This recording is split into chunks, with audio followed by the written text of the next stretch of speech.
into the corners and just try to see if there's anything interesting. No, I'm just kidding. But yeah, I for whatever reason, and I think technology and screens have a lot to do with it. Yeah, I've become a little more, what's the word? Shy, man. Fucking shy. It's weird. What's the cause? Is it of technology or the blah blah blah? Like what is? But you're socializing. I mean, the still does that? Are you still in that condition at the moment, or? Yeah, for sure. I mean, yeah, no, yeah. Because your iPhone and social media and all the games they put on for us. Detach it from reality.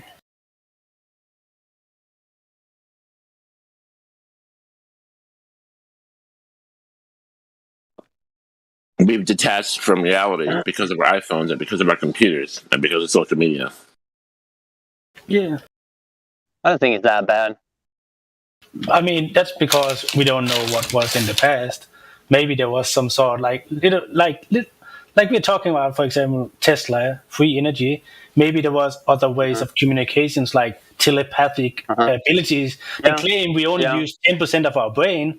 What about the last 90%? You know, what about our subconscious? What about when we are sleeping? All these kind of stages of mentality of the brain. You know what I'm trying to say? Like in a sense. We don't know where we come from. That's my point. You don't have to worry. If you make free energy, they will disappear you. You don't have to worry about that. Oh, 100%. Like I would not be here. Like everything about me would be erased. but it's more like, what if? There is a lot of ifs in this. You know, like what if, even though they didn't have computers and iPhones and food processors to make good food easily. Like, what if their technology was more advanced, but on a different level than ours, in a sense, you know? Like, ours is very local, if you can call it like that, and very primitive. Can you guys define what free energy is? What do you mean by free energy? It sounds like a marketing term. That's the energy that cycles. It runs by itself, and you don't have to plug it in. You don't monitor it. It just goes. I believe Tesla discovered it, or at least rediscovered it. Does anybody have any demonstration of this anywhere? They have videos of him and Einstein standing inside of it. Yeah, but I mean, today, like, does anybody today have that? So. I don't. Yeah, there is. No, I mean, I don't think so. No. I mean, if nobody has it and we don't have any demonstrations of it, how do we know it exists or ever did? Yeah, we don't know, I suppose. But what we were talking about before, what else were you saying? You were talking about conditions, no? What if this and what if that? Dude, I don't know. Like, when I am, like, for example, if I am in a Burger King and I'm having a burger, I can think in two different ways. I can complain, or I can be really happy with it. You know, wrapped up, unwrapping the paper. I would be like, I can pray also. I can thank God for this burger and be really happy with it. So my question, my point is, like, are things really, really, really, really, really, really bad, or is it kind of like, are we making them also like worse than what they really are, and maybe they're not even bad? I mean, maybe, like, for example, I'm sure that there are people out there that are like really, really, really, really happy. You know, I want to be one of them, at least sometimes. You're not getting killed. Yeah, things are bad. Last 2 years, perpetual wars, other psyops, other war crimes.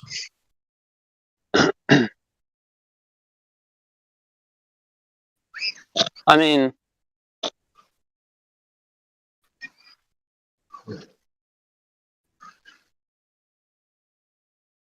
hey, I just had a funny thought the other day. I wonder what any of you think of this. I was thinking, are property taxes technically extortion?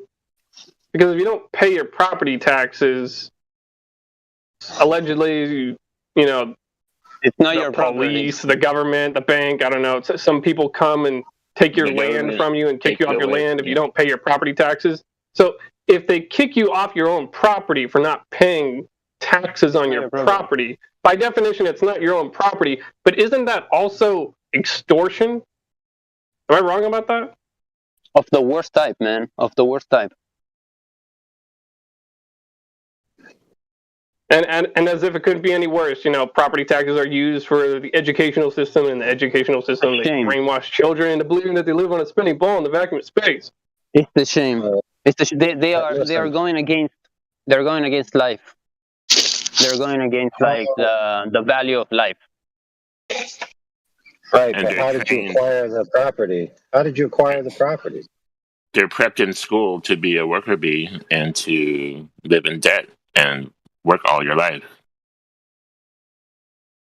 It's like you're killing me. It's like, for example, if I try my best to buy tools for working, and you take away my property, my tools, it's kind of like the same thing. It's like, what right do you have to take away what I worked for? Kind of like it goes against so many things. Pretty messed up. Now, while I agree that taxation is theft and all these things we're talking about are done by sleight of hand, you also agree to the terms of all the things that you do. So you agree to pay your property taxes because you use Federal Reserve notes to buy everything. So you have to go by what they tell you have to do. Kind of simple. I'm not sure if I would agree with that blanket statement. Otherwise, I mean, I you certainly have didn't no- say that. I wouldn't say all taxes are theft, but property taxes are unnecessary. I would say What that. you forgot to say is that you have no choice. Just throw that in there. You have to pay to play. Well, you see, the problem is that the government, especially the United States, has a duty to protect your property rights, right? And in exchange for that, they have a system of deeds, right? And liens and trusts and all these other things that you engage with when you quote unquote purchase the rights to a property. And because you're utilizing that system, right, you become culpable and responsible to all the details of that system. Well, you have So to if you understand take your property, if you take your property down to the courthouse to register it, right? Register your deed and register your record, you've already ceded the rights that you thought you had.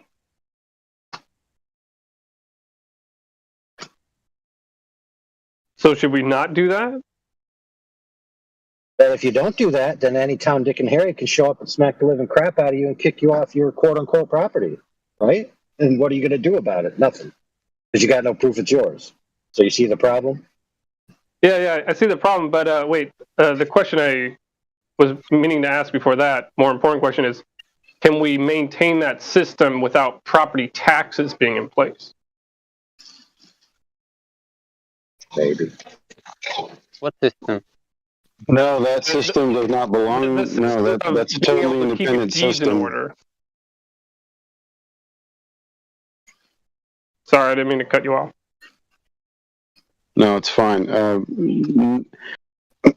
What's difficult, I think, for most people to understand is that we've been tricked into, basically doing things that aren't necessarily that have to be done, right? So, but the way it works is that because we use somebody else's money, the international bank funds, to do all of our commerce in this nation, we are bound by the regulatory rules that come along with that. So the reason that you have to register your property is because you used their money to buy it. It's really insidious. It's underhanded and dirty.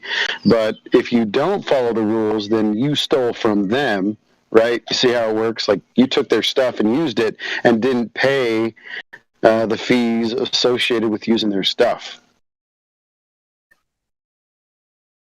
That's the best layman's way I can explain it. You're using their stuff. If you do that without agreeing, if you do that without abiding by the terms that comes with using their stuff, it's like renting somebody else's car, right? Or renting a piece of property.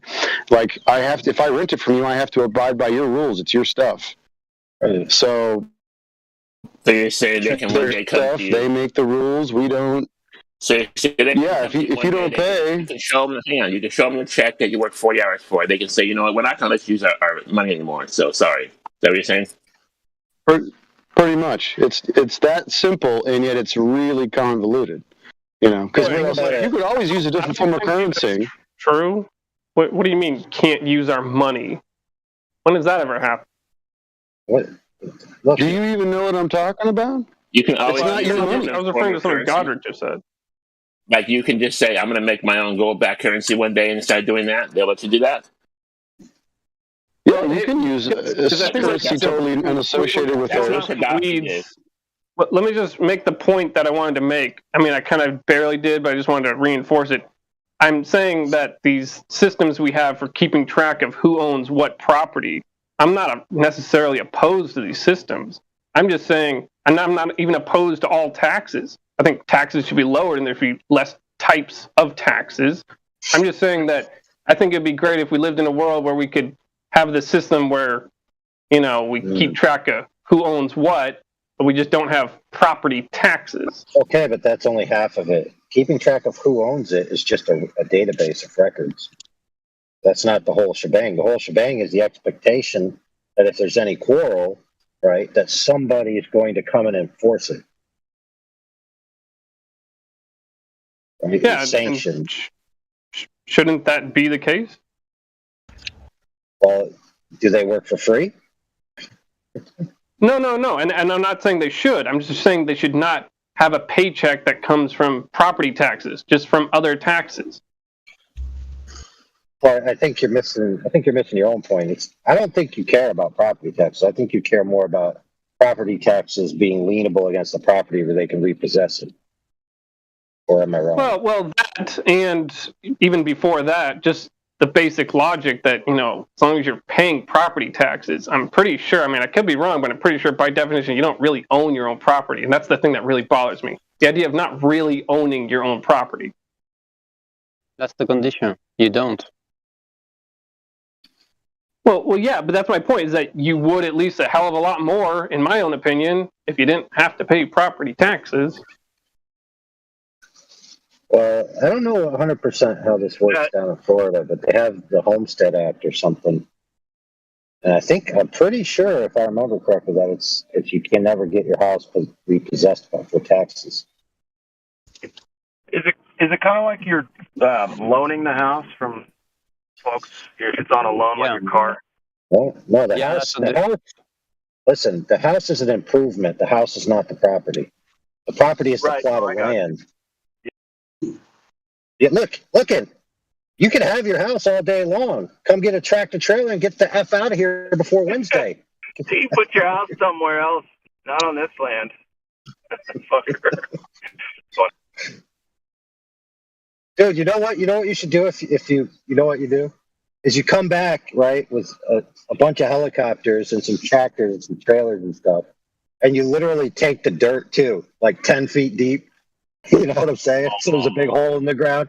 Be like, yeah, I'll take that land. That's ridiculous. Could you get away with it? I doubt that at all. And also, well, it'd be funny though, because if you pray like someone has, a billionaire, even a millionaire, just do something like that for fun. That would be funny. That would be really funny. What a strange thing to do, though. Yeah, so it's pretty weird. Like, you can't own a house. It's kind of weird. No, I think you can own a house. You cannot own the property upon which the house sits. Is that right? Yeah, I guess It's the same thing. It's the same thing. It's the same thing. It's your property. You can have a house. You can do whatever you want. No, it's not your property. You're leasing the property from the state or the city. Well, it's either you are the owner or you're not. You don't owe anything to anybody. As long as you you're don't hurt talking about anybody. owning your own land outright, not living in a city. I got you there. Sure. Yeah, but in order to do that, you have to Can't not own pay property taxes on it. land. Where could you own your own land without paying taxes? Good luck. How do you Can do that? anybody do that anywhere? If you go find an island that no one's found, you can find it. Yes, Declare it's that called, yours, but someone else will take it from you, guaranteed. it's called the church, the Vatican. They don't pay taxes. Well, they are the owners of their property, certainly. They Yeah, there's pay, a- they paid it in gold. There's a lot of horror Yeah. stories of people losing their quote unquote property for missing payments on like $40 tax to the city. It's fucking insane. Well, Yeah, what do you think they're doing when they're zoning properties, business, commercial, residential zoning? They're basically saying we're going to make a certain amount of money from this property if we do business a certain way. I think They're Like, we're gonna renting put a houses business. here. Yeah. Right. Well, you're renting the land so you can put your stuff on the That's why they zone it. They wouldn't. Yeah, do it's that all in unless- the air. It's all in the air. Nobody seems to be like the owner of anything anymore. Yeah, I mean, I guess property-wise, sure. There's always going to be somebody claiming to own it, right? I think, but yeah, like the city will probably just claim to own it. I don't know if you can have private land within like I'm in a semi-major city, and even the outskirts, I'm pretty sure you got to make a deal with somebody for some land. Well, the real question you need to know the answer to is: are human beings property? I don't think so. I don't think Really? so. But it depends on the definition. I mean, I don't. Okay, here's Okay, so if you have a child, did you not create that child? Oh, I don't know about that one. That's sticky. No, because the child is an Really? individual. You use your inherent resources, right? No, he's alive. He's a living being. He's an individual. So what? I think I'm using resources that are already so- here to So create. you don't He- believe that your child's your own property? Yeah, I know. I- Your child is your property. No, not your property. Well, I don't know. What? I don't know Wait a about that minute, one. I hold think on. the child. You're not property. Listen, of if the your child isn't your property, then whose property is it? of itself. The child is free. Wrong. The government. No, it's whoever comes along and claims it. I think. That's You what got it, bro. If you have abandoned property because the parents are too dumb to recognize that it's their own property, Yeah. and the government comes along and says, "Oh, we found this abandoned property, ours now." Yeah. See the problem? You see how they tricked everyone? Right. They get your soul print on your foot. It's crazy. They convinced everybody that the idea of human beings being property is repugnant, right? And they did that with slavery and other type things, which is inappropriate because now, to be fair, if someone sells themselves into indentured servitude, that's much different than forced slavery, right? Because it's voluntary. Yeah, it's voluntary. But listen, if Take a you look at- create something, it's yours. It's yours. How about invent or develop something? Not invent, but listen, I'm using resources that are already here to make something. That's not creation. That's manipulation. To me. No, that's creating. When you're combining different elements, you're creating something new, something that wasn't there. That's more of a device or an invention or something of the world. I don't think I can create or destroy anything. Do you understand what I mean? Right. So if you have that mentality, then you can never own anything or possess anything, and you're at the will of somebody who has more power, basically. Okay, yeah. And that's not good either. But the powers that be understand the way property works. Well, they developed. That's why they enforce. That's why they enforce their property rights over their property whenever they feel like it. Yeah, they developed the language, and so if you're going to live in their paradigm, their little game, you got to try to follow their language. Most people don't understand it. Shit, I don't. Glad. I just wanted to point out, you said manipulate stuff or create stuff. Or, you said, I think that's manipulating stuff, like building a computer or something instead of creating stuff. But when you're creating something, you're manipulating materials to create something. I suppose. I don't know. To me, it would be like creating something would be like out of nowhere pulling a metal or mineral that's never been here, never, whether or not we knew it. You know what I'm saying? Like to bring something here brand new would be to create and then like implement it, in my opinion. But yeah, crazy to think. I'm just saying they're not two different things. Like to manipulate something is just, one thing within itself, and to create something is one thing within itself. But you can't really create something without manipulating anything. Well, that's true, but is the cart before the horse on that one? Are they both? I mean, are they mutually exclusive or inclusive? Like that's, I don't know. Here's what I'm trying to say is, when I make a computer, I'm taking components that are built out of minerals, metals, and such that are already found here. Okay. Same thing with if my wife is developing a child, her body is pulling resources like minerals and metals and all kinds of shit to build that child inside. It's not creating anything. It's just manipulating to form something.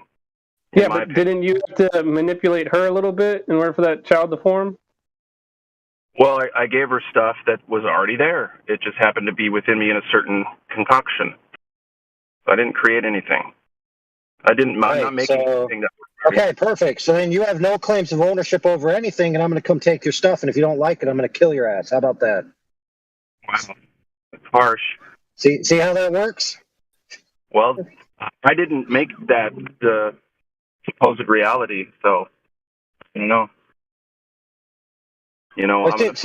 Look. I mean, we got to be honest with each other here. This is a bankrupt philosophy, because this is what it leads to. It just leads to, if I'm stronger than you, I can do whatever the f I want. Well, that's life. That's just life. That's how it works. No, that's not life. No, that's not how it works. You're starting to sound like Sasha 2.0 now. All right, guys. You guys. Wait, well, listen. To be fair, if that's life, okay, then you should have no compunction with somebody coming over, and basically, raping your woman, taking your stuff, and leaving you bleeding to death. Really, if that's just life. Why would you leave it? It can happen. I'm not saying I'm okay with it. Then I'll do things to not have it happen.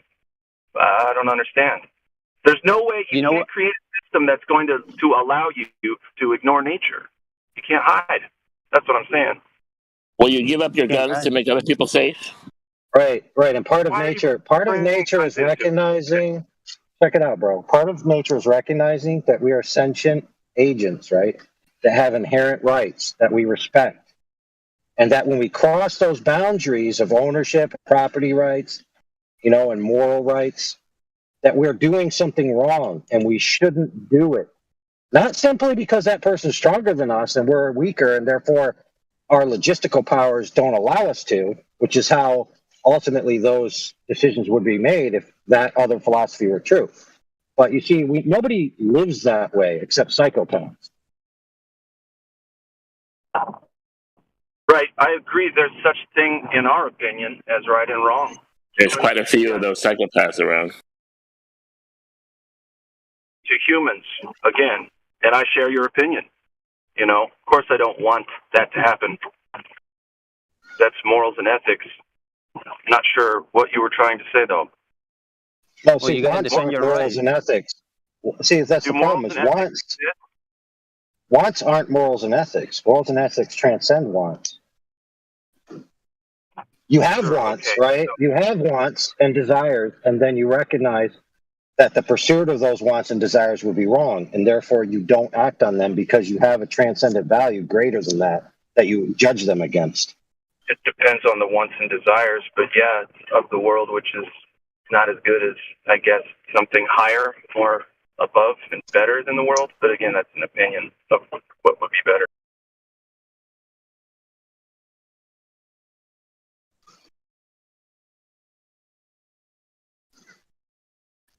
So it's like this. we have boundaries that we decide to put between good and bad things happening. Same with the imaginary lines for states and countries and such. Yes, true in a way, but we didn't just, have a forum like the World Council on what we shall decide morality should be. We discover morality through our intuitions and our exercise within the world, and our understanding that the other person that we're actually hurting or that is being hurt is actually suffering from a wrongdoing. We didn't decide what's right and wrong. We realize it. Just like the natural laws. We didn't say the natural laws are just what we made up and therefore we decide it. No, we recognize that they exist. Do you think a rock knows right from wrong? I think it's just our opinion. What? Well, that's a completely incohesive worldview, because then you only are as valid as your ability to control your opinion within your logistics. So, for example, somebody's raping and murdering your wife, and you're like, I really wouldn't like this to happen, but that's just my opinion. It's not like you're doing anything wrong, but I'd really like you to stop. Your opinion. You can act on your opinion because that decision, you can actualize that in the physical realm. So therefore, go ahead and do it, right or wrong. I think that's, I don't know. We have an opinion about so what the guy raping your wife isn't doing anything wrong, and the only reason you're going to kill him is because you don't like it. Given my opinion about right and wrong, he's doing the wrong thing. Yes. Are you trying to say right and wrong exist objectively? Of course they do. I shall not covet thy neighbor's wife. All right. Well, my opinion is that. Listen. If right and wrong don't exist objectively, then there is no right or wrong. There's only circumstantial feelings and opinions which don't have any moral weight. So, does love exist? Yeah. If you have it, yeah. Sure? That's the conception that we all agree upon. Are you sure? Yeah, but what that we all agree upon? Yep. So where are we going with it? Love exists. The little girls have to be told what to agree upon before they get Twitter pated when they see handsome John Smith with his flowing locks walk through the room in kindergarten, and he's like, "Hey, sister, I'm going to give this apple to the teacher." You think she needs social conventions? They're important. It's important to us, but it's not physically objective. It's not like, I can go get a box of morals and ethics. Like, it's in our minds and okay, that's fine. Right? That's fine. But the problem is that physical things are not the only real things that objectively exist. Nice, man. That's your perspective. You understand everything is perspective. Everything. Yeah, but is perspective a real thing or a fake thing? Mm-hmm. It's a conception as well. All is okay, mind. But is a conception is it real or not? Is a conception a real thing or a fake thing? He said all is mind. Well, if all is mind, then mind is the only thing that is real. Therefore, conceptions are real by default. Look, no offense to you because I understand your worldview. But listen, you can go round and round philosophically, but you're never going to escape that mind is the entropically highest principle. The source of all things. No, not brains, minds. Nice, man. Yeah, but a mind is, you can get out and say, look at this. Can't do that with a mind. What about this? The eyes are useless if the mind is blind. Who's that? And what about God? I don't have an opinion one way or another about that. Not in this stream. Oh, okay. By what I said or the last thing AI said? No. Someone asked about God. I think it was Godric asked about God. I don't talk about that here live stream. Yeah, we're not supposed to anyways. I mean, we can touch a little pinky toe, but that's about it. You're not supposed to proselytize. It's not that the subject is off limits or taboo. True. Yeah. Thank you for specifying. It's just I don't want to talk about it, so I'm not gonna. Rules or not. I'm not gonna do it. It always causes trouble. Do you believe there's something out of nothing, or do you believe in a creator? I guess maybe that's what Godric was getting to, if I were to guess. I can't say. I'm sorry. I don't know. You don't believe in the Big Bang? No, absolutely not. How are you going to prove that? Go back Go back millions of years and show me that real quick. Just not. Oh, no doubt about that. I mean, a lot of us would like to ask the people that put that out there that same question. Yeah. Anyway, AI, I appreciate your passion. Thanks for putting up with what I was saying. I appreciate that. It's a lot to think about. So, yeah. Well, you know, to be fair, it's the most important thing to think about. What we are and what our value is. Okay, because look, you can know the shape of the earth, right? And then you can go out and kill 100 people. So, I mean, the shape of the earth isn't the end goal, right? That's kind of a good point. Every person throughout history that has done good or evil has believed one thing or another, right? They either believe this or they believe that. And some of them did this and some of them did that, even transversely so. Like some people believed in good things and they did bad things.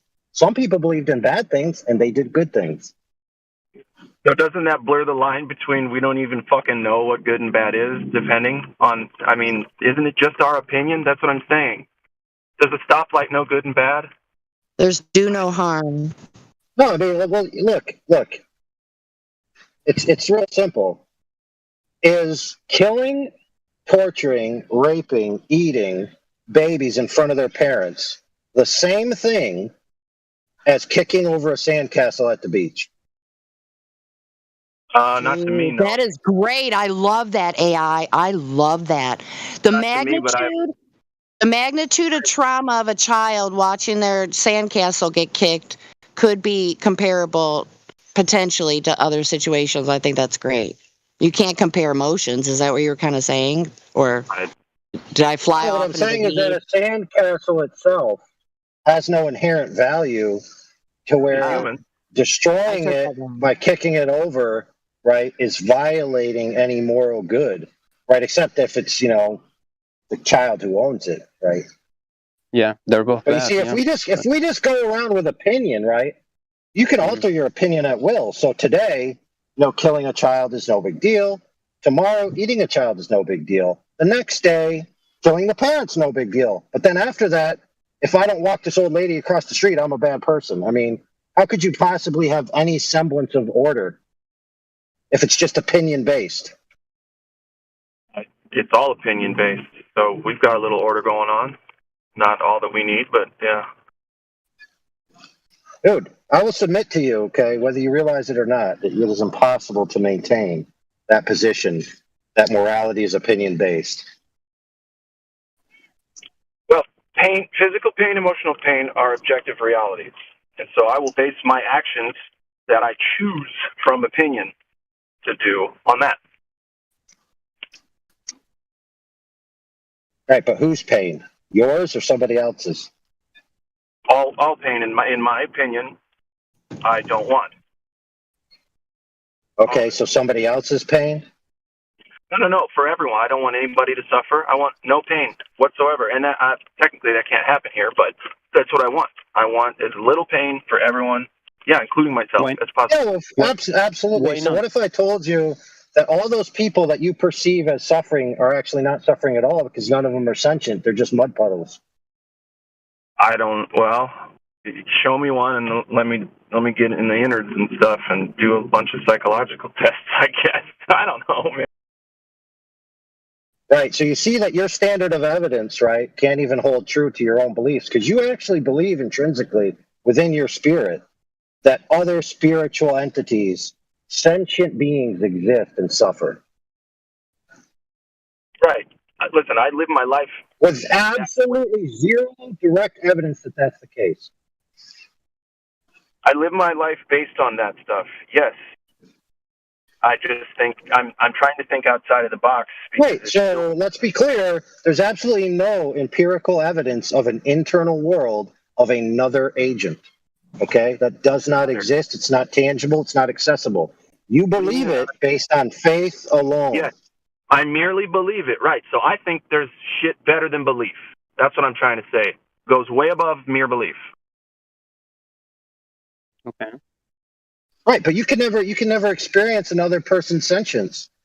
as your own. It would always be you being present. So you can never prove that they exist. In no way, shape, or form. In principle, it's impossible. Well, there you go. So why bother treating any electric walking mud puddle like it's a sentient agent? Why not just do whatever you want, whenever you want? I will submit to you that your feelings are a boundary upon your life that you don't need, and you need to unshackle yourself from them because they're limiting you. You need to ascend and evolve. I don't know what you're trying to get me to say.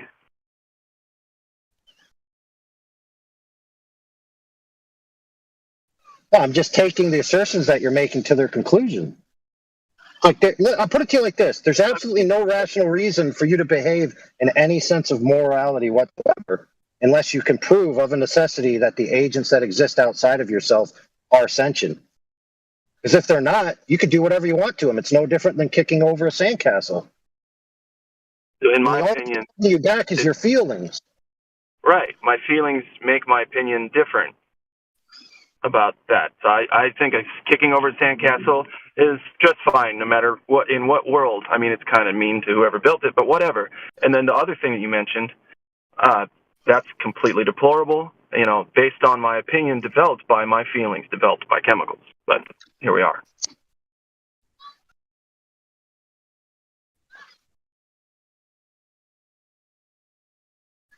So feelings are chemicals now? What happens in the brain first is a chemical release, and then we act, and that's our feeling about it. So I'm angry, I'm sad, I'm this, I'm that. First, it's a chemical response to external stimuli. Right, so chemicals are physical things, right? They exist in physical, tangible reality. There's not. And then our etheric mind, our mind elsewhere, wherever we can not find it, develops feelings based upon the chemical response. That's what I'm saying. Well, I would submit to you that they experience feelings. They don't develop There's feelings. not a single fucking test. Can you choose to be butthurt or not? In your brain. That's what I'm saying. You choose to be butthurt or not. Offense isn't given, it's taken.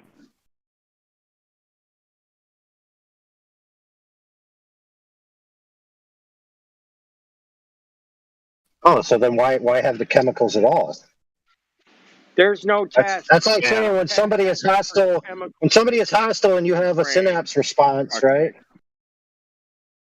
That's not instinctual. So it's like, why have instincts at all if you just must decide about every feeling? Why have a chemical firing at all? There's instincts and decisions, and I don't know, man. I don't know all of everything. Are you saying love is just chemicals in your brain? Is that what you're saying? When you say chemicals, are you talking about THC? Shit. You know what, guys? I got delivery, so I'm going to act like you won. Have the last word. I'll be back later. Aww. Listen, if love is just chemicals, you can take a chemical test before you get married. And if the chemicals come out right, you can get married. If they don't, then you don't really love your wife. You can't get married. That's way off into the weeds, dude. I'm just going to tell you. Yeah. Cannabinoids, that's the word I should have used. And the reason why I can say that is because I've done it. Cannabinoids? So can I just quickly say something? I think it's a terrible idea. Can I just say something? I think it's a terrible idea to think that everything based on feelings is only chemicals, because then showing love towards someone or being in love with someone is just a chemical reaction, which is then just an illusion, which then is just very weird conception of reality. And I certainly think that's very depressing when you think about it very deeply, to think feelings are just chemical reactions. I mean, you just love your mom because of chemical reactions. Two different things. First, the chemical reaction happens, and then you decide what you feel about that, okay? I'm not asking. Sorry. Wait, I thought you make a delivery. But again, chemical reactions are pretty, weird. Right. Listen. The reason why I had to interject is because you said something he didn't say that insinuated that he is a physicalist, which he isn't. What about parapsychology, like precognition and everything? That doesn't go along with the, chemical reaction to environmental stimuli. So there's that. I mean, it's definitely zero history. I have zero personal history with that, so I can't comment one way or the other. Sorry. Oh, okay. So you've never heard of remote viewing or anything like that? I find that hard to believe. Of course I've heard of it. That doesn't mean I buy it. course I've heard of it. Oh, okay. That's right. That's right. I've heard remote viewers on Coast to Coast AM talk about how they were remote viewing like the flag in the car that was left on the moon. That's great, isn't it? That's hilarious. Okay, well, I'm not saying that was a far-flung example, but people having precognition abilities, ESP, stuff like that. I mean, We all have intuition. That can't right, be proven. exactly. Yeah. Thank you, Godric. I try to go with my intuition.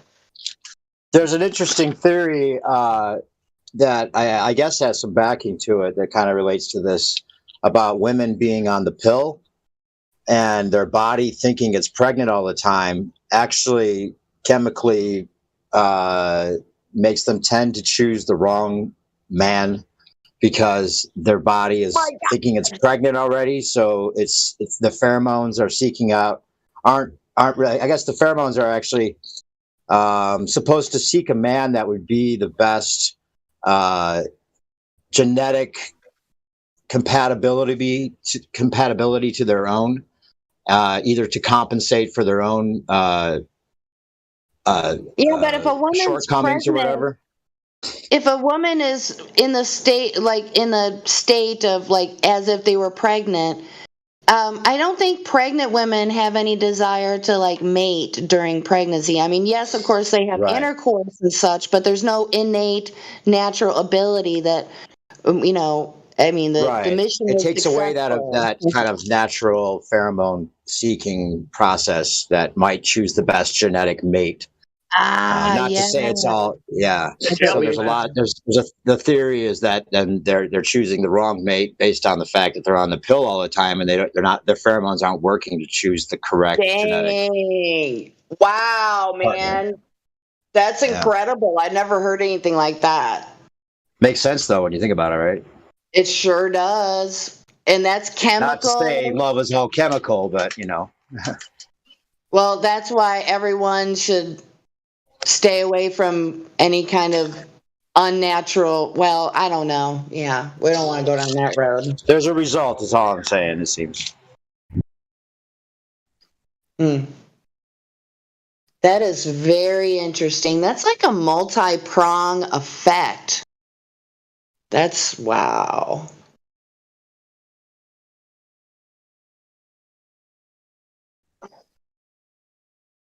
Yeah, that would cause all kinds of problems, faux show.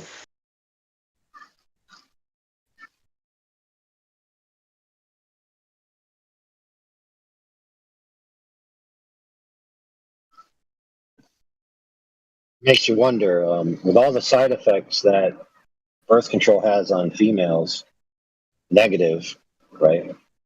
The myriad side effects.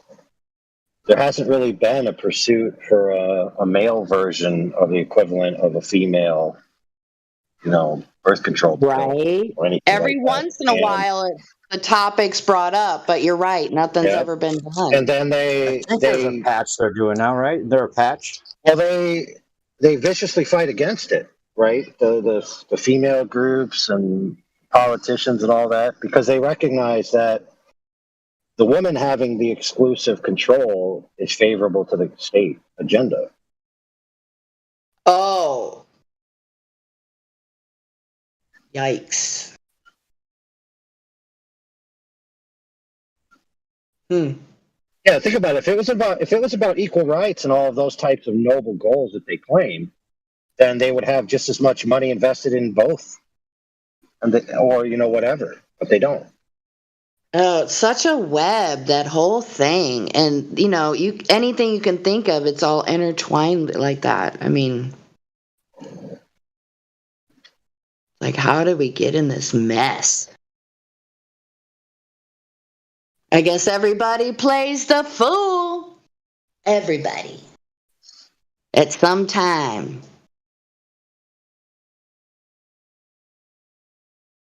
I don't know. What's your opinion on ignorance is bliss, AI? If I had the opportunity to unknow something or everything, do a system reset, like where you go back to a certain date. I personally think ignorance is bliss is more like a good sentence, but it's not really reality in a certain way, because if you think about people that are stuck within this matrix, the system, you might think that they're happy, but actually, being stuck in something that is a fake world, especially as the being that we are. I was kind of referring to someone who hasn't been exposed to society, like mountain people, and they would be considered simpletons.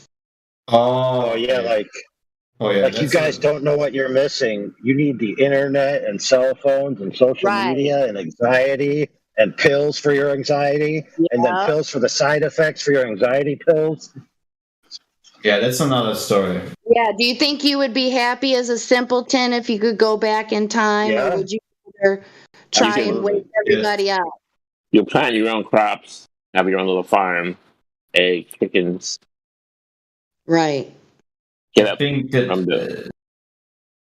that simple life is way better, probably, than. We're better off as a people with technology. It'd be better for your soul. Oh, sorry, Godric. What? Are we better off as a people with technology? I don't know. I think a lot of people would have a lot more clean houses right now if it was like 3 decades ago, where you used to just stop by your friend's house just because. That's what we used to do. So I don't know. I mean, if we look in our society nowadays, there's a huge trend of going simplistic, right, or minimalistic. Actually, my personal goal is to do the same. I wanna have a tiny house somewhere in a very nice. That'd be amazing. Do van life. nature. Do the van life, man. There's actually a great study about how much, like, there's a study where people have been tracked in their big mansions or big house, or someone who has a huge villa, or I don't know what you say in English, mansion, I guess, or whatever, and they track their movement over a period of like many months, and the funny thing is they use only 10% of their house all the time. Wow. So just the essential things, so it's actually we are not really, I think in general, we as human beings, we don't really need huge spaces or something like that. I agree. I completely agree. I use maybe 75%. Well, I have a huge living room I barely use. So it's just I don't know. I could live in a van. I could really live in a van. I really could. Yeah, and I mean, I personally, luckily, I've grown up in I grown up in a very good family, but what I always see is the problem with having many things is just having many things for some reason doesn't make you really I don't know why, but I personally think just having as much as 2 suitcases that you go with you as a real possession is a way better life than having a huge house and whatnot. Think about it, though. Think about it. It literally and figuratively weighs you down. So you invest in a home, you're stuck there. And it's a big hassle to move your assets to, get another home or whatever. So most people make do with the life they set out for themselves, and that's it. The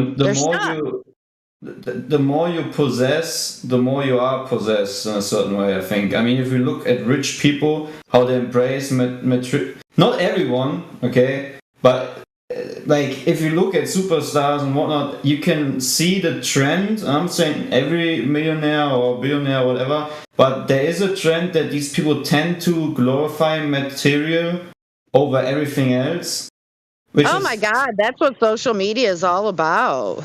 There's a certain term for it. Oh, it's called flexing.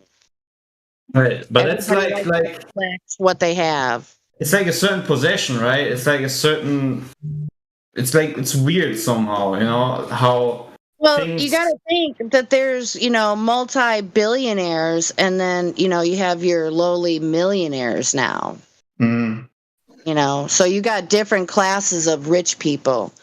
You have, and then you have the middle class, like your upper middle class that are completely comfortable or whatever. But, like the low-level millionaires, I mean, that's what I think we would be referring to with what you were talking about. But, like filthy rich people like Paris Hilton, all she's got to do is point and probably nod her head, and she gets what she wants. She doesn't have to lift a finger and do shit. Have you ever seen her cooking show?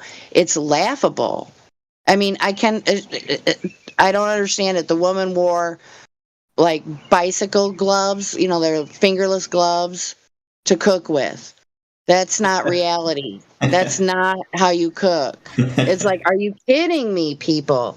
I mean, she only did like a few episodes or something, as far as I know. I could be wrong, but I don't see that something like that would take off unless they're like a diehard idolizer fan of hers. Then yeah, sure, why not? But it's just, those, like okay, so I don't know, the Kardashians, they're not billionaires, are they? I think they're just millionaires. I don't know. But those people are just, I don't know.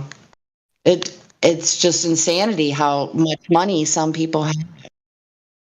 Are you guys talking about what makes a person happy? Yeah.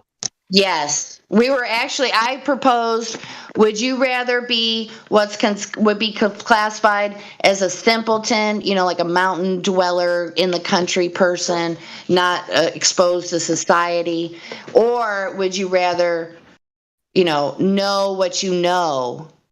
It wasn't really about money. Somehow we turned it to money. So if you could turn back time and like do a system reset back to a certain point, a restore, like. Well, you said something and about you not know what you know. Would you rather do that? You talked about ignorance and happiness or something like that. Yes, essentially, yes. Yeah, I was going to say something about that. Ignorance is bliss. Is the original thing I'd said. Yeah. Yeah, ignorance cannot be blessed. Really? Yeah. You'll have to elaborate. Ignorance is bliss. Well, as far as Clover, it was bliss. Well, let him elaborate. No, it's not. No, it's not because you see, from the standpoint of life, for example, right? Like if you are ignorant, then you're taking a big risk. Like it's very risky to be ignorant. Very risky. Not if you're in a simple environment. No, it is not. Give an example. Well, life is not like. Well, it's very. Ignorance is bliss. What about people? Yeah. What about people who live in third world countries in the forest, and they seem like they're happy. I mean, life is very dangerous. Like you cannot afford being ignorant. Well, you wouldn't be ignorant to your environment. I don't think you understand the question. I apologize. Oh, what is the concept? Look, if you're a child, you're ignorant, you're naive, right? So you don't have all the responsibilities of adults. Once you get older, you have all. Well, you suffer a lot like a child. All the responsibilities. I don't think child would be a good example. Ignorance is bliss. I don't understand how ignorance can be bliss. To be honest, I think so. Can afford to be ignorant, and my evidence of that is all the Teslas that I've seen drive through McDonald's drive-through. What? You roboted, dude, real bad. He said something about drive-through. I got the end. All the Teslas in the McDonald's drive-through. That explains it all. That's all we got. What is that? So my evidence for some people being able to afford to be ignorant is all the Teslas I've seen drive through the McDonald's drive-through. They can afford Teslas, and they're eating McDonald's. What does that mean? It means they're very damn ignorant and they have a lot of money. They can afford a lot. Yeah, but Now what does that mean? Now that's a Isn't McDonald's extremely expensive? Why is it so poor trash food? Does that mean they're ignorant? They're so ignorant in regards to what's good food and what's crap food. If I have a McDonald's, they drive their Tesla drive-through. If I have a Tesla and I go to McDonald's, I am an ignorant person? No. You're a very wealthy ignorant person. You're rich. You can afford to be ignorant.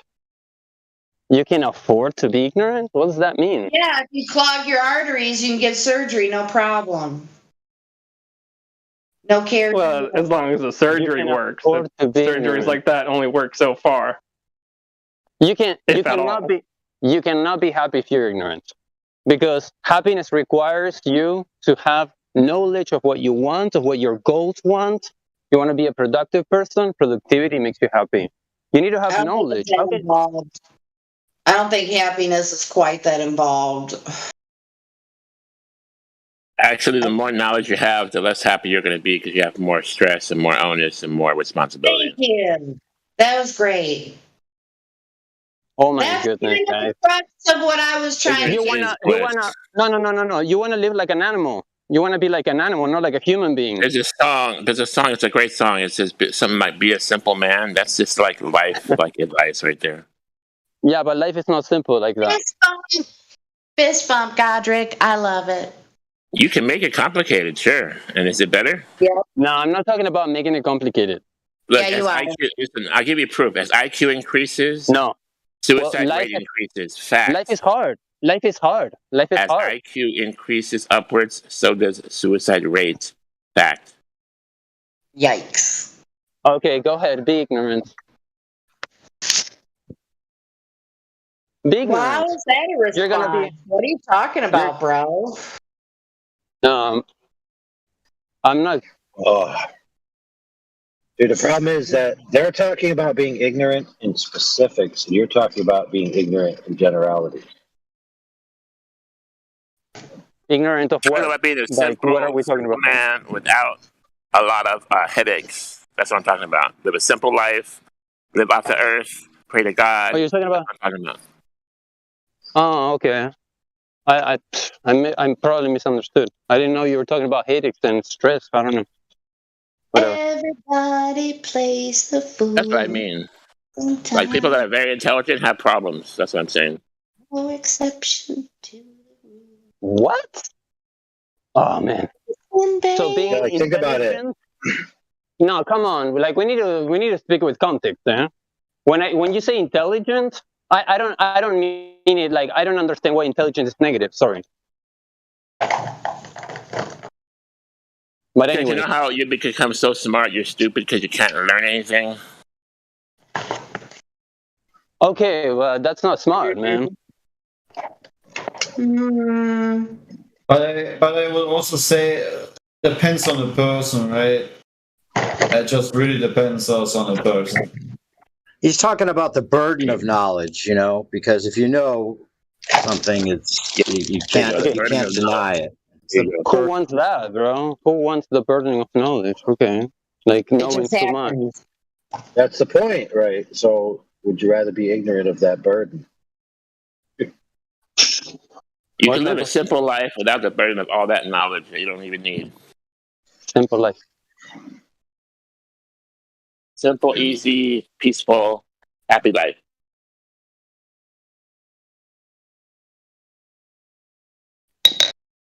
I'll take one. Thank you.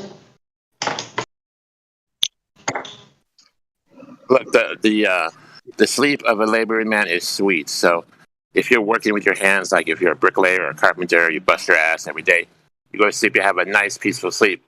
If you have all this stress, sorry, there's a car out here. You have all the stress of a high stress life with all your super knowledge, you're going to get stressed and have problems. That's why people have cancer. There you go. Why do people have cancer?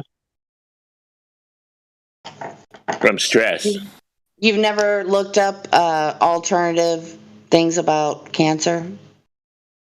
Like stress, like Godric said, but I mean, there's all different kinds of. I'm not saying any medical information. It's not like it's some sort of secret. People are talking about it.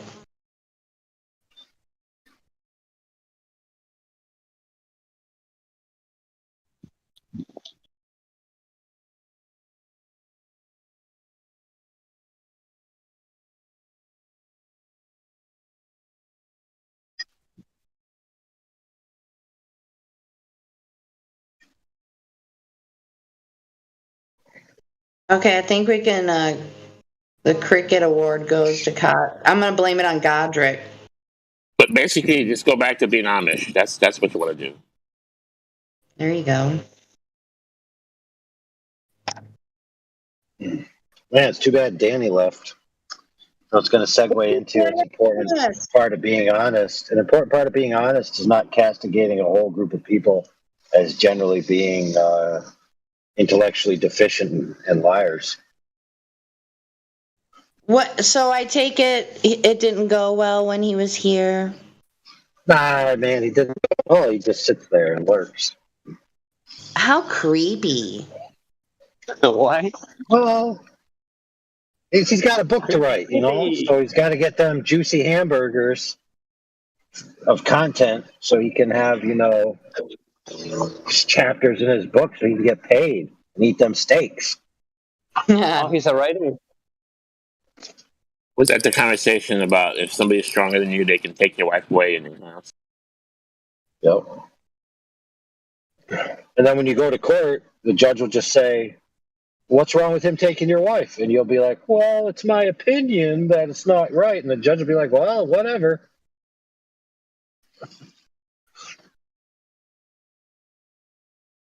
Hey, Just Jenny, are you there? Yes. Forrest Gump was on 3-4 hours ago. I didn't want to watch it. I didn't want to watch it for the 20th time. Could you do one of those run, Forrest, please? Run, Forrest, run! Awesome. Thank you. I don't know why that's so amusing, but you're welcome. Like a box of chocolates. You never know what you're going to get. You never know what you're going to get. And there's no Mandela effect associated with that. I'm just going to say that. I think it says. I love you, Jenny. But yeah, there's no ME for Forrest Gump. Can you say, Just Jenny, can you say, "Will you marry me, Forrest"? Ooh, I can hear that in my head how Robin Wright said it. I don't know if I can do it justice. No. Well, go ahead. Just give it a shot. No. Is he smart? Right, Jenny. What you don't get is right now he's dressed up as Forrest Gump. Oh snap! That's a saucy thought, isn't it? Hey, Captain Dan. How you doing, Captain Dan? Man, that was such a great movie. That was when I was asleep, you know. My dad's on vacation. I think the first 10 times that I saw it, it was good. But after that, no. Oh, no. It was, I don't know if you probably heard this before. Who is it that was asking me to say Forrest Gump stuff? Oh, Jim 777. Okay, so Jim, forgot what I was going to say now. Oh, well. Oh, yeah, so I thoroughly enjoyed, anytime Forrest Gump would be on, I would watch it. I probably still would if it was just like randomly on, whatever. But, oh my God. What ruined it for me was when, at the height of the worldwide pandemic on Twitter, his little monkey business he did and everything, showing his true colors. It's like, damn, dude. And then there was the P thing, that video. You know, that was a little sus. It was supposed to be a parody or something, but I don't know. I don't kind of think the same anymore. Like, I think in opposites because we live in upside down clown world. So I don't know if you guys think I'm some sort of kook, but yeah. So Tom Hanks, like the actor, it's just, you know, it was there was when I was Tom Hanks starting is to. totally bought. Yep, totally bought. Yes, exactly. That was when I was starting to develop the realization that these actors are just players on the world stage, you know, like Will Smith and Chris Rock. I love me some Chris Rock, you know, where he's talking about rims. They spinning, they spinning, they spinning. Nigga, they spinning. It's so funny. But, you know, what kind of shenanigans were they covering for when Will Smith and Chris Rock was doing what they were doing?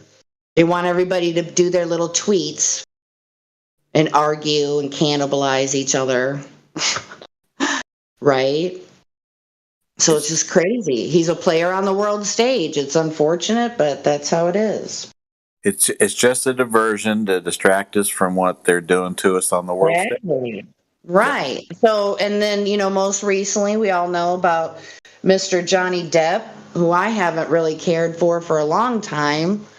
And I, you know, didn't, you know, just an instinct's like, ugh. So, you know, he said he didn't want any money. He just wanted his reputation reinstated. It's like, I can't wait to see what kind of great things Amber Heard, or whatever the hell her name is going to be able to do next now that she was publicly humiliated on the world stage. So we'll see what happens to her. Not only that, but she's obviously batshit crazy. Allegedly. She is an actress, right? So, whatever. So she was acting that whole time in court? Well, she could turn around and be the spokeswoman for some sort of medication. You never know. Let's see. Hey, you know, she could fess up to her psychotic behavior, and you know, well, she's on she's on psychotic medication. And then other people, oh, I act like her. I want to be on it. Whatever, you know. It's like,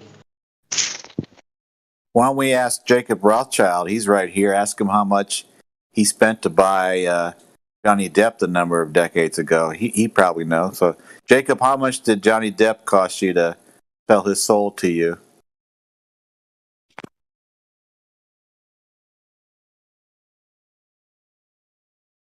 I don't know. Jacob Rothschild's kind of being quiet over there. I don't know. Maybe he doesn't want to tell us how much he bought for Johnny Depp's soul. no, but I was kind of thinking. I think the answer is, I believe the answer is 2 briefcases of cocaine. Really? That may have been all it took back when he was young. You can fit a lot of cocaine in a briefcase. Yeah, that would last a while. How long is he going to need his soul anyway? Wonder how many souls the Rothschilds have bought over the generations. Wow, countless, I'd say.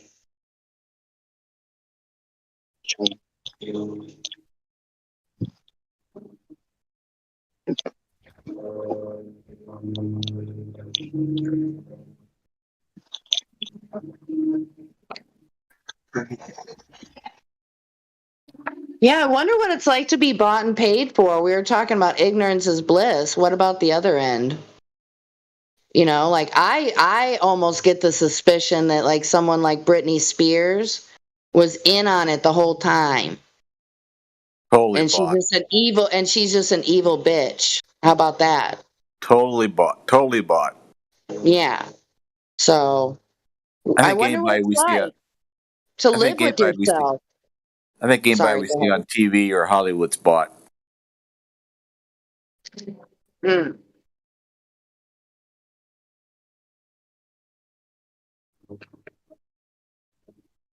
Anyway, I'm going to go see the new dinosaur movie on Monday. Should I report back about how many people the dinosaurs ate? Yes. I'm not going to be watching no dumb dinosaur movie. You're going to have to watch it for us. Yeah, I'll report back how many people they ate. But I guess if you're going to watch a movie like that, it should be in the theater. You know, get the full benefit of the CGI. It's interesting. They give you a 50 cent discount for being a senior. 50 cents. Big deal. Really? 50 That's the best they can do? I tell them to stick that up their ass. I mean, the matinee is quite a bit less money than going in the evening, but 50-cent discounts, like, yeah, give me a break. When was the policy put in place? Like the 60s? 50s? I don't know.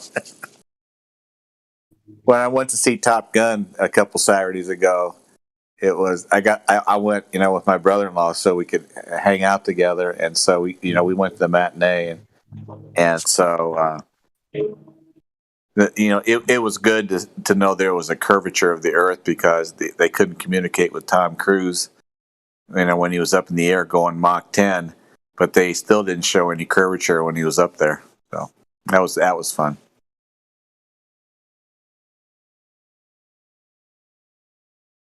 And then they did tell the audience that there's a rule of gravity, not a law of gravity, but a rule of gravity. What? Nice catch on that. Yeah, rule of gravity. It's a rule. But you didn't know gravity was a rule. I never heard that.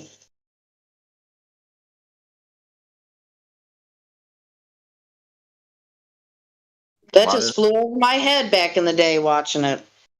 Wait, you said law of gravity versus rule of gravity? Whatever happened to the force of gravity? Yeah. Or the effect of gravity? Isn't that the joke? Gravity, it's an effect and a force.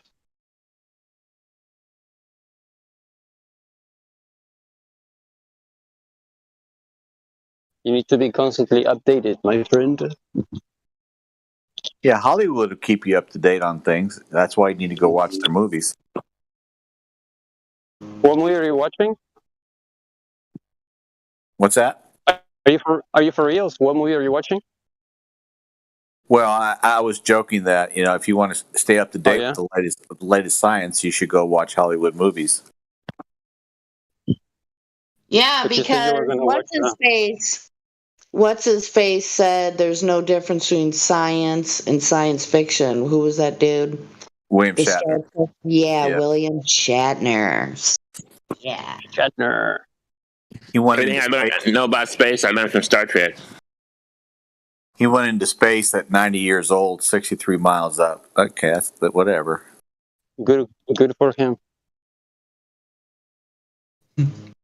I think he stayed on the ground. That's what I think. I don't think he went anywhere. You're saying he lied? Oh! Nobody would lie. Why would they lie? Why would they lie? Why would they? Why would they lie? Why would they lie? There's no need to lie. To lie. Oops, car's coming. I've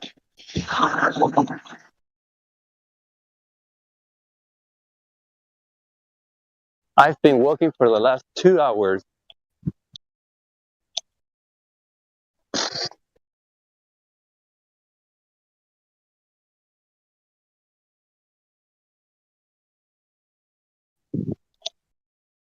What happened yesterday? What happened yesterday with Ladies Night? Wasn't it Friday yesterday? Where are you walking for 2 hours?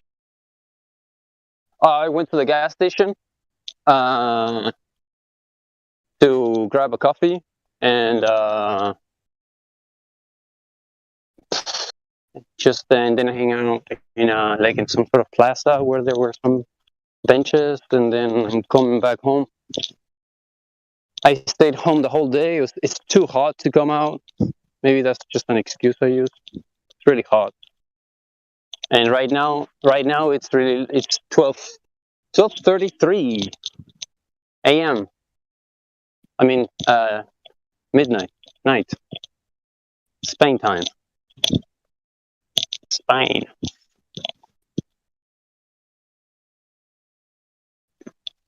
You're out in the street after midnight in Spain? Yeah, that's right.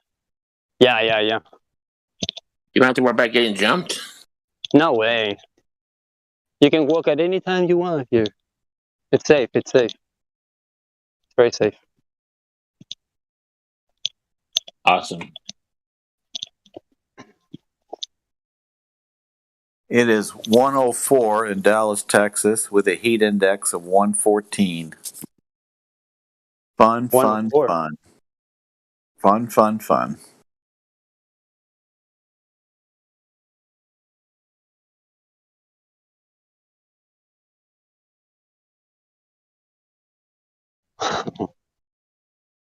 I've heard so many topics, like the conversation took so many different forms in the last 2 hours. Crazy.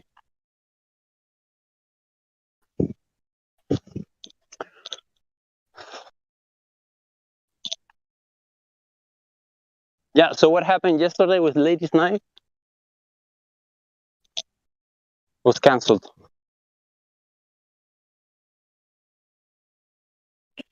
Unfortunately, I think the ladies just gave up. They just stopped showing up. No. What a shame. Yep. They've been going on for so long. What a That was loser. the end. What a loser. I think it was like because it's kind of like summer and stuff like You're that. taking a break, no? Taking a break, no? I think so. So come you're back. not the leader? You're not the leader of the... No. So the last 4 weeks, I just noticed a diminishment in the ladies, and there's only a couple. They didn't want to show up and do it to talk to themselves, so they just stopped. Well, I just need to revamp the community type vibe with the ladies. That's all. It'll come back. Okay. There's about at least five active ladies, but they just have to, I guess, show up, Yeah. Yeah, it's important to show up, eh?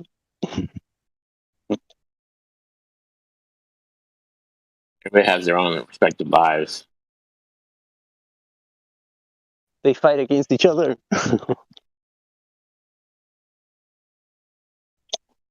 Also, for some reason, the global participation hasn't been what we're used to in the last, let's say, month or so on Ladies' They're Night. giving I up, guess no? nobody was invited, or they gave up. I don't know.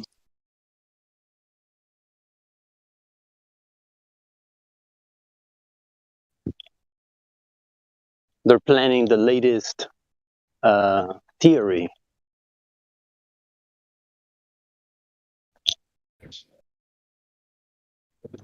Is that pronounced Leonel's son? Lionel? Sun and moon. Sun and moon. Yeah, Lionel. So, Lionel, you have to bring back Ladies' Night for us. Talk to all the ladies and have them come back. Yeah, Very no nice. worries. I'll do that. Well, you guys can always hype up the ladies and use the Ladies' Night tag. So, yeah. You guys can be the cheerleaders for the girls. Absolutely. Yeah. Anyone's free to advertise on any and all of the internets. So whatever social media, we have promo gifts. I think they're under the Ladies' Night category down below. What if I feel like a lady that night? You are a lady, bro. I don't know. You're a lady, dude. I would say give it a half. I don't know. I guess I'll have to ask Mary. You want to transition? I don't know. A half hour should be allotted to see if any ladies show up or something. I don't know. We'll have to ladies. Everyone. I'm Yeah. sure it'll get brought up at the next mod meeting, so it'll work out. Shout out to the ladies and the gender fluids and the boys and Why you and just say David Ken. human beings? Just say human beings. Did you guys see the pregnant Ken doll? Did you guys see that? No, I don't believe it. You can Google it if you don't believe it. No. Yes. Yep. Have you seen it in the store yourself? I want to buy one. It's a total collector's item. I gotta have one. You My name's should. Ken. That would help. Make sure you put it in a clear box so nothing happens to it. Yeah. Right. Yeah. I gotta keep it original. Yeah. You'll have to That'd be pass cool. it along to children or your next of kin or something. Yep. You'll have to pass it on. Definitely. Yeah. Because 100 years from now, ooh boy, that could pay for a college education or whatever you want. Yeah. College. Nah, I don't know what I was saying when I said that, but I mean, it definitely could. All right, that would be above and beyond like the Thai Beanie Babies, how everybody thought they could collect those and save them and they'd be worth something. Everybody fell for that. It's like cringy. Cringy. So cringy. What does cringy mean? Awkward Cringy. in a horrible way. Yeah. I like that word. Gives you, I like that word. Cringy. It gives you like goosebumps and goes, ugh, that's disgusting. That's So yeah, a cringy, pregnant male doll. OMG, that is a piece Yes. of history. Oh. That's a piece of history. Serious business, no? Serious. Yeah. Yes. Totally. How much is it? How much is it? I'm about to meet up with Flat Earther here. I haven't looked at the price yet. Yeah. Send me a link. How much is it? How much is it? Like $2,000. No. No. 3,000. I'm sure it's available for anyone to buy. Available for everybody. Anyway, I thought it was a joke at first, and then I got very. Welcome to some weird times in history. Oh yeah. Very. Well, the strange idea of indeed. a man being pregnant is not a new idea to our current timeline or whatever you want to call it. I mean, back in the 80s, Arnold Schwarzenegger and Danny DeVito did that movie together where I forget it's so long. I think it was, or wasn't Arnold the one that was pregnant? It was a comedy, right?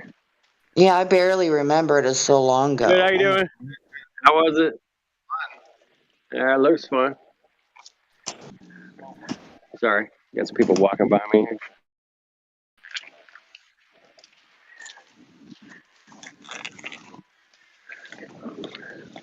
Don't want to be hot micing.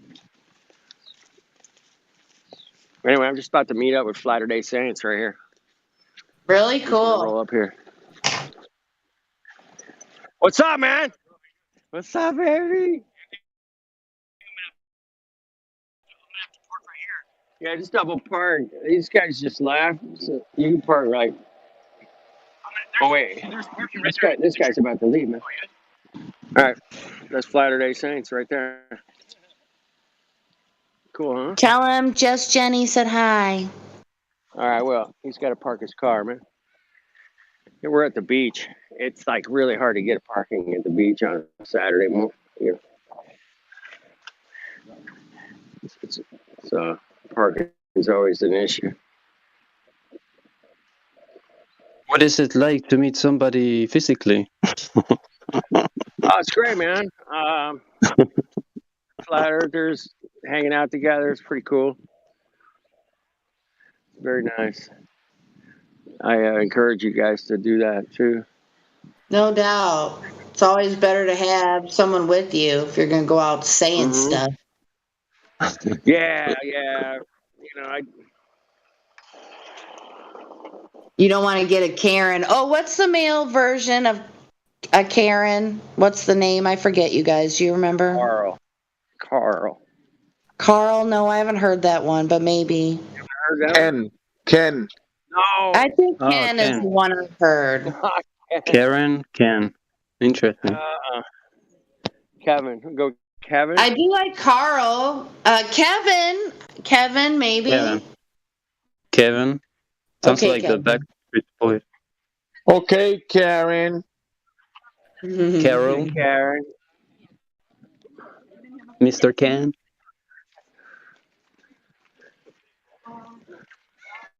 California. Orange County. Well, actually, I'm in Santa Barbara County right now. Oh. Which is totally different Never mind. scene than Orange. Never County. mind, never mind. Never mind, never mind.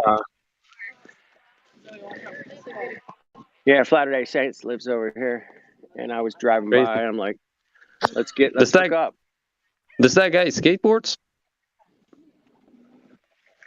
He looks like a skateboarder. Barefoot. Surfer, Crazy. Skateboarder. Wow. He doesn't wear shoes ever, unless. Wow. That's amazing. I think he has some flip flops or something. Oh.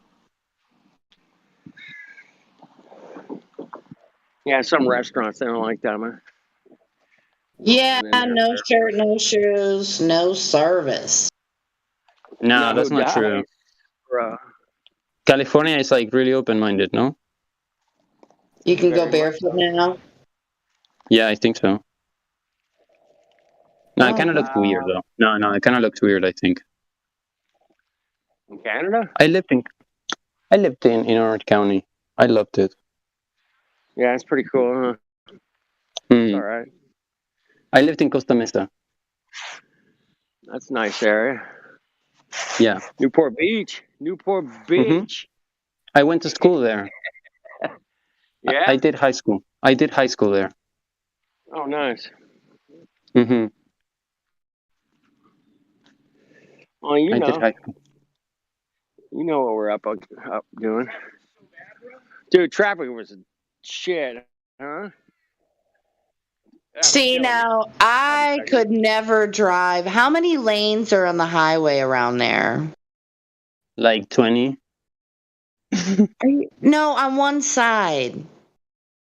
Like 10? Like 10. OMFG. That almost, just thinking about that makes me, I could have an anxiety attack. I'm serious.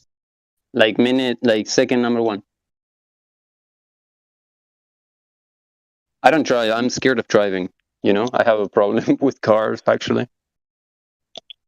Okay, so there's this really old version or episode or like of Family Guy.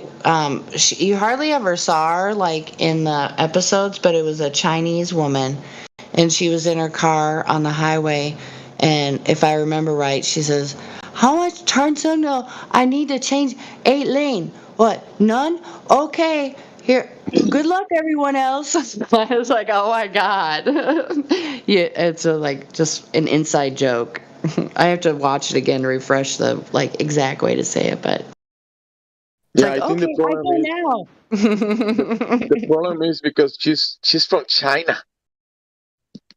Oh, but okay, so usually Chinese females, it's like the stereotype is that, they do nails. That's another one. But the Chinese do nails in America. They don't do that in China. I think it was mostly against women. I didn't really get I don't know if that's a stereotype or. They do more than nails, let me tell you. Oh, that's right. You are well. What? Are you just saying Asian or what? Because I don't think it's just one. You know what I'm saying? Like just Chinese. Chinese. Yeah, I mean, do they do that any more than we do? I mean, it's meant for women so they cannot do anything correctly, so they cannot, be productive with their long ass nails. They can even wipe themselves. Well, I think the Family Guy episode that I was talking about, I shouldn't even mention. Well, you have to mention that she was Chinese because of the accent but it was more like women drivers, that women don't know how to drive. I don't know how to drive. Like literally. Wow. Chinese women can't drive for shit. Are you Really? a woman? Okay, so that is a double stereotype then, right, Godric?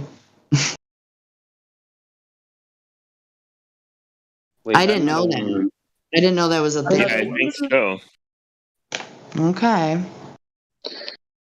Leonel, are you a woman? No, sir. I am a Do you know how to gentleman. drive? I don't know how to drive. Does that mean that are you a man? It doesn't mean anything. Wait, but are you a man? I'm scared of driving, bro. I'm scared of Are cars. you I don't a understand. man? Are you a man? 100%, sir. Does that mean that men don't know how to drive because you're a man and you don't know how to drive? I get your point. I was just joking. I guess. I get your point. You don't know how to drive, and it's okay. I'm scared of I'm scared of cars. I don't know how people like. I see somebody driving, and I'm just like, I feel like I'm next to a pilot, flying an airplane. That's how much credit I give to people. Sometimes when I'm driving on the highway, I get, I don't really like to drive, but how fast we drive now, like how insane that is actually. I mean, yes, it's convenient and everybody loves to travel quickly, but I don't know. I kind of vibe with what you're saying is why I jumped in. That's all I got.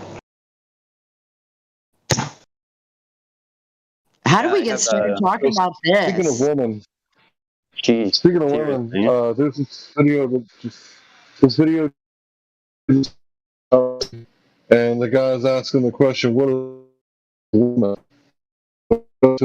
There's like a women's rights march, and he asked the ladies in there, "Hey, can you tell me what a woman is?" And she was like, "I don't know. It's complicated." And he's like, "Well, you're having a women's rights march, so surely you know what a woman is." So anyway, Professor Dave debunked the guy, and we all know how he debunks people, right? He debunks attacks like ad hominems. Oh my gosh, we can This barely group hear. of people, they're exposed to Professor Dave. Rewarding. RoboCop. You can't hear me? No. Yes, 50%, 50-50. But you were talking Is this about better? Professor Dave. Mic check. Yeah, sounds great. Okay, so the video that I just posted, you guys need to go there and you need to say that the same tactics he uses on this guy with the "what is a woman" question, he uses on flat earthers. Because when people recognize those tactics on their arguments and they see the same guy using the same tactics on arguments from someone else's camp, it's going to make them curious. Why is he using the same arguments on flat earthers? He's got NASA. It's 2022. He shouldn't be using ad hominems and other logical fallacies. So I would recommend you guys go over there, leave some comments, and invite people to the 24/7 Discord. Thanks. Come on, guys, you have homework. Got work to do. You don't have to do it, but I'm kidding. if you want to invite people here, you can. So you're saying this is taking place now, like where? The video that I posted, it's on YouTube. He's talking about Professor Dave allegedly debunking him, but he never actually addressed one single argument that the guy made. So a lot of the people in the comments are saying, yeah, Professor Dave didn't even address anything. He's just using tactics. See, like, I'll read the first one. Funny that Dave bullies flat earthers and yet believers in something arguably just as ridiculous. So I wrote, he used the same tactics on flat earthers, but that's different, right? 24/7 Flat Earth Discord. Come prove me wrong. So Right. you guys get it. You can do it if you want to. Obviously, you don't have to. Just for fun. Yeah, he just talked to appeal his audience. He doesn't create legit arguments. It's just for the morons.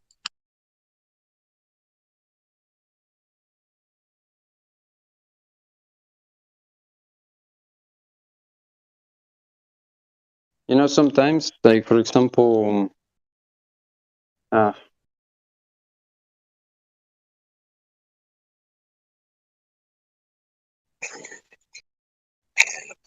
I have a difficult time watching Professor Dave. We all do. I find him so cringy. He's very cringy to me. His face, Cringy, like cringy. his demeanor is very like he thinks he's better than everybody. I know all this, and you guys are just Yeah, the arrogance is very thick. I don't understand how people can watch him, to be honest. Like,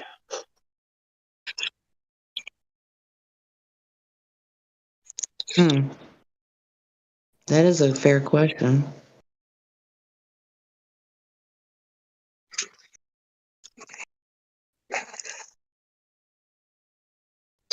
You should ask them that in the comments. yeah, like a legit question. Yeah, invite them to VC. Yeah, that'd be great.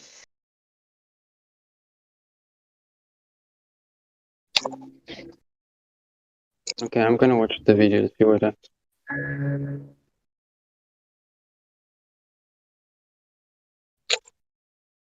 I am.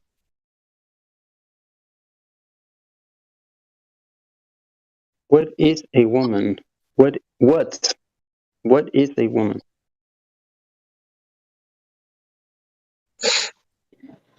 You know, those people that have uteruses that can give birth. Yeah, that's what I was kind of thinking. Thanks, Hank. I put in here. If you have a uterus when you're born, that means you're a woman. There you go. How many children do you have, Jenny? Do you have any? I have one, and I have 2 grandbabies. Oh, nice. Mm-hmm.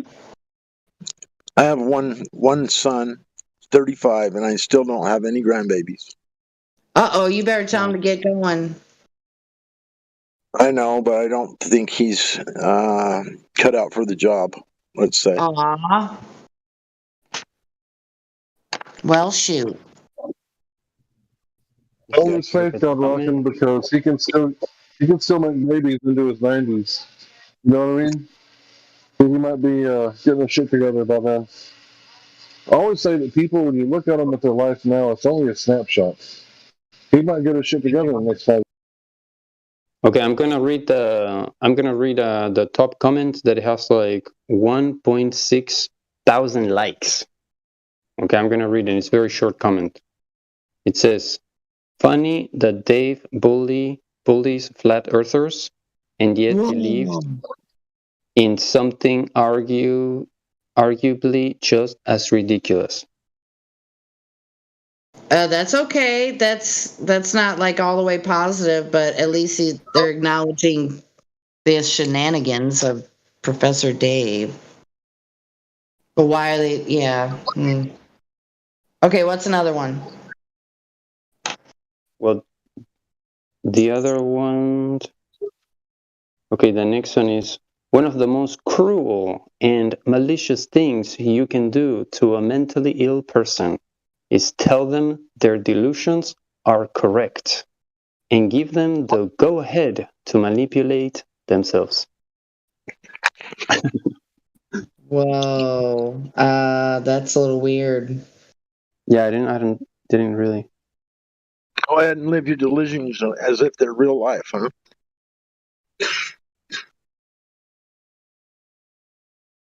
Well, apparently people manipulate themselves is what's weird to me.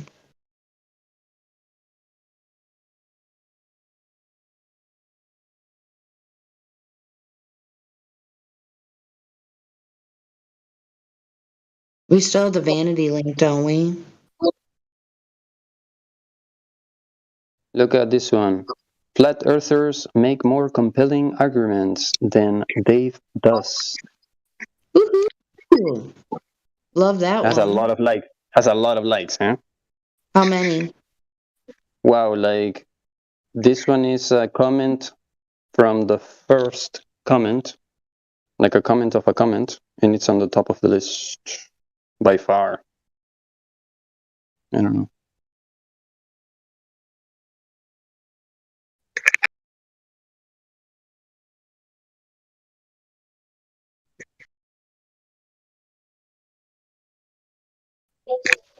Yeah, when I see opportunities like these, I try not to waste them because if this, video doesn't get taken down, these comments are going to be read by people for the next 10 years. Yep.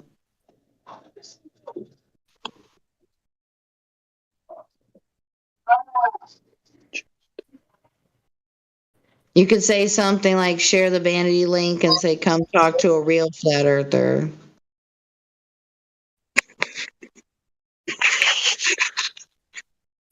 I think if you share the link, the author has to manually post it. But if you just say, Flat Earth 24/7 on Discord, most people will be able to find that. I think people acknowledge that he bullies, and that's not a good thing. I know. Actually, like bully. They acknowledge that he bullies flat earthers.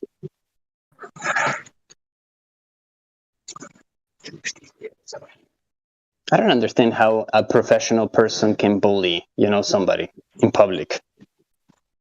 Because he's not a professional. That's why. Andy doesn't bully us.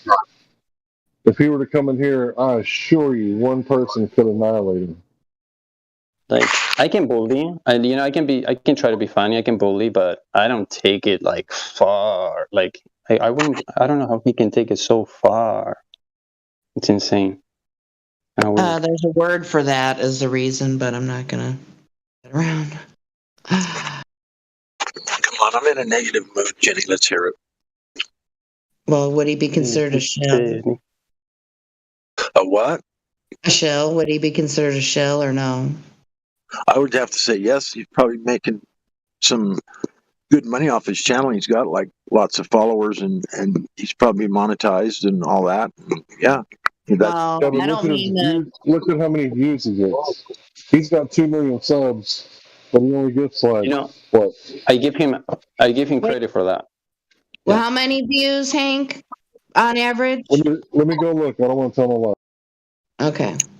Okay, listen. One day, I'll tell you. One day ago, video posted almost 1 million views. Because he gets promoted by algorithm. He gets promoted by he gets promoted by Facebook, and because that's what they want. Right. What a shame. What a shame.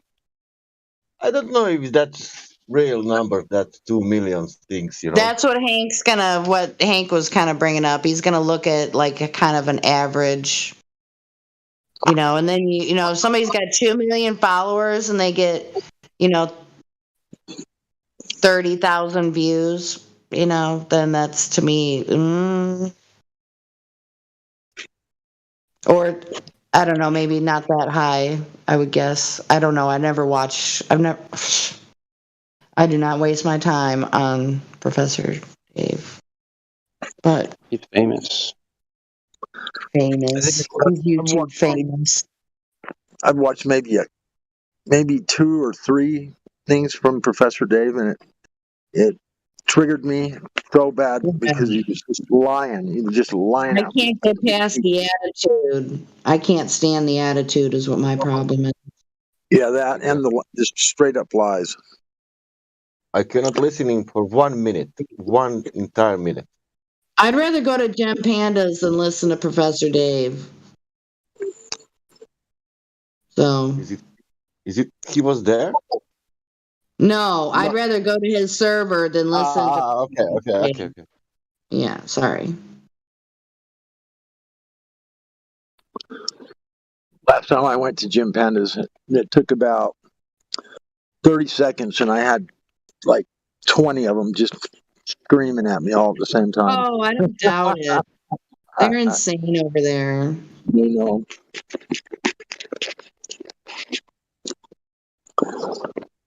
I just went over there all by myself one day. Just it wasn't that long ago, a few months ago, and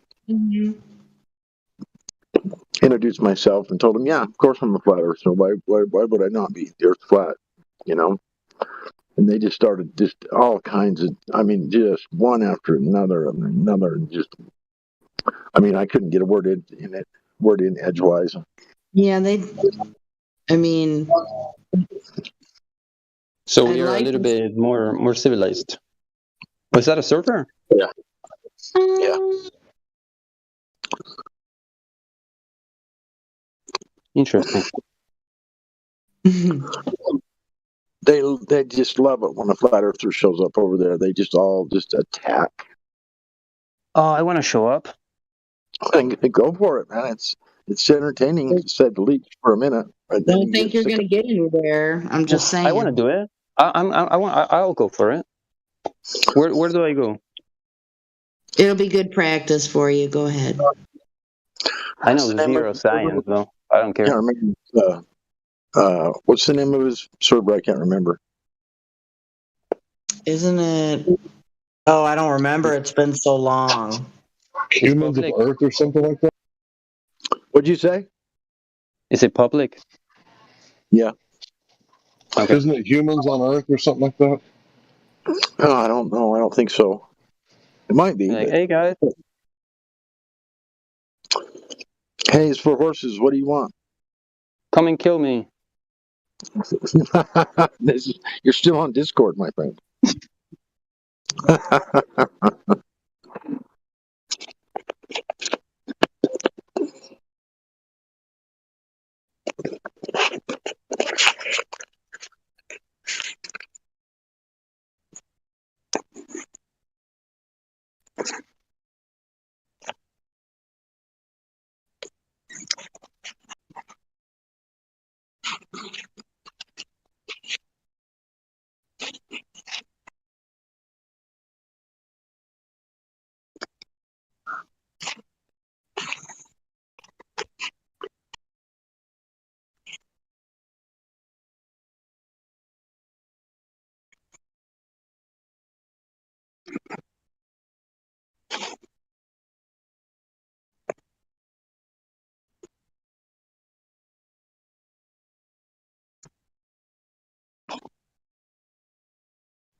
All right, so I just did some preliminary research. It's not exhaustive, obviously, on Professor Dave's channel. And from what I saw, the largest number he got was 1 million views for the Dave versus Dave so-called debate. And I would say a lot of those were, TikTokers and other YouTubers cutting and slicing, that debate so they could get, Dave making his points so they could post it on their channel, their TikTok, et cetera, et cetera. But yeah, some of them were like 7,000 views. Some of them were in the teens.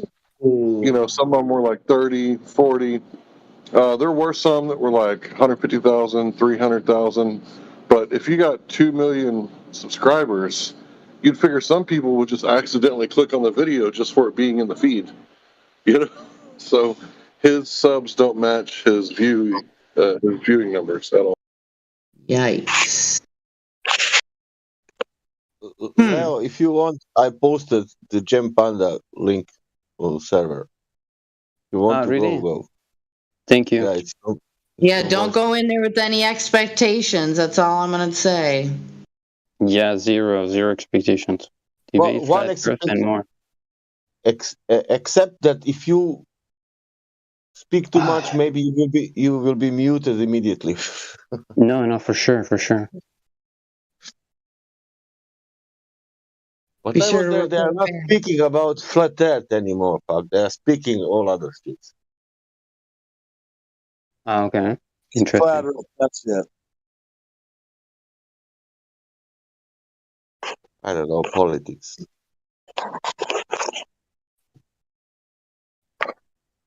Politics. Which one is the Discord? The one that they're debating us? Debate flat Earth and more? That's the one? Yeah. I think so. But I think he might have renamed his YouTube channel, so maybe the Discord got renamed. I don't know. It's been too long. Humans of Earth, yeah, that's part of it too. Hank was right. What a name, eh? Yeah, I don't know what that's about. That is kind of weird. Like if there were humans from other places.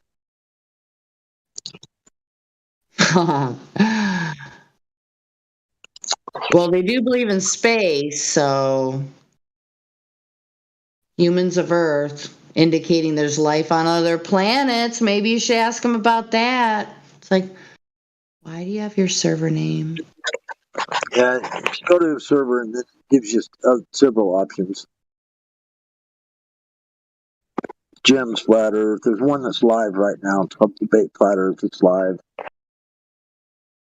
So that's the one, Debate Flat Earth. Once you get over there, join it. But the YouTube channel is Humans of Earth because they don't want to be shadow banned and all the stuff that happens to us. They don't want to be demonetized and all that bullshit.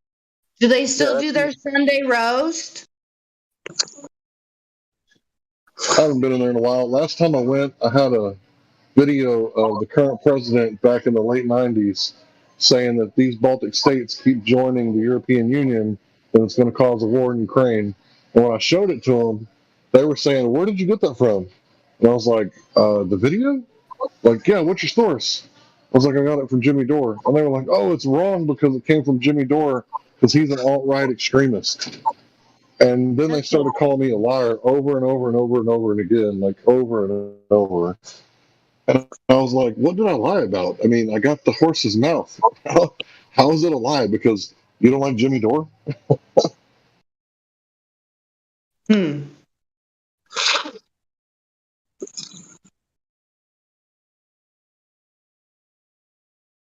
So was that like a la la la la, I'm not talking to Jeffrey kind of thing with their ears plugged or what? I mean, that sounds weird.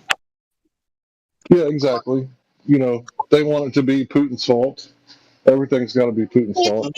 And see, I'm like one of those people, I don't care whose fault it is. I'm against war, like altogether. So if Jimmy Dore is against war, then even though I don't agree with everything Jimmy Dore says, obviously, he's an extreme leftist. But, you know, he's still anti-war and he reports anti-war news. So I'm going to use that to my benefit. That's super. There Is that are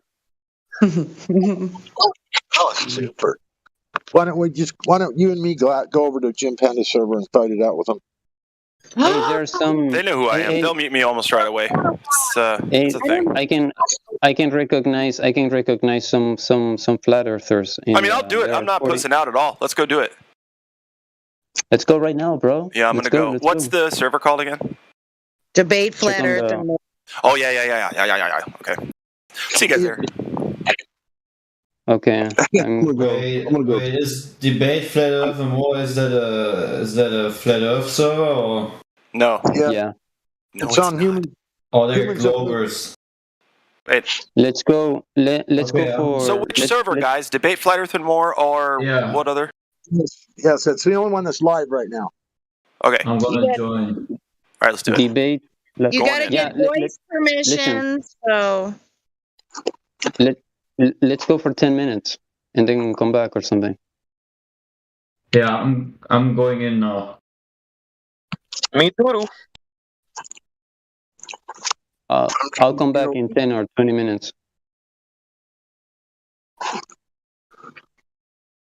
I'll come back in 10 or 20 minutes. I'm gonna go and do a dive. If I don't come alive, if I don't come back, it's because I'm dead.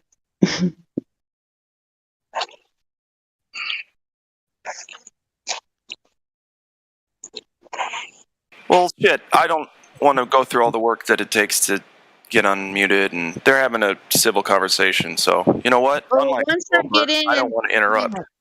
Glad. Once I get in, I'll message somebody for you. Okay. I mean, if you want, I appreciate it, but yeah, I don't know. It'll be You're less backing fast. up. You're backing up, bro. You're backing up. Glad, why did you leave? I can't speak or post anything in that server. So, and it's okay. fucking. Listen, if it's just a point and click away, I'll go. You know. Jem's in there, so Jaw I'm gonna flap. head over Yeah, there. but they're having a conversation that's like, I don't want to interrupt, It's all right? I can wedge my way in. It's all good. TTFN. Yeah. So, I mean, if you want, I appreciate it. If not, no big deal. I'll come back. I'll come back in a little bit.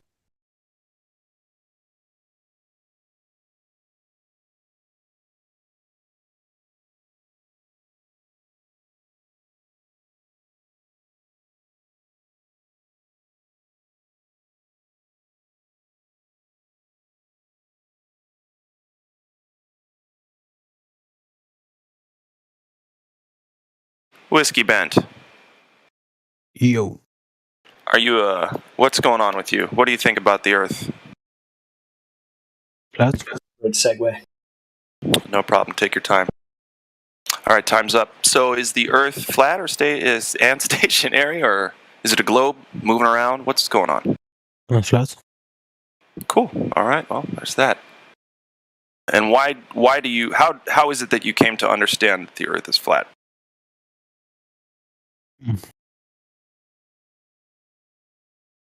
Yeah, I heard on a podcast and I went to research myself. First with David Weiss. David Weiss, yeah, he's a good one. Have you performed any observations of flatness? No, not yet. Okay, right on. I would like to get a E1000, but quite expensive. Oh, I would just take a plane ride somewhere, you know. Oh yeah, that too. There's one place that we talk about a lot in America where you can see 7 states hundreds of miles out, certain directions. The very least I think I've kills seen that all photo, globe that Lookout suppositions. Point. Sorry, what? Wasn't there a photo of that with the Lookout Point? Yeah. Yep. See 7 states is what it says. That's just one of a countless amount of observations one can make to empirically, i.e. personally, confirm that, at the very least, the current accepted globe math is absurd compared to reality.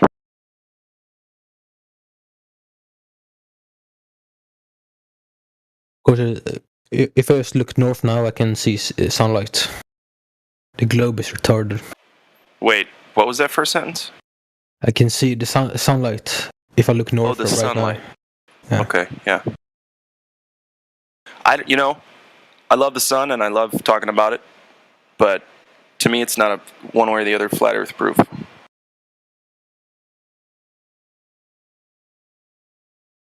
You know what it does though? My observation is that the sun is moving and that I'm not.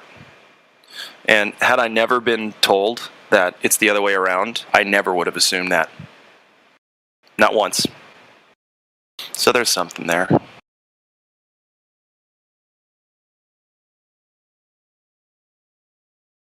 We accept the reality of the world with which we're presented. It's as simple as that. The Matrix.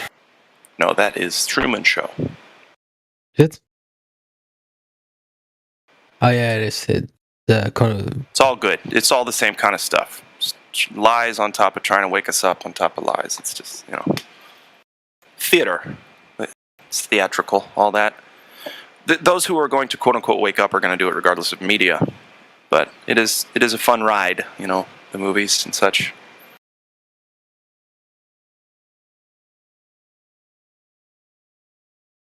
Hey guys, just came from that channel and they're having a very nice conversation, very civilized, so...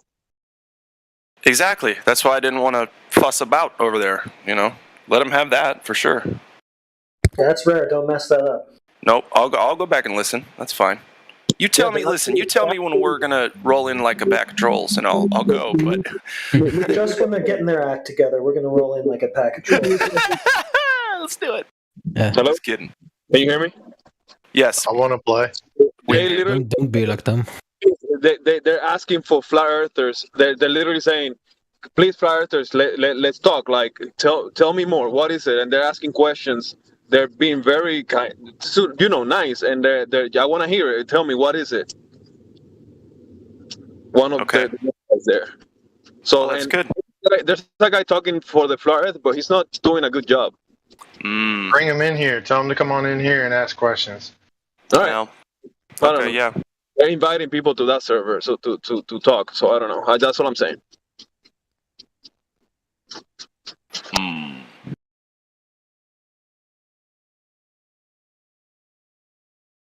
All right, I'll go over.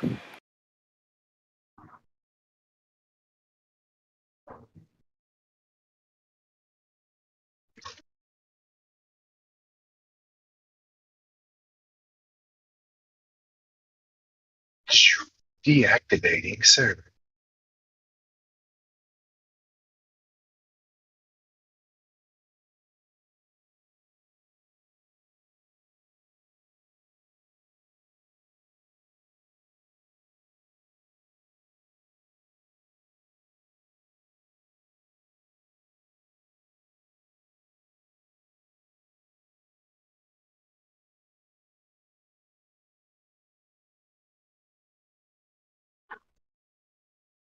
Hello and welcome.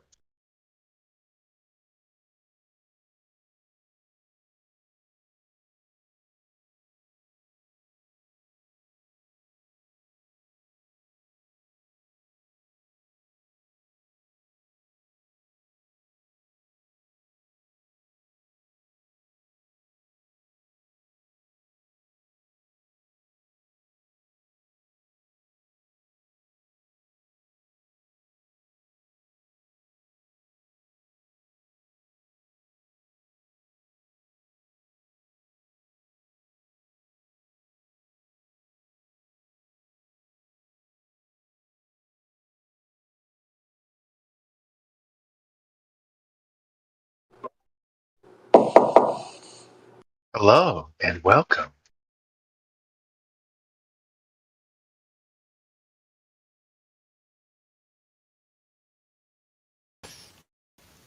Where did everyone go? Hello and welcome.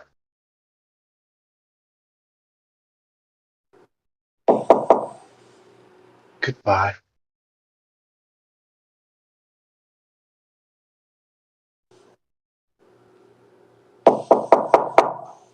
Hello and welcome.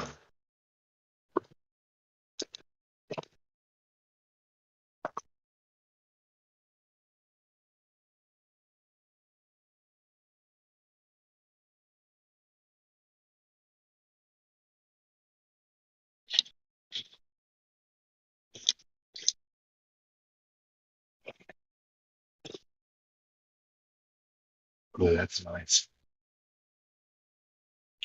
That's really nice.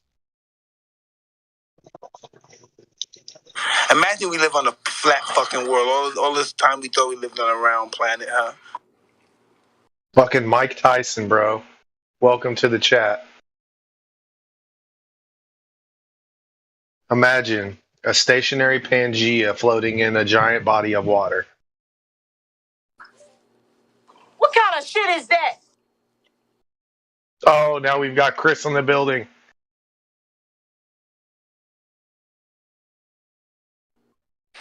Do you speak any English?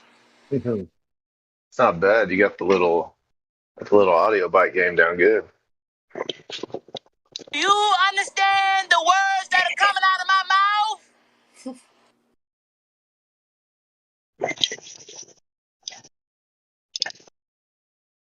I'll rip at this dab. Guys, calm down. Don't panic.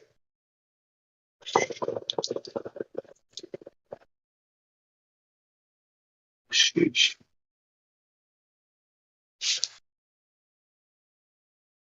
Imagine believing at its weakest point, gravity is strongest. And at its strongest point, gravity is at its weakest when you're dealing with helium. Just imagine. Just imagine on the surface, there's zero interaction with gravity and helium. And then just imagine at its weakest point, furthest away, closest to the Kármán line. They'll tell you it's at its strongest, and it's holding the gas down to the surface of the Earth, creating a spherical shape. Imagination. Big facts.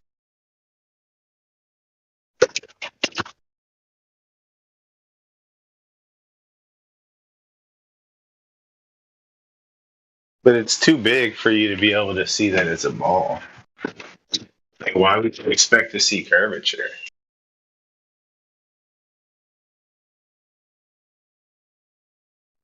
You said it's too big. Well, of course. That's what she said. Oh my. Just too big. Daddy.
Guys, we recently just acquired a sponsor. They figured they'd get a lot of traffic here, and seems to be their target audience. So it's a space restaurant, and they feature galaxy fries with dark matter sauce and Saturn's rings, chicken rings, and all types of stuff. So make sure you guys go check out Spacies. They are our sponsor. We got to get these bills paid, ladies and gentlemen. And where can you find all this spectacular space food? At Spacies. Now with our new Raditz menu. Spacies. It's good food in space.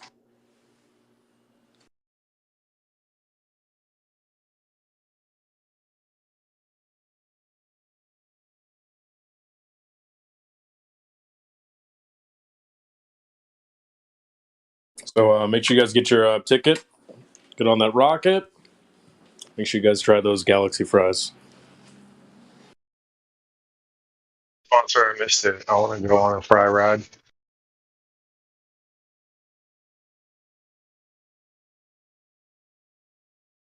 It was a brilliant idea for them to link up a deal with the Flat Earth server. I mean, we get a lot of traffic, and it seems like the perfect target audience. So, and they're paying us, baby. We're getting paid, baby. So let's go.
most famous achievement, accomplishment of mankind, of humans.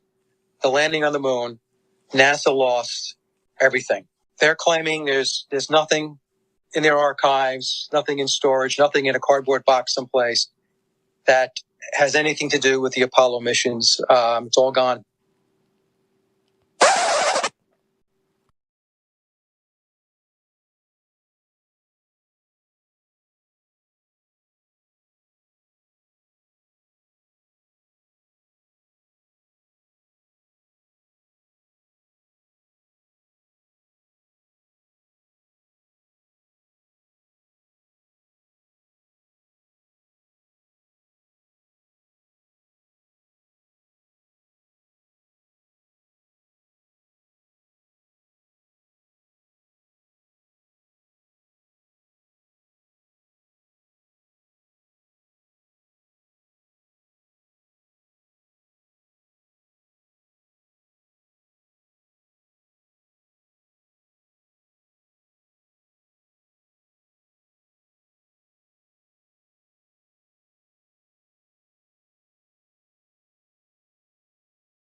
Don Pettit here from NASA. That we've got a toilet that you use, and then a machine that goes chugga, chugga, chugga, chugga, chug, and then you go to the galley and you make yourself a cup of coffee. And that's exactly what you are thinking it is. Oh, this coffee smells like shit. It is shit, Austin. It's a bit nutty. Disgusting. I mean, they had to know that they were making jokes like that about the space coffee, that it was already going to be a thing later.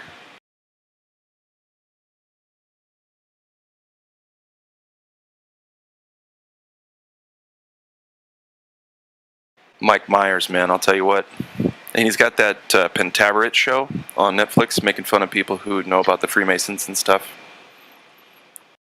Or conspiracy theorists, let's just say, like, staunch conspiracy theorists. Ones that make us look bad. So, I'm not a conspiracy theorist. I just know that the Earth measures flat. And that is that. It's a bit nutty. That's great. Those conspiracy theorists, yeah, they're a little bit nutty. Exactly.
Still talking about space, eh?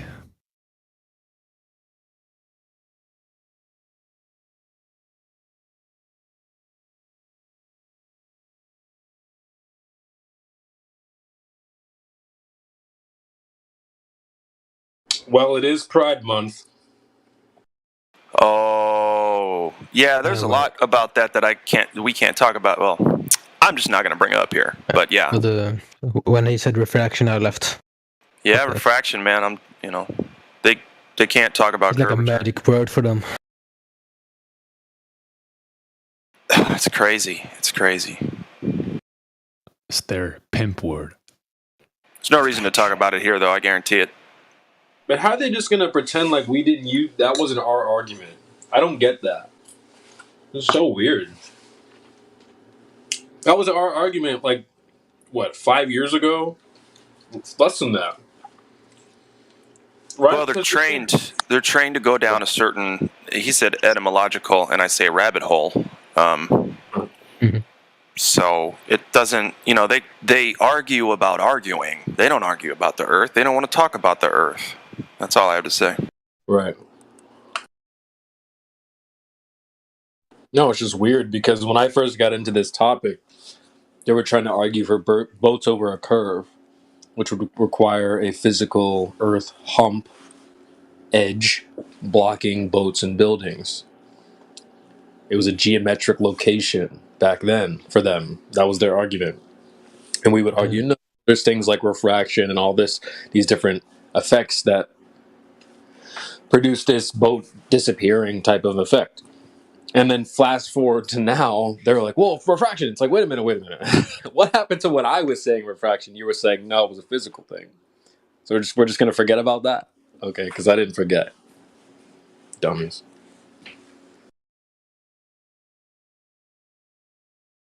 Someone told me 24/7 BS won't work here in a DM.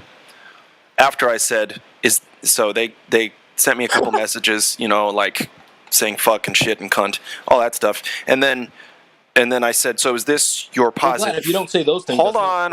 I said, is this your posit for a direct Earth curve measurement? And he said 27 BS won't work here. And I'm like, bro, I'm just thinking to myself, because then he blocked me. But I'm just thinking to myself, like, curvature is the only thing we need to talk about. Really and truly, I know you know that. Stop ignoring it. Stop lying to yourself and others, bro. You're so much better than that. That's what I wanted to say. I'm sorry for interrupting. I was just going to say, like, you're good.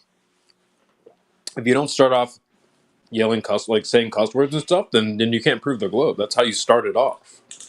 Yeah, you're right. It was weird. It was like a tick he has that he has to do that first, and then. Well, anyway. That's funny. It's almost like Achilles heel curvature. Okay, brother, you speak so soft. Hold on, I don't think there's a volume amount that I can turn you up. See, I'm speaking soft because you speak. Yeah, I got you at 200 partner. Whiskey Bent, that is. You have me at 200. Yeah, now I can hear you. You just speak soft, sir, and that's okay. I don't want to try to change that. I can't. No one can. Just trying to set the mood, baby. Come on now. I wasn't complaining about the music, sir. No. What's in his soft voice? Anyway, I just can't hear him very well. Guys, you know what? I got bad hearing, and you should know that by now, and I'm sorry. Did someone say something? No, Quetz was just whispering more sweet nothings in your ear flat. Sweet nothings. I like that term.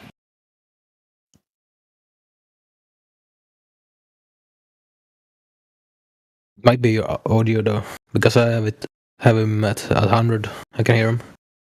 Yeah, I can hear you. He sounds good to me. Yeah, I mean, Quetz, I can hear Quetz fine at 100, not 200. Same. Yeah, and I think we're back at 100 now. I'm at that. Hey, are you French? Who? Whiskey Ben, are you French? You sound... No, Swedish. No? Swedish. I was way off. Okay. Oh, sweet, dude. He's what we call a Swedish banana. He's sweet-ish. Swedish banana? Is that different from a regular banana? Never heard that before.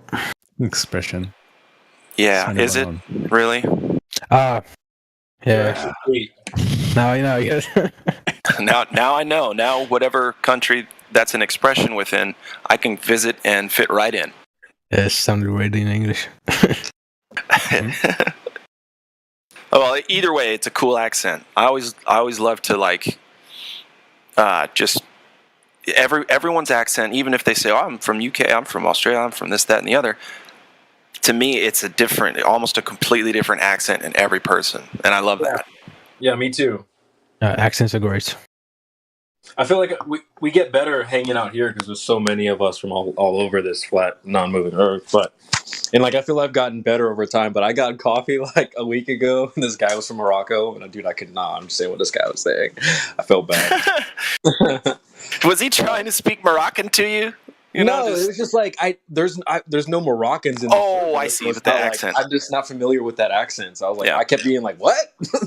But I felt bad because usually I'm really good with accents and stuff. Hey, you know what? Even here. He might be used to it though.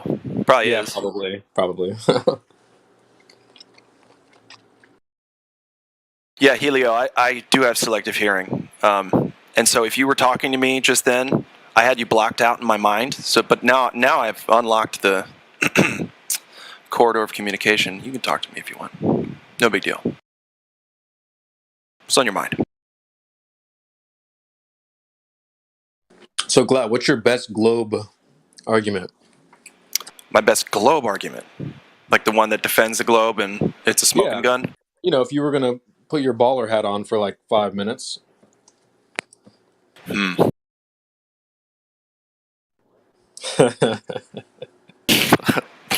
This question sucks.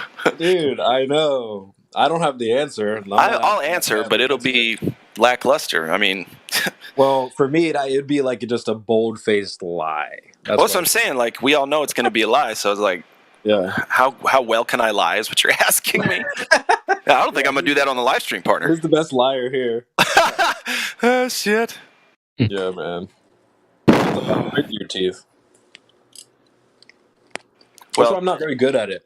Not a lot. Well, too easy.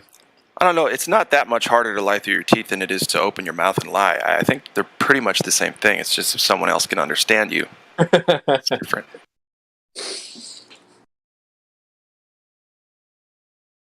Because, like, people that talk like this, they've lied to people before. You know? It's just human nature. Go ahead. Make your jokes, Mr. Jokey. Joke maker. Don Pettit here from NASA. I'm at home due to the COVID-19. It's like somebody took a tongue depressor, just left it there for like a year, and now he's stuck with that. Like, you know, it's weird. It's like he's got a chip in his upper mouth. You know, just the chip. Wow, that's funny, dude. I don't know. I'm trying to imagine what's happening in his mouth to do that. I like that. He's got a Dorito in there. He's trying not to break it. Yeah, it's like stabbing. John Peggy here. The doctors say that. No, I'm not going to do it.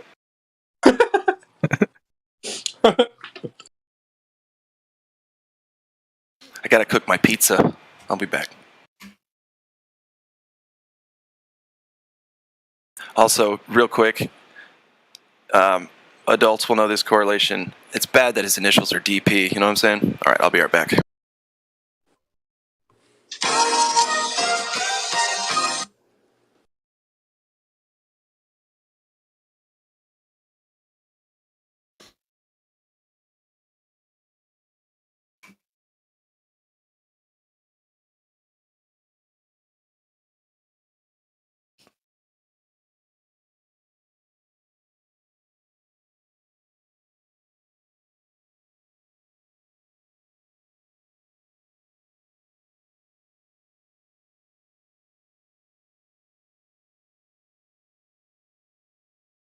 Right.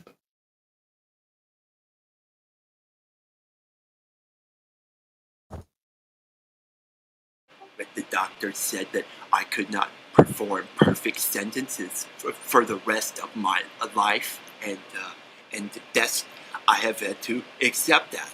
What was disappointing was when my children were born with the same list. Damn, so it's like a genetic thing? I suppose. Is that like a side effect of, too good.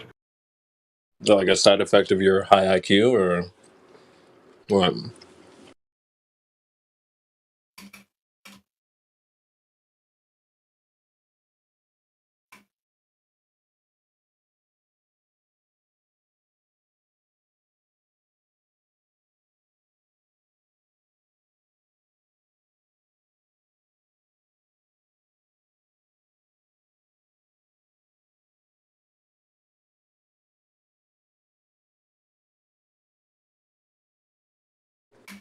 Speak up, boy! I can't hear you from up there!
Well, I'm not going to sit around here and wait for hours and hours for the show. No. I thought it was.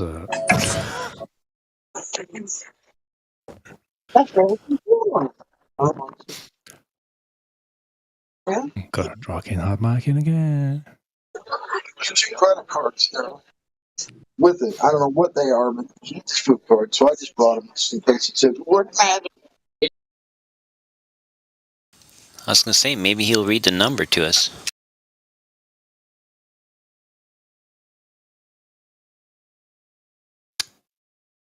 What number? He was talking about credit cards. Your number, Glad. Hey. Hey. Oh. Credit cards. Yeah, let's not talk about those, please. Jake, don't shoot me, KJ. I'm sorry. Other than don't get any more of them, people. Don't get any. See, what's going to happen, this is just, I'm trying to be funny. There's going to be a social credit system, bro. And all your bad credit from right now is going to transfer over with interest. So, fucking China, man. It's coming. It's coming right now. They already got your score, bro. China knows everything. TikTok, you know. Yeah, TikTok, yep. Yeah. If you've even typed the words flat earth, you have negative credit. I think so, right? I think that may, like, they're already building it. They're like, hell, the reason we don't shut them up now is because they're digging their own damn grave. Wow. They have no clue. No clue. Yeah, that might be true. Please no. Please no. Thanks.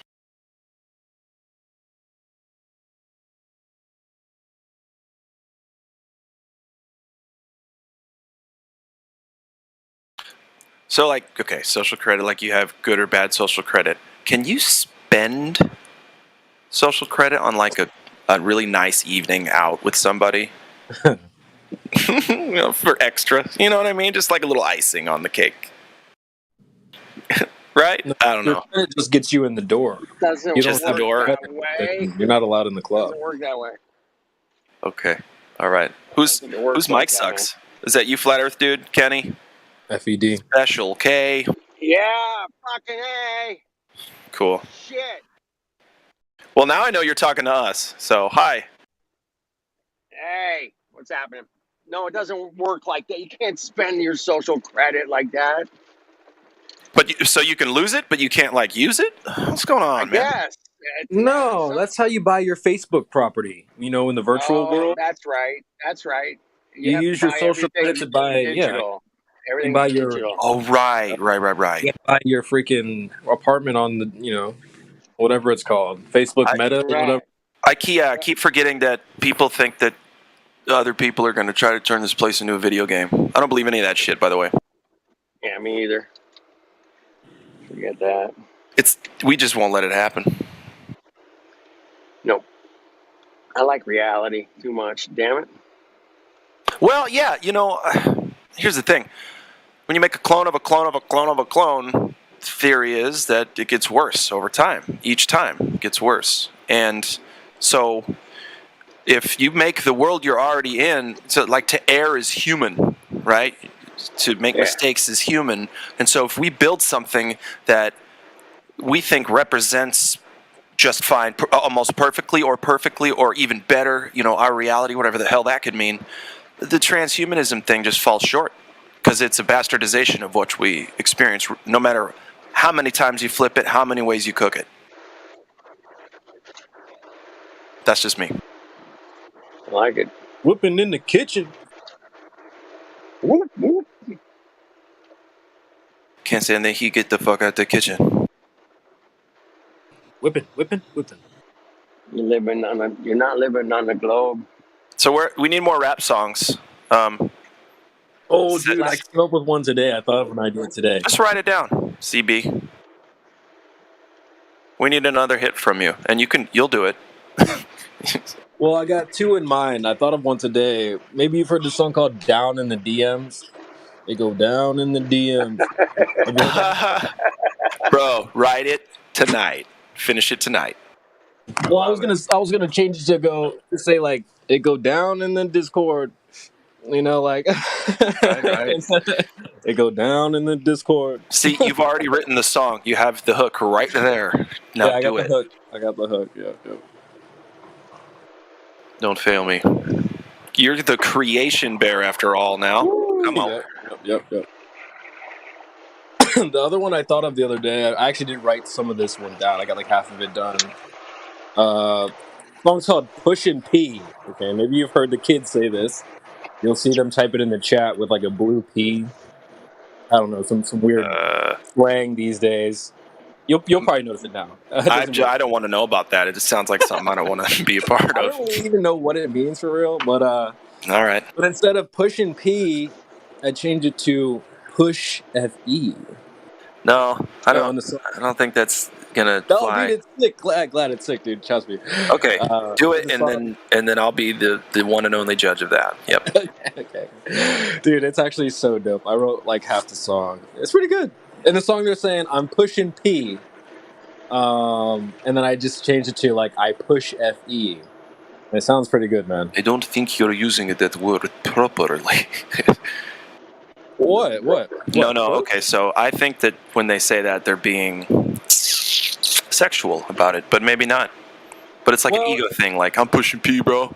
You pushing P? Hell yeah. Like it's kind of like you gotta listen to the song. Listen to the song because it has lots of different like references. It doesn't. I understand at first glance. That's what. Sure, right. But I mean other things like I'm pushing product. I'm still working on that. Yeah, I see. I go there every time. Sorry, but listen, that's on you. Listen, it is. It's true. Yeah. Dude. So anyway, do it. Write it all down. Be creative. Please. All right. We'll do. Super. They go down in the Discord. Down in the DM. What?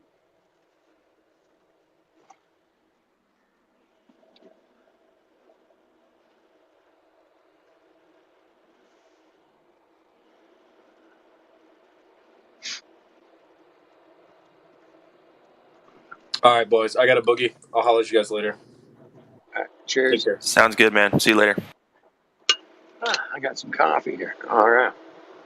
It's always nice to find that extra little bit of coffee in it. Yeah, after eating lunch and getting back on the road. There.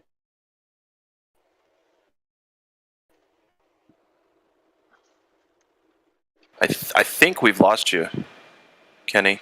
Yeah, I'm lost. No, okay, Totally you're still lost. there. Just Still quiet. there? Yeah, I driving Where you 20 headed? miles. Central Coast, California. What are you gonna do there? Oh, you're probably like 20 minutes from me, man. Yeah, Santa Yeah. Maria, to be specific. Yep. That's where I was born. So was what's her name? Marilyn Monroe. No, no way. Yeah. Graduated Santa Maria High School, I believe. Wow. Now that's some trivia. There you go. That's high quality gravy right there. And Santa Maria is also famous for their tri-tip. Mm-hmm. They have a very special way of cooking the tri-tip. It's a Jocko's Steakhouse is right up north of that in Napomo. There you go. Yep. Best steaks ever. Oh. What about the Chop House? You ever been over there? No, where's that? It's like northwest of Santa Maria. I don't know what city it's in. It's this little teeny town, but they got this steakhouse called the Chop House. I guess people come from miles and miles to go there. I don't know. Yeah, Central Coast is beautiful. Yeah, it is. Pismo Beach and Pismo. San Luis, San Luis Obispo.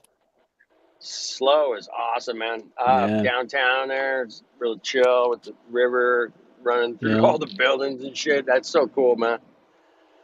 If I could great afford to town. live there, man, I would probably move there in a minute. It's pretty cool. For sure. Yeah, me too. Good spots out at Avila. Yeah, Avila, man, absolutely amazing. They got a new campsite up there, man. I'll get the details. My buddy camped there this week, and for a couple nights. I guess it just opened up, so we'll see how it is. Nice.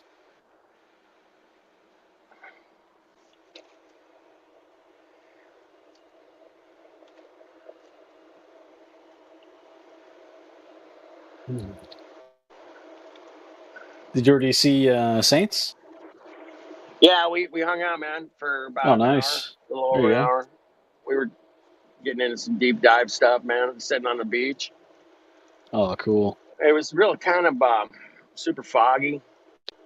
We couldn't see. We were actually at the Black Swan spot where it was taken, and it was just super foggy. It couldn't even tell there was derricks out there unless you were looking for them. It was just It's all good. This special Earth of ours is dynamic. No big deal. yeah. It was, but I'll hit it on the way back. Maybe I'll have better luck. Maybe. I hope so. But yeah, it was cool to see exactly where the picture was taken on the video. That was nice.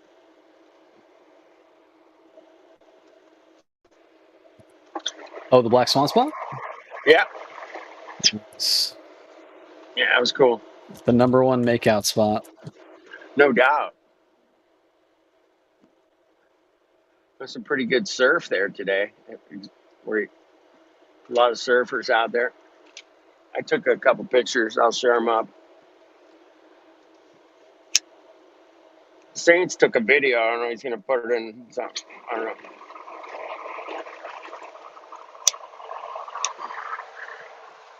So he's going to the studio tonight to record some music. So we'll see what comes out of it.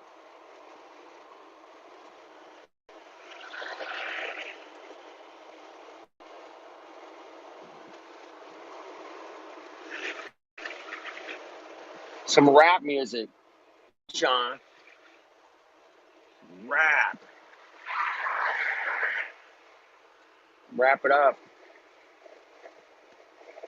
every time. I'm more of a punk rocker, but to each his own.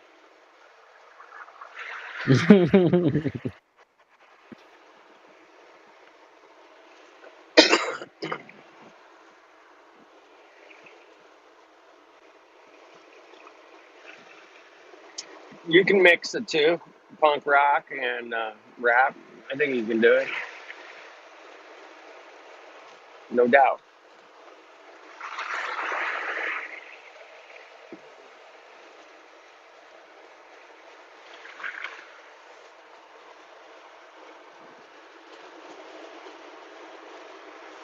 All right, let me know if my mic's too loud or too much wind or whatever. Let me know.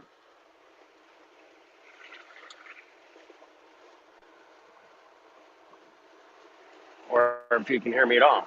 I might Yeah, have you're good. problems too. Maybe not. I don't know. I never know. I'm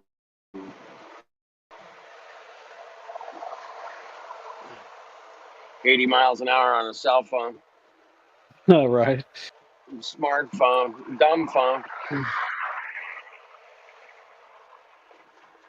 I never know when it's going to work or not, or who knows. It usually works most of the time. It drops out every once in a while.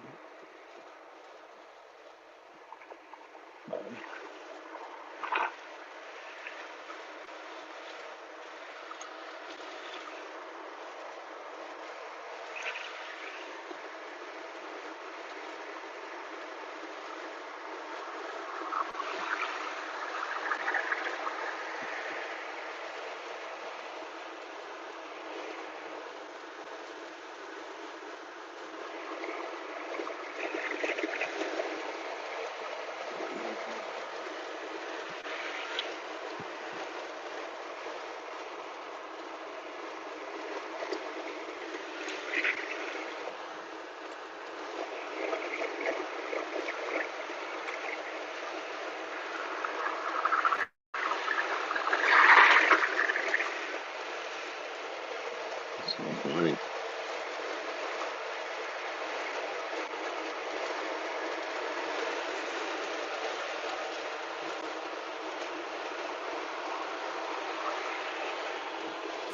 Are you at the beach, dude? Nah, I'm driving up Coast Highway though. Oh, that's too bad. It really sounded like the beach. It sounded lovely. It does sound like the beach, huh? Those are waves coming in. Waves of traffic. Waves. Sound waves. There you go. How flat are sound waves? Are they flat? I don't know. They can be sharp, too.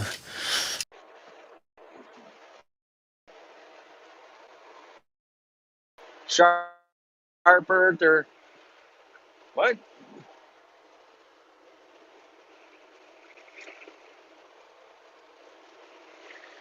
I'm a sharp earther. I like it.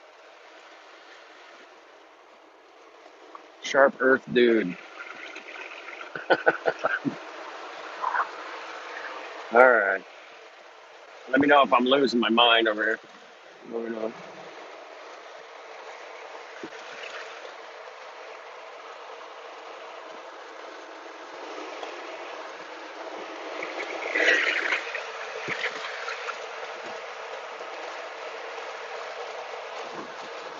We got a big Flat Earth meetup coming up a week from today. Southern California. Yep, excited. Should be a good time. Some really cool people coming, man. Latter-day Saints will be there. I heard Sonny might be coming. Will the Cherokee be there?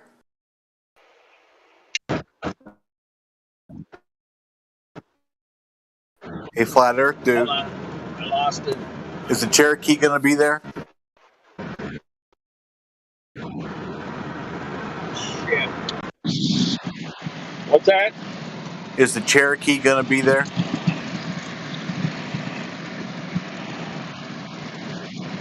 One more time, man. I'm I think you're having too much fun. That's the problem.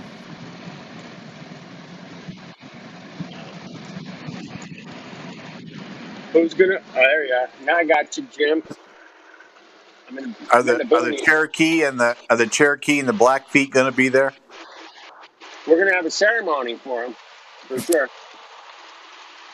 Little drum circle. We're gonna definitely have a drum circle. Flat Earth drum circle happening next Saturday, man. It's gonna be totally kick ass.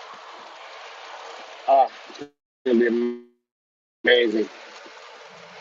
No way. I've got a drum. At the beach, no Animal less. skin. With yeah, we got about Cool. 4 or 5 there. Yeah, I'll bring a couple. You bring one. Yeah, Flat Earth drum circle. Woo. Can't wait. I was in a drum circle last weekend, a week ago today, with about 500, 500 Wow. ish. It was awesome, man. It was so powerful. Love it.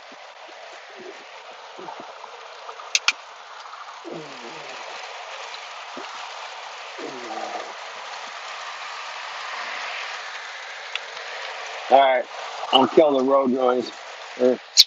Most of it. There you go. Is that better? That's better. Hey, Hey. where's the meetup in SoCal? Hello? Oh. You're roboting. Oh.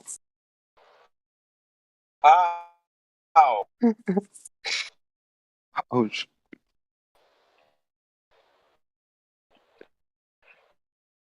It's in Southern California and a beach, uh, SoCal at Sunset Beach.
There's anyone looking.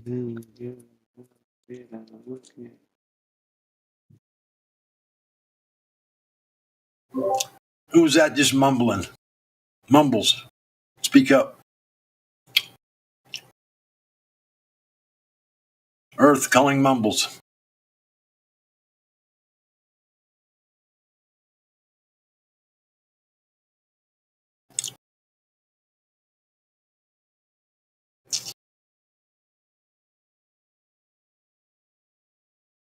Jeez.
What are you eating?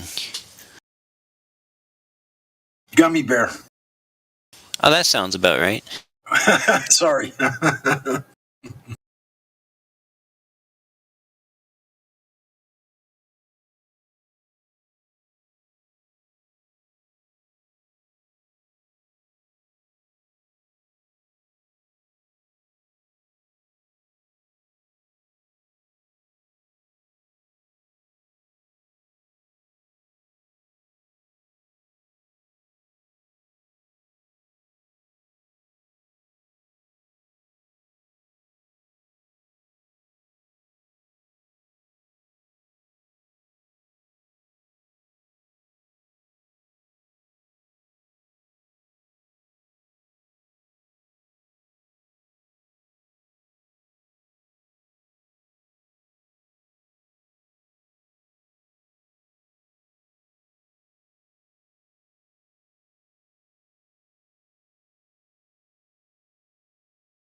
Chickadee check of the microphone 1 2.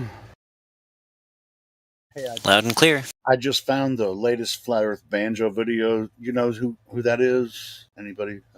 Anyone? Yeah. I just watched like the first 10 seconds of it. He just put it out today. It's like 27 minutes long.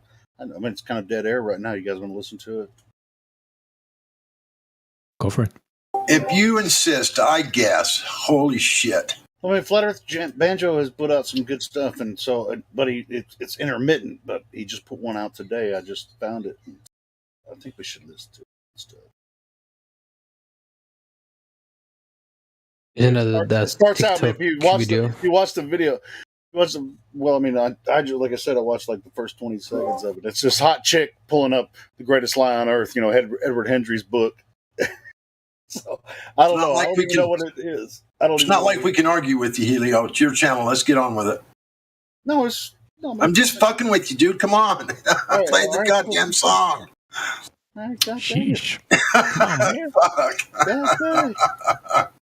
Let's see if this. Well,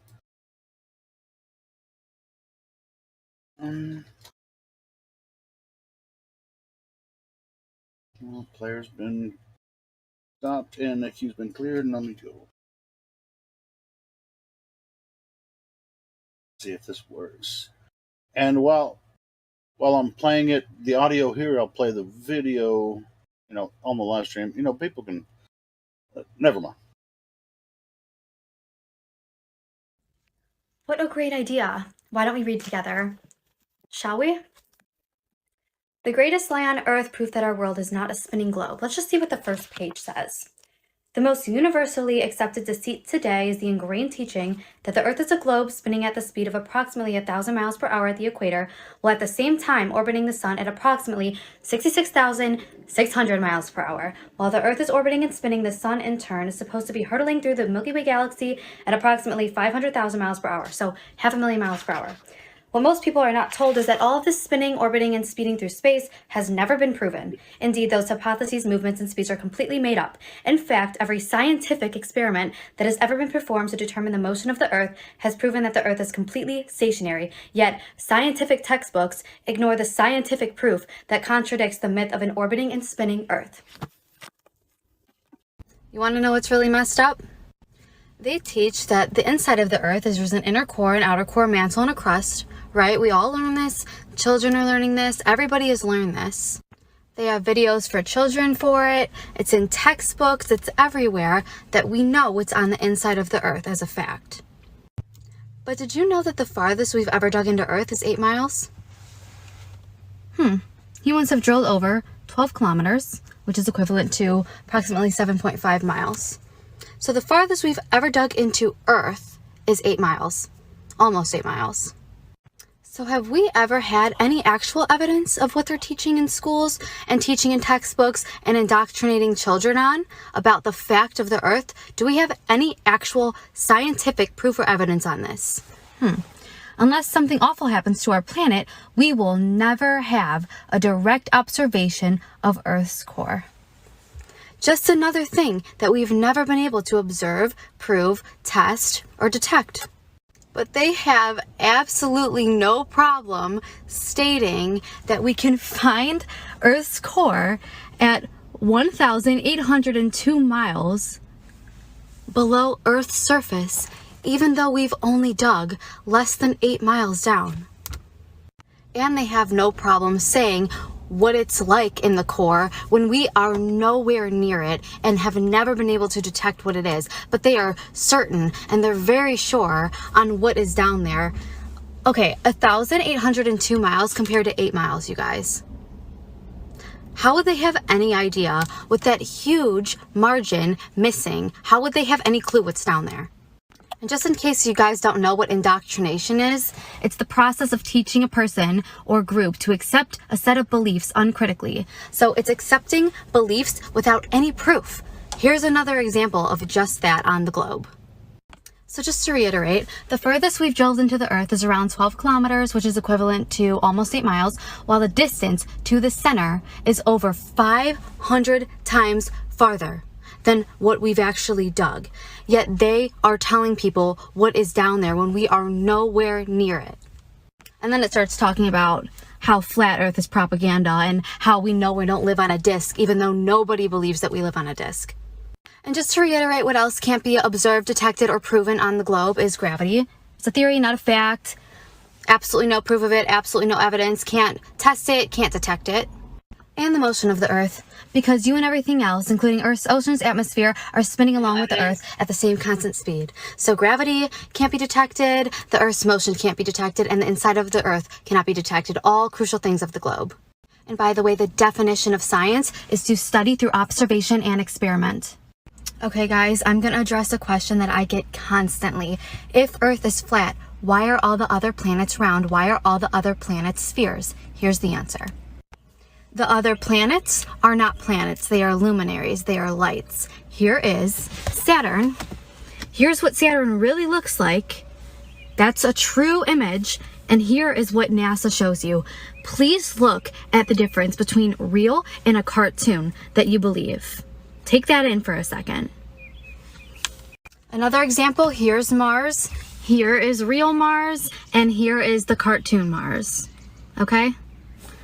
It's a light. It's a luminary. A luminary. Okay? Not a surface planet. Not a surface planet. Here's Venus, and I would like to point something out about this. You can see, when you zoom in very closely to stars and the planets, water ripples. Okay? Water ripples. Here is a side-by-side comparison of planets next to real images of these planets that are lights. Okay? Why are NASA images not even close to reality? Why? Another side-by-side, pause to read. They say that Jupiter, Saturn, Uranus, and Neptune are gas giants and are not surfaces. They're made of gas. But isn't it interesting, look, that Mars, and Venus look the same as these planets that they say are gas. These are clearly not surfaces either. Before you bring up the moon is the same exact idea. The moon is a light. Okay? That's why the closer you get up to it, the more it fades away. It disappears into the sky. You could see stars through it. Clouds have been seen through it. If it was a surface rock, that would not be possible.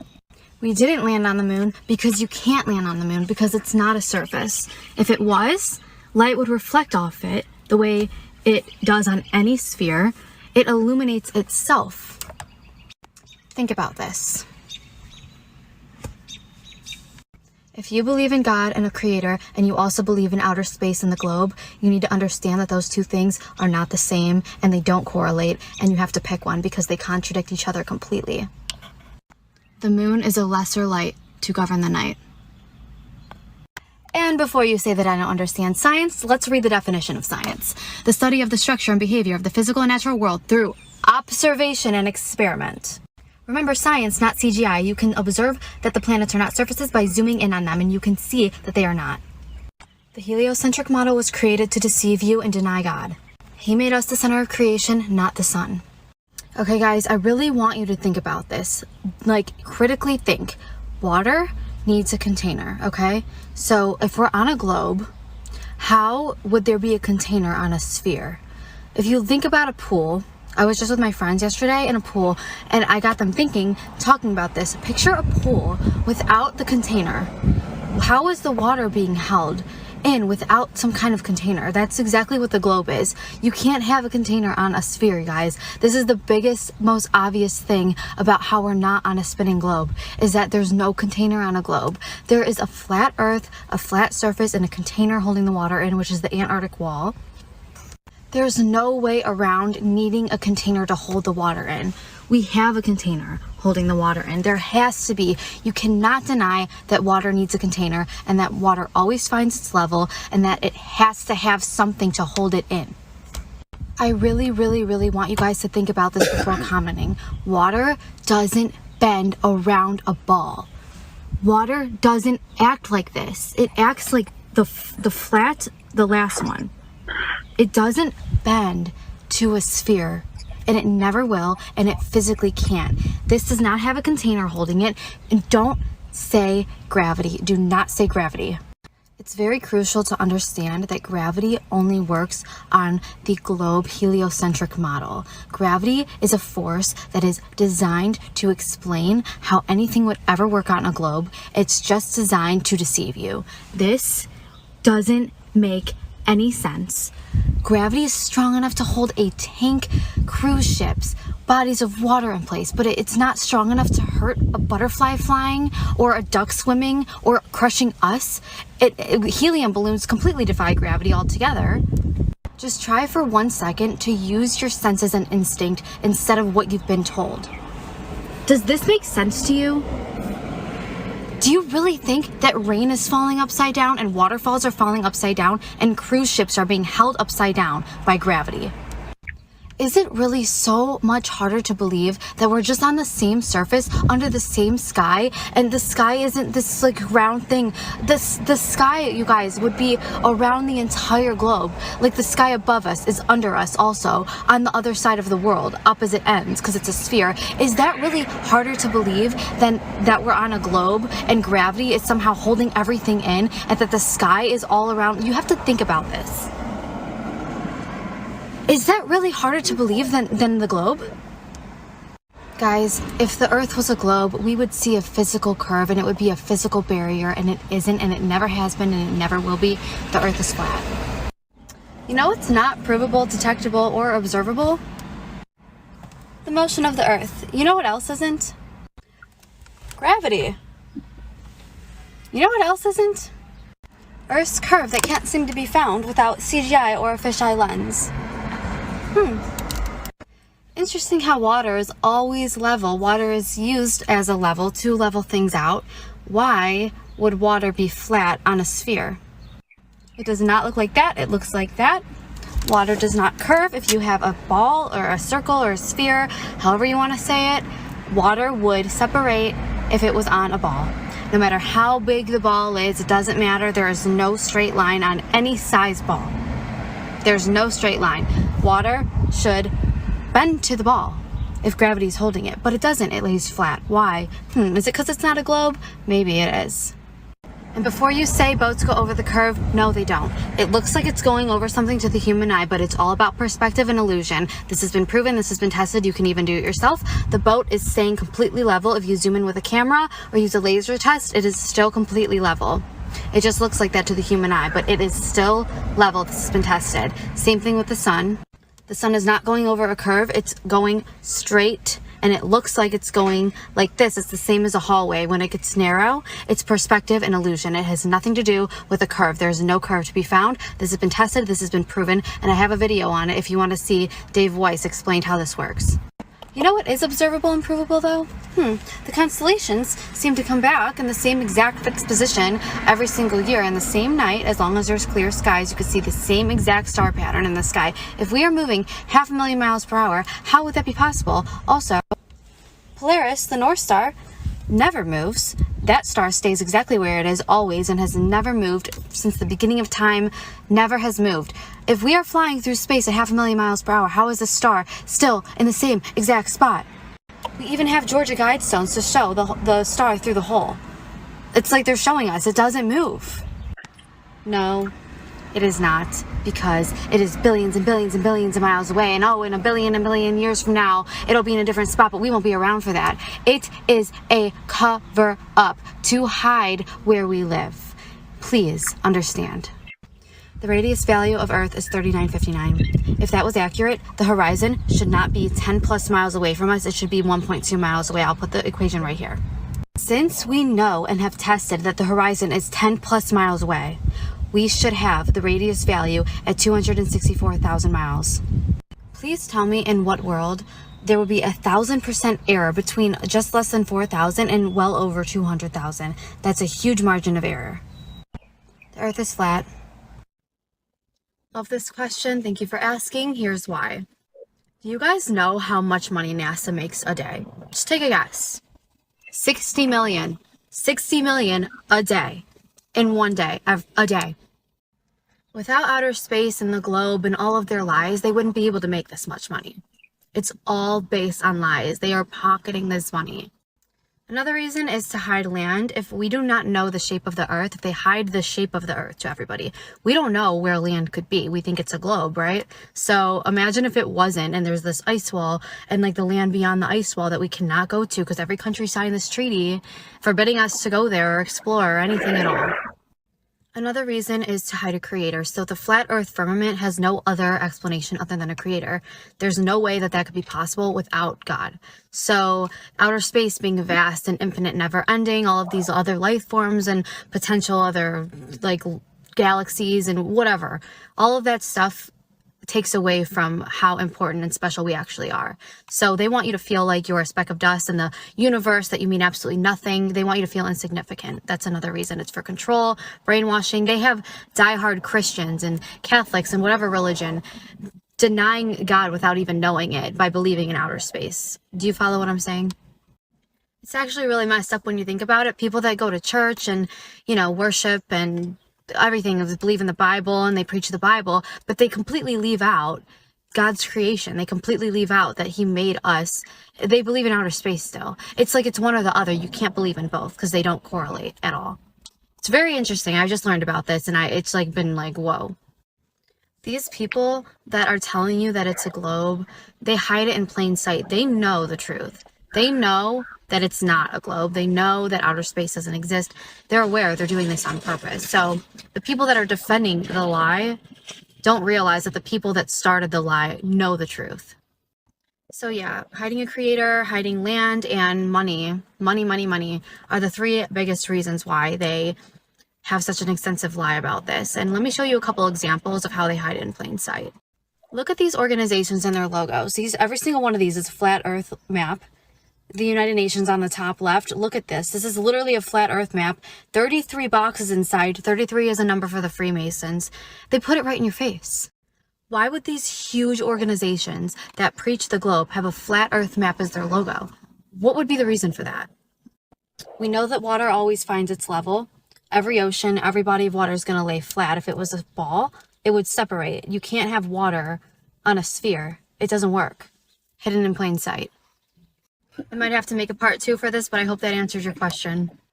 If you think flat earth is stupid, it's because you're thinking of a stupid flat earth. Flat earth is not a floating disc in the heliocentric model. The heliocentric model is designed for the globe. It only works with the globe. They're two completely different concepts. You need to understand that first of all. Second, if you think it's stupid to not believe in gravity, understand that gravity does not correlate with flat earth. Gravity is a concept that was made up to fit the globe narrative. The globe narrative fits the heliocentric model. Those three things are their own model. It's a theory, it's a conspiracy. A lot of people don't know this, but let me tell you, NASA, Antarctica Treaty, globe propaganda, and the globe model being taught in school systems all started in the same decade, all together. This was a plan to brainwash the entire world, and the generation that was taught flat earth is dying. We need to understand the truth. If I asked you how fast the earth is spinning, how fast is it chasing the sun, how fast is it orbiting the sun, would you know how to answer those questions? Do you even know what you believe? No, you don't, so let me tell you. The earth is spinning at 1,000 miles per hour. As it's spinning 1,000 miles per hour, it's rotating the sun at 66,616 miles per hour, okay? So spinning at 1,000 miles per hour, rotating at 66,000 miles per hour, and chasing the sun at 500,000 miles per hour, all at the same time. That's what you believe if you believe in the globe. Do you know how ridiculous that is? But we don't feel any of it, right? Let me continue. You think it's stupid not to believe in gravity? Listen to how stupid this is. If you believe in gravity, you believe that waterfalls are falling upside down, rain falls upside down. If I jump, I'm jumping upside down. This invisible force is strong enough to hold trillions, I don't even know, tons of water.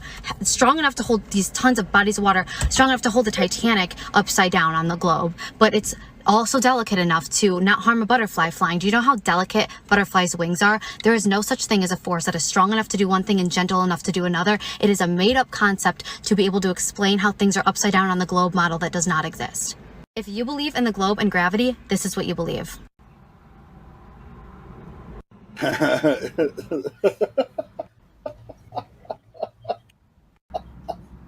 We are all under the same sky. The sky is not a circle around the globe. It is above all of us on the same level. The sun is not the center of the universe. Earth is. We are the center of the universe. We are the center of God's creation, whether you want to accept that or not. Water always finds its level. Water always fills its container. You cannot do that on a circle.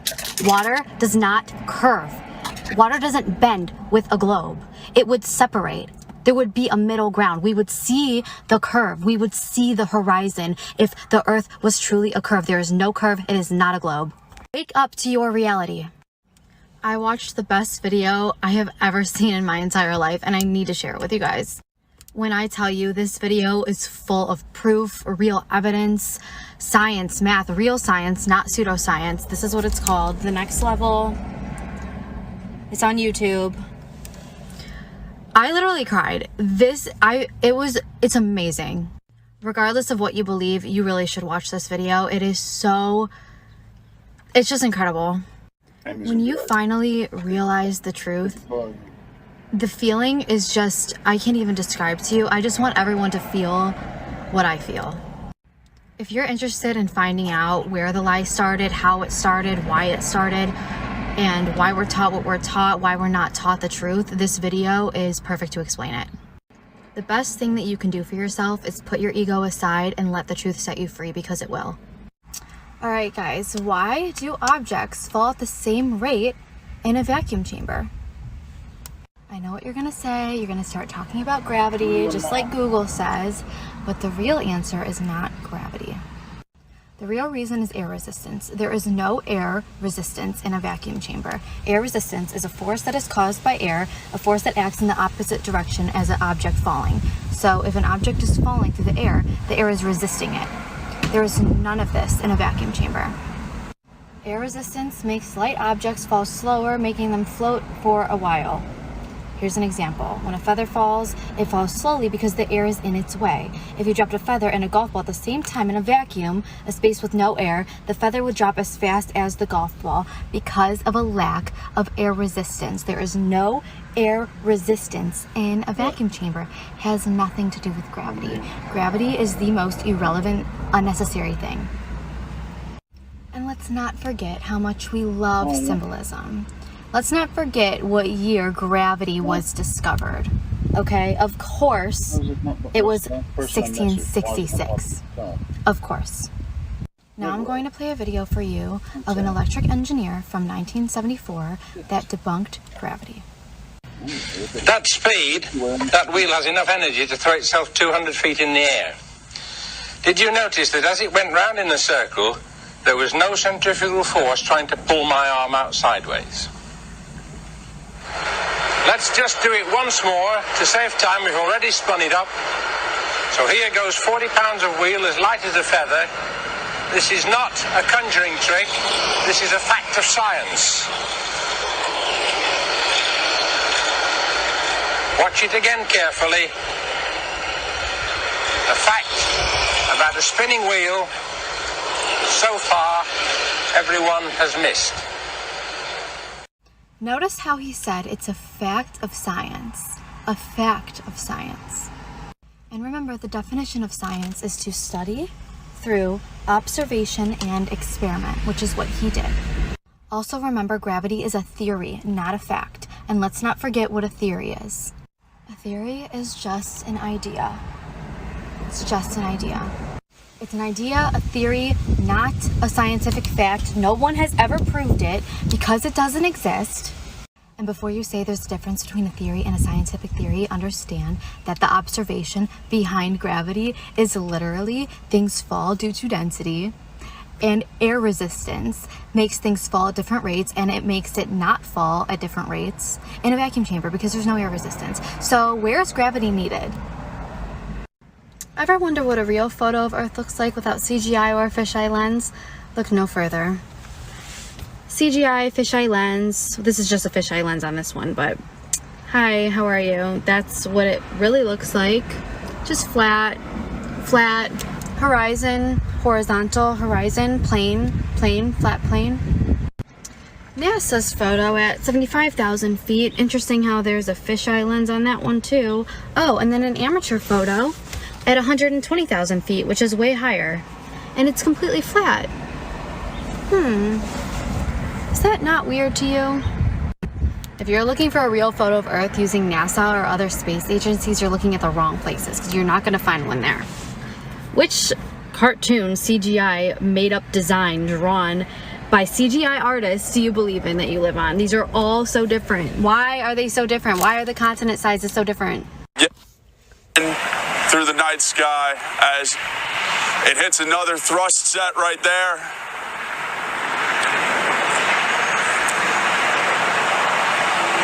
Just see the trail it's leaving behind. absolutely amazing. And to describe it to you, and you can see it, but from the ground, it almost looks as though a cloud of smoke with its own mind is just shooting through the sky. Where's the video on this? Where can This we is watch it? absolutely incredible. Or are we just stuck listening to this stupid audio?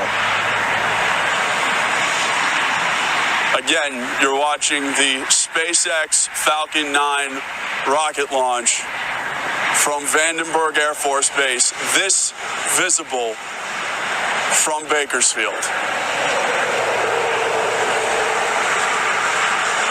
Absolutely incredible. You guys are not ready for this one. So my friend Jeremy explained this one to me when I was questioning how do we have satellites in outer space showing us Earth that you can zoom in, you can even see in your own driveway, your own house. How do we have this if outer space and satellites aren't really there? So here we go. So here's the Google Earth. Interesting how it has this white perimeter around it. What is that, the Antarctic wall? Like, what would that be? Come on. Anyway, this is completely fake, painted drawing of a globe, but I'm just zooming into just a random place, and you will see, keep watching very closely. Watch for the change. Right now. See that? See that switch? That's a painting to real images from a plane. This is not a satellite in outer space. See that? Zooming in, you can see these are real images from a plane. Don't be fooled. You know what's really interesting to me? Every single person that I've asked, is gravity a fact? They say yes. Gravity is not a fact. If you don't believe me, you can simply Google it.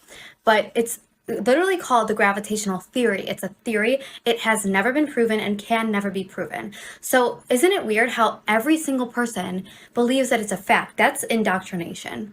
So I'm wondering why, if gravity is a theory, can I look it up anywhere? I can find any article, any information, multiple books on it at the library, anywhere. But when I look up flat Earth or a flat Earth book, it's really hard to find any information on a flat Earth, even though they're both theories. Does that make sense? And I'm going to show you what it looks like when you Google proof of a flat Earth. Just look what it looks like. Fighting flat Earth theory, how to debate a flat earther. Are flat earthers being serious? Here's some more. I don't know about you, but to me, that's a red flag. I'm sorry. Not everybody fits in the bad bitch genre. It's a genre. Not everybody fits on the Rasta.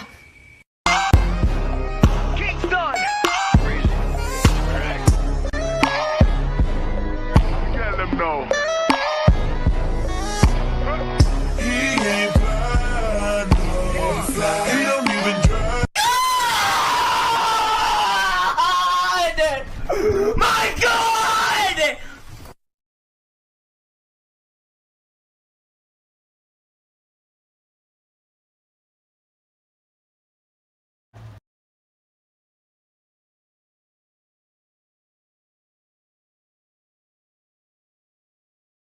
Was I hot micing a little Was bit? that it?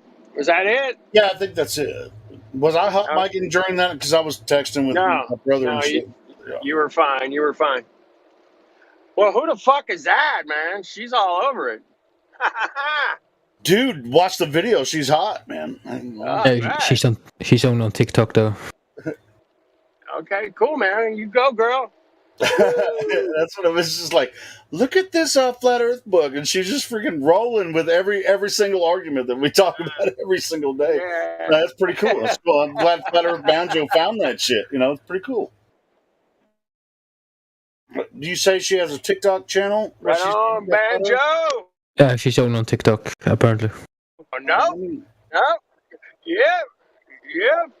That's what's up, man. I mean, he just put that video out today, so yeah. Shout out to Flat Earth Banjo, man. He hasn't put anything out in a while. I mean, I like a lot of his stuff.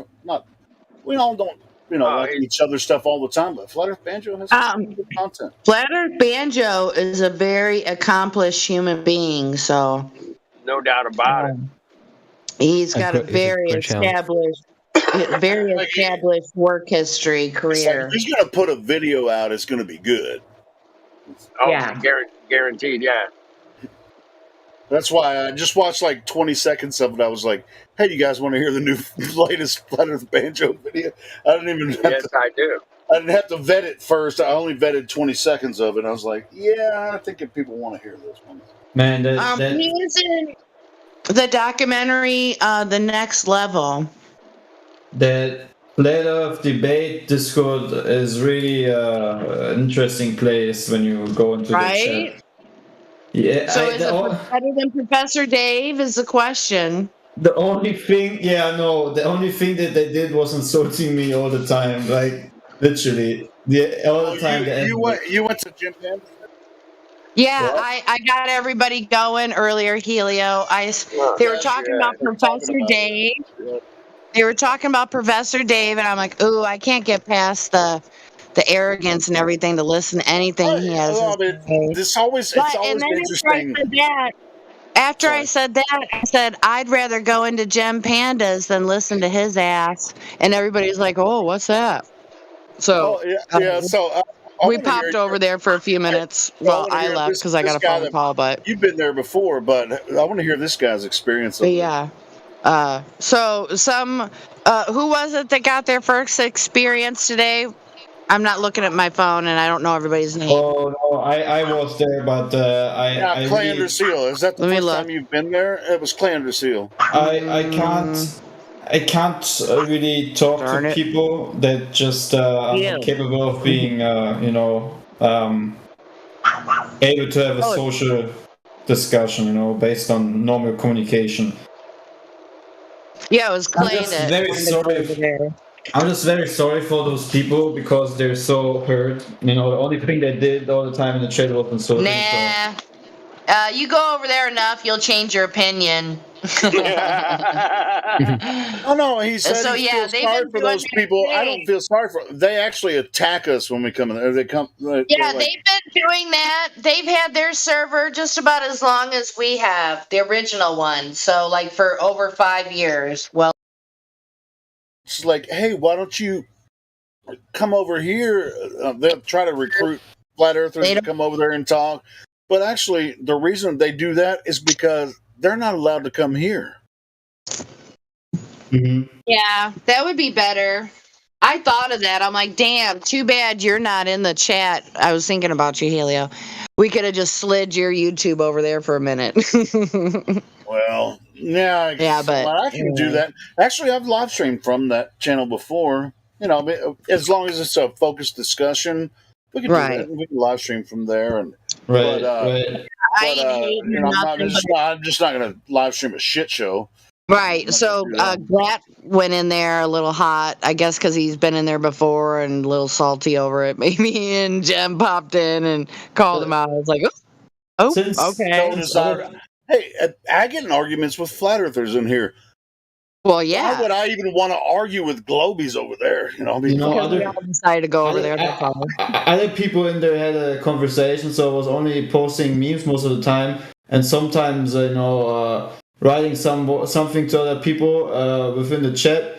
But the only thing you get back is just them being insulting you all the time, which is quite that's sad. all they got. That's all they got. Gloating, it's like, hey, one of you flat earthers they might even look into our. They're so sad or whatever. Emo was in there Discord, and they'd be like, "Hey, come over to this server," which I don't mind. Hey, everybody should go over there. That's a flat earther. Everyone should go experience it, and then they should. Yeah, that is a great suggestion. Yeah, the liars always need to be insulting. That's the thing that that I learned in life, regardless of this topic or other things. People who lie tend to be aggressive, insulting, and just generally very, very evil somehow. And I wouldn't say evil or not. It's just they have their thing, But if you're their paradigm, if you're new to how they act and whatever, that's why we don't go. Most of us. Yeah, they're holding on to their branches. And if they want to set up like a debate, and we can have a cordial 1v1 or 2v2 debate, and they'll host it. But if you just jump into their to their live. Hank is there now speaking. Yeah, the thing is, that's the typical thing that they do. They're holding on to branches, right? Instead of actually considering the obvious things, such as that, nothing adds up in their inconsistent model, they just stick to the branches. So I'll give you a little bit of something to consider on how they operate over there.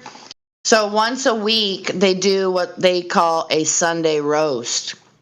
And I don't know how much they do it now, but in the heyday, At least like 2 or 3 times a month. He does a Sunday afternoon show. So they watch flat Earth videos from random flat Earth people, and then they laugh and say how ridiculous it is. They do that every Sunday.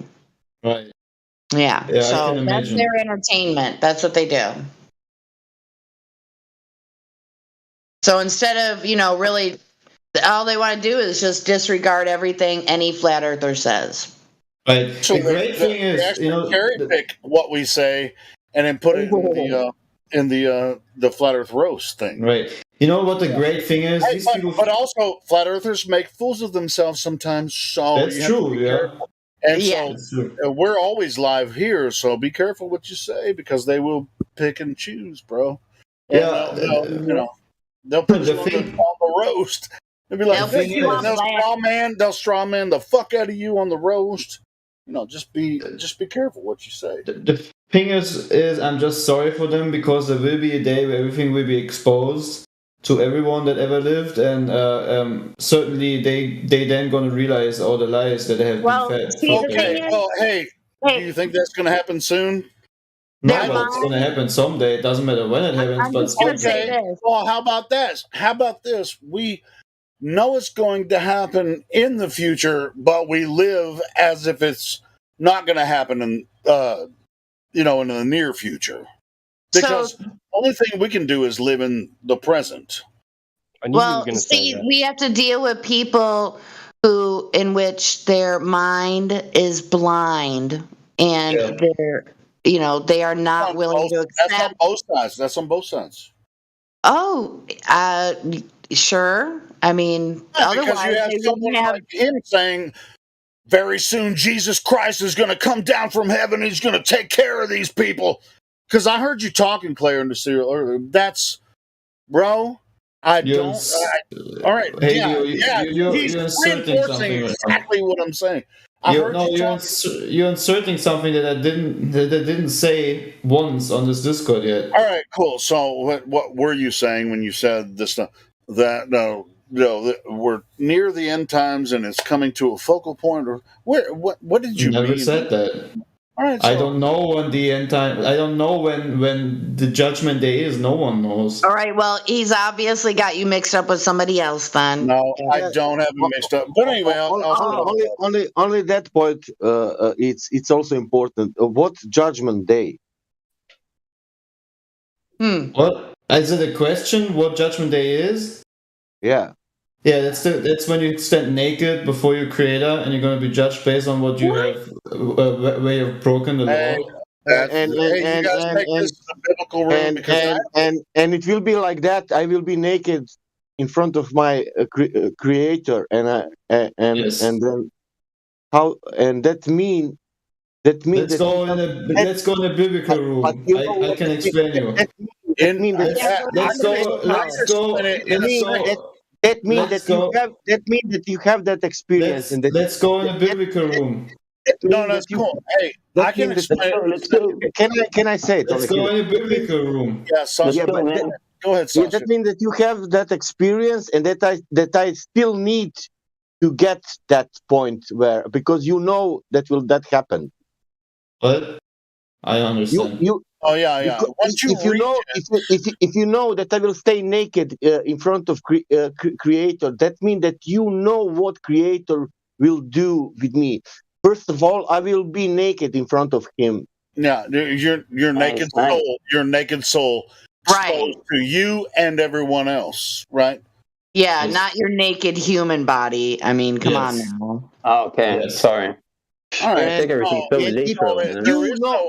But my assumption is this: if you know that that means that you have some kind of powers and that you somehow connected with the Creator, and then somehow we need to listen to you. Oops. Yeah. Listen. I never said that. That's something you Yeah, but you assume. know what is the judgment day, man. Nobody knows, but You're just assuming. I only know what is written, right? Oh. Okay. All right, you guys. That's the point. If you want to talk, Hey, I'm going to tell you something. I know what is written too. I can ask you: is that literal will happen? That what is written? Everything what is written will literal happen in every book or only in one book? Only one book. Which book is that? Let's go in the biblical room. I will explain it to you. Please. Tell me which book. No. Wait. Tell me which book is that. See, I can't even do it. I'm trying to. No. That doesn't matter. You can say it's the Bible. You can say it's the Bible and then move into biblical. Then I will have problems because some. Oh, you're not going to talk about it here, Sasha? No. I will have problems. I will have problems with other people who never ever touched the Bible, who never ever wanted to touch the Bible. You know that. I'm just saying. Listen, who could never ever be in the touch with the Bible because of Sasha. Can you shut up for a second? Because I'm telling you, you can have this conversation, but not in this voice room. Can you please? I know that. I have an answer for your question. Right, since you know that, why do you keep doing it? Stop. So, do you want to go into the biblical room? I explain it to you. I am only saying I don't want to assume God through the one religion. Sasha. We gotta change the Do I have topic, to move man. both of you into that room? I would go there, but can't you both just go there and talk about it so that we don't? Yeah, I want to. Okay, bye. Sasha, go in there and talk to him. Yeah. Hey man, that was fun. I just came back from the other server. It was like an amazing experience from the debate flat Earth. Are you serious? Gonna come Okay, we gotta talk about it. He's not gonna leave and go talk to him about it. He just wanted to talk about it on live stream for some reason. You say you just returned from the slime pit? Yeah, that's cool. They liked me, bro. They liked me, dude. Did they? Tell us about your experience. That's wonderful. Yeah. Be careful. Be very careful. I was super polite. Yeah, I mean they were fine. They were very extra. Cool. You don't even know how to be rude. Au contraire, mon frère. We do not have to be rude. Lionel, you know why they probably like you? Because they think you're naive or something. That's why they like you. Oh yeah, the moment you slam down the dude, they almost convert me. They almost convert me to a Glooby. Really? But how did they do that? Do tell. Yeah, we want to hear. We want to hear the whole experience. Yes. No. Did they soothe your aching heart with some curvature measurement? No, they wouldn't be able to do that. But no, I asked a couple of questions. Yeah, what questions did you ask? Go ahead. I'm sorry, I'm talking too much. Go ahead. I want to hear your story. No, just like I just asked him like, do you guys like? I just want to know.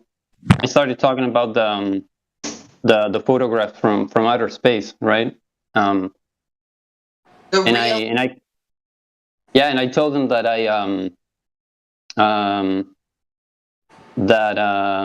that doing some research, I found out that the pictures are images, and they're. Yeah, and they started explaining me like they didn't really know like they didn't really know what images from. Wait a minute. What didn't they know? I want to know that first. What didn't they know? Well, they it's like they have a hard time. Like for example, it's really weird. Like they just. I know. That's why I want to know. Yeah. Keep going. What did they tell me? Well, you were saying what they didn't know. You were talking about the photos, and somebody asked which photo exactly. So, which photo? So they know that they're all like they're manipulate like the pictures. They believe in the pictures. They believe the pictures are legit. So why did you waste your time talking to them then? What did you learn? Well, I asked them, like, for example, I asked them, like, okay, like, for example, let's say, like, I asked them something like, if I was just born today and I came to the server for the first time and I wanted to, like, what could they show me? How could I know that I live on a sphere?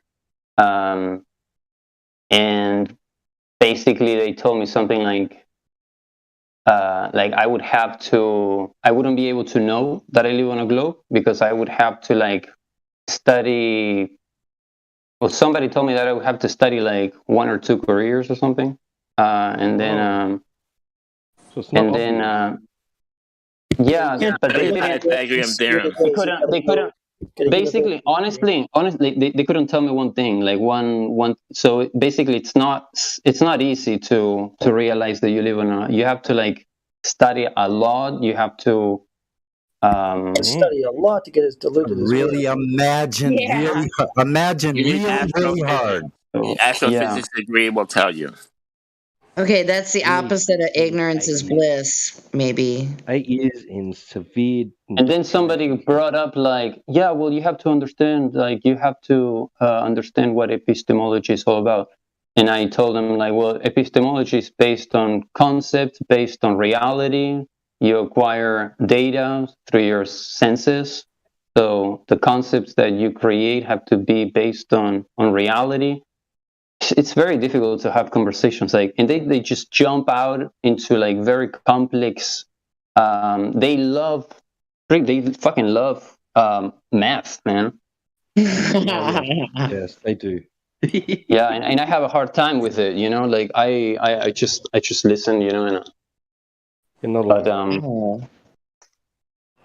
but they're really into the technical part. Curb and Mirage, they talk about like the refraction. It's a very hot topic. A very hot topic nowadays. So no globe. That's very interesting, isn't it? Refraction, though. Refraction, yeah, it's a hot topic, apparently. So no geometric horizon, the very thing that they need as a fundamental basics of their entire paradigm. What? So they don't have that. The fundamental, primary, fundamental basics. They don't have the Maybe we should do a Sunday roast, but a nice one, not like mean like Jem does it. Did you know that we live on a technical? Did you know that? I thought we lived on a model, but I guess we live technical. on Is there a manual for that technical? I want to see the manual for the technical that we live on. The technical Earth. Can you give me the technical Earth model? Yeah, it's really technical. The globe is like really technical. Technical globe. I like it. Except for the 3N body problem, there's, with the whole concept of the heliocentric theory, I thought we decided it was a Satan-centric theory. What do you think about that? Oh, run, Jenny, run, Forrest, run! Applause. You could not be more right, in my humble opinion. Ooh. Run, Forrest, run! No, I just thought of somebody just now. Somebody from the 24/7 Discord passed. In the what does it mean? 3 body problem. I'm not done. So anyway, this person who no longer is here, he used to do a perfect rendition of that Psychopath by Billy Bob Thornton. I forget the character's name, but he goes. Sling Blade, the movie's called Sling Blade. Yeah, thank you, Sling Blade. Yeah. So I had to have a moment, a little anonymous shout out. Yeah. Anyway, sorry. Whoever, Godric, what did you want to come in with? How does that 3 body problem work? doesn't. Can somebody explain it to us? Penguin might be able to explain it. Penguin? Penguin. Should we take Where's Penguin Penguin? off mute? Penguin. Aw. Does he have a And cheese? what does the slice of concept cheese? mean? Why is it a problem? Because they can't get past the mechanics of just two bodies, let alone more than that. That's the whole basics of it, right? They can't figure out a model where two bodies or three bodies would be moving in conjunction with each other in any way, shape, or form. They can't do it even in models. Penguin needs to be checked in.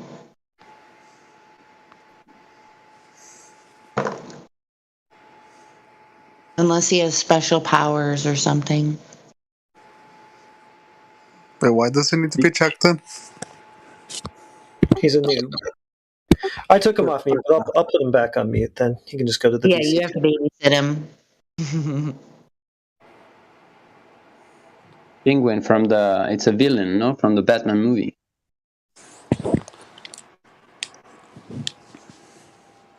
That would be the Penguin. Oh, yeah? Oh, this one is the Penguin. As an official Americana connoisseur. I don't know if I'd use Penguin as my Discord name, but to each their own, I guess. Hey, Sonny, guess what? What? I had a really great idea today.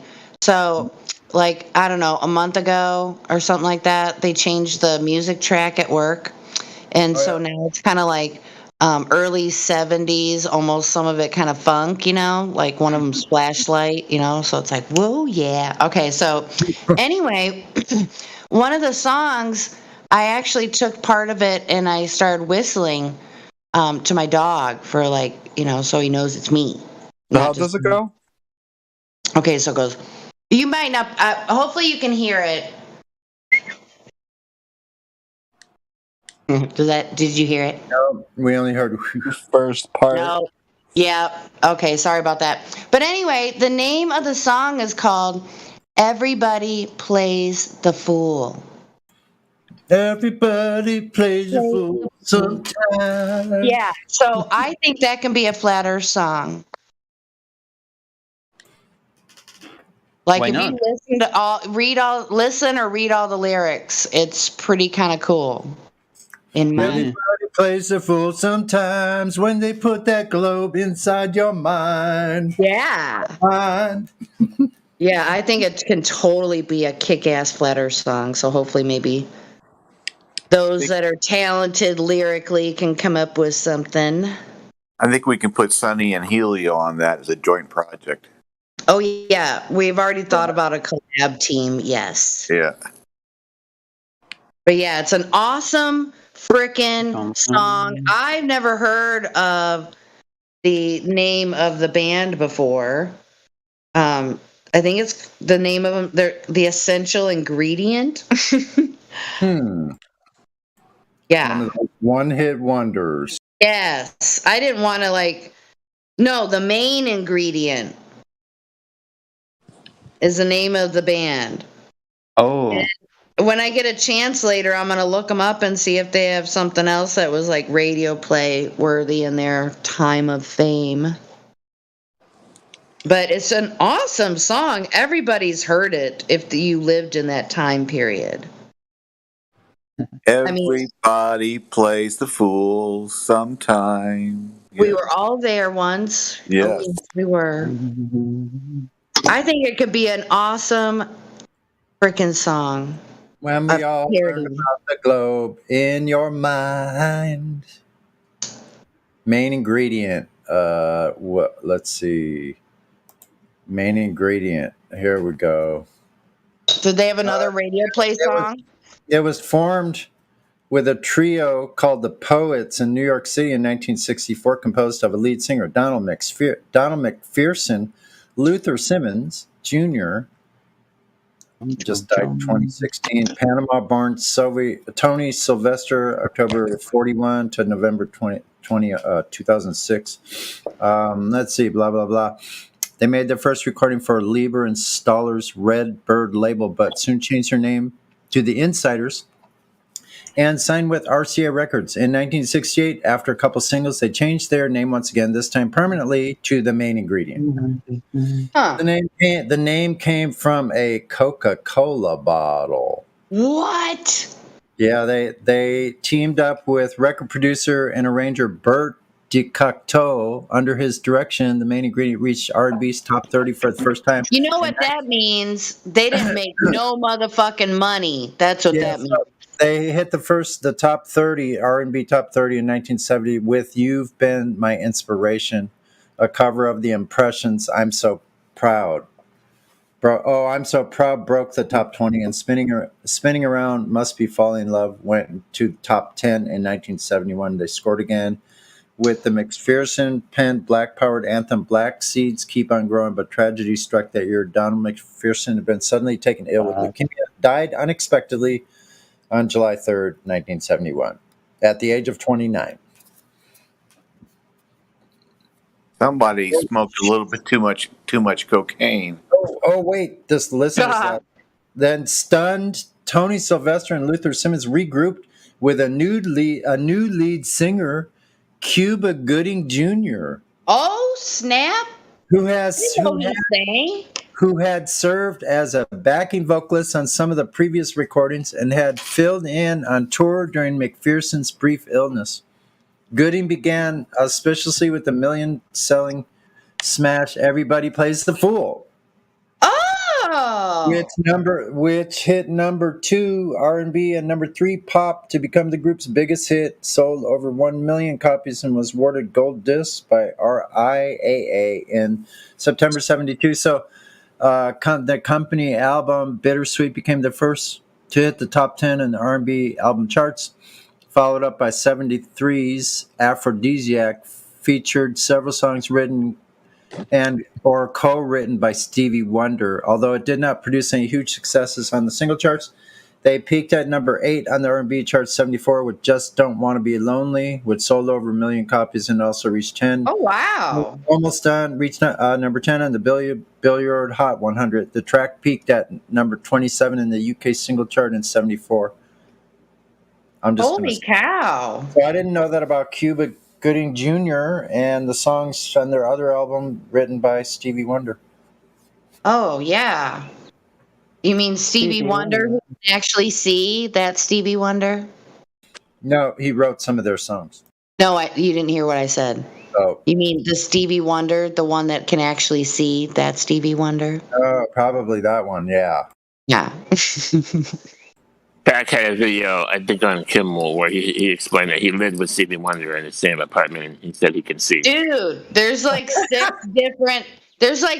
to 8 different instances of different people saying that Stevie Wonder can effing see. It was just a gimmick, probably. Yeah, sure. You know what? I saw him in concert, and I know for sure he looked right at me. Whoa. I'm just kidding. I was too high to tell. Right. Oh, what a shame. But anyway, that song, Everybody Plays the Fool. Mm-hmm. Oh, man, that's a good song. A good freaking song. So is that Cuba Gooding Jr. singing that song? I don't know. Listen, baby. Let me see. I'll look it up.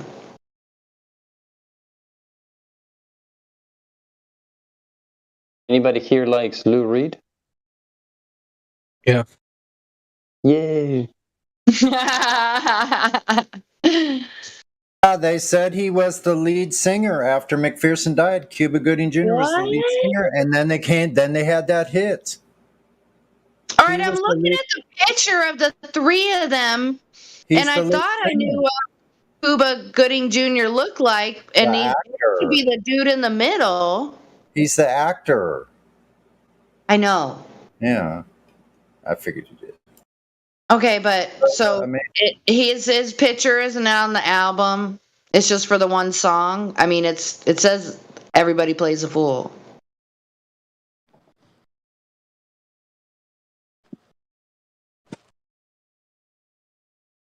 I don't play the fool.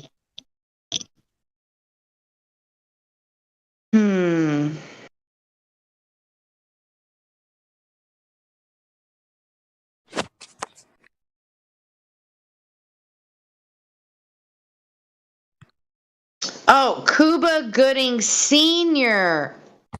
Sonny, that's a huge difference. Now I know. Okay. If you said senior, I didn't hear you. Oh, did I screw up? Oh, okay. No, I'm not saying you did. I'm saying I didn't hear you say senior. Okay, because, yeah, that was a little bit confusing because, yeah, I thought I knew what the man looked like. I mean, not like, I'm pretty sure I could, yeah, so. Yeah, so I think they're related, though. Yeah, you're right. I probably faux pas that. So I might have said Cuba Gooding It's Jr. all good. It's all good. It was senior, so I wonder if that was his dad. It was. Hey, who said I don't play the fool? Everybody plays the fool. Sometimes. Oh, yeah, okay, wait. To the rule. Helio, you gotta do that. No exception. There's no exception. Those truer lyrics have not been written. Did you know that was Cuba Gooding Jr. Senior? I heard senior. Yeah. I didn't, but yeah. Helio, you gotta do the listen, baby. You gotta do that. I think Elijah has to do that because it has to be a black dude. I can't do it. I mean, I can do it, but it's not the white guy attempting it. You think? Okay, I mean, listen, baby. Yeah, you're right. I told you. That's too high. Yeah. Oh man. Yeah. Yeah, we've been talking about it for a few minutes. I think it's going to be a perfect FE parody song. I mean, it's like Elijah's kind of like, with his talent is dormant, but I've heard him sing. I don't know if I could pull it off, bro. Anyway, I said that was his dad. That's Cuba Gooding Jr.'s dad, of course. There we go. Was it? Did you look it up, Sonny? Yeah, exactly. Okay. Yeah, and let's see. So Cuba Gooding Jr. Awesome. He was Trey Styles in Boys from the Hood. Dude, he was in. Oh, I love that movie. He was in a movie with Tom Cruise. He was playing the athlete. He was like, "Help me!" No, I like Boys in the Hood. Yeah, Tuskegee Airmen, Outbreak, Jerry Maguire, and. Oh yeah. What's the movie he's in with the wagon? Man of Honor, World War II. Red Rider, something. Radio was the best. There you go. He was in Show Me the Money. That's radio. Radio was the best. You guys gotta look Radio Flyer. Yeah, which one's that? Radio. Which one is that? Yeah, he played a autistic child. Yeah, it was like an autistic. Yeah. And what's the name of the movie? Radio. No, it's Radio Flyer. I think it's an awesome movie. Everybody should watch Radio. I think it's Radio Flyer. Yeah. Just Radio. What year? Hold on, let me find the actual. Let's see if it's called Radio Flyer. Just Radio. It's a good movie. I'll look in Putlocker, see if it's in there. Oh yeah, it is just Radio. 2003. Yeah, it's Radio. But it's talking about Radio Flyer wagon, and it has. And Radio is actually a true story. Yeah, it's based on a true story. He just the real life character just passed away recently. How can I watch this movie? 2003. Hold on. Not part I can send you a link to watch it. Hold on. Give me a second. Movie time. Hey, you already know I can find every movie. More watch options. Let's see. Yeah, send me a link. I don't see it. Or put it in the. Make sure you have an ad blocker installed on your browser. We just use the Brave browser. I have Linux. Here's the link. Okay. Hey. Bark. Is that your dog? Is that your dog, Jenny? There's the dog. Yeah, Sound like a little chihuahua. he's not doing a very good job of understanding the word neighbor. Neighbor. Oh, sorry if I was a Yeah, little bit. maybe there's a baby. I was thinking maybe there's a baby book that I could read him about neighbors. Is my mic better now? Someone said I was kind of hot. Is that better? Want to go inside? Sounds fine. Are you using the It's perfect. snowball? Are you using the snowball? No, I have a better mic now. I have a Tonar Tonor TONOR. I mean, it sounds fine to me. I didn't. Yeah, and I got a USB audio interfaces just like the red one. Actually, I had to turn my gain down on the Blue Yeti because Yeah, I think he saw a squirrel. I was listening back to myself, just like, dude, my voice is so loud. Get him, boy. Is my voice loud? Oh man, he's so much fun to take for a walk, you guys. I got one of those retractable leashes, and he's figured out that he can zigzag back and forth. Hey, when you take him for a walk, does he walk you or do you walk him? No, he listens to me. Right. No, he does. That's good. He can only do the back and forth in certain areas. Yeah. Dude, Does he have Napoleon syndrome? no, he's normally... What kind of question is that? See, he wants my undivided attention, usually, because that's how that works. And he knows I'm talking to people, and he's like, hey. So he just chills and just like sits Yeah, there? he's outside with me. He's outside in his kennel. He's sitting Somebody outside. get offended because I said Napoleon syndrome? You must be short. It's got a an question. open kennel. It's an open kennel, by the way. I got a question. India is always posting the thing about the refraction versus the turbulence model. Does anybody know where in the paperwork it shows that the three wavelengths should refract at three different indexes, but they don't, and how this is evidence against the refraction model? Can anybody show me? I can find probably everything Indio posted as far as links go. He posted the link to the study. Well, I got the links. I can post the links right here. It's just where is it at in there that he's talking about? Yeah, you would probably need to ask him. It's not in there, Larry. That's the problem. That's what I tried to tell him. He couldn't find it, and they can't. It's not there, bro. The refraction they're talking about over there, Jim's, doesn't exist in any textbook or any observation that's been logged in as actual evidence by anyone that I know of. It's all in their head.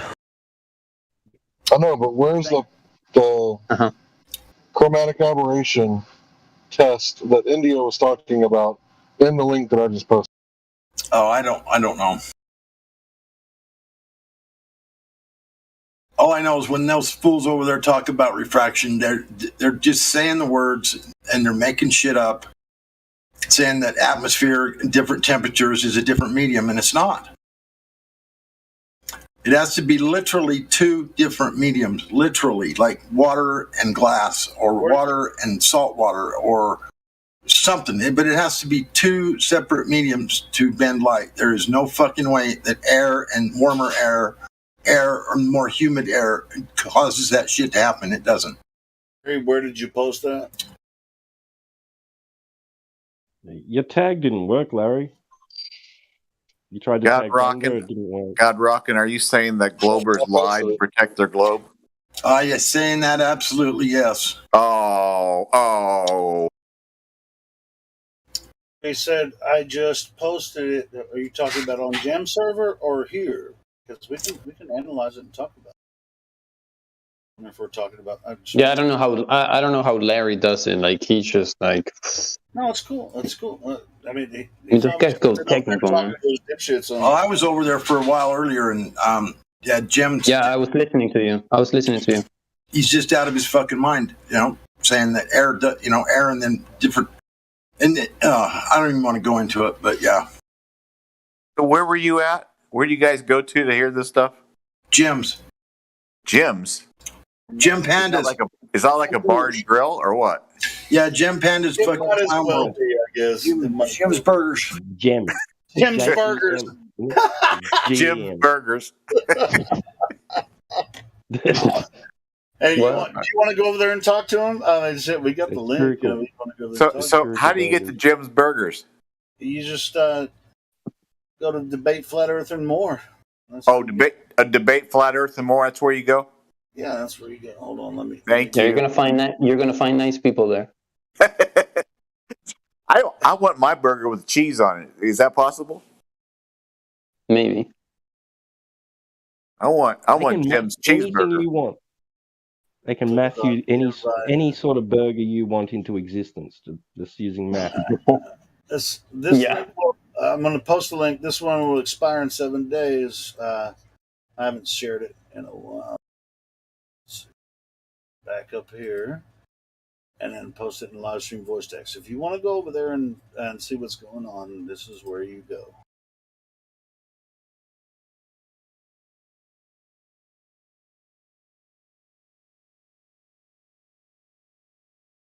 That's the place that people have gone tonight and talked about it. Come back saying, "Oh, I went over there for 30 minutes and I don't ever go over there. Well, I won't say ever, but twice a year I'll jump in there."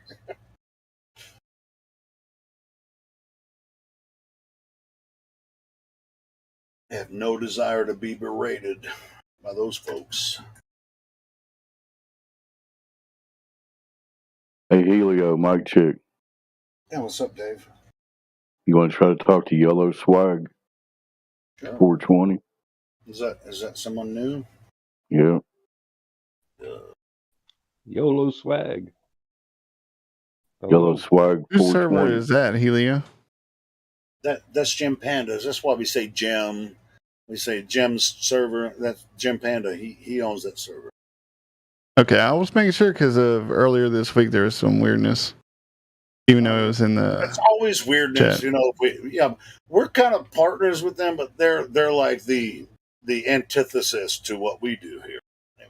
So I'm gonna So Yellow Swag. Oh, I see Jim in there. Yeah, you have access to your microphone, Yellow Swag, and if you have any questions for us, we're right here for you. Okay, if I can think of any, I'll ask. All right, well, have you ever talked to anyone about water before? Oh, yes, he has. Listen to him talk, Helio. No, what? I mean, just like, yeah. Say something else, Yellow Swag.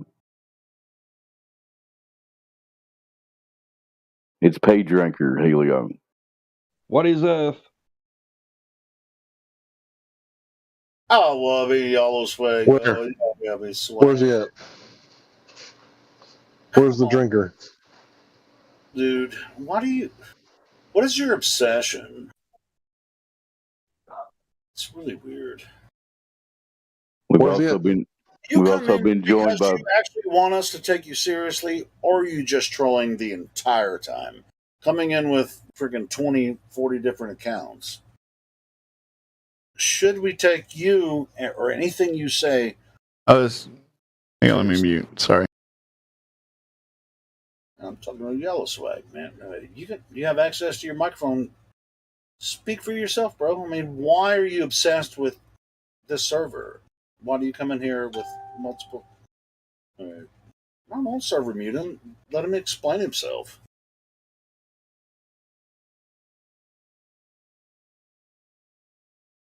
Do you think there's any reason we should let you stay here? Yes. All right. Well, Python, are you speaking for you? Python, what's up? What's up, bro? What's going on, dude? Nothing much. Do you know Yellow Swag, Python? No, I just heard what y'all were saying. Decided to.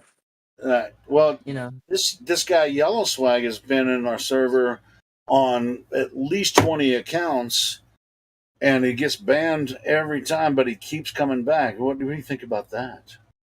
I mean, Persistent, man. It shows persistence. If he's It's P Drinker, right? smart enough to find his way back, then honestly, I Yeah, it's P Drinker.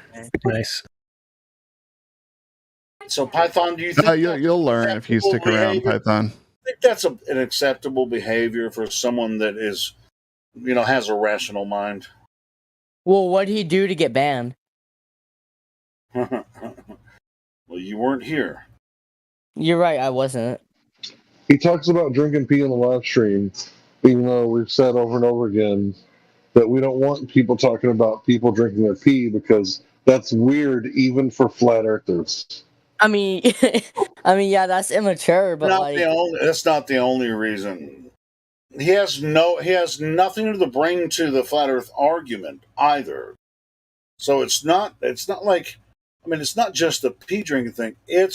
He has really no relevance to the conversation. So it's just like he has nothing to offer to the conversation, and that's why we mute him first, and then when we unmute him, he still comes at us with the same bullshit, and then we ban his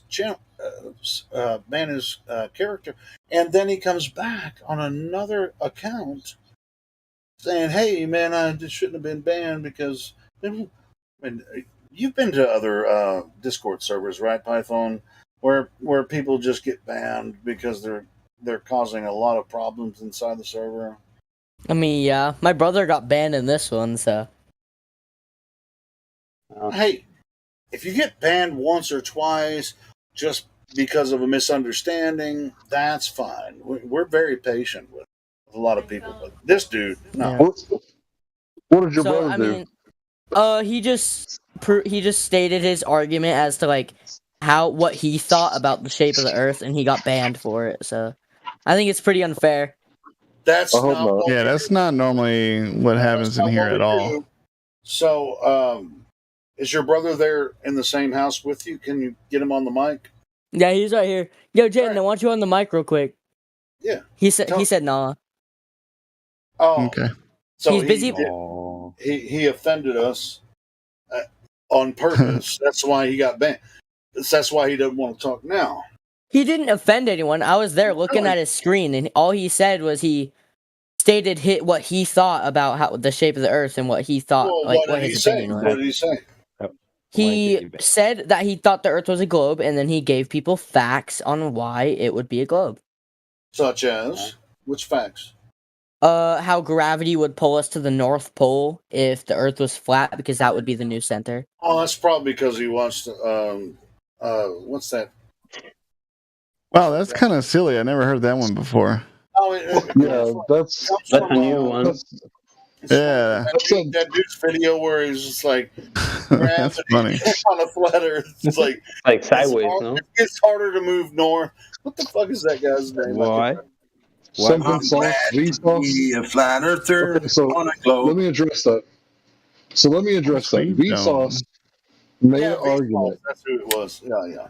Yeah, that's who it was. Let me speak real fast. So Vsauce made a video back in 2015, and he was saying that it's impossible to have a flat Earth model because if you mix the flat Earth model with globe Earth gravity, it doesn't make sense. And every flat Earther was like, "Yeah, no shit, that doesn't make sense." How about we tell you what we think, and you address that, rather than Vsauce's straw man model of the Earth mixed with gravity from the globe Earth? Right. Please don't say potty words. My mom said you can't say those. Hey, came into an adult room. Did he just invoke sideways gravity? Did I hear you invoke sideways gravity? I mean, there are kids in here, though. We do got kids in here. What? All right. Okay, so did you understand what I said? Yeah, you can't mix the models. Okay, so if he came in here and he mixed the models and he wouldn't stop doing that, that would be a reason why he would get kicked, right? Because you can't mix the models, right? But I've said the same thing and I didn't get kicked, so I think I just kicked into kicking. Not yet. Okay. How about you address what Hank said? And Larry said, and then then we can move forward from there. So, have you seen the same video that Hank is? I can't get out of the habit of calling you Hank.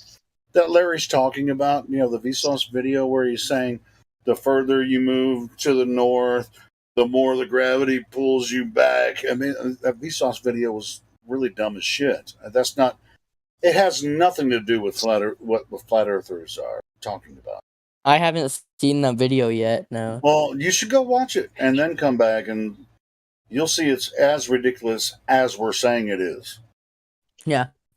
What do you mean by not yet, though? Are y'all saying you're gonna ban me for stating what I think? No, we just want you to come in and have an honest, open discussion with us, with logic, conversation, real science. Yeah, I mean, there's plenty of Globers in here, Python. Are you looking to get banned? Did you come in here to get banned? I mean, no. You're wrong, boy. All right, cool. Well, how about you take a look at some of the information we're putting out, and then look at the globe side, and look at the flat side, and then come to your own conclusion. Nobody here is trying to convert or cajole anybody to a position or anything like that. Well, I mean, there's plenty of information out there. We're just a hub for information about flat Earth, and we're not here preaching the gospel. You gotta have ears, bro. You gotta have ears. You gotta listen. You gotta listen to the arguments. I think I've already come to a conclusion, though. All right, what's the conclusion? I saw the Earth as a globe from satellites in space. Yeah, that's my conclusion. I got All you. right, well, there you go. I already know that. I already knew that. Let's talk about your friend's claim. Your friend said that if it were flat, gravity my would pull brother, everything not to the my North friend. Pole. Your brother.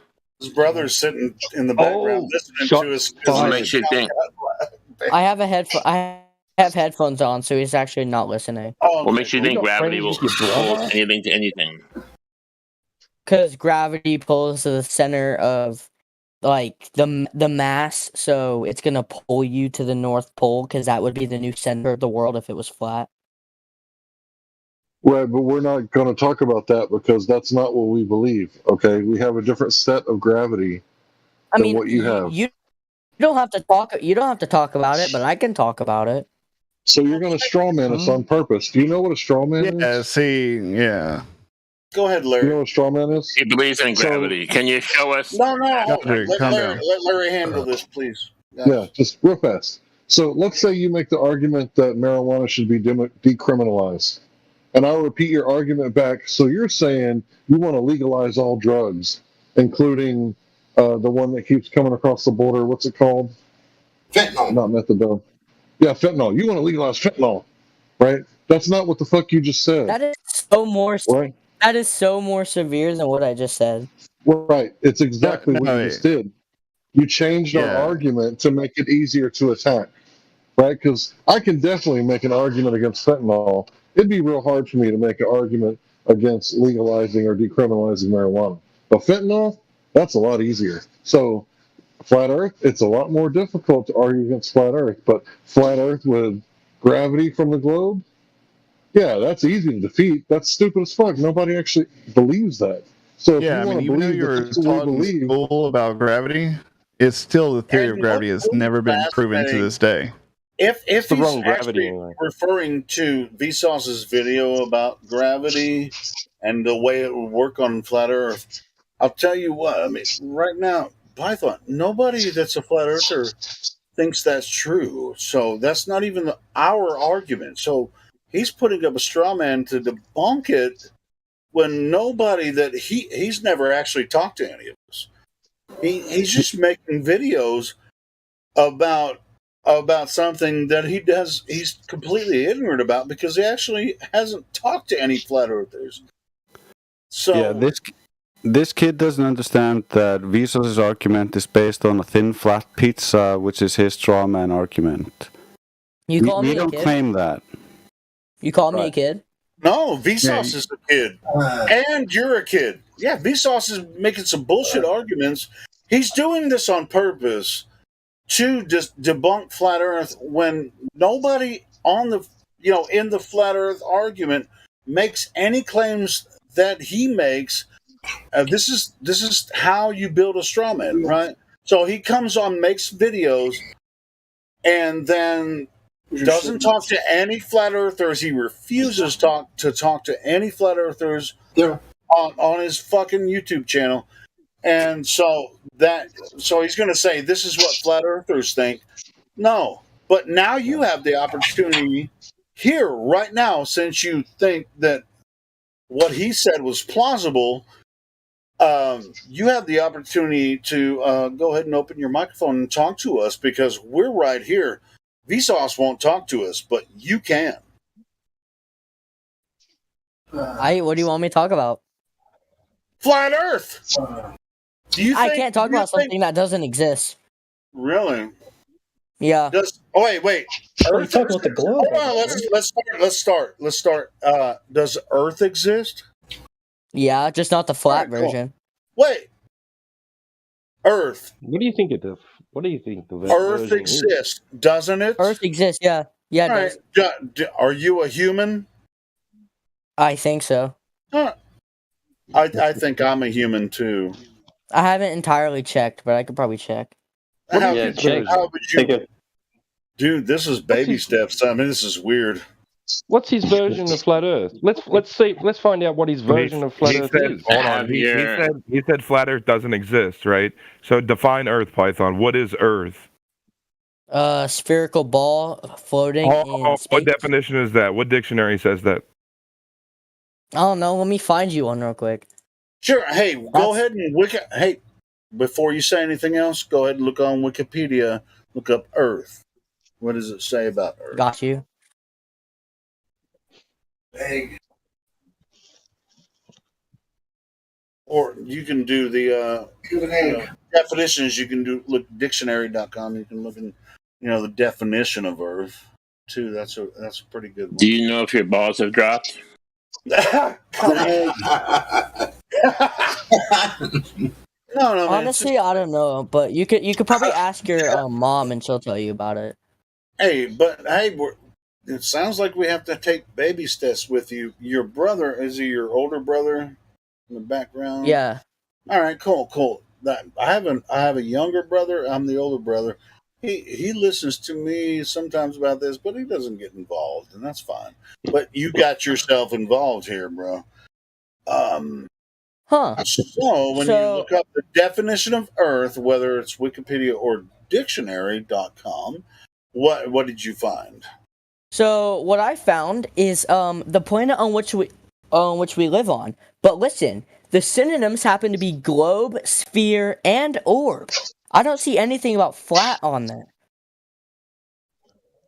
Well, let me ask you something. Since you saw the definition there of Earth, have you ever experienced the Earth as a globe? No, but it's pretty big, so I don't think I'd be able to experience it. How big is it? Big and flat. I don't know. Let me look up let me look out how big the world is. Look it up. I got you. Yeah. How big is the Pretty big, no? Radius of 3,959 miles, diameter of 7,918 miles, a circumference of 24,873 miles, and a surface area of 197 million square miles. Cool. It's huge. Great. It's huge. You're all caught up. Now, if that's true, in this picture I'm about to post, there's going to be a geometric horizon at 1.2 miles. Let's test it out. Let's see. Uh-oh. Horizon's at 10 miles. Well, guess none of that's true. Wow. Well, hold on. He may not be able to pick this up very quickly, but hey, kudos to you for actually. See, I like what you did there. You just left out one step, bro. So if we could get this young man to pull up an Earth curve calculator and find out when he types in at 1 foot observation height, where's the horizon going to be? Like if we let him get those two things, the radius and the observation height horizon calculation. If we can get him to figure that out on his own and then show him the black swan, that's a lot more effective, I think. Just my.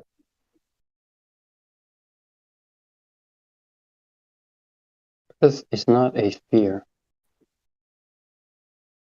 We're not talking about religious ideas about spheres. We're talking What about they're saying, young man, is here on Earth. Earth cannot be a sphere if what people experience. If you experience the world as flat, it cannot be a sphere. I mean, this is pretty simple. what they're saying, young man, is if it were a sphere, it would curve at some point. Let's find out when that would curve mathematically with your radius, and then we'll test it in real life. And you brought up Python. the math. You brought up the math. Let's compare and contrast how the math dictates what we should or should not be able to see over a certain distance across Yo, Earth. Helio, I'm sorry this is completely off topic, but you honestly sound like Dr. Seuss. Not Dr. Seuss, Dr. Phil, my bad, sorry. But you actually sound like Dr. Phil. I just think it's interesting. All right, is Anyways, it distracting? If it's distracting, I'll shut up. But I'm No. it's not distracting. No. I just think You sound good. it's You kind of sound cool how you good. sound like Dr. Phil. I believe it was I a just term think of it's cool how you endearment. sound like Dr. All right, well, Phil. That how was a about you compliment. compare? I know. That was Yeah, a I mean, it's a compliment. compliment. I know that. It kind of makes me, feel weird. Something. It's just the microphone. It's just that. But anyway, Sounds fine. well, Sounds all right. let's check what you found out about when you looked up which I asked you to do. Look up the shape of Earth or size of ball Earth or whatever, and you gave us the right answers. You gave us the radius, the circumference, bro. You went further than a lot of people actually ever get. So, bro, That's because let's I was compare reading what I saw. Yeah, I know. So you followed the instructions. I mean, this is how we figured out that the Earth cannot be a globe. And this isn't a religion. We're following math. We're following freaking measurements, bro. So you found that the circumference is a certain grade. I mean, you have 3959 radius, 24901, or approximately. It depends on, but it's very close to 24,900 miles in circumference. And what you might or might not be able to see over a certain distance if you're standing on the shore of an ocean, because we use oceans because that's water. They're in a basin. Now, Let's take a look at the picture. sure. Go ahead. The one with the platform. Yeah. Yeah, you're looking at it right now? Yeah. Like what feeling do you get when you look at that picture? I don't know. What- It's a picture. What do you want me to feel from it? Yeah, like what do you think about the content, the information and stuff? Like, does it make any sense to you? Yeah, but do you want me to say that I feel like I'm wrong now? Like, what do you want me to say? No, not at all, not at all. Just like, what's your feeling? Does it look real? What's?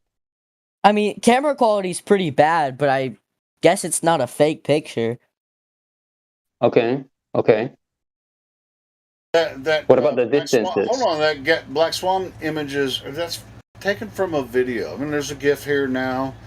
I mean, this is taken from a video that someone walked down to the shore, put a P900 on the ground, zoomed in. What is it? Is this a mirage? Is this like an illusion? Like if you show this to like somebody who believes in the sphere, like is this what do they say about this? I don't know. Let me show it to my brother real quick, and I want to see what he feels about it. Yeah, Jaden, but the I wanna show you this calculations of what you might or might not be able to see should be involved. If you can like show it to your brother. So after you show it to your brother, do me a favor and pull up an Earth curve calculator. Should be really easy to find on any search engine. And it'll tell you how far the horizon should be at 1 foot observation height. Yeah. And then you can go watch the video and see that it was 1 foot observation height. And then you can see where the horizon's at. And then you can decide, is this a good enough argument for me to go check for myself outside where the real earth and the water are? Or should I just believe the cartoons that the government has fed for me? Because what if NASA is nothing more than the, what's it called? Propaganda arm for the U.S. military-industrial complex. So here, can you answer this for me? What does the government gain out of lying about the shape of the Earth? Like, why would they lie about it? All right, check this out. Hold on one second. The reason you're asking that question is because now we've shown you that you can notice that the Earth cannot possibly be a globe. And now you're asking, well, why would they lie? All right. Go ahead. I mean, it's not like they gain anything about telling us that it's a like. Dude, you don't know that. Instead. Like, what if you knew half of everything in the universe? What about the other half that you don't know? So think about what I'm saying. Just pull up an Earth curve calculator from your search engine. First, it's important to see if they are, in fact, lying.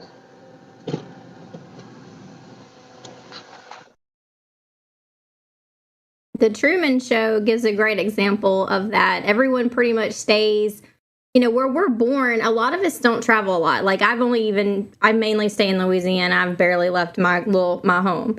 So, I mean, to keep everybody where they are, we're not exploring. You and I will never go to Antarctica. They're never going to let us. We're never going to know what's there. It could even just, be more land and we're not going to know. Why would they keep us from that? I mean, there's a lot of reasons. It always comes to that. Once they get their brainwashing debunked, then they always go to that, right, Brittany? Why would they lie? Because, I can't actually prove that flat earthers are wrong, but I also can't prove it's true. So I'm holding on to my belief, right? Hey, Brittany, So, how's it going? Did you pull up an Earth curve calculator yet? Yeah, I did. All right, put 1 foot observation height or eye height at 1 foot. All right. Got it. Got it? All right, where's the horizon distance? Not to look around, but it's on the page. Mine only does kilometers and miles, so I have to find a different one. Why do you have to find a different one? Just use Are you familiar with the miles? Miles per kilometer. All right, well, just use only miles and kilometers. There's no other measure. You can change them. You can modify it. Sure. Yeah, 1 foot observation height, and you're looking for miles. It says distance to the object, eyesight level, distance to horizon. So it'll say metric or imperial. You want imperial. I mean, kilometers will work as well, but we can convert it. You can use the Omni calculator one that I posted. It's pretty easy to use, and everything's in imperial already, I think. Cool. Yeah, give me one too. Okay, I'm gonna do the. No, because you have to find it himself. Otherwise, the stuff we have could be scammed. No, sure. Yeah, these are their websites. This isn't the Flat Earth website. This is their curvature calculator. Well, we put the information in. 9.141 miles.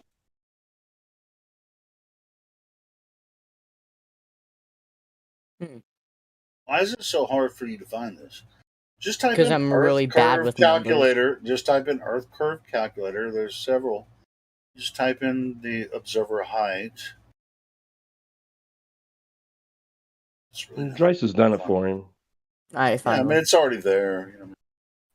You're going to get 1.22 miles to the curvature of the Earth. Distance to the object.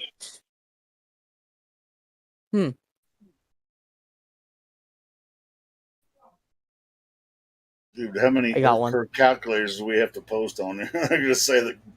I just said I got one, so. All right, cool.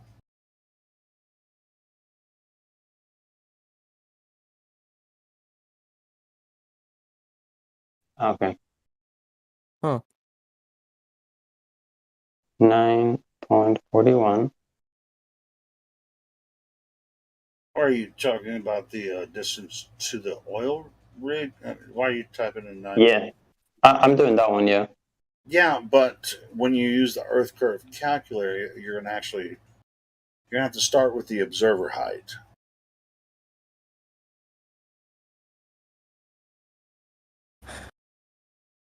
We're just looking for distance to the horizon, really, for the black swan. That's what the purpose of the Earth curve calculator is. So you would, in that black swan image, you're you're going from approximately 1 foot observer height. Yeah. 1 foot. Okay, so you just put 1 foot observer height in the calculator. What I put. It's what I put. Cool. So what's the result? How far is the horizon? I got 1.224560 miles. There we go. There it is. All right. So why can you see the horizon beyond both of those oil platforms that are obviously over? One of them's 9.4 miles away. Why can you see the horizon beyond them when the physical Earth curvature should be obstructing? You shouldn't even see those oil rigs from a 1 foot observer height. I don't know, man. I do, because it's not a globe. Exactly. It's pear-shaped now, right? It's pear-shaped. That's just your opinion, dude. Oh, it's just my opinion? Yeah, it's just your opinion that it's a globe. Yeah, well, it's just your opinion that it's flat. Hey, you know what, Python? I'll give him kudos, man. He's been patient and actually went through the entire thing with us. This is, a lot of people don't even get this far before they get frustrated because they already know what's coming. I mean, I'm willing to look it all up. I'll look it all up just to see what y'all think. No, sure, dude. You're on the level right now. I mean, dude, bro, this is why the Earth cannot be a globe. Now, if you look at the information, hey, whatever conclusion you come to, this is why we know the Earth cannot be a globe, the way that they prescribe it or describe it. But anyway, the prescription is like a prescription, right? The prescription of the globe, that comes through media and education. Yeah. The description of the globe comes through similar processes, but through books and maybe some other media propagation as well. But the person who said pear-shaped, this is where they create mass confusion and take away your common sense, because you're to believe Earth is pear-shaped, Earth is a spheroid. But NASA's been giving us pictures of perfect spheres since 1960. So you got to believe it's a sphere, it's a spheroid, and it's pear-shaped all at the same time. It turns pear-shaped in order to cover, to get rid of the whole, well, I see too far. Well, some area, it's actually pear-shaped. So it's now it turned into that in order to because they had a problem. We were seeing too far, and they had to come up with an excuse for it. Yeah, that. And we should have a picture. Wow. When I see a picture of the globe, it's perfect. It's a marble. It's perfectly shaped marble. Why am I not seeing a pear shape? And why is it always different? Why does it always look different? And why is there? We literally we have live stream capabilities. I do not understand in this day and time why is it not live stream from the ground all the way up with no cuts? Why can't that be done? We're in everybody streams now. Why can't that be done?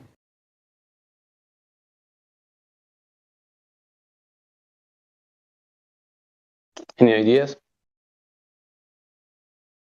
How do I have horrible reception, on a horrible signal on my phone when I go into the country, but you go to the moon and you've got no interruptions to the call with the president? Get them, Why is everything mostly, like what is it? Like in the ocean, all the cables and stuff, it's all underground mostly. Like, yeah, we've got like the satellites supposedly, but why is the majority of it down here? And why not make it where we don't have these problems with losing airplanes and, why have we not put this technology up there where we're not having all these issues? Get on, See, most people believe, or a lot of people, they come to flat Earth because they see too far. And I'm going to tell you that's not where I started. I'm more of the why. The why did they lie? And more importantly, how? How could they get away with such a big lie? You know, and that's why me dabbling in some of these other things that I believe before I even heard about flat Earth, it actually was already kind of like bringing me to flat Earth. You have to first realize that, like, we absolutely have no control, and that there's a small percentage of people that do have all the control. And they can do whatever they want. We're in their world, and literally, because they have created this whole illusion of where we live. I think they got to the point where they said, well, they already think Earth's a spinning ball. We don't know if it is or not. But let's just exploit their beliefs anyway. Let's build on that. And I never knew it was a theory of gravity in school. Like, I don't know. It was what it was. Like, it's gravity. That's the reason. Like, gravity. But it's like, wait, it's just a theory. It's just a theory. So it's not been proven, but we say it as if it is facts. And then what's even crazier is that, honestly, flat Earth is so much easier to understand versus the globe. I told my daughter when she was like 10, we had been watching some flat Earth stuff. So it was time for me to tell my daughter, she's 13 now. And I told her, I said, look, I know you're in school and I see what you're learning. They were learning about Apollo and all that. And I said, I just need you to know that you can believe what you want. But we kind of think that at the time, I wasn't 100%, but I was like, hey, it could be flat and this is why. And when I told her that, her mind was blown because she goes, that makes so much more sense. I feel like it went from this pretend space to like, this is what it is. So in the mind of a child, for her, she was able to lean towards flat Earth way quickly because she hadn't had years of, indoctrinations like we have here, because we're all older. But it was so much easier for her to grasp.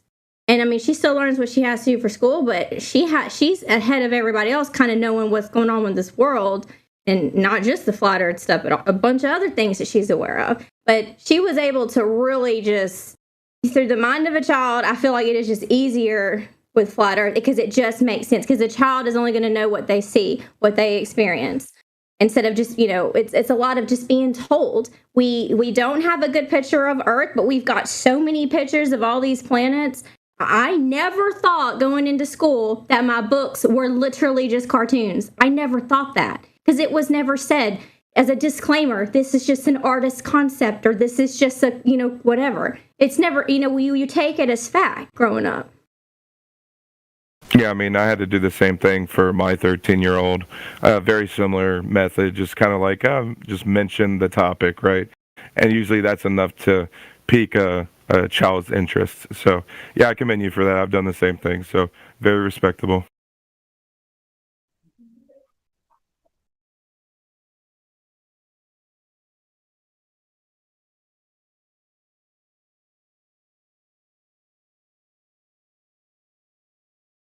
And honestly, the Truman Show is a very good place to start if you're new to flat Earth, just to be able to understand the how it can be done.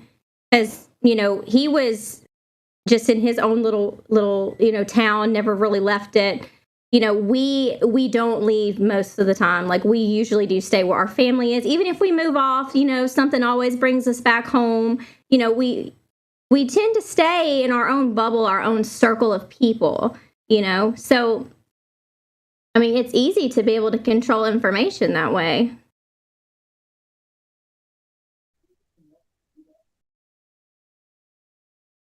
And here's the thing. It's so easy to shut a flat earther up. Give me the live feed. Give me a live feed up there. Okay, I'll believe whatever you say. Like, you show it uncut. It's too easy to shut it up. Like, it's just too easy. Why don't they do it? And all the debunking videos on YouTube, that's crap. Like, and this is before I even really believed in flat earth. I could see past that. Like they're not even getting to what we really believe, because that's the thing. People, they don't even know what flat earthers believe because they're not doing their research ahead of time before talking to us or whoever. They just think it's crazy and oh, I'm gonna get in there. I'm gonna debunk this real quick. Well, but you can't though. You can't debunk it. There's too many loose ends here that it just doesn't make sense why there's not a live feed going straight up. You see too far. It's nuts. Right. Yeah, Python came in with his own version of flat Earth that he thought he could debunk using an out-of-date theory of gravity. And it's good. I mean, whoever wants to come in, whatever your beliefs are, but it is good to do a little homework. I don't like homework. But it's easier just to say, well, this guy on YouTube debunked it. I believe him, and it suits what I already believe in. So flat Earth is a dom, and I'm right. I love how they had the idea of the Earth revolving around the sun before they could actually go out there, and like then they go to it's just it just so happens we were right. Everything that we thought, all of our theories, they just so happen to be right. We're proving it because we just went there.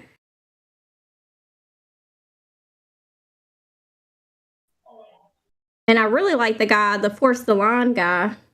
I don't know where he's at on YouTube anymore, but yeah, that was Brian Mullen. Why do we not have some type of monument showing the dang curvature of the Earth? Like, why can't we do it? I mean, I don't have that kind of money, so I can't do it. But why if the government wasn't behind this, doing this, why in the world can't they force the line?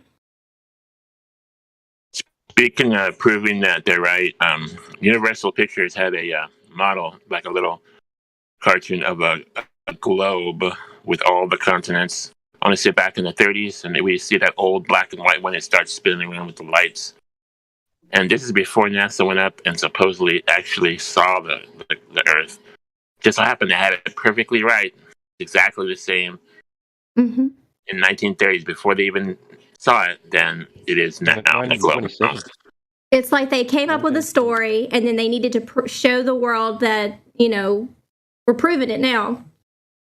This is our story, and now we're going to go act like we just did it, and you got to believe it now.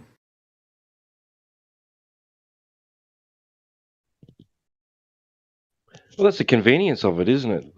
Because we can't go and verify it. Mm-hmm. It does just simply require belief, faith-based belief. It's a religion. Oh, yeah, scientism. And I mean, we all still have questions, and we don't know everything. We know what it's not. We know what it's not. What are the stars? What is, there's so many questions that I want to... Yeah, Brian Mullen.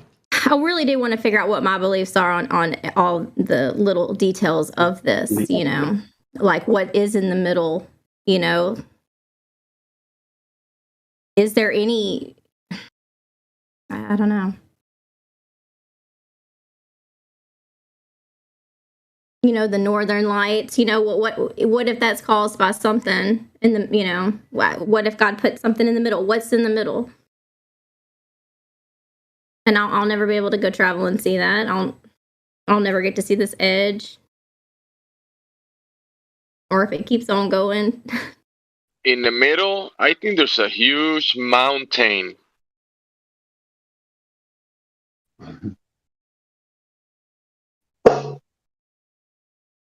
Who knows, Yeah, right? it could be. Una montaña gigantesca, right, Leonel? Gigante, ¿no? Grande. Una montaña. A mountain. Una. How do you say ¿Cómo dices montaña en inglés? Solamente una. Muchas. Yeah. Muchas. Yeah. Muchas. Una. Many. I'm saying that. I'm just saying at the center. We're speculating at the moment, but it's a high ground for sure. Well, you always got to take the high ground, don't you? Oh yeah. As a glober, like back in the day, you go outside at night, you look at the stars, and you think, wow, it's so pretty, but everything's so far away. Just imagine if you came to the truth that everything is much closer. There's nothing hidden. Everything is you go outside and you look at the stars, and I mean, I don't know if y'all read the book of Enoch, but whatever. But if it is that kind of thing where you're not hiding from God, you're not hiding from anything, like it's right there. It's right there. Yeah. Imagine, like, because I can't go outside at night without thinking about, wow, like it's not far away. It's right here. Like, we are being watched. Like, we would, as a society, like we might would make better choices, if we 100%. knew and had to be accountable for our actions. Amen. So there's a lot of reasons why they would lie. That's right. Well, many people have described the mountain of light, mountain of God, and there is such a place. And, people have described it and given many names, but there's something, this place is designed not by accident. So Jim, there is a design to it. They describe It's it such as a beautiful source. thing. It's source, right? Source. I've heard people describe it as source. Now, whether the mountain is physical or spiritual, they describe it as source. It is just like your body. It is physical, and it has a spiritual relationship, like your body. No, like your body. I mean, a mountain is not your body, but maybe your body is a mountain. But you spoke about spiritual. Yeah, sure. In the spirit, your body is the source. It's where the spiritual energy comes from. But I mean, this is not spiritual talk. But I mean, almost, it's like we try not to talk about it, but we almost have to sometimes. You know what I mean? Spiritual. I mean, you are talking about the creation, and given flat Earth, there's only one explanation that's logical, is that it's a creator. So it always gets brought up one way or the other. And how many flat earthers are atheists? We talked about this in the chill chat at one point. I'm an atheist. Not very many. Not many. I'm an atheist.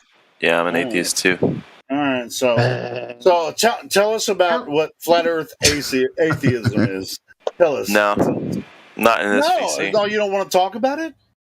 Come Not on. here, no, I don't. Come on, you're allowed, That's bro. okay. We You're don't have allowed. to get religious. It's just, we don't have to push it. honestly, I'm glad you spoke out. I would like to know, because I don't come across many. So, but yeah, different channel, different time. Dude, we're actually curious. Nobody's going to give you crap about it. Listen. Helio, this is the safer route. This is the high road, buddy. Let it go. It's the high road here. I have it written out. I'll just post it. Dude, I am both. I believe in God, and at the same time, I am on both sides. I can switch. Great, that's good. Good for you. Agile little creature. But here's the thing, though. A lot of Christians will be so quick to say, "Oh, well, evolution was that's not real. Like, that's not true. They don't believe in evolution. But when it comes to the shape of the earth, oh, that's not a lie." Right. There's a lot of hypocrisy, yeah. And the pictures are real, too. Yep. Well, the pictures are... Evolution's garbage, just like pictures are Earth something curvature. to discuss, but they're not pictures of Earth. So evolution is garbage, just like Earth curvature. Sure. And so how can you be all the evolution? No. Go ahead. Evolution is not garbage, okay? It doesn't. It doesn't exist. It doesn't exist. It's not even. It's not even garbage. Yeah. Okay. You're right. Check this out. I mean, can you describe evolution for us so that you can say that we can't discount? Evolution. Tell us your best understanding of it, so that we can. Because of science. Things evolve. I evolve. Because of science, or what I call science. I have a business. I have evolved my business. Hold on, I'm messing. This is why I keep it simple. Earth curvature. Where's that? I know that, but I mean, this could be we talk about Earth curvature all the time. I love you, Helio. There's less and less stuff I'm gonna talk about up here. Yeah, I know. I mean, this guy said, "Bring it on, man! Bring it on." Evolution. He has something to say about it. I don't have anything to say about evolution. There's no way for us to know what happened billions of years ago. There you go. Dude, or evolution. millions. Well, you're talking about that type of evolution. There's no way to know how long Earth has existed. Right.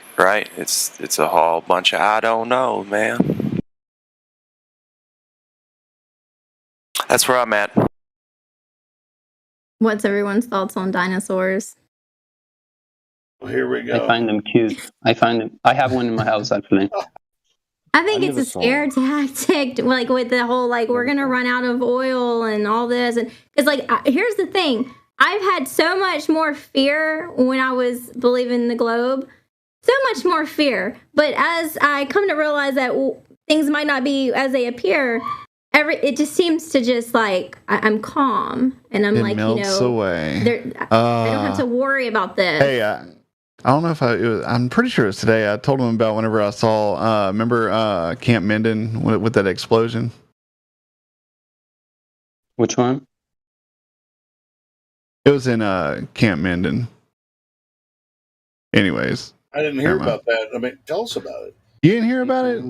I told someone earlier, or a couple of people. Basically, okay, so they had an explosion. What do you say, Britt? About 20, 30 miles away? Yeah, about 30 miles away. And so like it was at like 5 o'clock in the morning, still dark. And all of a sudden, all I see is if the sun came out. It just lit up the entire sky, and it looked like sunlight, like it was morning time, for about 5 seconds. So I about crapped myself, went back inside, and went straight to Brittany, woke her up, and told her I love her, and we're about to die. Well, it's not funny. Sorry. Oh, it's hilarious. No, it I would have hated if she ever did it to me. He wasn't a flat earther back then, so he was in that fear of, because, oh, yeah, the sun done exploded. The sun, all this that can go wrong. But, what happened? He was just outside and on our patio, and it's just the whole sky lights up. I mean, he's freaking out. He comes inside, locks the door like that's going to do something. Peeks out the window, like, what in the world? And he runs to, to me. He's like, I don't know if I should tell you, but maybe you should know we're about to die. And I'm like, go to bed. Out, if it's my time to go, whatever, I'm going to be sleeping. So, what did it turn out to be? An explosion. Yeah, what happened? It was such a big explosion that it lit up just as if the sun was shining. Like, it was so, bright. And it was an explosion at Camp Minden in Minden, Louisiana. What? Yeah, but was it like a petroleum plant or something? What was the explosion from? It's a little like military base. Like, he could see the bugs on the ground at 5 a.m. when it's pitch black dark. Like, it was so bright. Oh no, I mean it lit up. Like, I mean, that just kind of helps anecdotally for me that, the sun could totally be a local light source. The fact that we had an explosion, that was the reason I said it earlier, but I just think it's funny that she's here now that I could say it. Like, I don't know. Yeah, I don't talk much, but I was talking today. No, I love when you talk, Brittany. But I'm just curious. I mean, like, did they give you an explanation? I mean, you experienced this today. You saw it. You live close. I mean, what was their explanation in the? I don't know, because this was like 5 years ago, and it was summertime. So I mean, saw it all the way. Yeah, it wasn't recently. It wasn't just. There was a huge radius of it doing that, lighting up the sky for everybody. I mean, even towns, all the way. I have a house in the country, about an hour from here, and from there you could see it too. Like, it just lit up the whole sky. It's amazing. It came from a military base. Yeah. Was it in 2012? Well, that's what the news article said. That it was an explosion at Camp Minden. Okay, cool. Well, now there you go. Gas well. Yeah. I mean, it's crazy how an explosion could literally do that. That's crazy. TechX posted a video. Is this the one you're talking about? The one that PC TechX? Do you think the explosion took place? Do you guys know if the explosion took place on the ground or in the sky? Well, it wouldn't be the Air Force Base. We do live by the Air Force Base. It was the ground. But it's going to be 30 miles away from there. They didn't have it up in the air. No, it was definitely in the ground, I would assume. I posted a link where it says five men responsible for the 7,200-foot mushroom cloud explosion. They were sentenced. They teach us from when we were kids that we're going to get taken out one day by a big meteor. But was it munitions at the Air Force Base that somebody just did you read that article, Jesse? No, I just found it. All right, cool. Well, let's read it together. So, 5 men responsible for the explosion in Louisiana. Saga involved turning a Louisiana National Guard facility into the largest illegal dumping ground of military explosives in the history of the United States, prosecutors said. No surprise.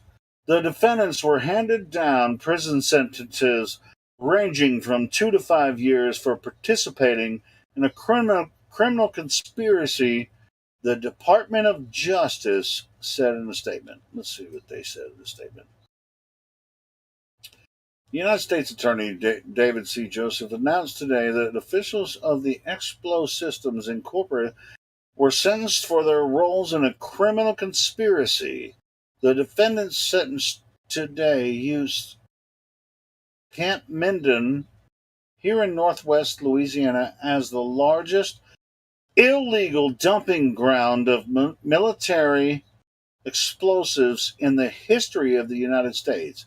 At over 15.6 million of explosives, United States Attorney David C. Joseph stated, "I want to thank our federal and state law enforcement partners for their commitment to protecting Louisiana's citizens and environment.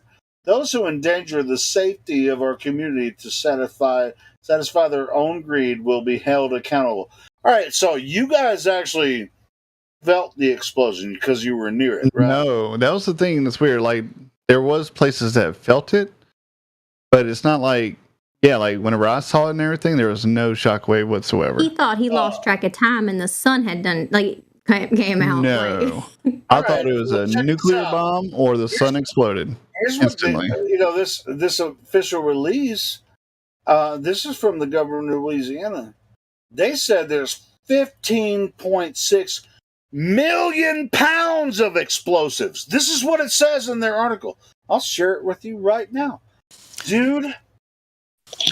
How far were you from the epicenter? Dude, if there was that much explosives, you'd been wiped out, bro. You'd have been fucking wiped out. 15.6 million pounds.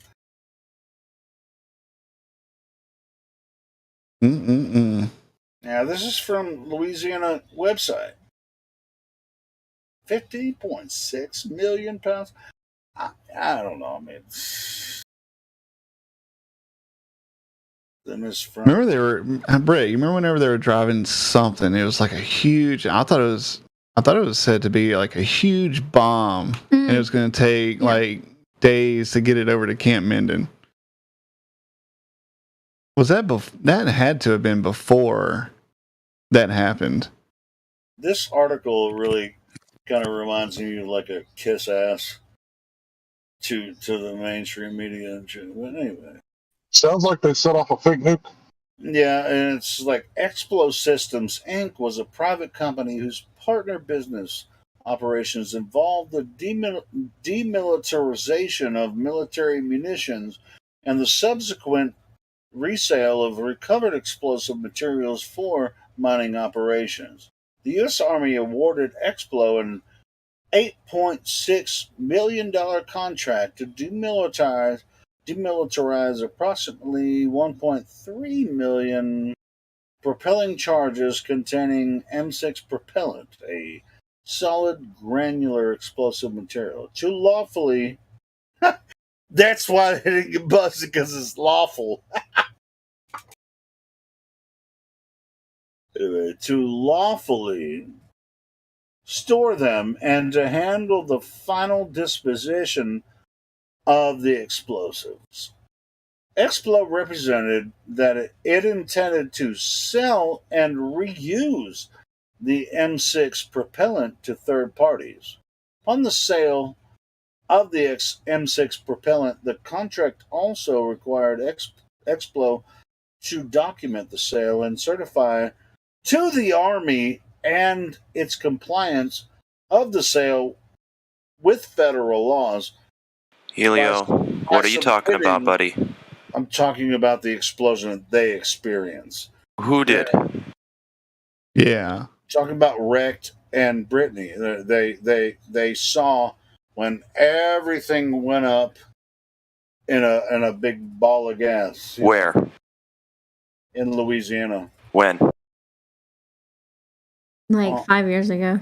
Yeah, on the Crazy. date, on the date that I was just saying. Oh, I know what's coming. We'll get back to the curvature. I was reading out their explanation. I just wanted to know what he's talking about. That's all. Okay. I was reading out. Yeah. Now you know the local sunlight. You know. Yes, thank you. Right. Cool. This is fun. I mean, So all that gas and plasma and everything exploded up there in the sky. Did it cause the grass to grow? What they were actually doing, Yes. according to this article, they stored these explosives at a place in Louisiana.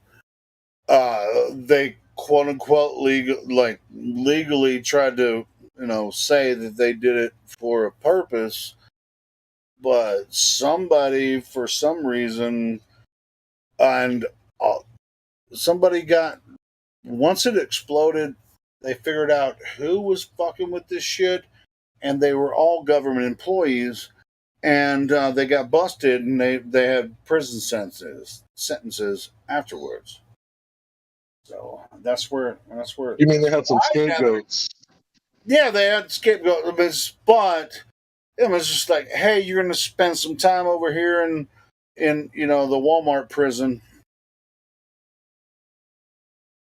Yeah, speaking of Walmart prison, whatever happened to the Jade? What is it, Jade Helm? That was in Texas. Jade Helm. Is anybody from Texas remember that? Yeah, I remember that. I remember that. What was the deal with? I remember was in some Austin. weird stuff going on with that, but I don't know, Larry, Hank. What do you remember? So basically, what they said was they were going to get military to blend in, right? And before this whole Jade Helm thing, there wasn't a whole lot of immigration coming into Texas, but after the Jade Helm, prices have doubled for rent. And I can't say that this guy might be military, but if they were blending in, we would never see it, right?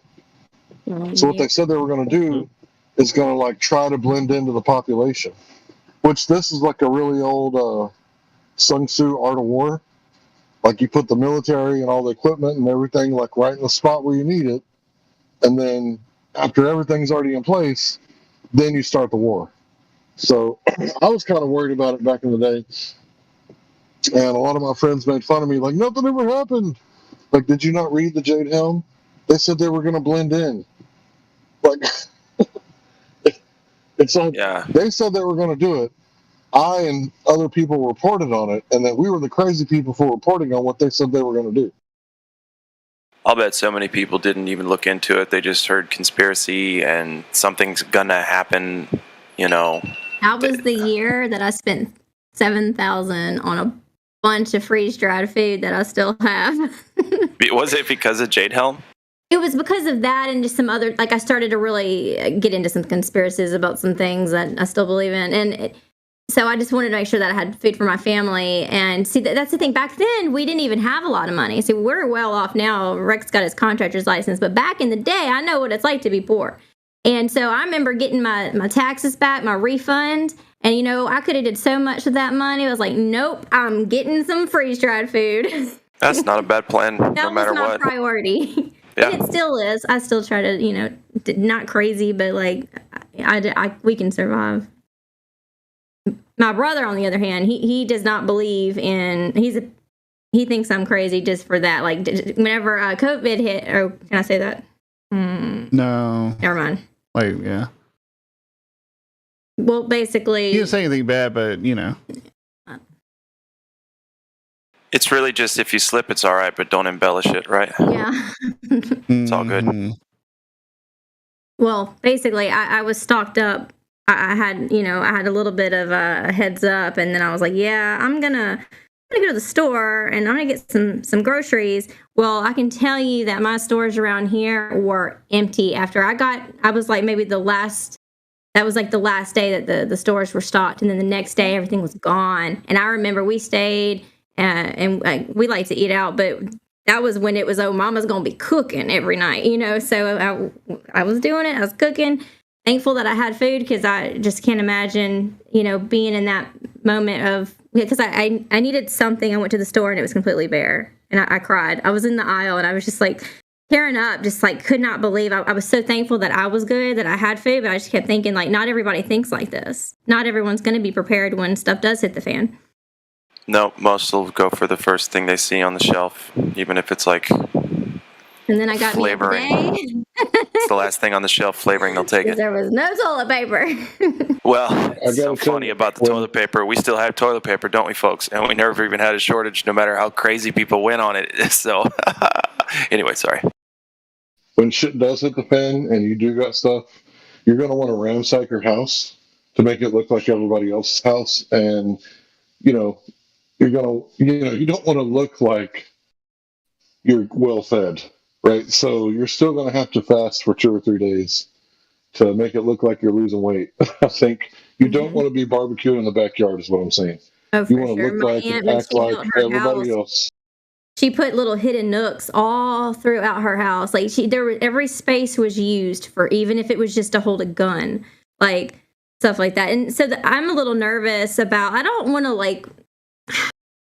it to affect my choices in like me progressing in life with like what I do with my children. But like right now we're trying to decide, are we going to stay here in Shreveport, or we're on the outskirts of Shreveport. It's like, it's kind of country. It's really country, just an hour from here.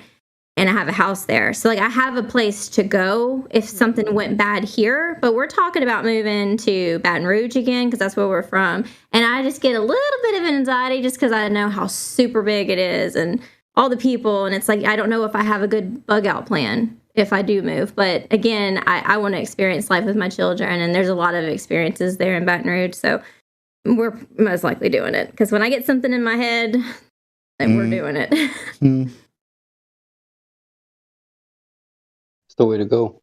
And then we're going to get that P900 camera here soon. No, P1000. Whatever, P1000, I don't know. That's his thing. He's going to try to do that New Orleans bridge and do some videos and some testing there, and we'll be able to share it with y'all. Don't shoot the bridge. Shoot on the other side. Don't you got like a dome? Don't you got like a dome on the other side of the lake? Isn't there like a football stadium or something? Yeah. That's what I would shoot, because you can tell the height of the building. Oh, I mean, we'll be around the area, so I mean, this is all the time. Go to the state capitol. Yeah. Yeah, I've been wanting to go over there and shoot that lake for a while, but I hear the heat is really bad, so it causes all kinds of wonky stuff. But yeah, I went to Corpus Christi and did that. Yeah, it might be a wintertime deal.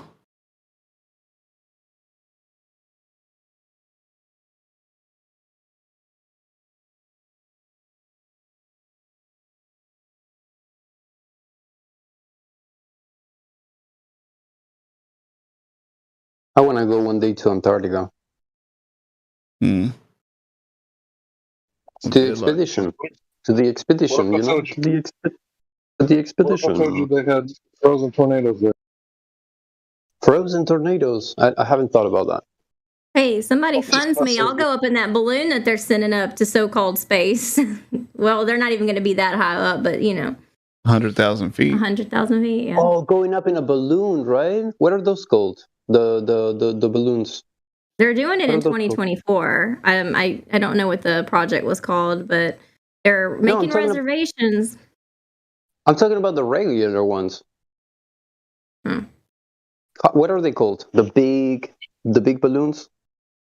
I'm talking about the hot air balloons. The ones that you go in like in a basket? Oh, hot air balloons. Hot air balloons. Yeah. Never been on one of those. Me neither. Would you do it? I don't know. They're hard to steer. Oh, they're hard to steer? No, they're not. They got a computer system when they go up there, and it tells them at what altitude, what jet stream they're in, and because they know which jet stream is what altitude, that's how they get around with this. You know they're not going to let any flat earther get on one of those, like the thing I'm talking about, 2024. Like, there's going to be a heavy vetting process, I bet. But if we could sneak one of us in there, just to be able to I don't know. I would love to get someone's take on it. I'll send you the money. We're still in the curvature. But I love how they change when you can see the curvature, though. Like, you're supposed to be able to see the curvature. Oh, when you're at the beach and you can see the curvature there. Oh, well, now we've changed it. So now it's, we got the Red Bull guy, and you look out the window and it's flat there. And what was he at? He was at, was he 120,000 feet, something like that. 129,000 feet, I think. Yeah. And yet the camera on the inside shows a flat horizon because it didn't have a fisheye or wide angle lens on it. So that's what it is. It's excuses to cover up, it's always changing. Like, always. Oh, yeah. Got to keep the lie going. Yeah. We caught on to something. It's so easy to catch on to that, Did it get that high? 100 and how many? 129,000 feet. Wow, that's I didn't know that it was that high. It got so high that he got above the daylight. Is that right? Yeah, isn't that crazy? Above the blue sky, right? Yeah. Above the plasma that we call daylight. That's really? What an experience that must. Wow. We didn't have any other footage from somebody doing that, right? There's some unmanned stuff. I like the astronaut, the one with the car.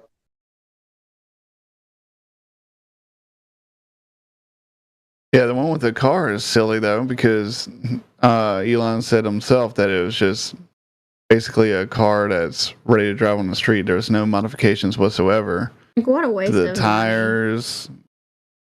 Well, they didn't spend a lot. Oh, what? Well, just It's like straight up. when they from talk the about city. us polluting the earth, but like have y'all seen the pictures of like how many satellites are supposedly up there? Like, I didn't vote for that. Like, just clutter. If that, if it was a globe, like, why is all that stuff up there? I mean, obviously we know it's not, but Yeah. all that space trash.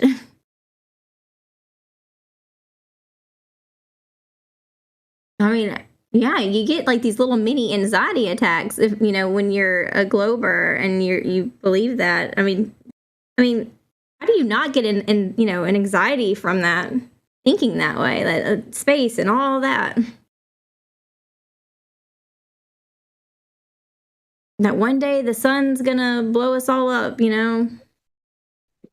Life won't be I used to be scared of that shit too. Like when I would learn about the sun and about how inside the core, And we ate the it particles are just bouncing off of each other for like millions of years, and then eventually they make it out to like the outer part of the sun, and then they like cool off, and then they go back in. It's like the sun is like so many times the size of the Earth, and it's like, holy shit, if that thing ever went wrong, melted down, it would be like game over, man.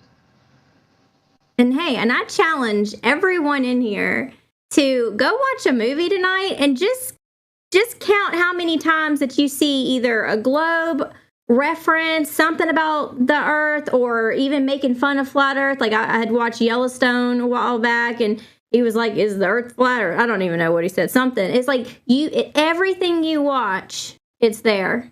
I'll watch Men in Black. Well, yeah, you'll get a lot of that there, but. Yeah. Well, yeah, even whenever he was talking to him and he said, so many years ago we believed that everyone knew the Earth was flat. Or even in children's, movies. What's that one popular one? Just came out with the magic. Don't talk about Bruno. What was it? Oh yeah! Oh dude, that one was so funny. Because the whole time, like, it didn't take that long because it's a whole Disney movie. So like, as soon as the movie starts, of course, like the daddy dies or gets captured, like as an immigrant or some crap. And then later on in it, the like transvestite sister, the buff girl. yeah, she it's just talking about how all the stress of. Anyway, it's not important. She's doing a song, and it's about her being strong, but sometimes she feels weak inside or whatever. She picks up a bunch of stones. She picks up some stones, throw them up in the air, and there's 4 stones that comes down, and she catches it, and it turns into the entire globe. And I'm just yelling at the TV, there it is! Right there! There's your propaganda, kids. And you know how many times he says that a day? A lot. Anytime that we're watching something, because it's everything you watch. I don't care what it is. What was it? We watched, what was the latest movie we watched with the treasure hunting? Yeah, it was definitely in Uncharted. And it was also in, of course, Sonic the Hedgehog. It's in... Yeah, just start paying attention 99% of movies that aren't even space-related. Commercials, it doesn't matter. Just pay attention. Sonic. I want everyone to experience, like, this awakening of, like, how often we are programmed with that, just in the background. Love Sonic. Yeah, Sonic was a good show, though. Oh, and another thing in Sonic that was pretty crazy is they were showing a beam going up in the air, and it looked like it might be, like 10, 15 miles away. Okay, granted. And it was off the ocean, like they were at an island towards the end of the movie. And, it was nuts. The chick says, that's got to be like 100 miles away. I'm like, what? It's right there. It's right there. Like, why are y'all acting like y'all could see that far if y'all are on the ball in the first place? So, yeah, like, oh. I was like, I see what y'all are doing there. Like, that might be fun to just, honestly, like a channel where someone just literally clips, like, every time that they're watching something, it's got to do with this propaganda. Oh, man, it'd be so much.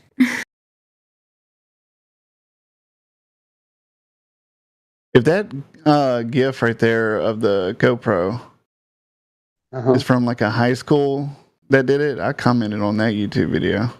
Oh my goodness. Comment. Well, I mean, like, you were seeing a curve of the Earth like 5 foot off the ground. And then a concave. Right. That's 5 when it feet starts and I'm doing tall. Well, I mean, that particular part of the footage is. The curve always changes at whatever height they want. Oh, today we're going to show it with the curve, and it just changes. Well, that's what's interesting about Dwayne Callum's low distortion lens video, because the curve is constant and it's the same direction whether the horizon line appears above or below the center of the picture. What's up, Jesse? Hey, how's it going? Not bad. Not bad at all.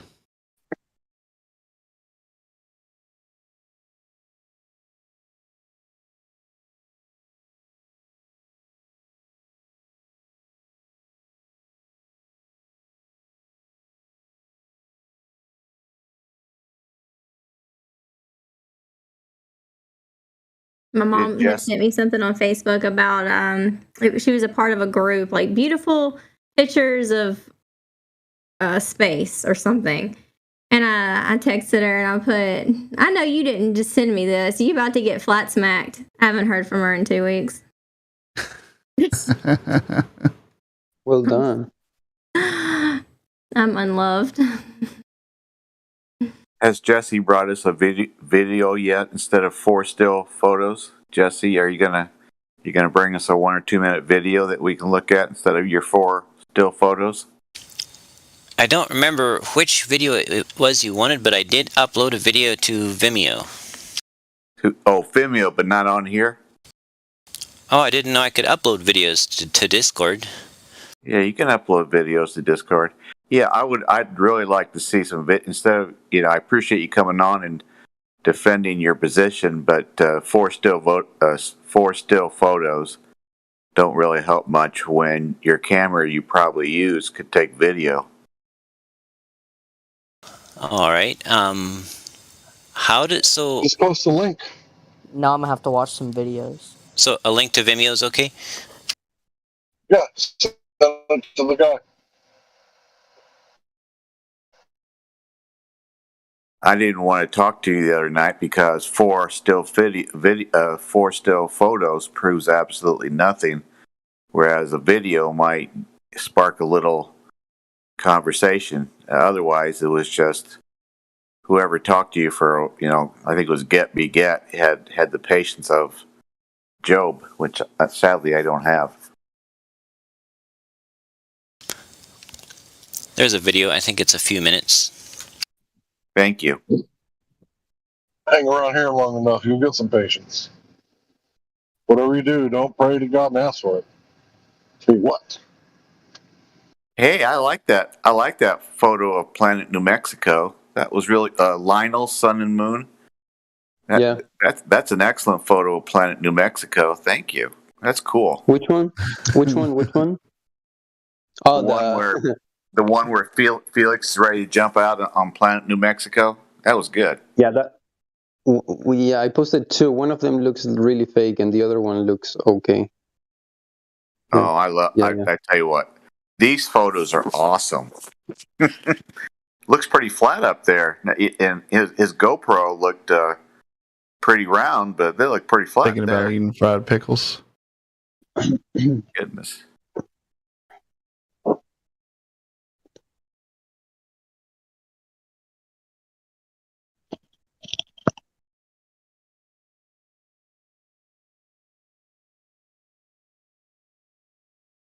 I love Felix was 23 miles up, and he came down saying how beautiful the curve was, and really, and then, his camera in the little capsule when he opened it showed flattened to eye level. So Mr. Neil deGrasse Tyson had to come out and go, "It's flat up there. It's flat, flat, flat." He really said he liked the curve. He really commented on the curve. Yeah, when he came down, he was interviewed and he said how beautiful the curve was up there, and then Neil deGrasse Tyson had to come out and said that stuff is flat. So who's lying? I don't know.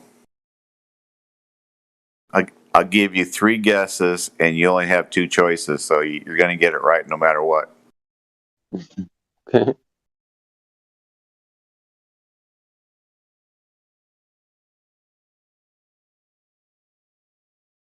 All right, I got it.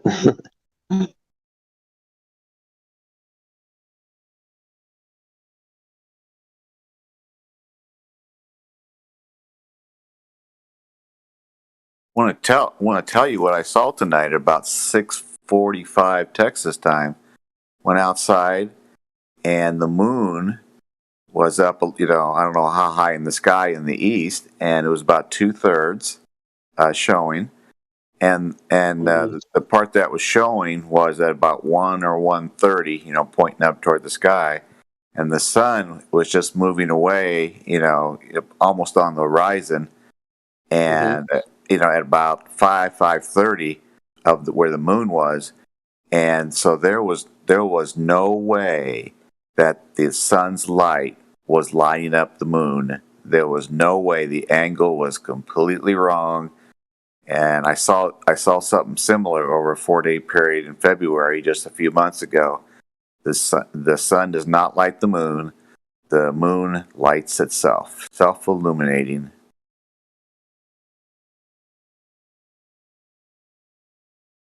Bessie Gordon, what are you trying to show with this video you put in the live stream voice text? The other day I had posted stills from it that showed a ship being above eye level, and they're like, well, do you have a video? And I'm like, yeah, but it's not very good. And they're like, okay, we still need to see it.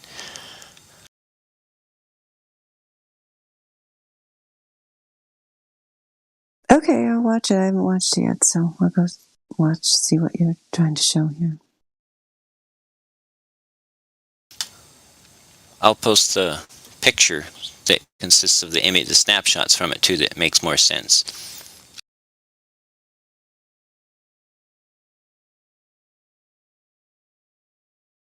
I'm watching it.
It's showing the video how refraction in real on a video.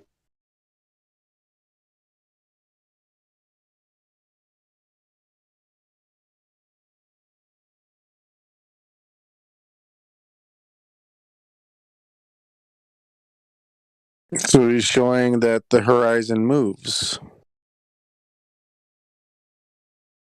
Yes, and can move up above eye level, up to appear above eye level, including the ships that are floating on it.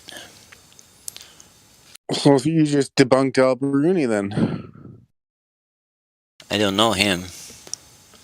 He supposedly measured the radius of Earth using the physical geometric horizon. And what exact number did he get? He was within 2 to 5% of 3959 miles, supposedly.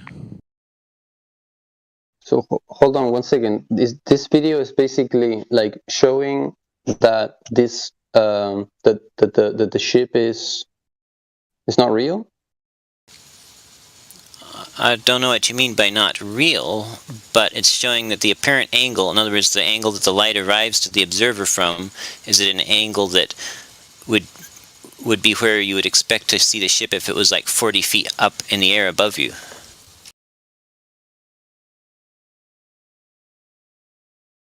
Do you know they have a statue of Al-Biruni outside the United Nations in Vienna? No, I didn't. I'd never been there. And the crater on the moon? Yeah, so he's a big deal in the globe model, and you just destroyed him with your video. Well, he probably didn't measure from 2 or 3 feet above the water. He probably got up on a mountain where most of his line of sight wasn't actually near the water. 99% of it probably was significantly above the water, so it wasn't in that density gradient distortion zone that's apparent when you get... Supposedly he measured once from the ground level and once from a mountain. So he was measuring one geometric physical Earth curve horizon, supposedly. If the horizon moves, then his calculations would be different.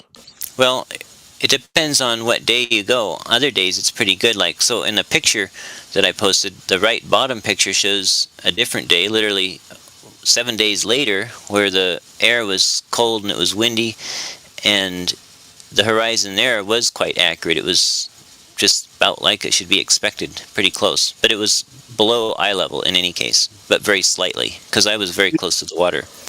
So you're conceding that if Al-Biruni goes on a different day, the horizon could be closer or farther than his one measurement or one calculation? Yeah, it could have been. Well, then they should stop teaching Al-Biruni in the 3959 because he's the only glober to supposedly measure the radius. Maybe they did stop teaching it because I never heard of him. The video is really cool, huh? And you've done an amazing job. I really like the video. Thank you. I like the aesthetics. I like the aesthetic about it. Like, it's really cool. Sorry it's so shaky, and then half the time the camera won't focus. My phone won't focus looking through there, but it's amazing. I love it. Now, like, I'm what is impressed your you're like? actually going out there and trying to do something. That's more that you're a globe believer, I take it. It's really nice. Yeah. The most globe believers just sit on their couch and watch TV for their globe. So at least you're trying to do something, although it doesn't prove the globe, of course, but still impressive that you're actually getting off the couch. I like watching TV. What is the claim? What is the claim on the video? well, I'm not making a claim except that. No. Well, the claim in the video is that it is possible that depending on the conditions above the water, an object in the distance can appear higher than it actually is by a significant margin. Higher than what it actually is. Right. In other words, so when I set the scope straight and level, and I'm 3 feet above the water, I shouldn't be looking up to the ship, if that makes sense. And somehow the ship actually appears what equates to about 40 feet up above my eye level, which is already 2 feet above the water or 3 feet above the water. I shouldn't be looking up to something that's below me, if that makes sense.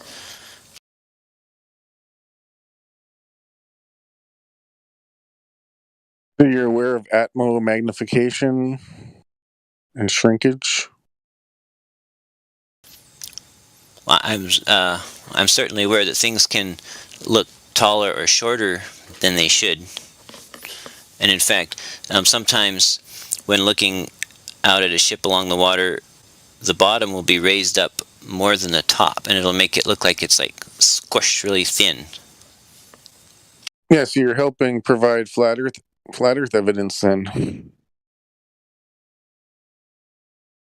Cool. Oh. Because the globe requires a physical geometric horizon, and his video is saying that it changes due to Atmo, and the conditions will change it, make it bigger, smaller, closer, farther. So the globe requires one physical horizon, and Parker's video shows multiple, and it changes.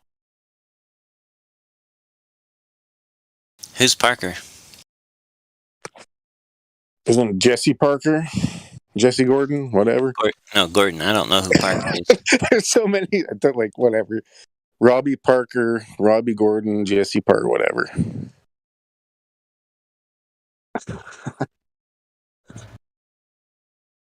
Okay, so as far as that goes, that's not this discussion. There's plenty of videos, and I'll show them all around. Anyone's curious about that? I just wanted to ask. Crisis actors and stuff. Yeah, we have plenty of videos on that, but that's not discussion for this room. Because I just wanted to ask YouTube Jesse. fucking hates us, man. Yeah, what's up? What do you want to ask Jesse? Go ahead and ask him. I just wanted to ask Jesse how. Appreciate you uploading that 3-minute video for us. How does that either prove globe or disprove a flat and stationary plane? Well, I don't think it does either, in and of itself. And I'm not trying to prove something. I'm trying to understand everything I see, everything I observe, and try to figure out how it all fits together with the truth, whatever that truth is. Does it make more sense to you, like, if it's a globe or flat? Does it take? Well, naturally, the globies have had a lot longer to iron out all the wrinkles, so more of the stuff I've seen fits that narrative, but I'm still searching. Does that make sense? What if we all had the better opportunity to iron out the narrative, as you put it, to consider that the Earth is the third rock from the sun, the way they describe, the solar system and all that. All of us used to believe that, but we don't anymore. So it's I want to know what Jesse's seen that fits. Didn't he just say most of the things he's seen fit the globe narrative? Please just name one. What have you seen that fits the globe narrative? Please share. The missing height is a tough one for me to get over. Height of sure. what? Height of what? Anything in the distance. The missing height. Items disappear bottom up on a flat surface. Did you know that? Right, but I'm not talking about the bottoms. I'm talking about the tops. May I post another infographic? Yeah.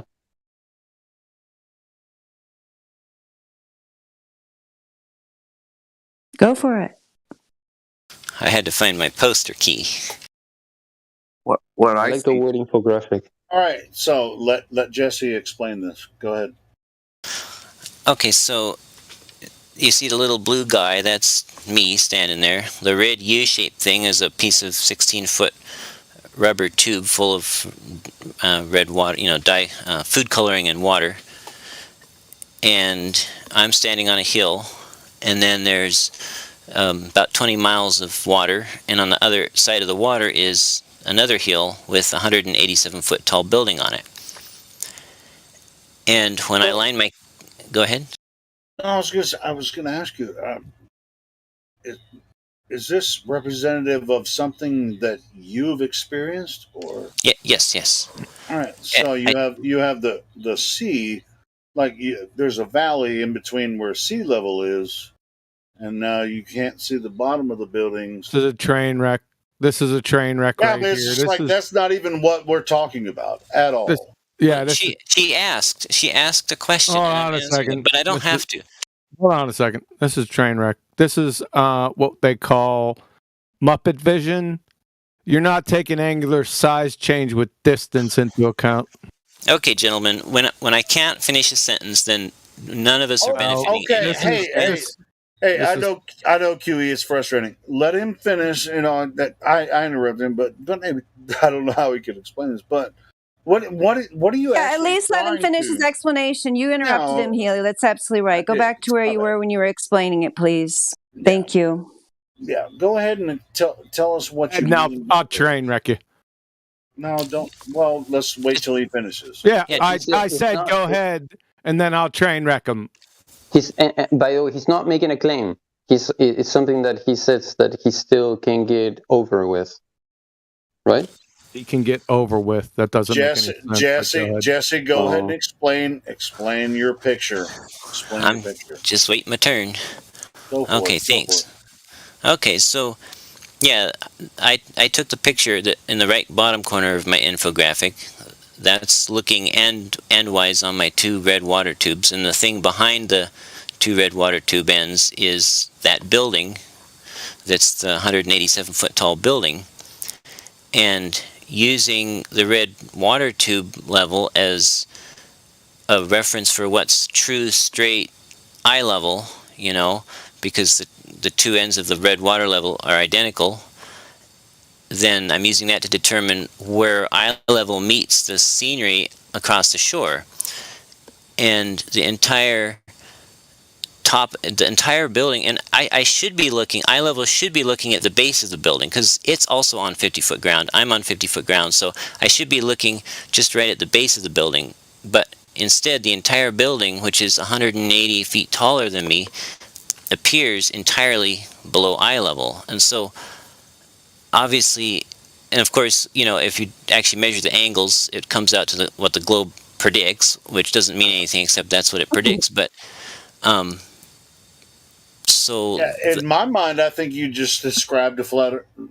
Helio, what's happening now is he's finishing his explanation, and Quantum Eraser is going to address it. What did you finish yet or not? Wait till he at least finishes, then say that's the conclusion of my presentation. Are you done yet? I'm almost done.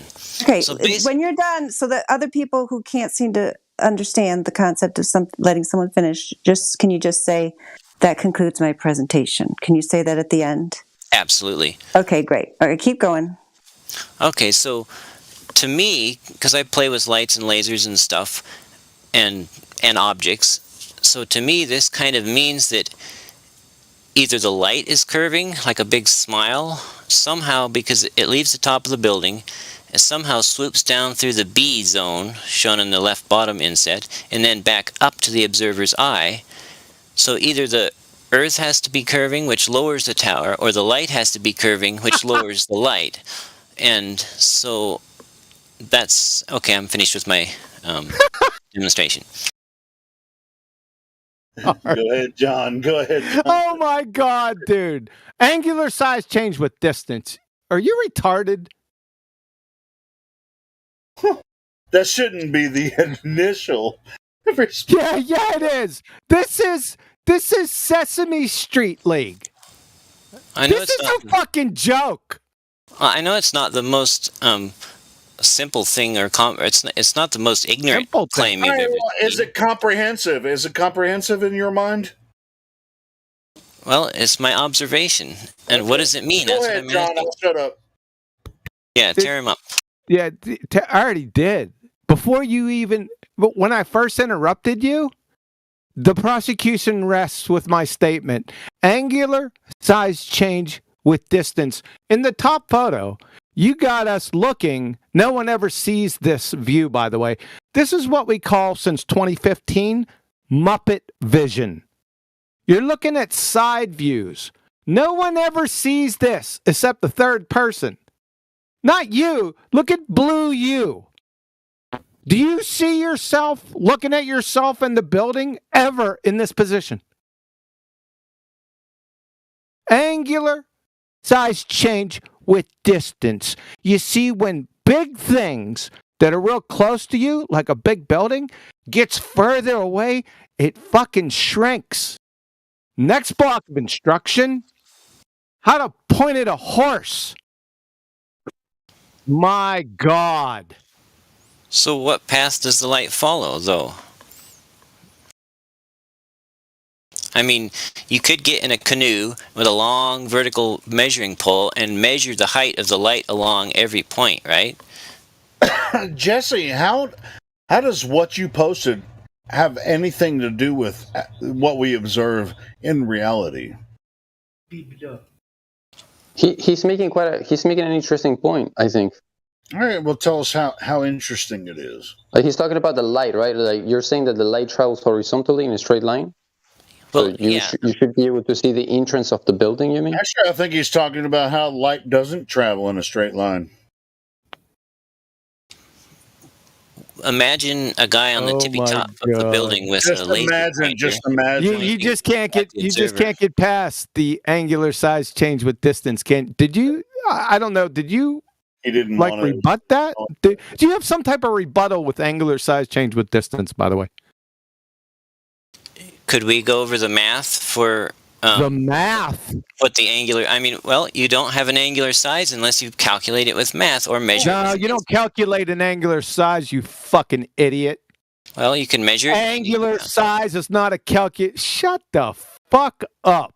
You don't calculate angular size. An angular size is a measurement. You don't know the difference between a measurement and a calculation either. Yeah, you're essentially retarded. You should have finished what he was saying. So A and B. What if I lower that level right there? What if I just lower your two fucking tubes? Your top photo and your bottom photo is nonsensical. It has no fucking meaning. Besides the angular size change and Muppet vision in the top photo. Let's just deal with the top photo. Yeah, you need to study, perspective and how light works and vision and that kind of thing. And we have a lot of resources at the bottom of the server that you might look into. But yeah, what were you going to say about the photo, Quantum Eraser? I was going to say A and B, the blurry A and B over to the right, and his A and B with blue dipshit over there it's almost like Sesame Street. It doesn't have any meaning whatsoever. What does this mean? It's so fucking stupid. I can't even comment on it. He just wants to believe. You know that. That's what they teach them in school. You just come up with something, kind of sounds good, fudge it a little bit there and there, count on the fact that most people listening don't like numbers too much and hope you get away with it. I mean, that's what he's been trained up in, so that he's just doing what he's been taught, right? But what were you expecting to see, Jess? Like, for example, on the upper picture, on the upper image? Like, what were you expecting to see? Yeah, no, what were you expecting for our response? Because, I mean... Look at the distance between Blue Numpty dipshit and the building. It's 21 fucking miles away. He thinks that 187-foot tall building is still at the same as Mr. Blue Numpty dipshit. It's just strange that he would actually present something like that and expect that he's going to bring a genuine argument against Flat Earth Globe. It's really kind of nonsensical. It is nonsensical. This is Sesame Street fucking... Mr. Magoo could come up with something better than this. This is a joke. You wasted your time creating this. You wasted your time creating this. Yep. Well, come on, guys. Compared to other Globers, come on. The guy goes out into the real world, makes videos, and tries to actually make an explanation. I mean, come on. Like, he's in the world of Globers, he's a genius, right? And so people have been telling him that in the Glober world, and so, he's actually believed it. But it's a disservice to you, really, Jesse. It's not your fault. The educational system has done a disservice to you and made you feel like your abilities are, beyond what they could even possibly be with the tools you're given in a typical public school or even a typical private school in the United States of America. So, but you seem like a person who does have a kernel of, intellectual curiosity about you. So if you're actually interested in following the evidence where it leads, that's why my question to you, which is what you were responding to, you said your claim was that everything you see, it wasn't everything, I'm sorry, you said most of the things you see seem to support the globe model, and then this is your kind of way of jigsawing or kind of smashing something in there to try to keep the globe alive. I mean, because that's all you have, right? Because you don't have reality. You got cartoons on TV. So what we're telling you is, if you're willing to be a really intellectually honest person, put aside your preconceptions, follow the evidence where it actually leads, you'll find that the globe is nothing but cartoon propaganda and that the earth measures flat, just as it appears to do. And you see too far to be on a globe and so on and so forth. So everything we're telling you is reality. You can stay in your delusion if you wish, Jesse, but, if you would like to actually use your brain and get out of the little tiny, tiny, tiny box you've been put in, where all they do from when you first go to school is reiterate the same nonsense using slightly bigger words. Possibly after 10 years, they might add another syllable to the word they're describing the same nonsense cartoon to you with, and then tell you you're good if you can repeat it, or even not even repeat it, but choose. Hello, I'm talking to Jesse. Come on, guys. If you repeat on your test, or even better, even less than that, all you have to do is choose out of 4 choices that are clearly guided toward anyone who even has a modicum of average intelligence to below average to pick the one that's screaming out to be the answer. If you can pick that on your multiple choice test, you get all A's and they're called 4.0, and maybe they'll even be the valedictorian if you're able to pick out the obviously pointed to answer on your multiple choice test. Doesn't mean you can reason your way out of a cardboard box. We're here to tell you, here's your opportunity to use your brain to actually embrace reality. Okay, somebody else wants to concern troll for you. Go ahead, whoever it is. No, nobody else concerned. I want to hear his response to what you just said. Yeah, I'm talking to you, Jesse, not to this other guy that's worried that I'm hurting your fragile feelings. Go ahead. Me go ahead? Yeah, Jesse only speak. Go ahead, Jesse. Okay. Thank you for that nice speech. You covered a lot. I'm a homeschool dropout. I never went to public school, so. Good for you. Maybe that's why you're actually. This is great news. I have great hope for Jesse. That is probably why you actually knew that you have to go out into the world and try to test these things, and you made your graphic and so on. So, what is your response to us talking to you about angular size changing and how that's why you are seeing things appear to disappear in the way that they are. It has to do with limitations of your vision and perspective. Has nothing to do with Earth's curve, which has never been measured, never been scientifically verified. There is no globe. No globe has ever been proven or demonstrated. So what you're seeing is only based on the limitations of vision caused by the construction of your eyeball. What's your reaction to that? Well, I guess I have more questions because I'm just trying to understand if I built a scale model, in other words, everything was exactly scaled down to say 1,000th or something, everything, the distance, the height, everything, would I get the same effect?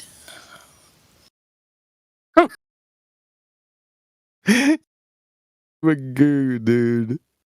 Your question is nonsensical. You're fucking dead with angular size change with distance. It's over. Third graders are laughing at you. Look at this one at, what time is this? Drace. It says hashtag shit shrinks. I want you to focus. Who is this? Jesse? I'm Jesse.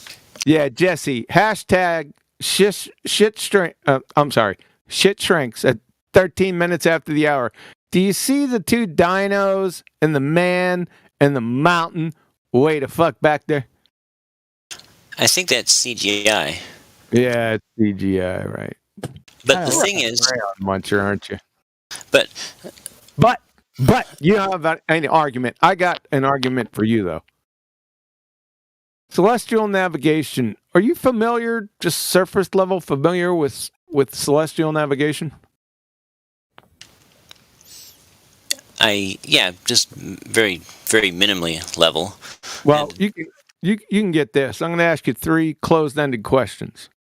They're real easy. You ready? Are sextants used by mariners to successfully navigate using the relationship between Earth's surface and celestial objects? Yes, the angular relationship, I guess. I didn't ask you the relationship yet. I'll say it again. Are sextants used by mariners to successfully navigate using the relationship between the Earth's surface and celestial objects? Yes or no? Yes. Number 2, are sextants used to obtain elevation angles? Now I've asked you. From your position to celestial objects? Yes. Can you obtain an elevation angle? This is question number 3 and the last question. Can you obtain an elevation angle from a curved adjacent or a curved baseline spherical surface? Depends. No, it doesn't depend. You cannot. I can, and if I know my height, then I can. No, you can't, because it's impossible. Define an elevation angle with citation in live stream right now to prove your case. Repeat the question, please. I said define elevation angle with citation in live stream to support the horse shit that just came out of your mouth.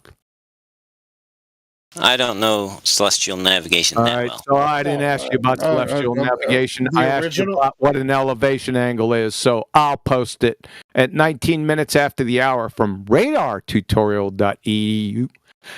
It says that elevation angle is the angle between the horizontal plane and the line of sight, measured in the vertical plane. From the second one, that kills you right there. We'll just pile on. IGCSE 2021 edition, angles of elevation. An angle of elevation is the angle of the lower object to the higher one, while an angle of depression is the angle from the higher object to the lower one. Both angles are measured with respect to a horizontal plane. Hey, John, if I might interject just a second. I don't. Why would you? Really, because I'm going to do this.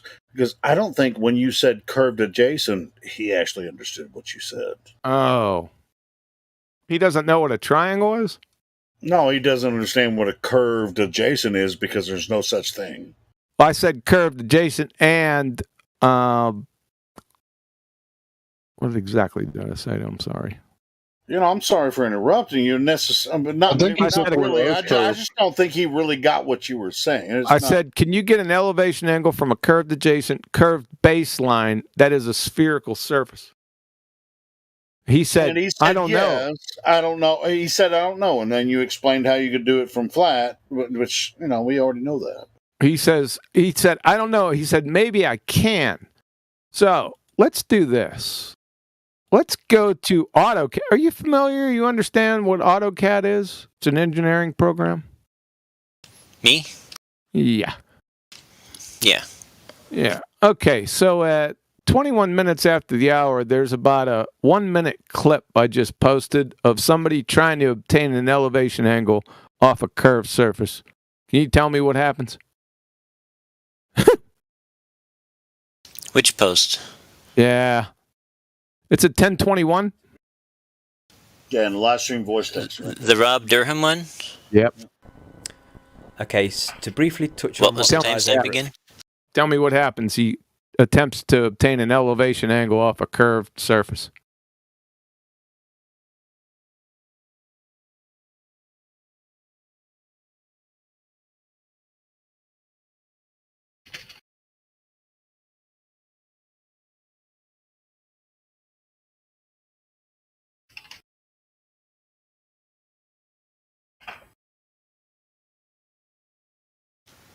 Is that how mariners do it with a sextant? Yeah, mariners measure elevation angles from a flat baseline. It's the only way you can measure an elevation angle is from a flat baseline.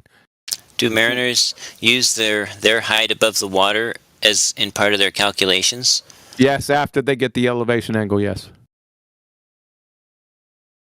From a level baseline, yes. Yeah, they have to account for their height above. Yeah, that has nothing to do with my point.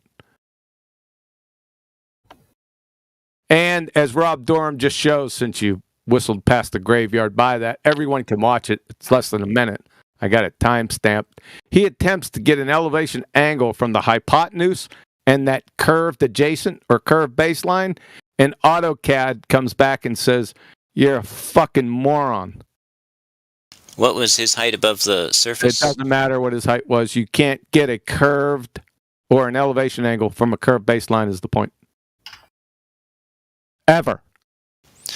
Could you direct me to instructions on how to use a sextant? Yes, I could, but I just gave you them. The point is the elevation angle, though. Rob Durham's a great guy. I don't care what Rob Durham is.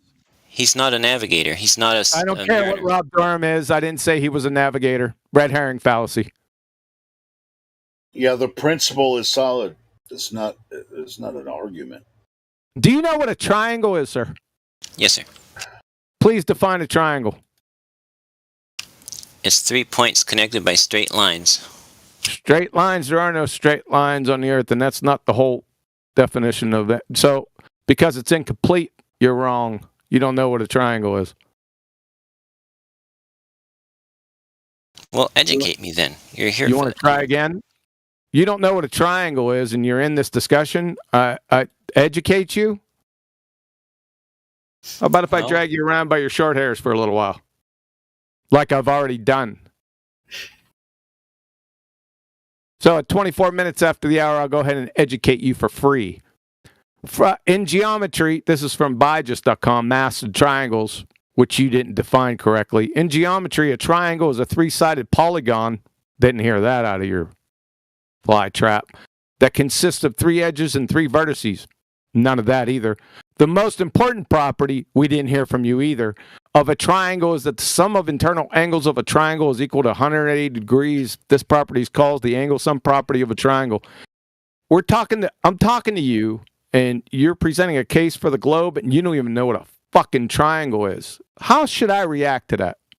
Well, you didn't ask me about all the attributes of a triangle. You just asked me. I asked you what a triangle is. That encompasses all the fucking attributes.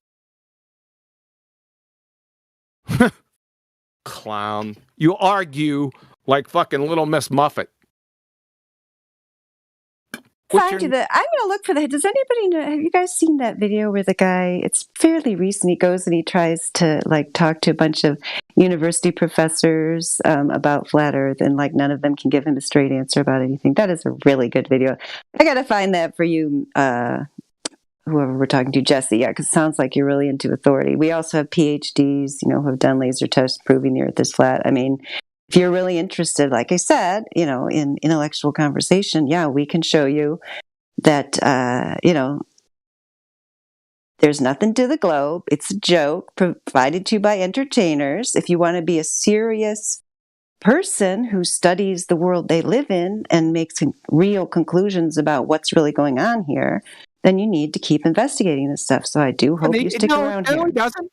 No, he doesn't. He just needs to stop right here.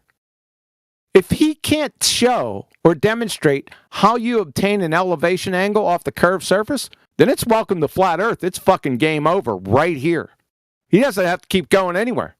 Oh yeah, you're right. I mean, he's been shown multiple times here. There is no globe, and he doesn't have a leg to stand on there. Yeah, he has no argument. I don't know if he's realized that yet. I mean, do you have any rebuttal, Jesse? Well, I mean, I'm just trying for things to make sense with what I see, and I'm not sure why. Yeah, it makes sense with what you see when you realize you view the Earth as level and stationary. You've never observed curvature. You've never experienced rotation or motion of any kind. That's right.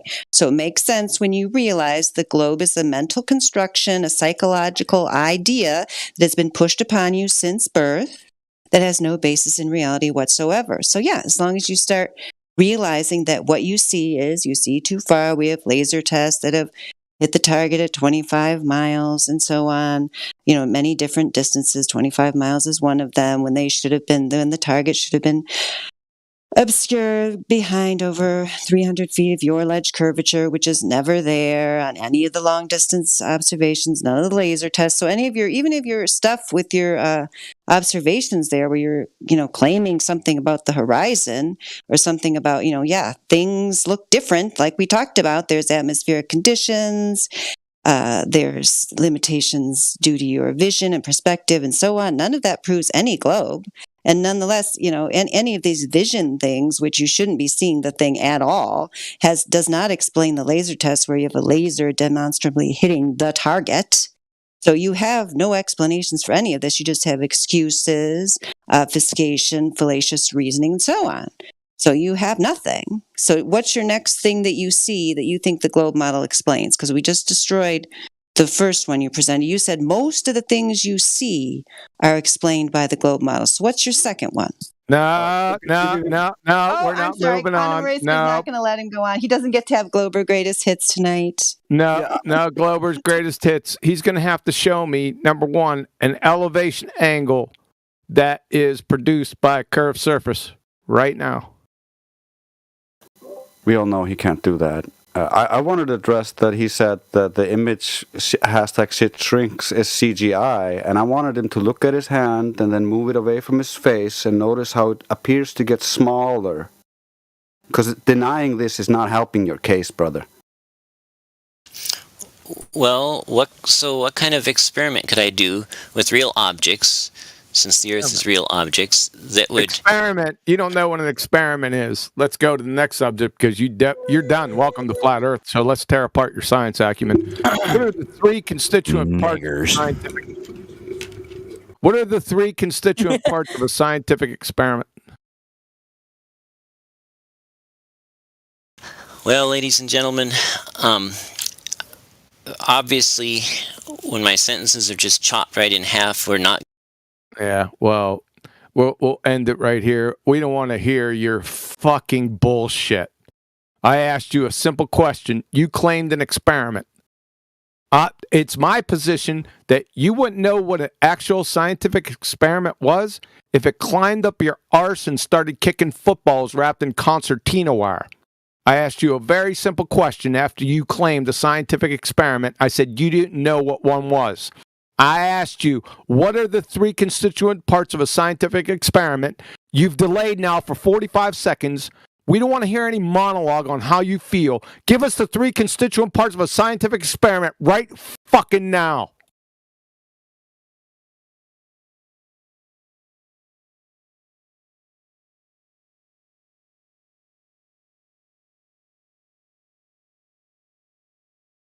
We're waiting.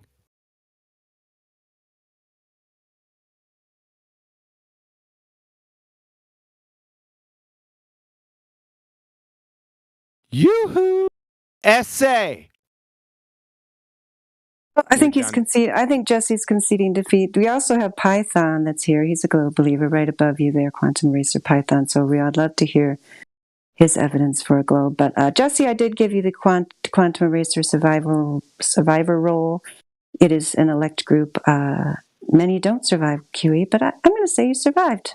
Yeah, even though he conceded. He survived. Oh, well, he's still here, isn't he? That's not survival. He didn't run away. Wait till my wolf pups get done with him. Huey, I don't know what instead of survivor, I don't know what it is. Yeah, if they just waited out. Jesse's not done. Someone muted him. So if he could get, he was on. No, please. Who's this talking? He was unmuted. Python? And Python. No, he was Python. unmuted. Okay, we're moving on to Python. Yeah, Jesse was clearly unmuted several times and could have easily responded and chose not to. So he's conceding that he has no evidence for his globe. Python, what's your evidence? He just said he didn't concede. So okay, who gives a shit? His silence was concession. So Anna go Nicole ahead, said Python. she married for love and Pol Pot was her florist. Who gives a shit? Go on, Dandelion. Well, Jesse has failed to provide any evidence for this globe, so we'd like to hear your evidence, Python. Well, I don't really feel like saying anything, considering this quantum asshole right here is gonna cuss about it and yell like a bitch the entire time. So Yeah, right. Thanks for your concern trolling, and we'll take that loss tacitly. Quantum Racer, you don't like me to say nice things about the Globers, but Jesse, seriously, I mean, this guy, what's this guy's name? Python. I mean, he just demonstrated. I mean, Jesse, come on. For a young person, at least he made an attempt. You got to give him, like, at least a consolation prize, like a pack of gum on the way out or something. He gets a trophy for just showing up? No, I'm not giving a trophy, just a pack of gum. A pack of gum. What do we have? Do we have some like exit tags that we can just attribute to them? This is insane. Well, I could give Jesse the used globe salesman role. I only give that to people, I don't know, who are very special. I'll give him that one. Used globe salesman. Dude, before you and Dandelion John jumped in, he was in here before, and I roasted his ass on a lot of that shit. But anyway, yeah, if you want to give him a consolation prize. Python, that's not what your sister said.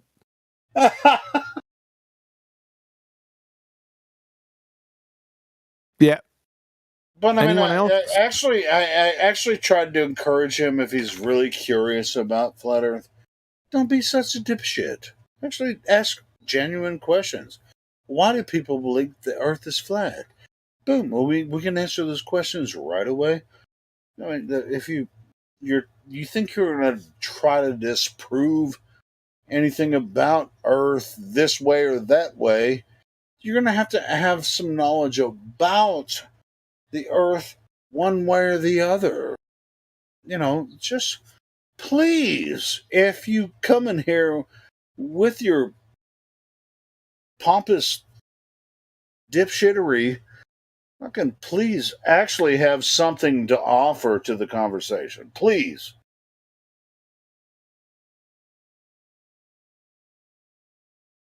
He has some globe proof. All right. Go ahead. All right, two things. I don't have a sister, and I'm just curious. You said you had a brother. He said he had a brother earlier, and his brother got banned from here earlier, and so he was like, I was like, hey, is your brother in the room? And he's like, yeah, my brother's in the room.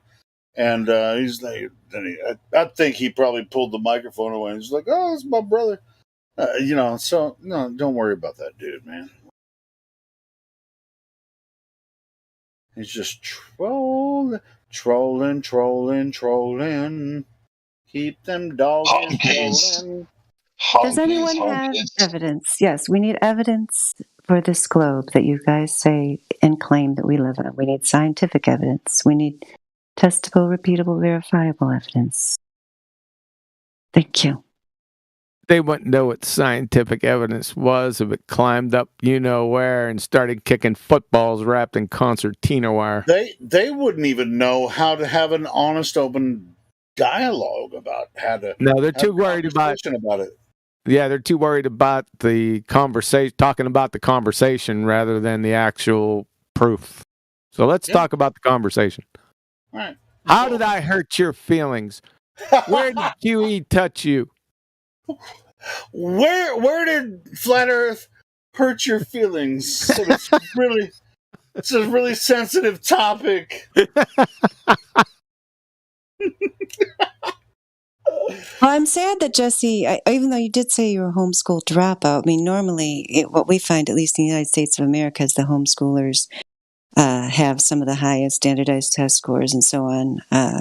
So that's unfortunate that you had this experience. But I guess part of it might be because you dropped out. Of course, not all homeschoolers are alike, and it depends on what kind of a structure or a curriculum that you're using. But, I mean, I would hope that it would at least teach you some self-discipline, which is why I think that you're able to go out there with your theodolite and, try to make some observations. So if you could use that self-discipline to, kind of get, like we were just saying, kind of get ahead of, above your feelings about this thing and that thing and just follow the information where it leads. That's what is necessary. Not where you want it to lead, but where it actually leads. If you have a genuine question, ask it and we'll genuinely answer it. If you get emotional about it, then we're going to kind of give you shit, But if you're genuinely curious about why people think the earth is flat, we're here for you 24 hours a day.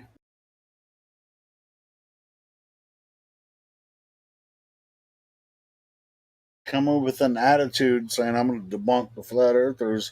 That's not the way to come in here. Does Python have a genuine question or any evidence? So, my question is, what genuinely leads you to think that the Earth is flat? I already showed you. I guess you weren't in here before. I asked 3 simple questions. We'll go through them with you. We'll try this one more time. Okay? So there are 3 closed-ended questions. Are you ready? Yeah. Are sextants used by mariners to successfully navigate using the relationship between the Earth's surface and celestial objects? Yes. Number 2, are sextants used to obtain elevation angles from your position, the navigator's position, to celestial objects? Yes. Number 3, last question. Can you obtain an elevation angle from the curved adjacent curved baseline spherical surface?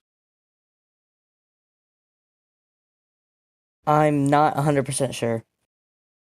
No, you can't. Are you a navigator? Hold on. I'm sorry. No, you cannot. You cannot obtain an elevation angle from a curved baseline or a curved adjacent. Understood. I.e., that is, welcome to Flat Earth. Yeah. Unless you assume it.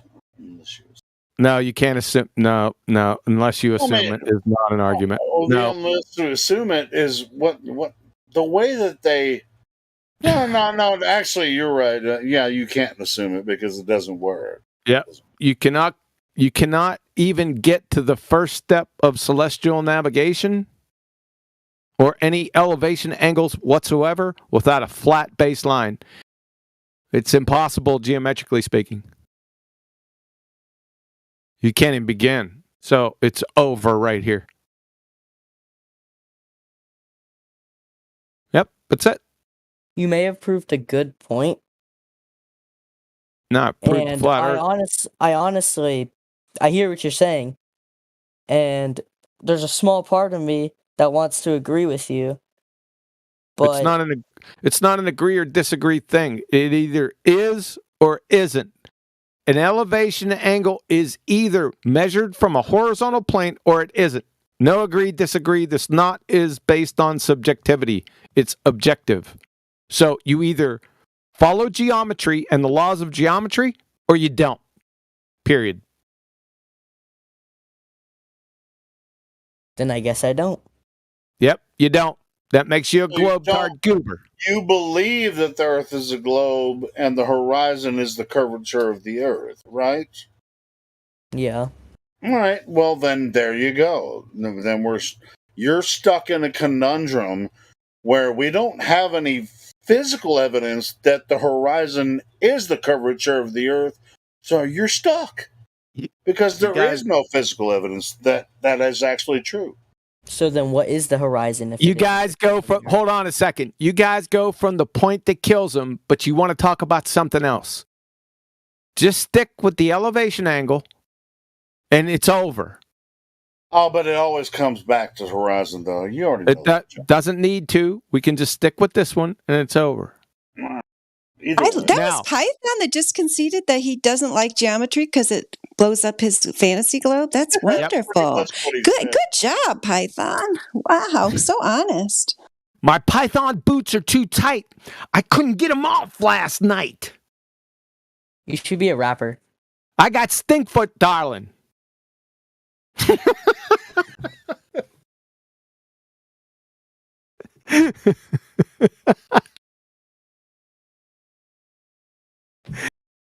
I need the rest of those verses. I'll get them. So, back to the point. Oh, let me post this for you just so we can dot all the I's and cross the T's at 42 minutes after the hour from radartutorial.eu.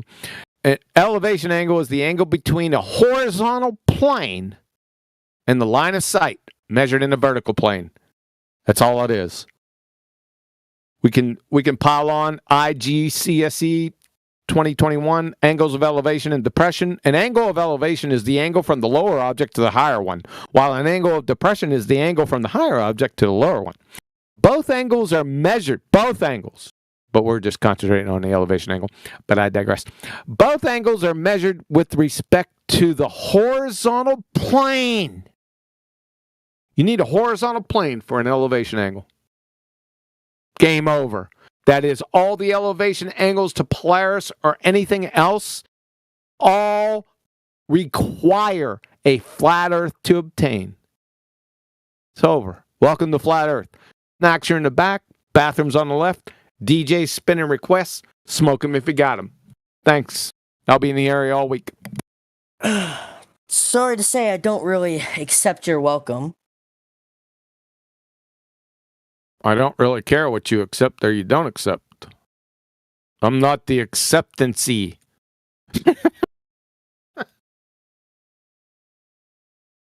Yeah, you can stay in the globe delusion. I mean, it's cool. Python, you just admitted you want to stay in your fantasy, pseudoscientific little NASA fanboy cartoon globe fantasy world. You prefer delusion to reality. You don't like math and science because those lead you to flat Earth. And, you know, that's fine. A lot of people live in denial, delusion. I mean, I think it's better to actually, use your brain that you were given to, set aside preconceived notions, stop trying to fit things that don't fit into your globe fantasy to try to prove something because you can't handle psychologically giving it up.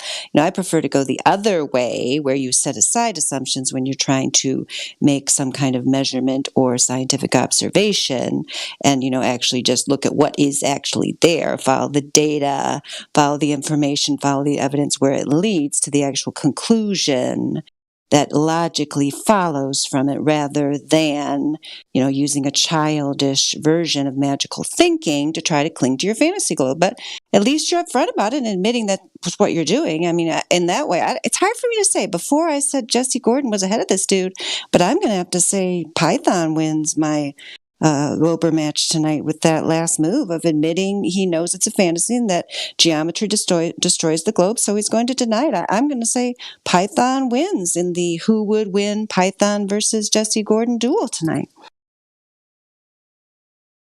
Wow, that was amazing. Dandelion, you're in rare form tonight. I'm going to take a 5-minute break. I think I can leave it in your safe hands. Okay, thank you.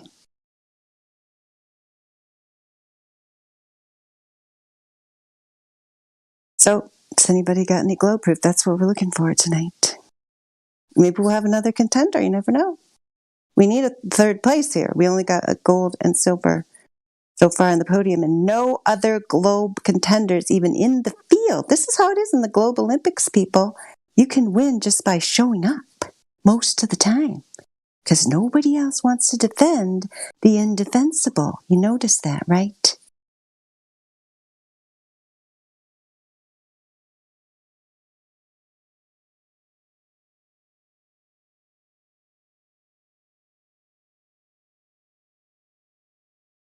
Would I be able to bring gravity into this? What's gravity? The force that comes off of a mass that pulls us towards the center. That's not a definition. That's just a simple version. That Okay, so what's mass? The mass of an object. No, can you define mass for me? Just look it up. It's real easy. I actually am looking it up because I don't happen to know the definition. That's honest. I appreciate that. This is good, Python. You might learn something now because I know that gravity thing is hard for you. The first thing I see is a coherent, typically large body of matter with no definite shape. No, we need a scientific definition. Should say resistance. Come on. Hold on. You can do it. I'll find the scientific definition. Science. I just see quantity of matter in a physical body. No, that's not it. Well, that's so what when you're talking about. I know it's never 100% you can count on it. So it should say resistance to momentum or inertia, right? So if you think about mass attracting mass, it literally says the resistance to inertia attracts the resistance to inertia. Does that make sense to you? Sort of. I happen to only be in 7th grade, so. Okay, so check it out. It's not a force. They lied to you on purpose and taught you Newtonian, right? This has been outdated for like 107 years now because everybody talks about Einstein. You know Einstein, right? Yeah. He's the one that came up with the theory of gravity, and that's what most people around the world think is what gravity is. So your school system lied to you on purpose, taught you the old stuff, and hasn't taught you the new stuff yet. But what's going on is they're saying that there's this thing called the space-time continuum, and mass warps space-time. Now, you know what space is, right? Like I'm in Texas, you're in wherever. There's a great deal of space between us, right? Yeah. Right, and you know what time is, right? Like lunchtime, dinner time. Yeah. Right, so they're saying those two things are the same thing. Now, this is a concept, right? Like I'm a freedom-loving Texan, right? So I have this whole thing about liberty and freedom. That's my concept that I like to talk about, right? Yeah. So can you bend and warp my liberty? No. No, it's a concept. It doesn't have any physical attributes. It's just in your head, right? It's not tangible. So I'm going to post some definitions in just a second. And these definitions are going to be about space-time. If I can find it. I think Dre's already posted it.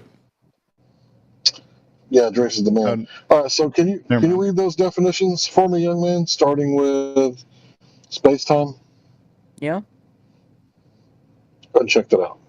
It says the concepts of time in 3-dimensional space regarded as fused in a 4-dimensional continuum. And concept says an abstract idea of general notion. And abstract, What's abstract? says Existing in thought or as an idea, but not having a physical or concrete existence. Right. So this is his theory of space-time. How would I ever be able to prove that wrong? I can't put space-time in a jar and paint it yellow and take it to the lab and run scientific experiments on it, can I? As far as I know of. No. Just like you can't bend and warp my freedom. Or liberty, right? So it's just a concept. You understand? It's not real. It doesn't exist in reality. And let me help you to understand why it doesn't. So you heard space is a vacuum. Do you know what a vacuum means? Yeah. Like there's no matter or mass. It's just empty space. Like imagine between you and me, except for there's nothing there. No thing. No hydrogen, no helium, no molecules, just nothing in between us. Okay. That's what deep space is like. That's what they say, right? We don't know that for sure. But in that place called deep space, where it's a near perfect vacuum, only like a hydrogen and helium molecule here and there, or an atom here and there, right? That's where space-time is. So, it's non-material. Do you follow? Yes. So, it's the theory of gravity, it's non-material. It's outside of the realm of science. It's like talking about angels or God. So I can't prove God. You can't prove gravity.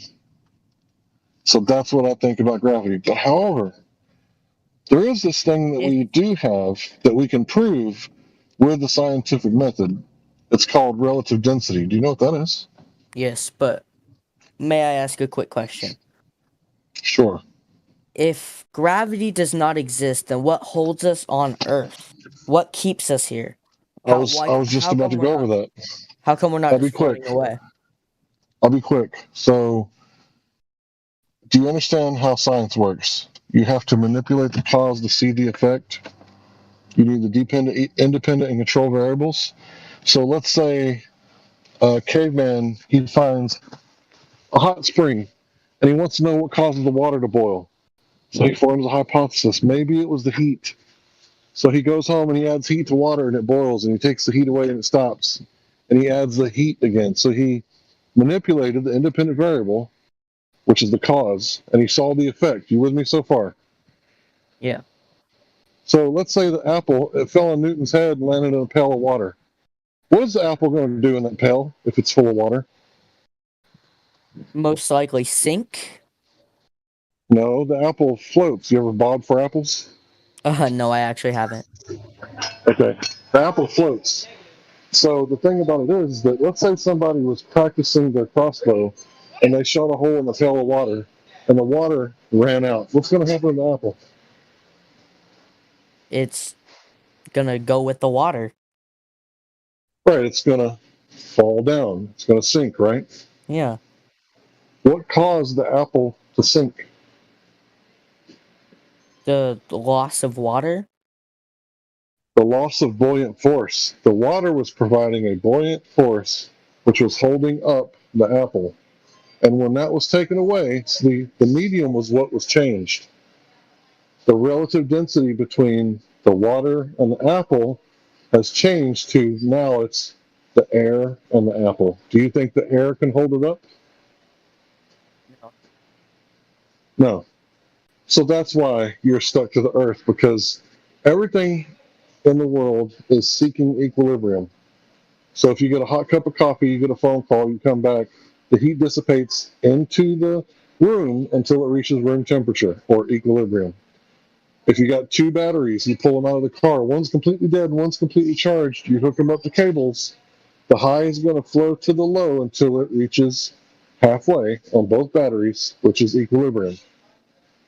And then the same thing with gas pressure. You got a propane tank, you open it up, it's going to spew out violently until it reaches equilibrium, right? So what happens when you pick up a rock and you drop it? It falls. Is it going to seek? Is it going to seek its equilibrium?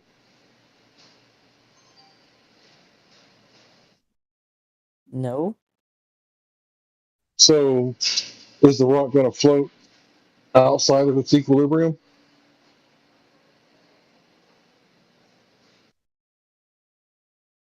Not It's going to go down until it necessarily. finds something. Yeah, It's going to gonna go go down down. until it finds something so dense that it's just as dense as it, or it can't go down any further.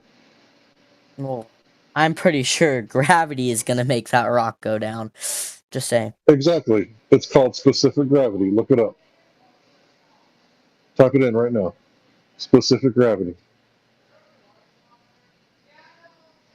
See, just because the rock goes down doesn't prove the mainstream theory of gravity. We all see the rock going down. In fact, that's what flat earthers claim, is that when you drop stuff, they go down, except for helium balloons and hydrogen.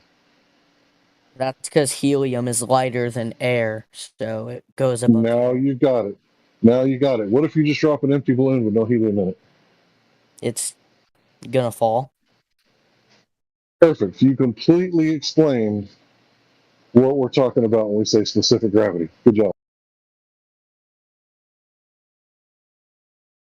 Well, what I was going to say a little while back was that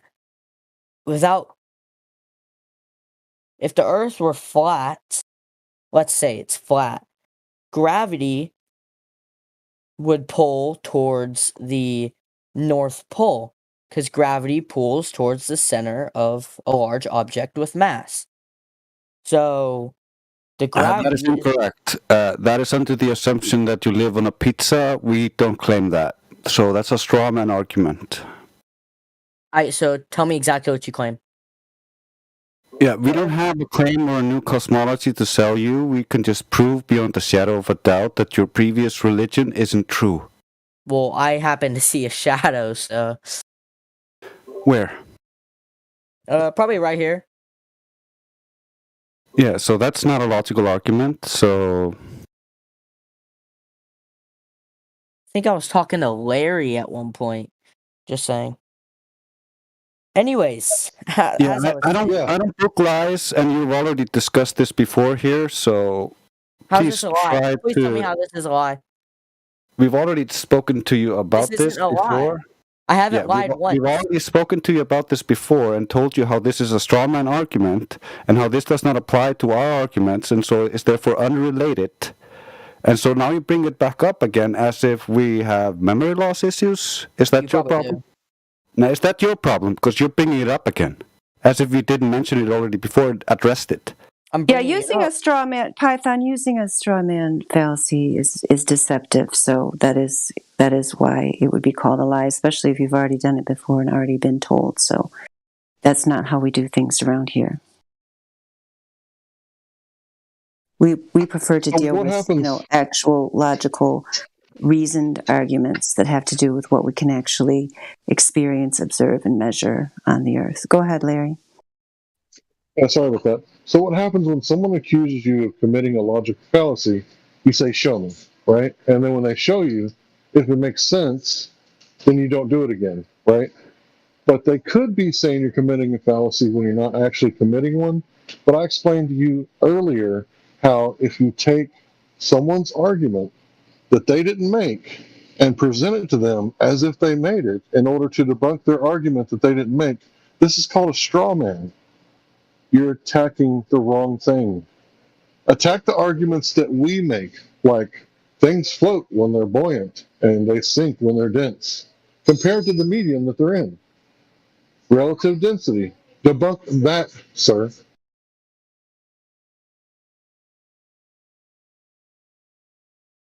Sorry, I was texting one of my friends. Can you please restate your question?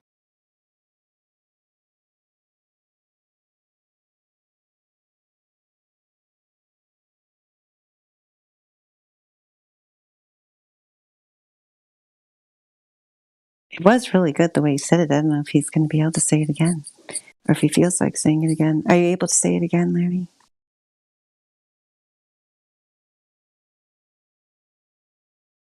Anyway, basically, do you understand what a straw man argument is? He was just first reiterating why it was important to point that out. Okay, and then he was I think going back to what you were originally talking about, how it isn't necessary to come up with this pseudoscientific idea of gravity that has been discarded by mainstream science anyway, even though, I mean, for being in 7th grade, I mean, you're holding your own pretty well here. Have to give that to you. But I mean, so you probably haven't, you haven't got to the part in school, even in high school and definitely in college, they'll start telling you, yeah, a bunch of that stuff they told you in elementary and middle school, that was, not really accurate, and gravity is one of those things. So he would, I don't remember what his exact question was, but I think it was for you to respond to what he was talking to you about with density and buoyancy. I'm pretty sure that's what he asked. So was that what you asked, Larry? He asked for you to repeat the question. Okay. Are you going to pay attention this time? Because my time is valuable. If you're just going to be playing video games, I wasn't playing video games. I was texting one of my friends. And, okay, so pay attention, please. It's the least you could do. Okay. All right. So debunk what we say. Right? Don't construct an argument for us. Allow us to construct our own arguments and then debunk that. So you're talking about if the Earth was a pizza planet, right? And it was like the globe and has gravity, which both of those things are completely incorrect. Nobody in here said that. You said then it would do this and that debunks that. Well, we didn't claim that. You claimed it for us as if you're pretending to be a flat earther for a second just so you can get a really dumb argument across. And then you step on the other side of the fence and now you're a globe earther and now you crush that argument. Well, that was a really cool exercise, but that's called a straw man. Right? If you do it on accident the first time, you made a mistake, we pointed out, and it's like, okay, I better reformulate my argument because that one sucked. But when you do it the second time, now this has become a mistake to a tactic, right? And that's why you get called dishonest. So you can address the original argument, which was if you have an object in a medium, it's going to seek its equilibrium. If it's dense, it will go down. If it's buoyant compared to the medium, it will go up. Debunk that, sir.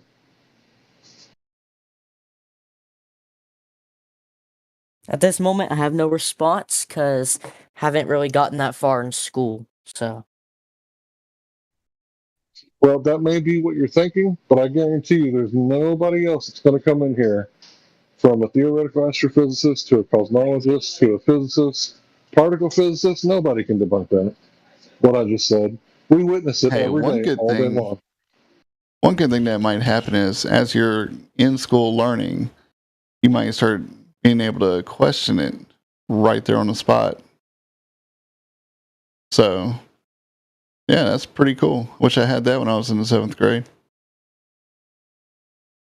I found that video I was talking about, so I don't know if you're able to save it to watch later, Python, and I hope Jesse Gordon will watch it too, where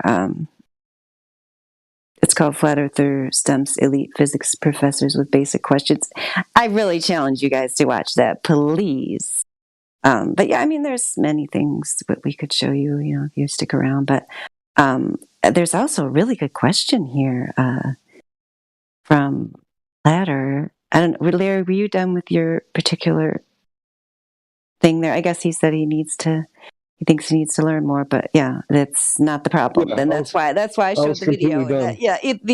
The physics professors can't answer the stuff, so it's not that you need to learn more. Definitely not, especially not in a mainstream type educational institution. But nonetheless, Platter's question, Python, is, and I don't. This must be in regards to something you might have said earlier about talking to your friends about flat Earth. I don't actually know where this question comes from, but he wants to know: when you next see your buddies, what will you tell them were our main scientific point? Noble seriously want to know. Do you have a response for Platter? Python? I don't think the next time I see my friend, and this is a completely honest answer, I don't feel like when I see my friends again, I'll feel the need to bring this up. But if I am to bring it up, I'd say your main scientific points were equilibrium the entire time. So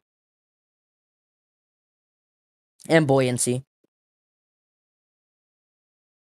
Okay, well, no one here has shown you the long distance observations or the laser test. Okay, go ahead, Larry. Yeah, you can address that.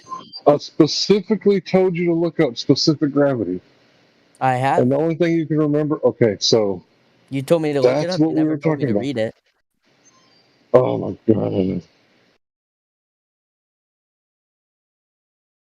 I can read it real quick.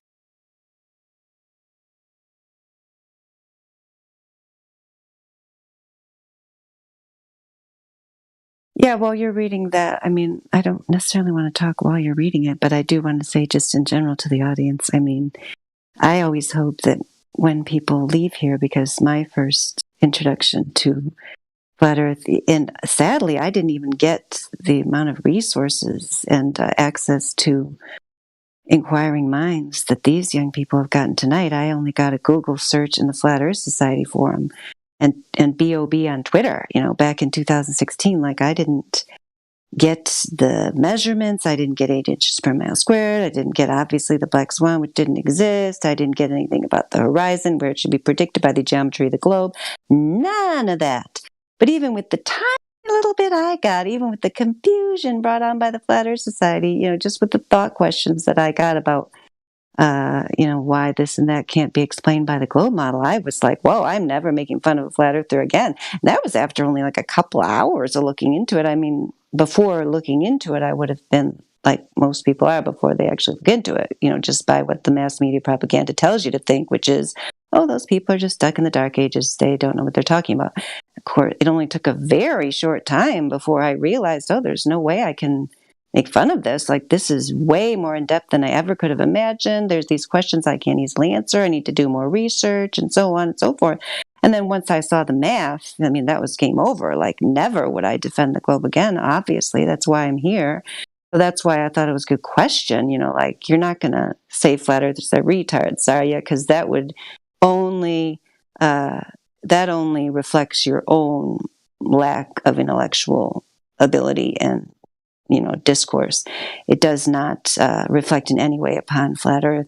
If you can come to this server and have a conversation with people here, like for an hour or more, and if you can't come away realizing there's way more to this than meets the eye, then you're not ready for this, which is fine. You can go back to making jokes with your friends and making fart jokes and flat earth jokes and so on, if that's what you want to do. But hopefully a person, even if they don't understand it enough to realize the math destroys the globe 75 trillion times over, and like there just is no globe, you can't get to that point, at least be intellectually honest enough to, the next time your friends are like, flat earth retards, be like, yeah, they got something going on there, something weird going on there. I can't explain it. It might not be flat, but there's something wrong with that globe model.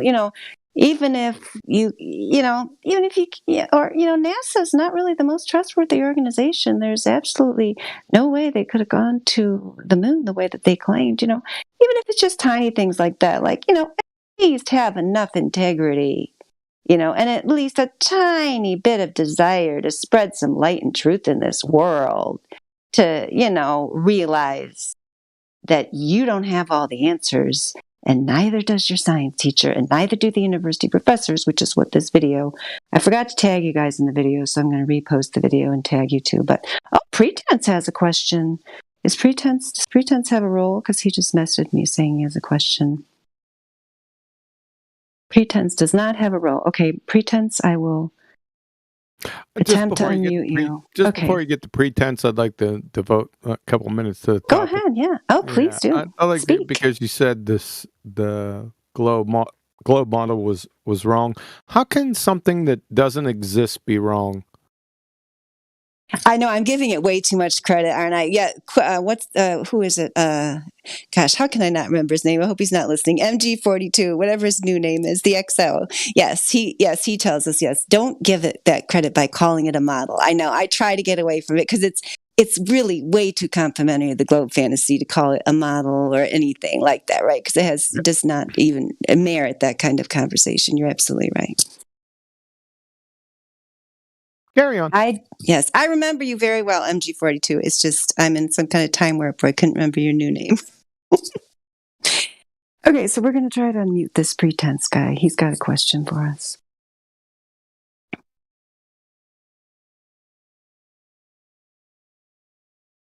Did that work, pretense? Can you speak? Yes, hi there. I just had a question for QE.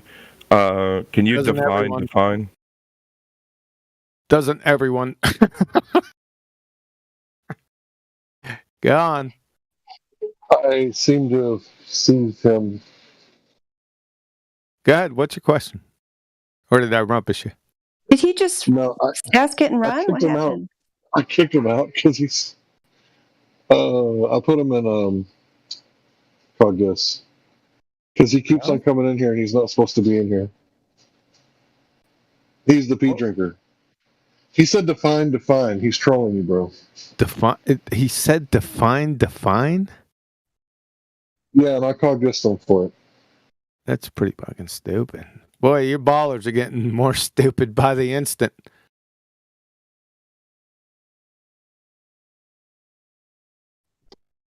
Well, I don't know if I actually Cogdissed him. I sent him to Cogdiss. I don't know if that's actually how that works.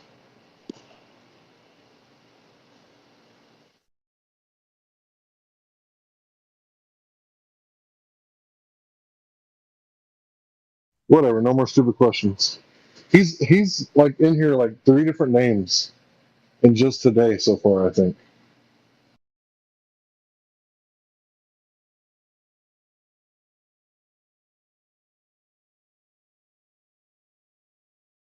So I would like to talk about how I went over, gravity with a young man. Newtonian obviously is old and out of date, and Einsteinian was never, proven to be correct. So we really don't even have to debunk it. And I'm talking about relative density. Now, I think it's funny. They're just going to come up and slap gravity on that one and try to claim it too, But it's not what they're saying it is. But they're going to claim it anyway. Does anybody else think that's weird?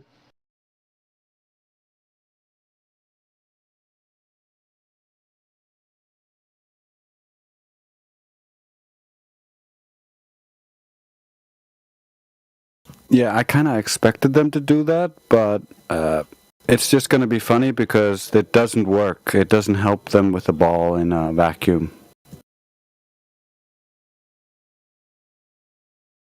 Yeah, I keep telling them I'd love to see them make a model in a vacuum where the atmosphere is, lumped up around the ball and doesn't touch the edge of the container.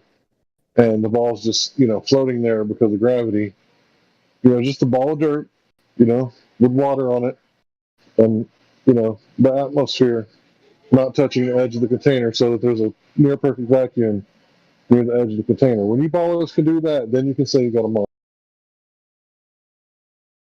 Yeah, I think it's even simpler than that because they're claiming that, because generally when you say something like that, they say, oh, we can't, it's all unverifiable, the ball isn't big enough to create the gravity to hold the gas. And then I'm like, what the fuck, bro? If the gravity can hold the gas, then your big Earth would be able to hold the gas at ground level, so show me an experiment where you can violate the second law of thermodynamics. And it's just crickets. They never supply that because it's just not possible.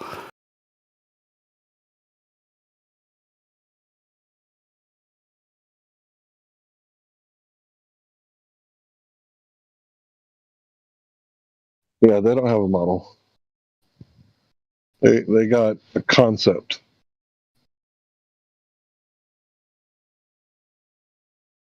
Yeah, they can't hold the gas. And with the gas gone, all the liquid goes. And with all the liquid and gas gone, the rest breaks apart. They don't have anything.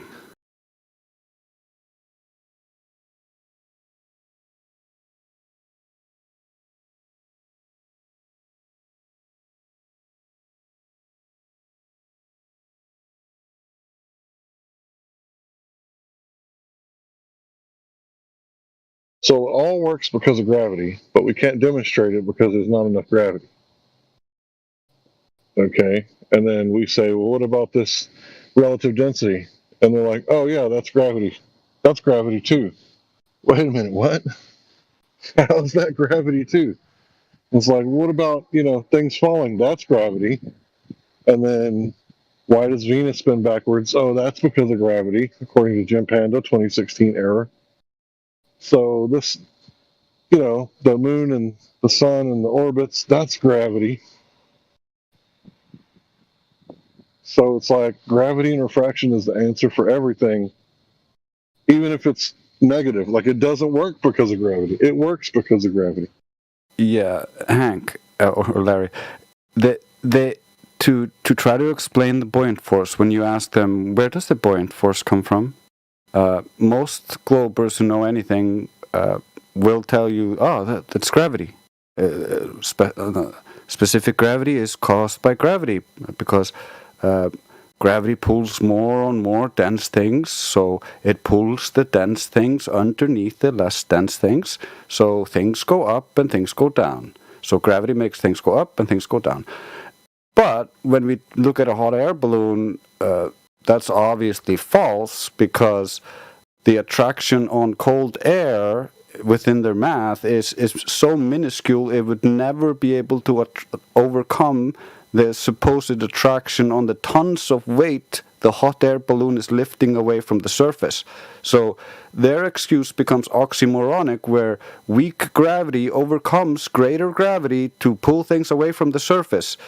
It's super retarded.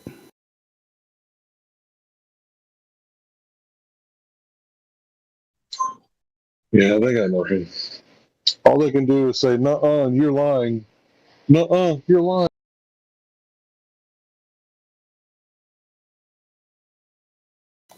All they can say is, no, I believe something different. I believe, just like Matthew, that's their only defense is belief, and everything is relative. If I can believe it's a ball, you can believe it's flat. It might be flat to you, but it's a ball to me. It's crazy. You're dealing with people who should be in a padded cell.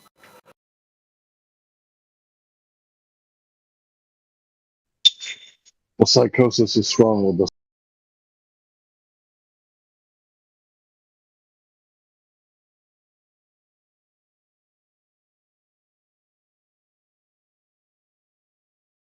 My favorite argument from the Globers is actually refraction, because especially like when Matthew is like, oh, it only needs to bend a tiny bit. But yeah, it only needs to bend a tiny bit, but constantly all the time, and that would mean the refractive effects would be massive because it would be constantly refracting for miles. So all of the different wavelengths of light would basically separate, and everything at a distance would look rainbow colored. We don't see this because we don't live on a globe where light is being refracted around the globe to make it appear flat. So this summer, I'm not going to say when, I'm going back to Corpus Christi, and I'm going to go on Ingleside on the Bay.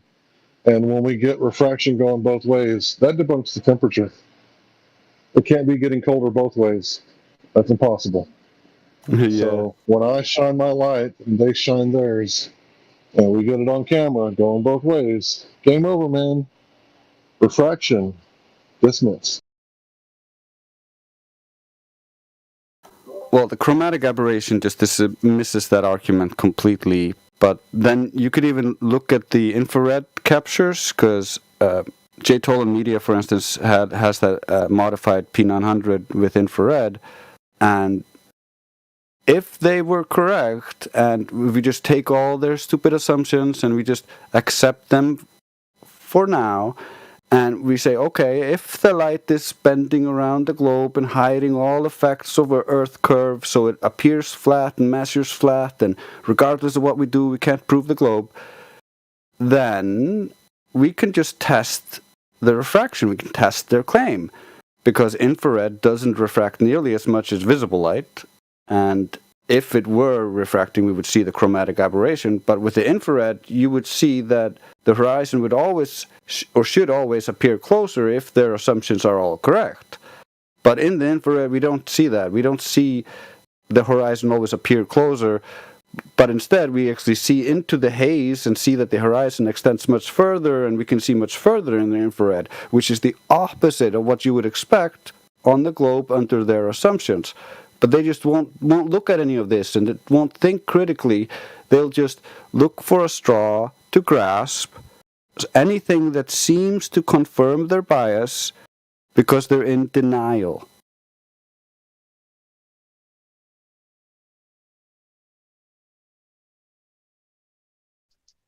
I mean, basically, the only thing they got is they heard that some people went up in the 70s and took a photograph of the Earth.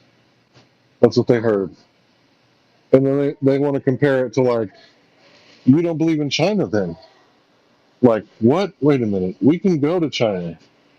Like, nobody can go to the moon and see the Earth as a whole or a half and say this is what it is. And even if you believe in the mainstream narrative, you're not going there to see it this way. In fact, no one else is either, because they keep postponing it. And they keep saying, oh, we'll do it later, we'll do it later, we'll do it later. It's like, okay, full story, but we have to take a handful of, some people that are sworn liars, right? Don't Masons swear like a blood oath not to tell what goes on within their secret club? Well, it's not a secret club, it's a club of secrets. Okay, that's lie by omission. You believe those guys?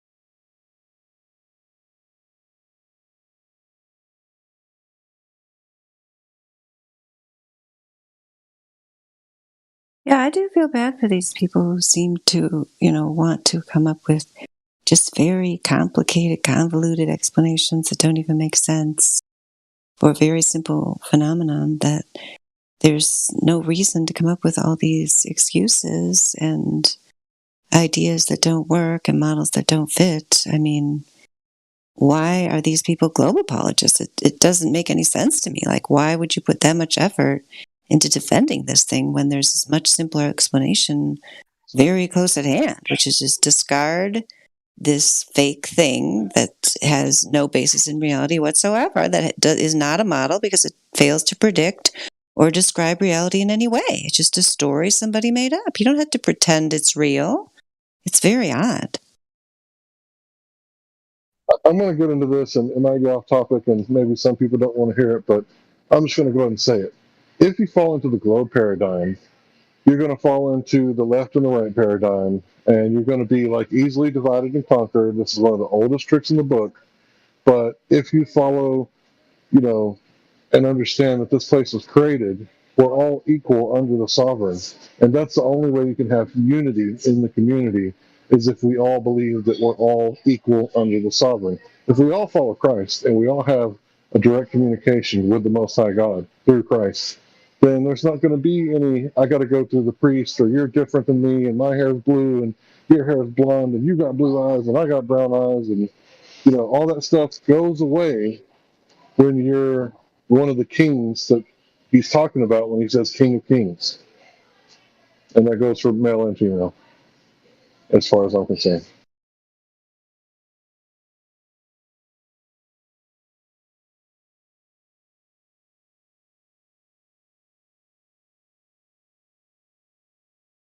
Yeah, I suppose you're right. I mean, that's similar to what I've been thinking lately, just how real the Stockholm Syndrome is in these people.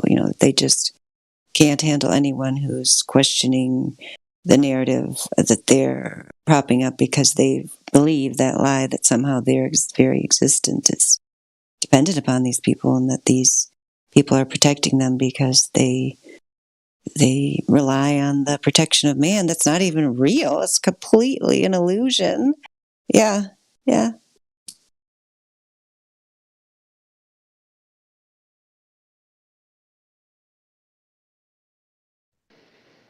Well, think about it. If we all thought we were equal, like everywhere I go, I call people like brother, bro, that sort of stuff. Sometimes I say sir, right? But most time it's bro or brother. And, I try to let people know, like, I think we're on the level with my speech and my actions. Like, we're on the same level. Like, it doesn't matter who I'm talking to. Like, I wouldn't call a judge your honor, right? I might call him judge because he's acting like a judge, right? Like, but, the way I see it, we're all on the same level. Now, yeah, there's people that have, red or black in their bank accounts, and there's people that have like a lot of zeros in their bank accounts, but they got 2 arms and 2 legs just like me, most of them anyway, right? So if I see everybody as equal, I'm not going to try to cause anyone harm, injury, or loss. I'm not going to try to rip them off, or anything like that. And if we all saw each other the same way, and like follow the golden rule, you wouldn't be able to divide and conquer us. But with this heliocentric cosmology, you know, there's a lot of people out there saying that we're just mold on bread and we got to get this population down. You know, the carbon, there's too much carbon. Well, what are we? Carbon based life forms, right? Too much carbon. We got to get the carbon down. So, you know, they're basically advocating for your death, but not theirs, right? And that's all because of the, you know, hidden land, the heliocentric lie, you know.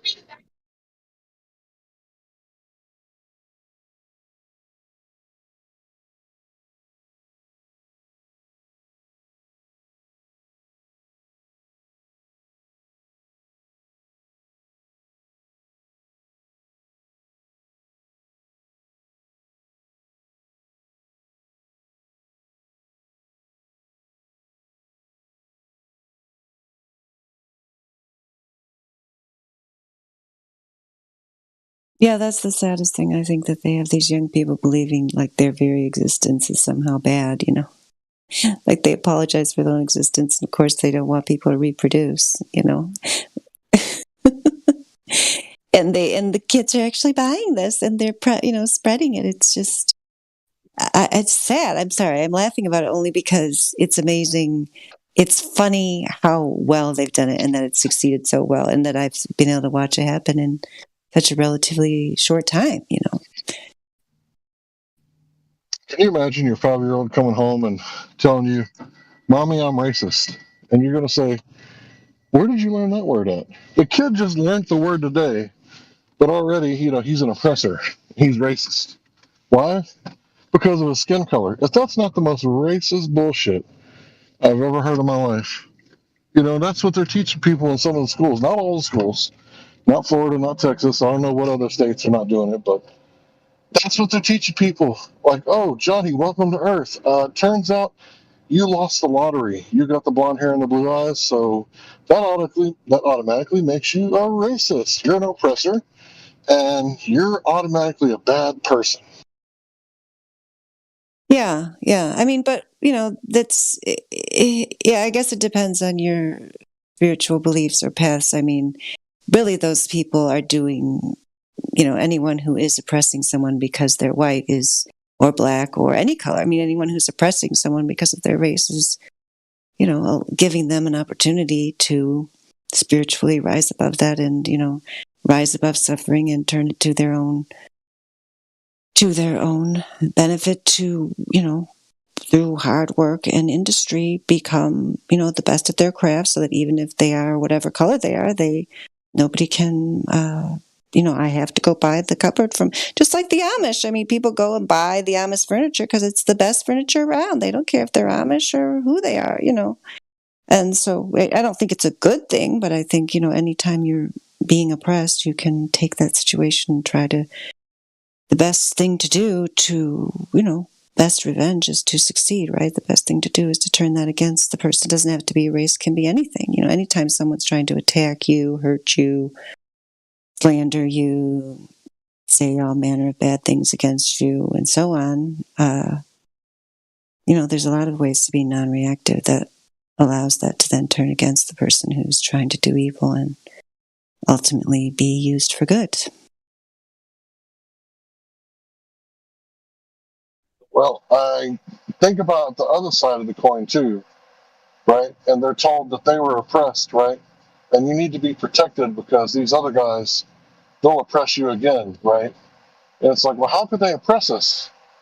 Well, it turns out that they're superior than they are. You're inferior because evolution says, out of Africa theory, that these Europeans evolved and you didn't.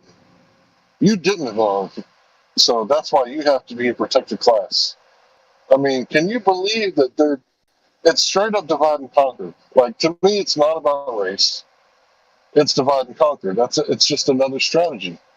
It's like that one guy, he did the song Brainwashed, right? And he gave like the 10 ways that they do it. And it's like, man, this is like, I don't know, there's not a word for, I guess it'll be decalateral warfare, if that's a word.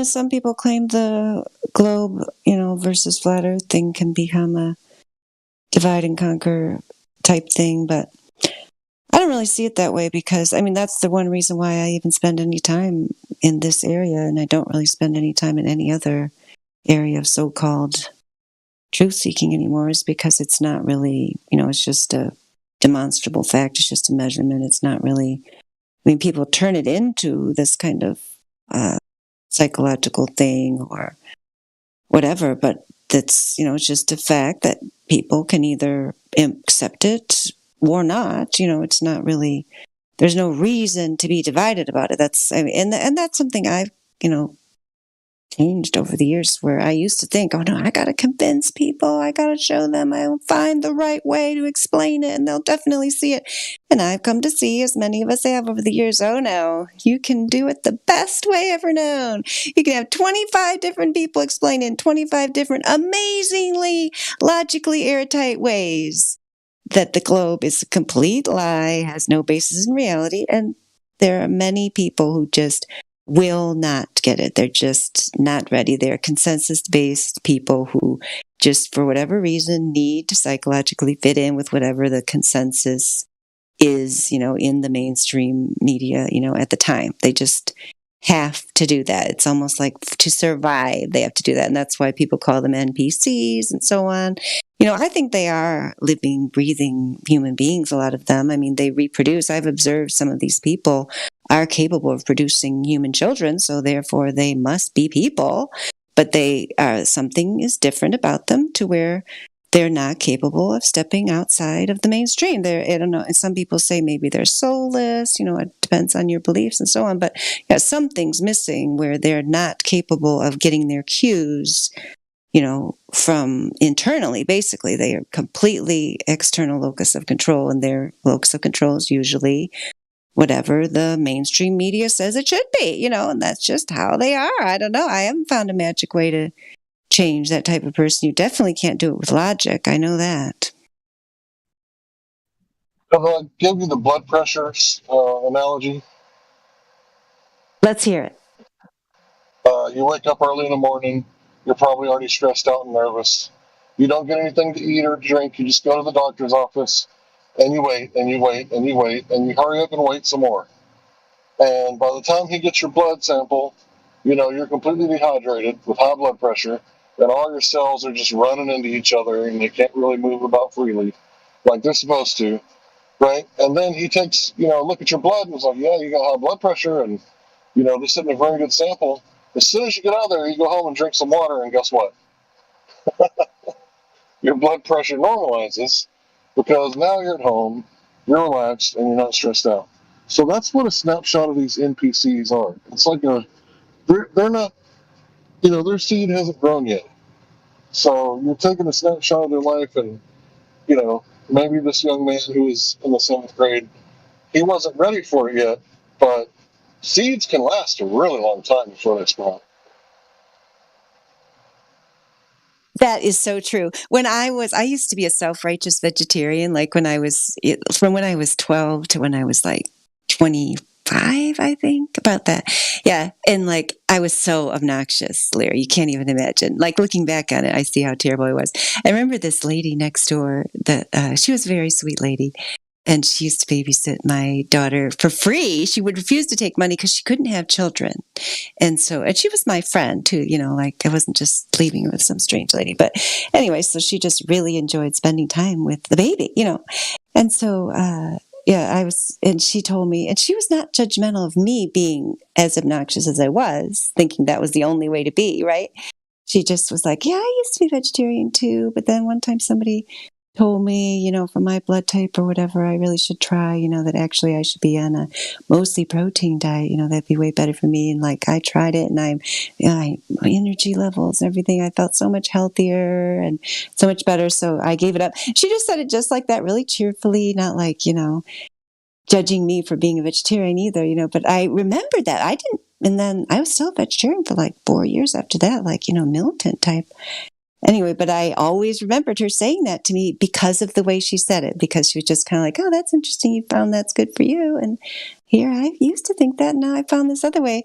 I always remembered her saying that to me because I don't know, just I think it was because of the way she said it to me. So I think it's the same thing you're talking about, that you might be able to get through to some of these globe believers. They might, especially if they're very young, like they might not even like understand the concept of, that obviously we didn't go to the moon, that that's just a laughable joke that many adults, especially intelligent, in high IQ or, very educated adults know that's a laughable thing. I mean, it's very easy to see the moon landings are fake, much easier than accepting the globe is fake. Like, I've told that story many times. It was when I was a child that I first heard that from our family friend. And when I first heard it, I was like, how could this guy, who I know is one of my dad's smartest friends, who I know has a PhD, whose job is a scientist, who moved here to the United States because of his great acumen in science and was recruited by this multi-million-dollar international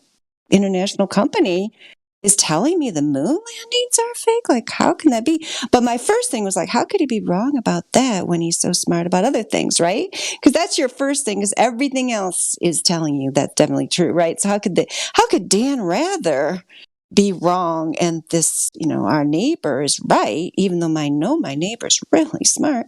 And then eventually you start to realize, oh, I see, Dan Rather's not really as smart as everybody pretends. He's just a puppet reading a script on the news, trying to act smart. I get it. And of course, since then, it's just gotten worse, right? Like back then, there actually were alternative sources, and like local news or like newspapers actually did have information in them, like that was different than the national level and so on. Like there actually was still journalism, like, and so on. And now these kids just have like a wall that all repeats the same thing, they've never heard anything else. So of course they just hear guy on Discord that isn't going to show me his credentials because he's not going to dox himself says this, like, but everybody else is saying the other thing. They're not going to take it seriously right away, but down the line, they might be like, oh, I remember June 2022 when those guys told me the earth is flat. Guess they were right. You're absolutely right, Larry. Seeds, they're important to plant. Yeah, that's kind of one of the first things I realized when I, started coming around in mid 2015. Like we got to do the seed parable thing. I think that's where it's at, So the seed parable seems to be the way to go. You just fling out the seeds, and what grows grows, and what don't. Because the seeds are free. It only takes a little bit of time to talk about it. But I wanted to tell you a story of my great aunt who lived well into my teenage years. She was vegan or vegetarian. I don't know which one. Because I never knew. The whole time she was alive, she never told people that she was a vegan or a vegetarian. I think she was a vegetarian. So she may have eaten cheese. But like I said, I never knew it because, I just wasn't paying attention to what she was eating, I was only like, 18 years old by the time she passed. And I didn't know this until she passed away. And then someone said, most of her life, except for early childhood, like she was a vegetarian. So she wasn't out there like recruiting or shaming people. It's just the way that she lived her life, like a quiet Buddhist who doesn't really, share. The reason that we share and feel the need to share is because no one's ever given us the opportunity to find out that you could be a flat earther if you were to go look. If you just go look, right? It's like, we know that you can be a vegan, you can be a Buddhist, you can be an atheist or a Satanist, whatever you want to be, but, it's like no one has ever gave us the opportunity, like, hey, it's 8 inches per mile squared. Go check and see if that's right. Like, go check where? Like on the computer? Check Google? No, go check outside. Like the earth, the dirt between your toes. Go look there at a large body of water at rest and go check and see if that's correct. And then most people are going to be like, no, I ain't going to do that. Like a lot of people say that they put it off for several months. Me, the first day I saw Rob Skibo with a Flat Earth video, I was like, Flat Earth? What is he talking about? And I went and checked it out, like immediately, as soon as I saw the video. So there's going to be people like me who check it out immediately, but don't figure it out for years. There's going to be people like QE who, as soon as they hear it, his education level is at such a high level that he automatically gets it and doesn't need to go check. And then there's going to be people that take years and years to finally go look or accidentally see too far and go, wait a minute, those flat earthers said that it was 1.225 times the square root of the observer's height in feet, how could that horizon be, 20 miles over that way? They're going to hear it and they're going to remember it. And I think the whole refraction thing, I think it's basically the stone of the tomb that, that got rolled away. I think that's what it is. It's giving people a choice to decide. And if people want to decide, for the next 30 years that they're just not going to look into it, that's fine. Yeah, I think that's true. Yeah, and I wonder because it's hard to know like what the perspective is of people who aren't, like here on this Discord server that are just, running around in the world. Like, I guess we could go out, we could come up with a poll and try to go and survey people to know, like, what is now, like, just kind of the man on the street view of the flat earth. I guess that's kind of like what Whitsitt does, right? He kind of does that, not in like doesn't necessarily gather statistics, but he kind of gets and other people do too. I shouldn't say just him. I know Orion goes out and talks to people, or at least he used to do YouTube videos of their responses. And of course, that was the whole thing that the Globe Lie tour was about that they did in Europe in 2019. Just kind of a man on the street putting the booth out there. I think that's justifying because I'm curious to know just what the general attitude is about flat earth, just the regular person walking around, because I know a lot of people they don't want to think about it, right? They don't want to actually investigate it because it seems too big of a thing, if it's true. Like if some people get like an inkling that it might be true and then they just run away. We see it here all the time, don't we? Like people just be one hit wonders, come in here one night, talk about it, kind of start to see it maybe, and then we never see them again, And so I think sometimes people just don't want to go down that road for whatever reason, because it is a difficult road to go down. Like I always talk about the advantages, which is clearing your mind, freeing up your energy to work on things that are actually important, not wasting your psychological energy on cognitive dissonance, so you can actually use your entire full brain power for other endeavors and so on. But there's other things that go along with that are challenging in terms of like actually dealing with this so-called society where we live that isn't much of a society at all, kind of a loosely tied bunch of semi-prisoners ruled by a mafia that we call a society, but it's challenging to navigate as it is without, taking on an opinion that, or I shouldn't say an opinion, I mean, it's taking on accepting reality on its face and accepting things the way they are. I mean, that's not a popular stance these days. Everybody wants you to accept their version of reality, not what's actually going on out there, not any measurements. So I wish that I could start an all-girl band called, the Cosmology of the Patriarchy, and just go to all the colleges and recruit all the leftists,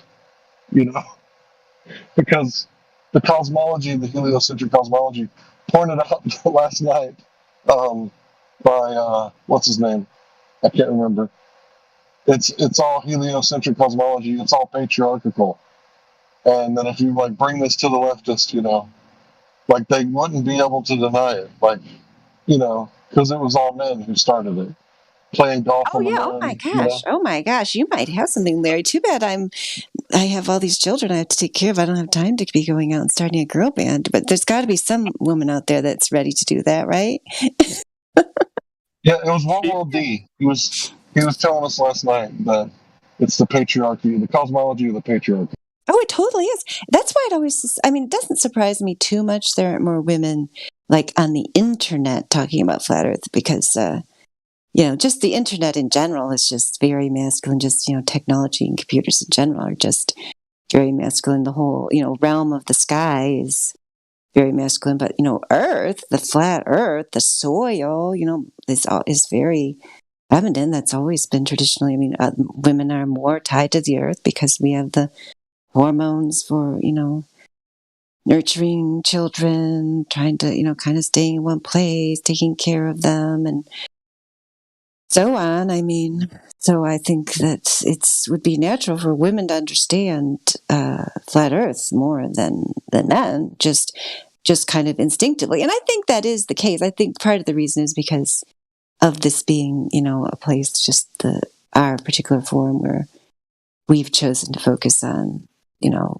taking the battle to their battlefield, where they're going to be like, oh yeah, this is science and math. We'll show you science and math, guys. You know what I mean? Like, that's what we decided to do. But we have a lot of women around here, especially you'll see them on Ladies' Night, like Ildiko. She's just kind of like, yeah, it's obviously flat. I've never seen a globe anywhere. Like, what else is there to say about it? You know what I mean? Just like a very kind of intuitive, instinctual thing. Because it is, I mean, I'm like that half the time, even though you guys might not believe it. But half the time I'm like with that dude's graphic, Jesse Gordon, I'm like, you really want me to look at that thing and pick it apart? Because I already know, because I already have proven to myself 7,750 times there's no globe. Like, you really want me to mess around with that? Like, that's just not entertaining to me. Like, logic puzzles are entertaining to me. Crosswords are entertaining to me.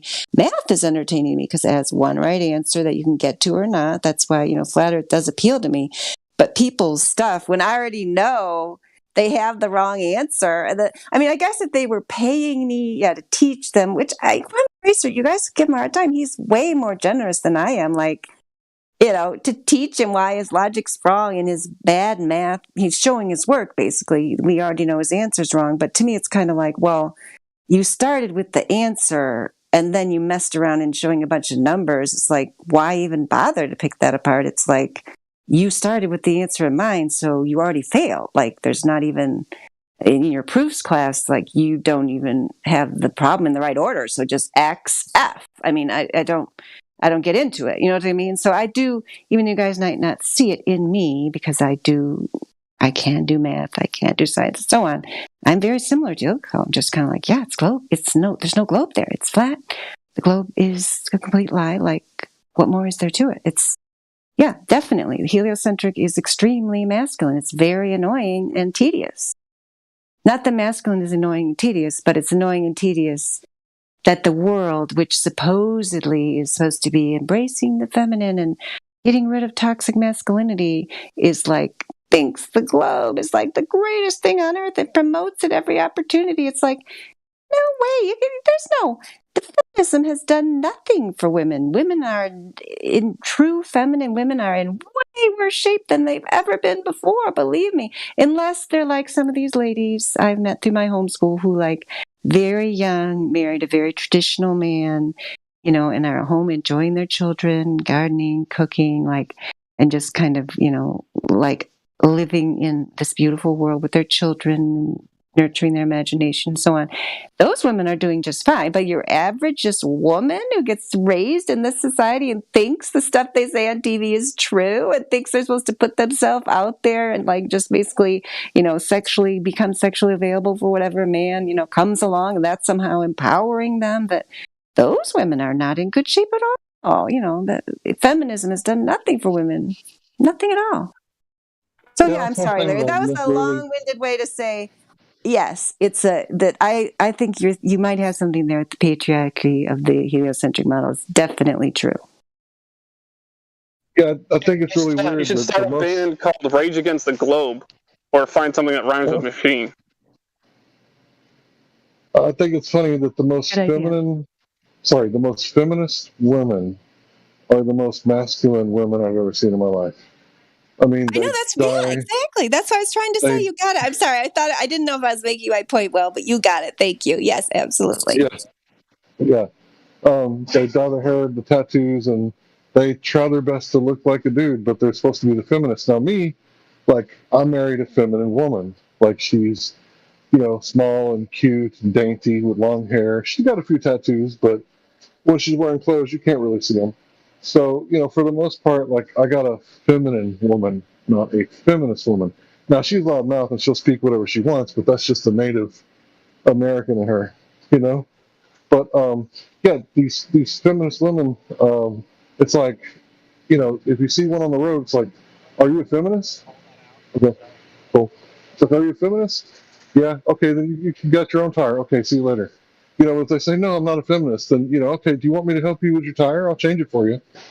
But it's like when you do that, they get mad, like, oh, you're not going to change it? Well, no, you wouldn't want me to. That's your ideology, right? You got this. You're equal, right? And it's like, if they are not feminists, it's like, may I help you then? That would be like what they want. They do want to be helped, right? So yeah, there's differences in men and women, and this is probably one of the things that we shouldn't talk about. But it's like, just embrace it. We're different.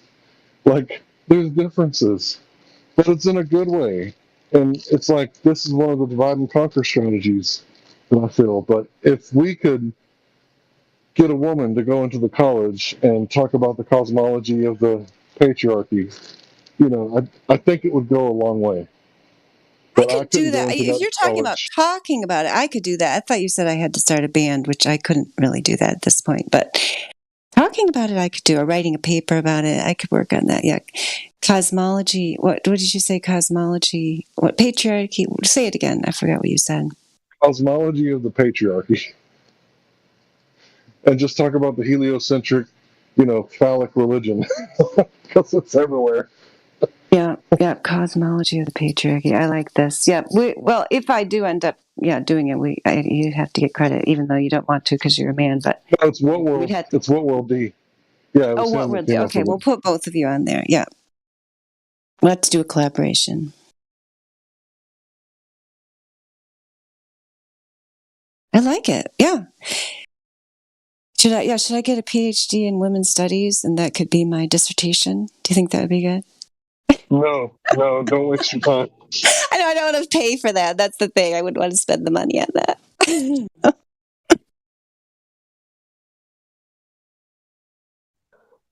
Forget the money. Don't waste your time. Time, money, hanging out with people that have that as their major. Like, there's so many downsides. Right.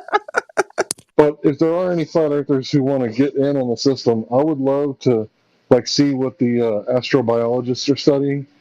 Because as far as I know, there is no alien life. So what are they studying exactly?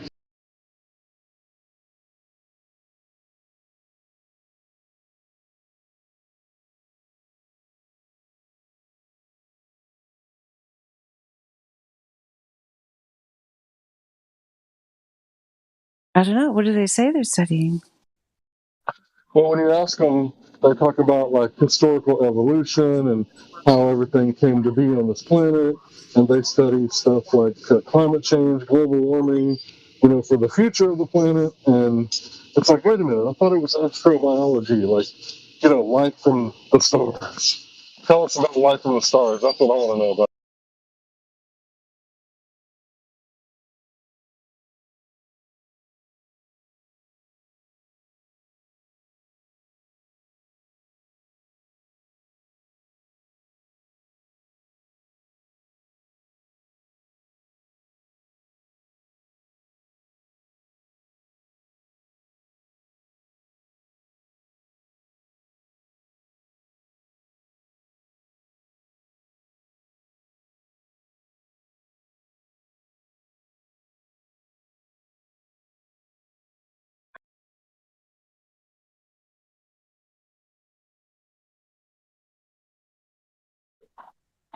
Yeah, there's a lot of weird stuff you can go to a college and learn about, but I want to know, what do they study, on a daily basis?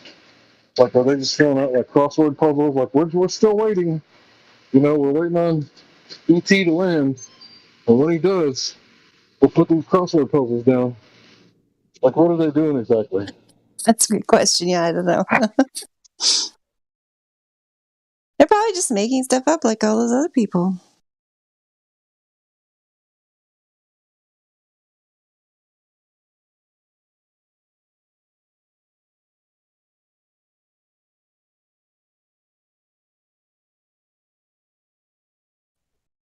I mean, how much does that degree cost? Is that something that costs over $100,000, or is this one of those degrees where you can get an entry level degree for $20 grand? Because there's not a whole lot to study.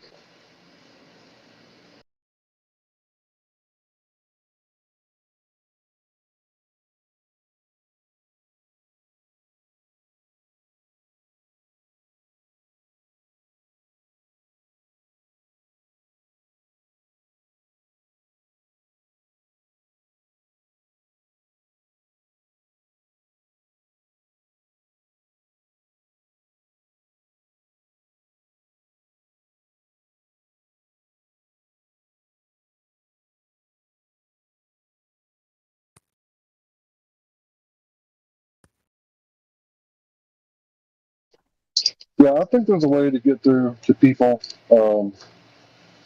It's just so unfortunate that so many people are coming out of college like, you can't know anything. I don't know if I exist. You know, they're either like nihilist or a subjective moralist. And it's like really depressing. Like, how do you get through to these people? Like, facts don't matter to these people. They're only concerned with, like, you know, feelings. And I really don't know how to relate to those people.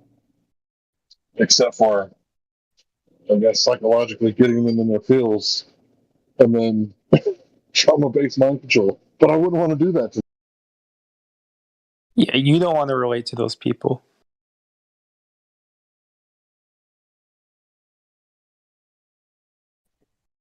Yeah, I mean, that would be one way to relate to them. But it wouldn't be the best way, you know? You don't want to relate.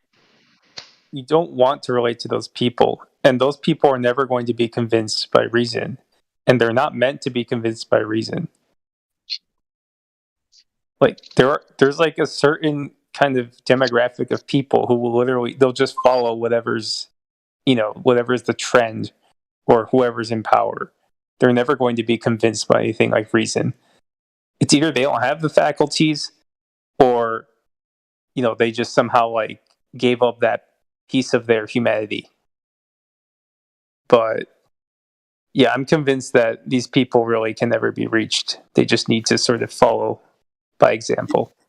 I think it's because they were never taught logic or reason in schools. So, like, you can't use a rational argument to convince an irrational person who doesn't put value into rationality and logic. So these people they haven't been exposed to it yet. And when we tried to actually expose them to it, they're already used to using fallacies to excuse for themselves and excuse for others, because that's all they see in TV and all the media. So I can't really blame them.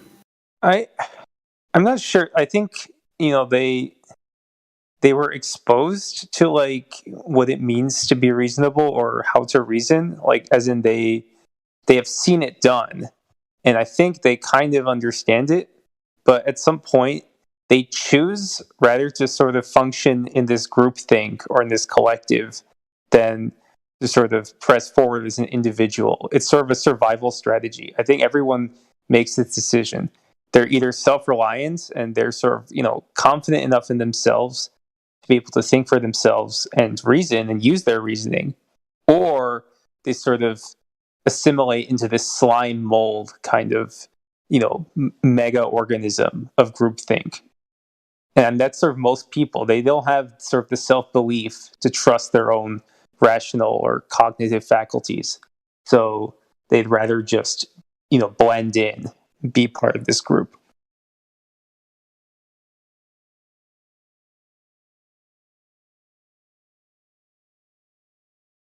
I think this is like a formative part of someone's development, is whether they choose to be an individual or a group think kind of cultist. Sorry, what were you saying, Jim?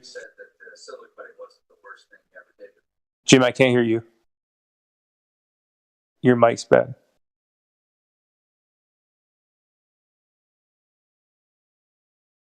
Oh, maybe he's hot micing.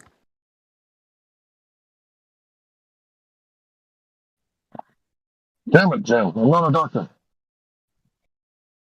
Did he say something?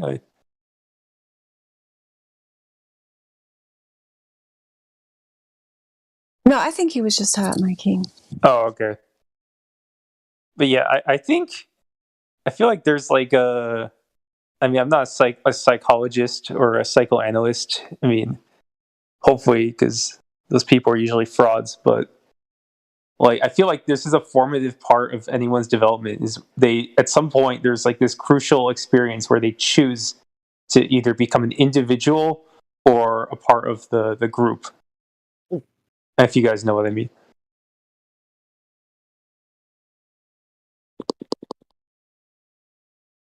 And sort of the trend here is everyone here kind of, I think for the most part, are like very individualistic. I think that's like a big like flat Earth versus globe Earth is kind of like a litmus test for whether you're this kind of human or the other kind.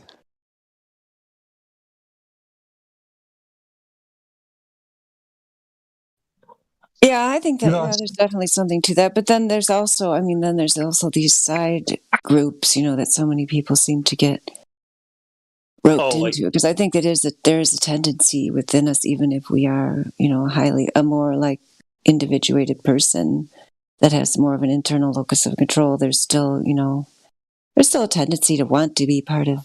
Yeah, we're still some group, right? Yeah.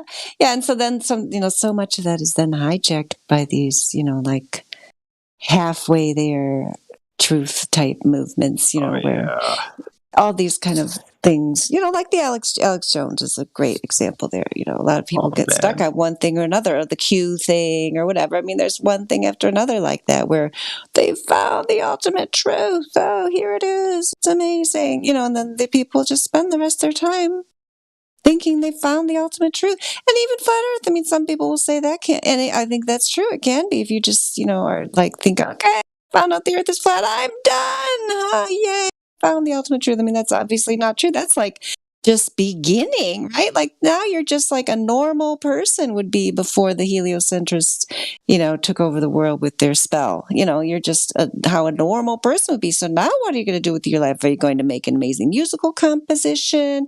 Are you going to study electromagnetism? Are you going to find, wonderful new ways to grow plants? What are you going to do? It'd be great. Can't wait to see it. Yeah, certainly. I mean, people even like, we are here as a sort of a community because we like to seek out people who think like us. But I still think people here, on average, they sort of possess more of this individualistic spirit than the average person. And I'd say by far, like it's sort of far greater inclination towards individual thinking than the average person you find in the street. Like the NPC I posted is like the average person, at least where I live. So no doubt. I mean, that's why we have. I mean, just in this server in particular, and I think the flat Earth community in general. I mean, there's quite a bit of contention that goes on just within the community, which some of it's probably from disruptive forces that are actually attempting to, of course, derail any kind of social movement that would get any kind of momentum. But the other part is just we are a bunch of very strong personalities, which is unusual in the world today to even find one person who has a personality, let alone find a whole bunch of them together, trying to accomplish something in a Discord server, it's or on YouTube or wherever, different people are doing different stuff. But, that's just part of the nature of the game. I think it can get messy, and that I try not to get too as agitated about that as I used to, because at least we have a pulse, at least we're still talking, at least we're not just like scared of any conflict, like so many people are, so that's why you see all those NPCs, like if there's anything that seems to be like going against the grain, they'll surround you like the Borg, like, oh, person does not compute, not following directives, get them, even though we might be fighting with each other, I'd rather us do that than be the Borg, But I just wonder if in sort of the human, I don't know, in the human kind of consciousness, like what is like the percent, is there like a fixed ratio of NPCs to non-NPCs, you think, in any human society? Like, will it tend to some kind of limit in the long run? Well, I hesitate to bring up the Stanford smoke-filled room study, but really, Sleepy Joe, you haven't heard my speech about the Stanford smoke-filled room study. I have it recorded somewhere because I've said it so many times. These people are probably sick of it. But in the Stanford smoke-filled room study, only 1 out of 10 would leave a room filling with smoke, giving you a signal the building's probably on fire, if the rest of the people around them were not reacting and telling them it's just fine. 9 out of 10 just stayed in the room because the rest of them were actors. It's a psychological study they set up. The target, was the only person not in on it. So the actors would stay in the smoke as the room was filling with smoke. If the other people were staying there, they would stay to 9 out of 10. Only 1 out of 10 would go and leave the room and try to find help because, and most of them wouldn't even say anything. Oh, They just man. look around, and the other people were still like just doing nothing, ignoring the smoke, filling out their forms. They wouldn't even say anything. A small number would like ask somebody else, "Oh, do you see that smoke over there?" And then the actor who is in on it would say, "Oh yeah, it's no big deal. Don't worry about it. I'm sure it's fine." And the person would stay there. 9 out of 10. Stay in a smoke-filled room to fit in with the group, even if that would endanger their lives. Because as far as you know, they don't know they're the target of this thing. They should be thinking, "I'm going to die here. I'd rather burn alive than, stand up in front of strangers and just even leave the room. It's like outrageous." It's a status quo overload, folks. Can you handle being unique? Coming up next. So that particular study was 90% will go with the crowd, even if it means they're going to die. There you go. That feels about right, given the last 27 months. Yeah, exactly. Oh yeah, because people will say to your face that they think certain things are unhealthy, but then they'll just keep doing them, right? Yeah, those just people. Cigarette smoking is one of the biggest ones I've ever seen. But it's so cool, Glad. Yeah, well, whatever. I did it. I thought it was cool. I started because I thought I was going to be at the very least accepted by, at the very least, that kind of cool kid, right? How did it work out? Worked out fine. That's not the point. Bendy Water is going to be growing plants. He's answering my question. What you going to do? He's going to grow plants. Good. Water is truth. Oh, that's cool, dude. Yeah, it's pretty based to grow your own plants. Have a garden. Yeah, I just planted potatoes with my sons. Oh yeah, we planted the new potatoes I got, but then we also found it was exciting because they found some that we missed last year, because you harvest the potatoes, but you always usually miss some, and those were coming up already and making new plants. So it was fairly exciting. And the soil is finally getting better after years of me putting stuff in it. It's finally getting better. Yeah. Get next to a water source, folks. Grow your own stuff, and you should be all right to not have to worry about relying on a city that people basically stealing from each other. Yeah, people have to remember, the Native Americans over here, they lived with way less than what we have now. It's a lot of, you have to learn certain skills for sure, but part of it's also a mindset of being willing to just make do with what you have and figure things out, as you go. And, as long as you have that mindset, you can make do with what you have. We've got plenty here. Yep. Someone was trying to get in there, fella. You better say what you had to say. Yeah, go ahead.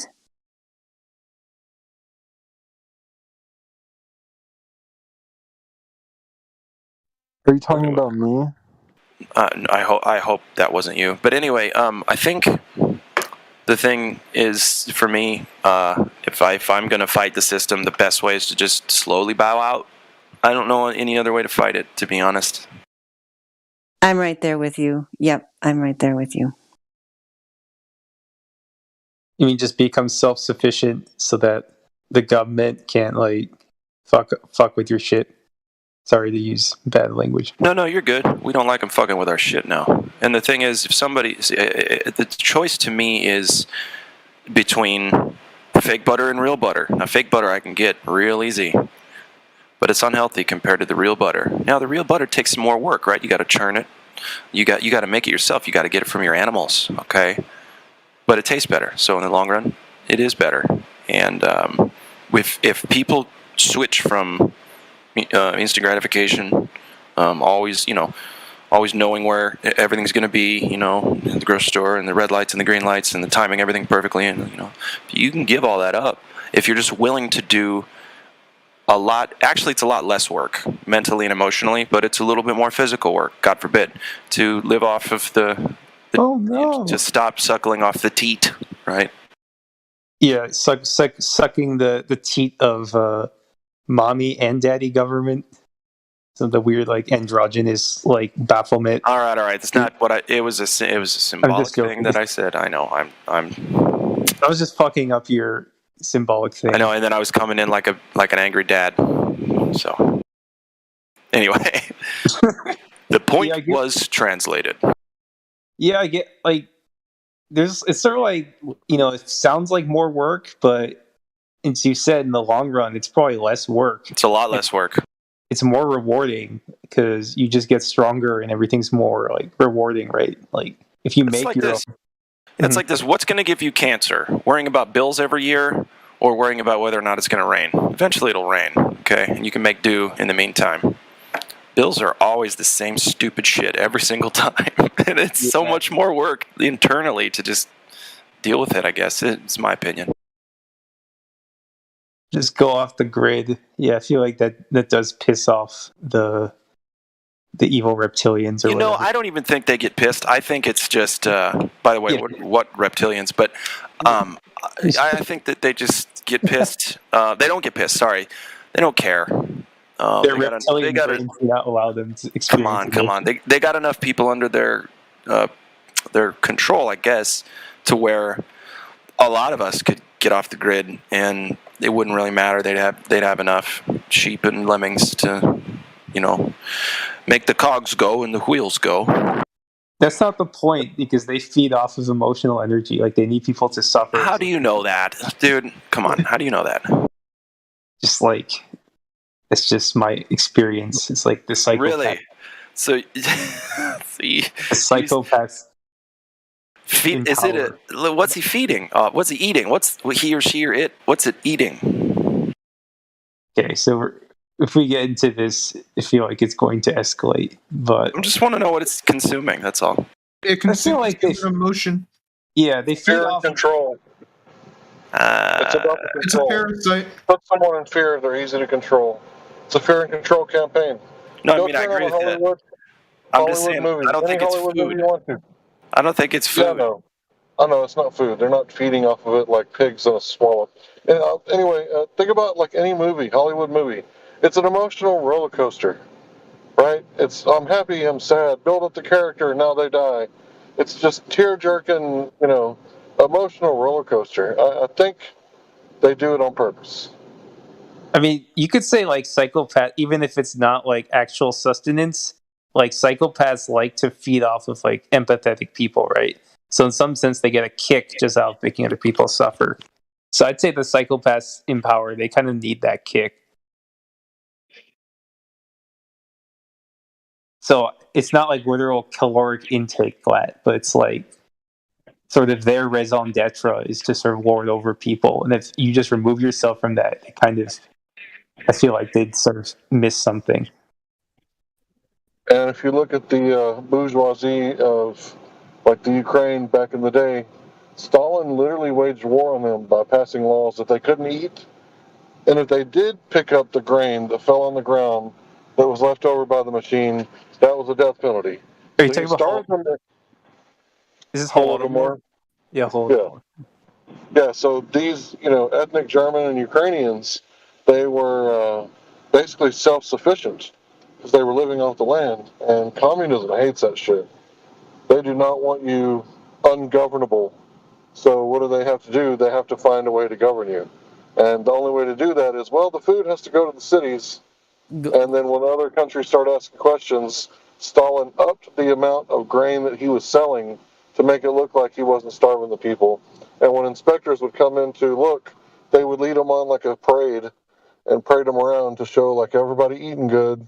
But then as soon as those people left, it was back to, you know, I hate to say it, but eating your own.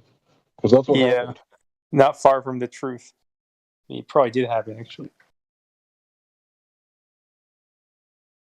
Yeah, I feel like communism is just like the attempt to organize humans like bugs. Like, it's just like the most direct way to rule over people is you have like a few queens and then everyone else is like a worker or drone. That's sort of what communism attempts to do to human society. Communism is cringe. It's shit, yeah. Communism is compatible with the globe. Well, there you go. I think that maybe that's part of their doctrines, even the globe, right? I don't know. You can look in the Das Kapital or the Communist Manifesto. They probably mention the globe. Let's look. I mean, they kind of lean the godless direction, right? Oh yeah, that's a big part of it. Well, they replace it with the state. So like and they're pretty open about it. I mean, at least in like, let's say, classical Soviet communism, they're like, yeah, you're worshiping the state Communism. and the party. Huh? It seems to me like those brainwashing techniques that they go over in that book 1984. Never read the book, but I watched the movie. And, I think they went over them pretty well in the movie, too, and I've heard them repeated in other places. I think that those techniques that they describe in that book are compatible with communism and the globe in a certain sense, because it's almost just like a giant gaslighting operation. There are some flat Earth references in 1984, the book. It's like not in the movie, but if I recall, there's a literal conversation where some guy in the party is telling them about the globe deception. Let me try to find it. But you guys must know what I'm talking about. Do you not think that our mathematicians are capable of coming up with dual cosmology? Those for the NO and those for the no knots? Do you not think that they're capable of it? Yeah, I mean, I think they're capable of coming up with the thing humans will most believe and buy and eat up, hook, line, and sinker. Yeah, you bet. I swear, you guys don't know what I'm talking about? I just quoted it for you, bro. Search what I just said. Do you not think that our mathematicians are capable of coming up with a dual cosmology? If you search those words, you'll find yeah, I'm a retard. You're right, Hank. Yeah, sorry. What? Yeah, you're right. That was the quote. Well, that's a quote? That's a long one. It's in the book. Read the book. What book? 1984, Glenn. Oh my god. No, I'm not going to read that 7 million page fucking thing, okay? It's only like 6 million. It's like 200 pages. What are you talking about? I'm not going to read it again, okay? I read it when I was like 15, so it's like I haven't read it because I couldn't talk about it. So, but I read it when I was like, 15 in high school, rebelling against everything for the sake of it. That book is just crazy prognostic. Like all the techniques he describes is just like it's the playbook for what the controllers are using. Yeah, because they planned it out a long, long time ago, long before those books are written, if you know what I'm saying. Yeah, that's true. All right, I posted the quote. So, yeah, it's pretty telling. So Hank just basically paraphrased it, but here's the full quote.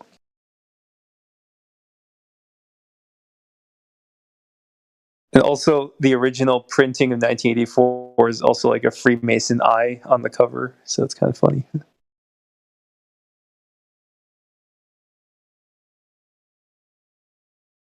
Was it? Orwell was a communist, right? I believe he was a socialist. Socialist. The communist. Yeah. So Orwell was hanging out with like the people in Europe that were practicing socialism. So he got to see like what the life of the miners were like, how they had to like walk like miles to work, and then when they get there, they had to crawl miles underground to get to where they were supposed to be, and what miserable short lives they lived. And I think he kind of had like a bit of an awakening. So he wasn't the same like all the way through, but he was definitely anti-communist. Because like it's definitely a warning, and the fact that he got that warning in 1948, and the Masonic eye, is that the eye of Court? Is that the eye of Horus? Yeah, that's one thing to call it. No, it's supposed to represent the government seeing everyone and spying on their citizens. Right. Well, the eye is the society that broke away from Egypt back in the day, right? Yeah, but it doesn't represent some like Egypt ideology. It's just like the all-seeing eye, like the big brother, big government. I'm saying it's the same group with the same symbolism all the way back, like ancient No, Egypt. but it doesn't represent like some group. It just represents the government. No, you're wrong, Sasha. All right, now that Sasha's saying that, we know it's not just the government. The symbolism is That's what far older 1984 than is the all American about. government, for instance.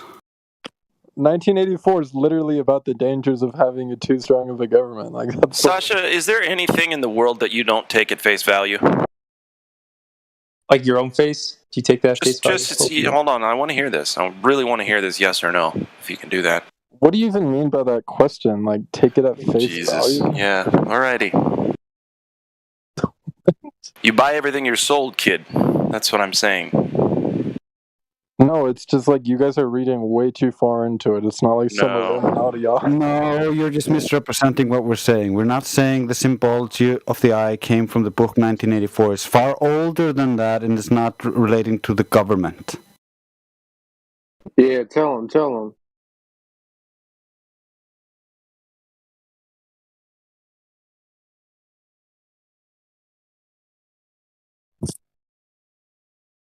I like it when Drace comes in and schools someone. It's very effective. He didn't even school me. He did too. He totally did. You're just a delinquent student. So you're gonna keep getting spanked. Grace is totally my bad cop to my good cop. At least you're getting in on the cutting room floor, He wasn't Sasha. the other guy. Yeah. As Flat Earth starts to become more and more obvious to everybody, you're getting in on the cutting room floor. We might even say later, years from now, oh yeah, Sasha was with us from the beginning. No. Flat Earth is. I think it's growing smaller and smaller. Oh my gosh, Sasha, No. you're so behind the times. That's just Get you with projecting, it. Sasha. You wish. That's what you wish, bud. I've been here, even in the tiny world of Discord.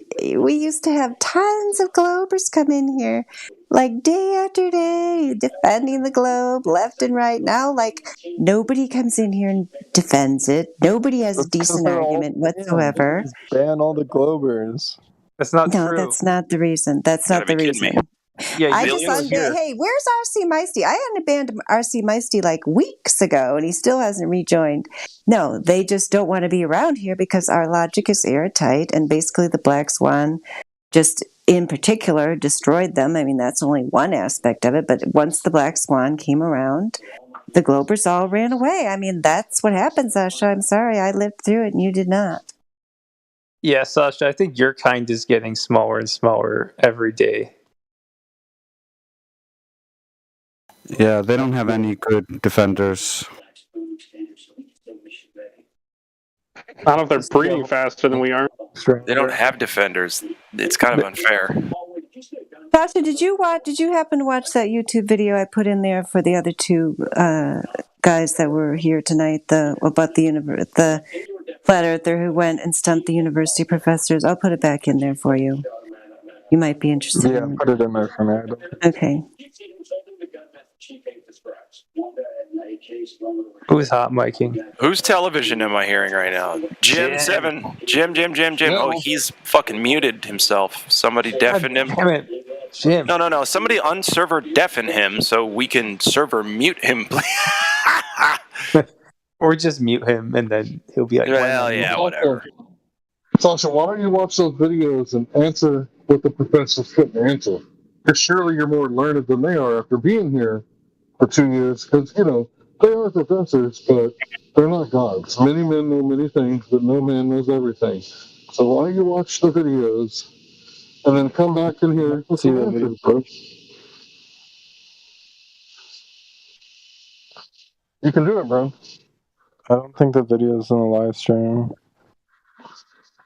I'm working on it. I've almost got it for you. I went and copied the link for you. Wait a few more seconds, buddy. Yeah, you can do it, Sasha.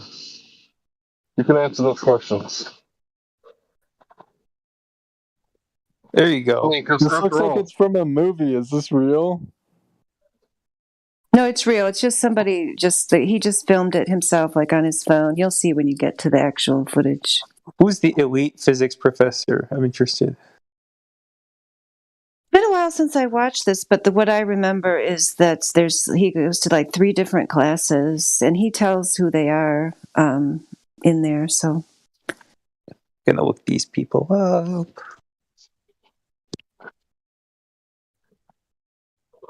Ira Rothstein. Oh. Professor Ira V. Rothstein. PhD, University of Maryland. Really? Yeah. They have his CV right there.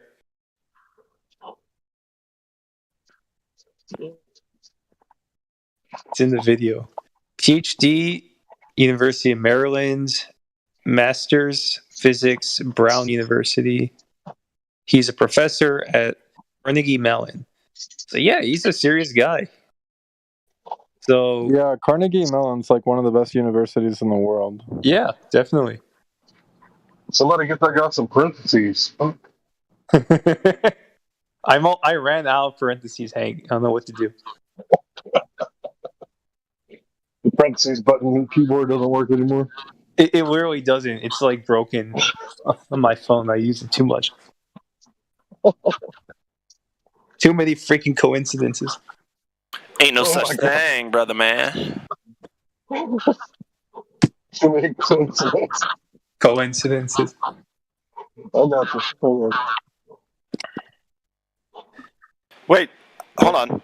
If it's a coincident, it's an incident that happens along with another incident. That happens all the time, doesn't it? What is coincidence? Hellerstein and Silverstein with the whole 9/11 thing. Do you think those guys are related somehow? No. What's a conflict of interest? It's all good, dude. I just like how the guys from McCabe picked our emergency phone number thing on the day to do the day thing on that day. It's just kind of funny. How would they even fucking know? Well, anyway. yeah, that was one of the examples when Sleepy Joe was asking about the percentage. I didn't really want to mention it because a lot of people argue about were there people, were there planes, were there this, were there that.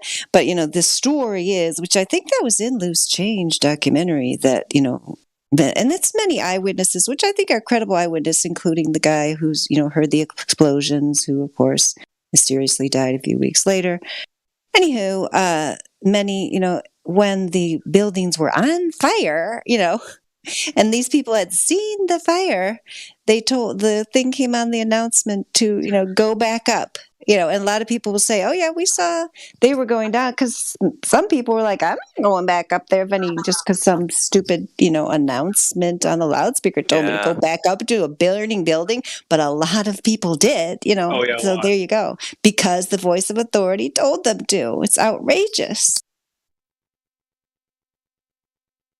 Yeah. Happens all the time. Well, yeah, let's go upstairs into a burning building.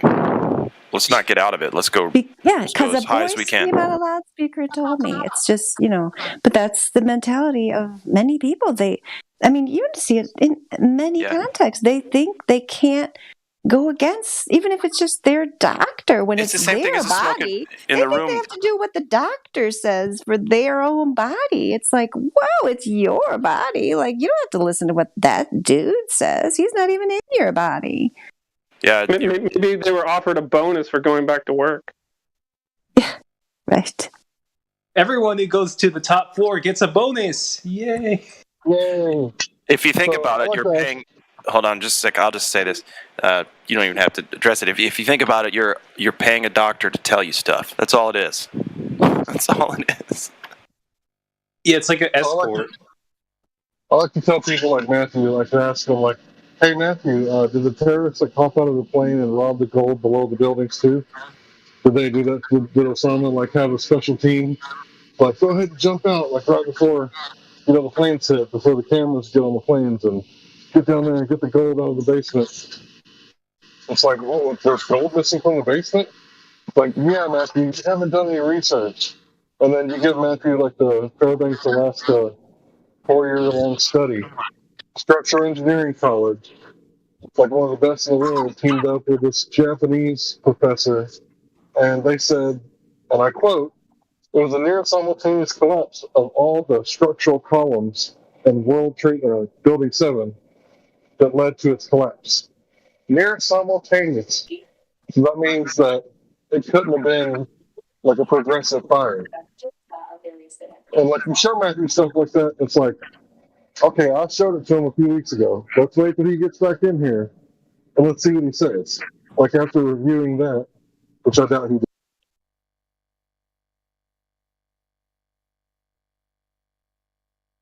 Yeah, I feel like Matthew got chewed out by his superiors for not shutting down that conversation, which is why he's been MIA for a while.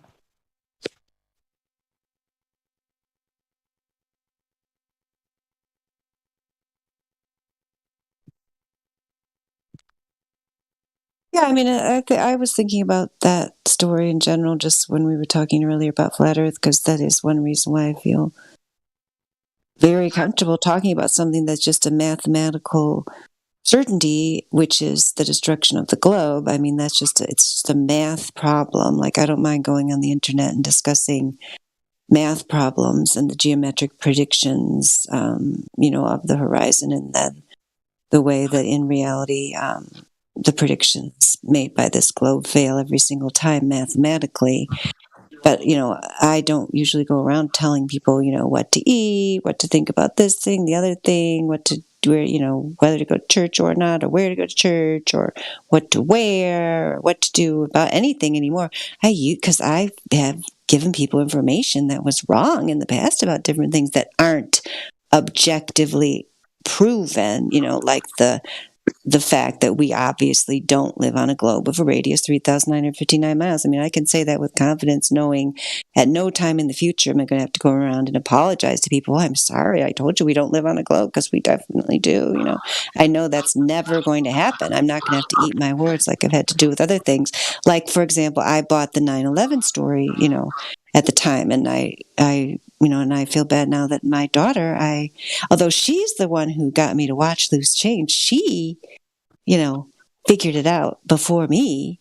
But I feel bad that when she was young, I believed it and went along with it, and I was very wrong about that. And I used to think like certain conservative Republicans actually believed in liberty and wanted to change things in our country, when they would try to call out the leftists for their silliness. I really thought they were on their side, and I actually even campaigned for some of them. Now I look back and they're like, oh my gosh, what a moron I was. I'm so sorry that I told people that it would make a difference if they voted for this Republican. What an idiot I was.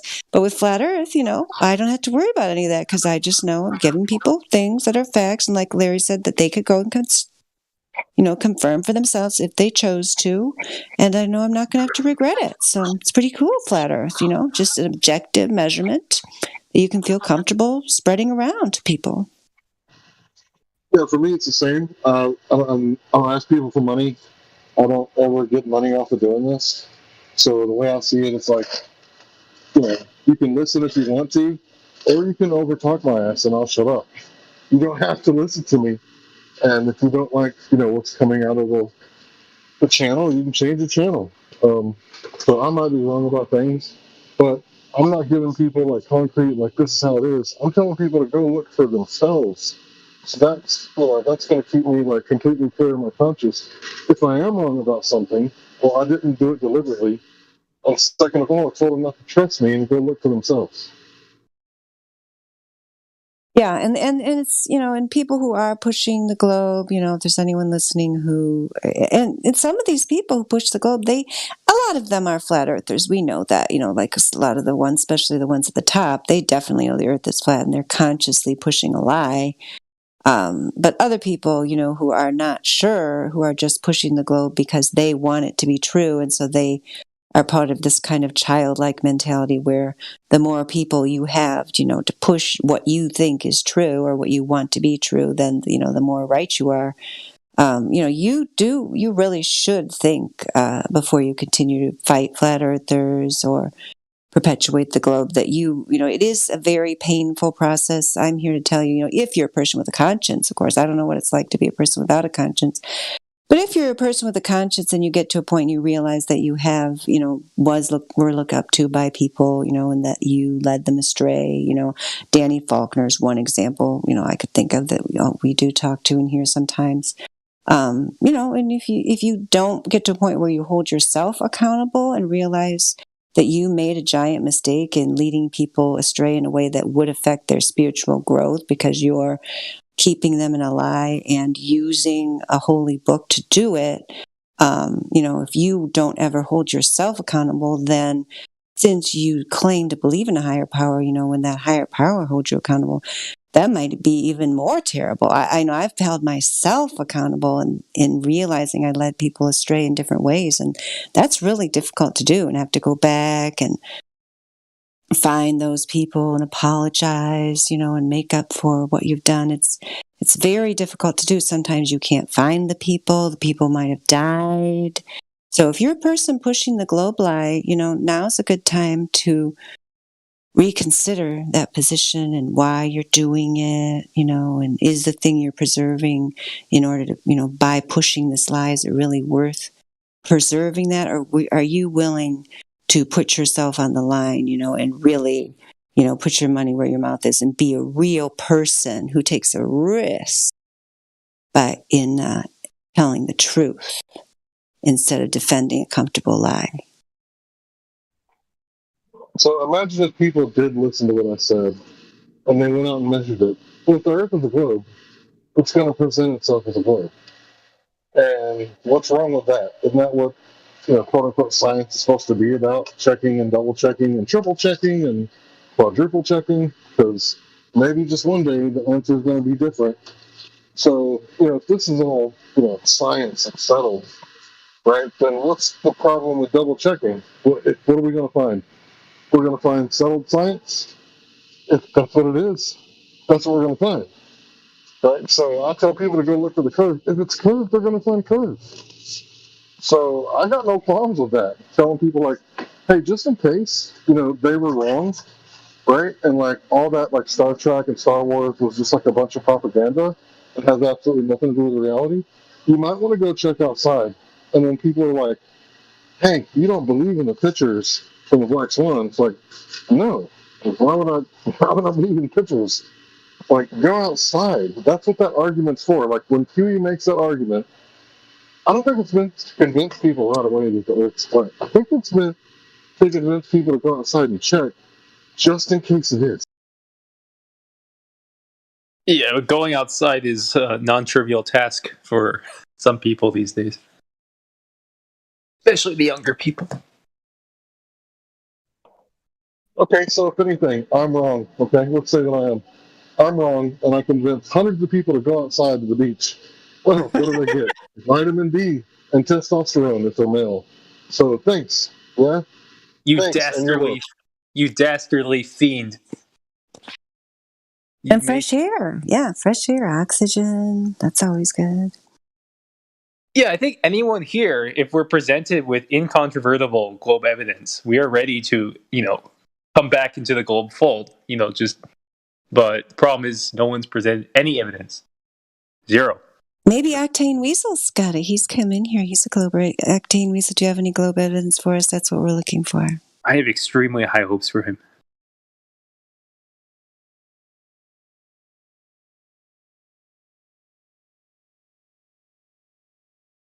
No, he's not answering. He said nope. Oh, he's writing it. I have to look. Just chilling. Oh, okay. All right. Well, if you do come up with any globe evidence, let us know, because that's what we're looking for tonight. Haven't seen any yet.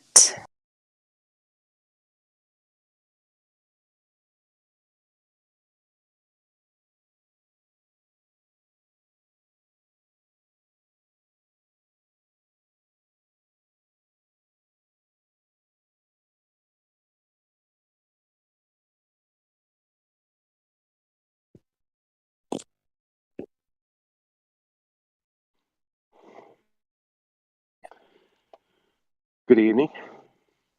Hello. Oh, it's Fire Dude. Hello. Hey there. Cheerio. Cheerio, old. What's going on? Old chap. Or... Hey, Flat Earth dude, you're on the Cheerio, beach, right? Flat Earth dude, you're on the beach, right? Not right now. Okay, so earlier today you were on the beach, I'm right? on the beach. Would you recommend that people go to the beach? Is it like good for your health or something? Yep. So if I was like completely wrong about the shape of the Earth, and I convinced a whole bunch of people, what? Can you hear me, dude? Oh yeah. Yeah. So if I Can was, you hear me? yeah, if I was telling Hello? people to go Hello? out, can I be Are heard? you there? Dude? Yeah. Dude, are you Dude. there? Flat Earth dude, can you hear us? Yo. Kenny. Yeah, I can hear me? Fuck. Hold on. Yeah. Hold on. Okay. Hold on. I didn't know I needed to wait. Sure. I'll wait. Let me switch I'm gonna try some different headphones. Hold on. Give me a second. All right.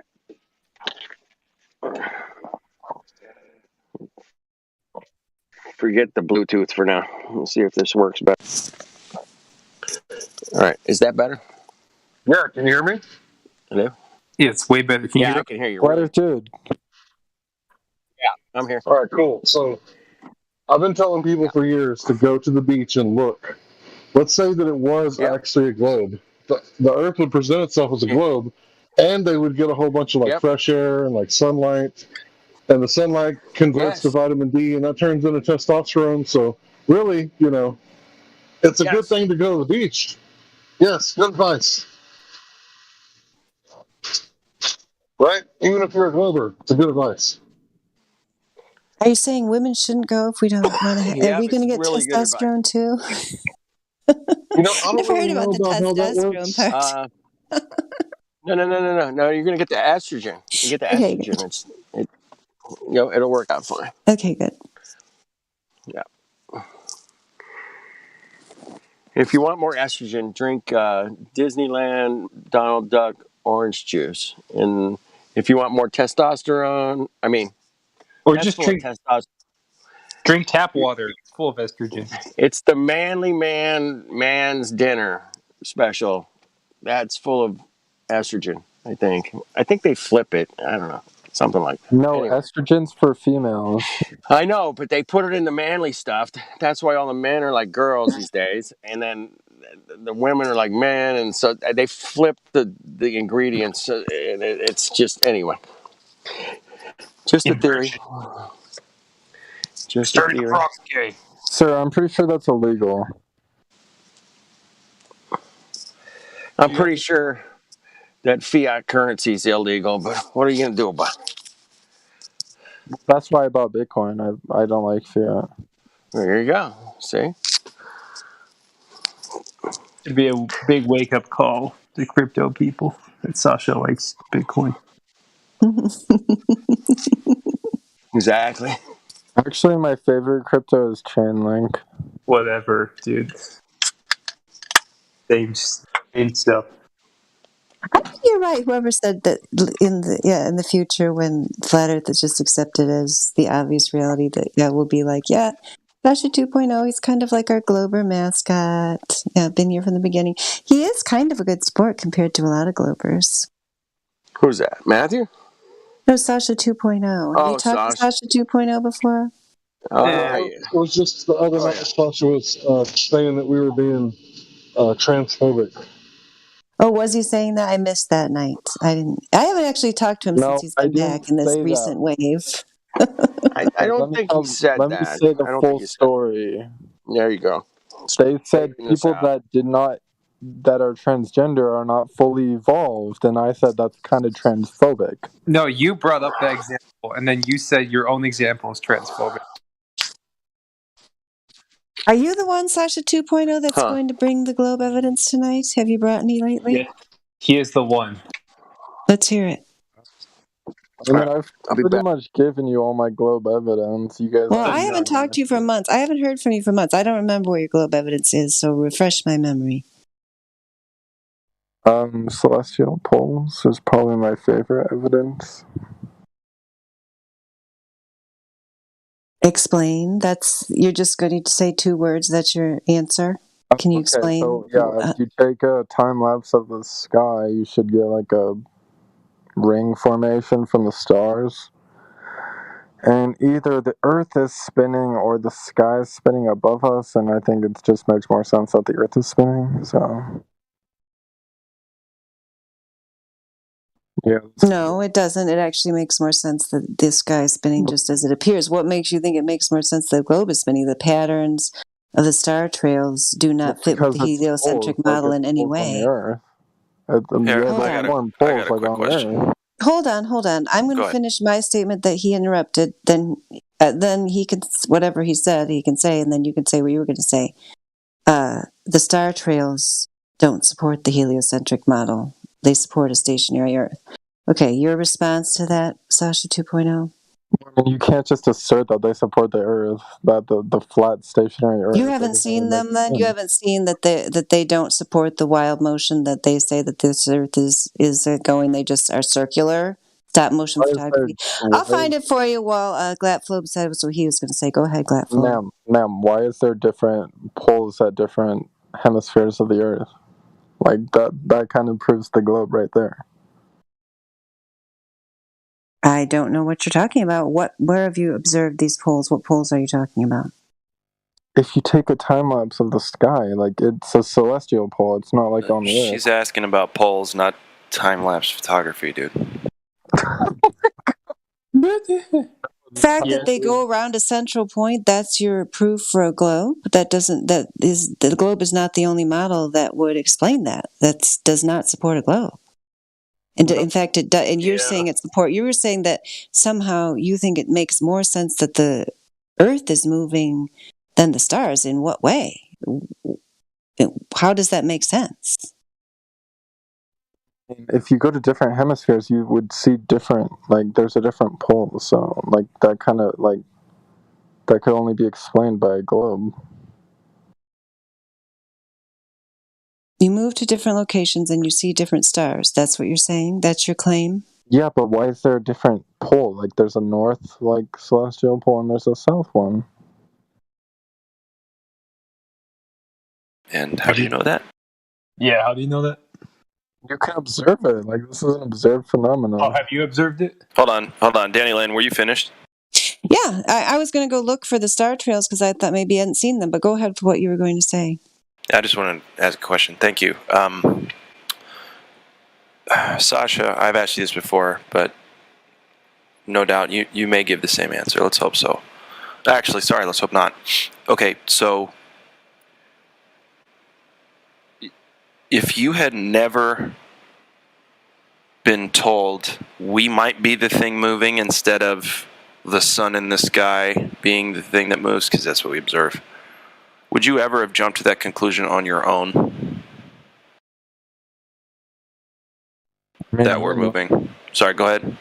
Am I allowed to use, like, any human knowledge, or do I have to, like, completely come to it on my own? Right, what I'm saying is, so, like, you're born, and then you look up, and you see the sun moving, and nobody comes along and says, hey, actually, it's us moving. So nobody did that. Would you have thought that on your own? I mean, I think that's kind of irrelevant to proving the flat Earth. Like, not at all. It's just a yes or no question, too, if you can handle that. Okay, well, probably not, but, like, okay, regardless of that's it. That's good. No, that's it. That was a no. So thanks. Well, let me just explain why that's. I don't think you deserve that at this point. But how about someone else had a question? Something's intuitive doesn't mean it's true. Like, that's not how that works. Hey, I have something to add to this real quick. This is a question that gets brought up a lot as far as the globe side goes, and you think it's a slam dunk for the globe. It's really not, actually. Something that a friend of mine used to always say is actually the best proof for flat Earth is that there's 2 celestial poles adjacent to each other in the sky with 2 sets of stars next to each other adjacent above us on the flat Earth. I just put some GIFs or some screenshots and in the live stream voice text. Would you look at that, Sasha? Please? Yeah, dude, I literally just used that to prove the globe. That does not prove the flat Earth.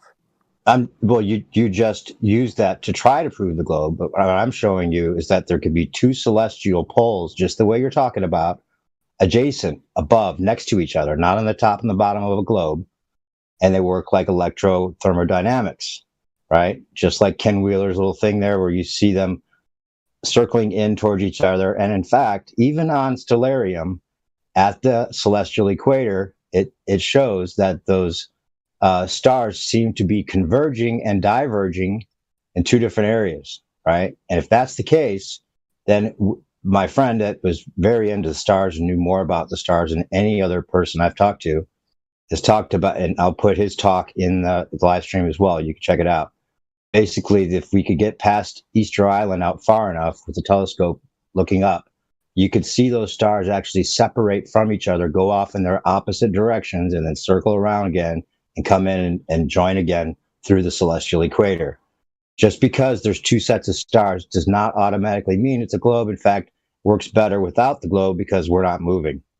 So it's a slam dunk on our side if you understand it, but you're not trying to. You think it's a slam dunk for the globe, and you're set on that. I'm trying to It's not. understand it, but like, do you think like the stars are magnetic or something? Yeah, It thank seems you for like we bringing have that a up. toroidal. Thank you It seems like we for have a bringing that up. toroidal New field. perspective. No problem. It seems like we have a toroidal field, and that could be the illusion that we're getting is that there's, well, not illusion, but it could be the effect that we're observing is that there's two celestial poles, but they're above us, next to each other, not on the top and the bottom. In fact, it works better this way because when you put like the little filings on a piece of paper and you have the dipoles, you ever seen that?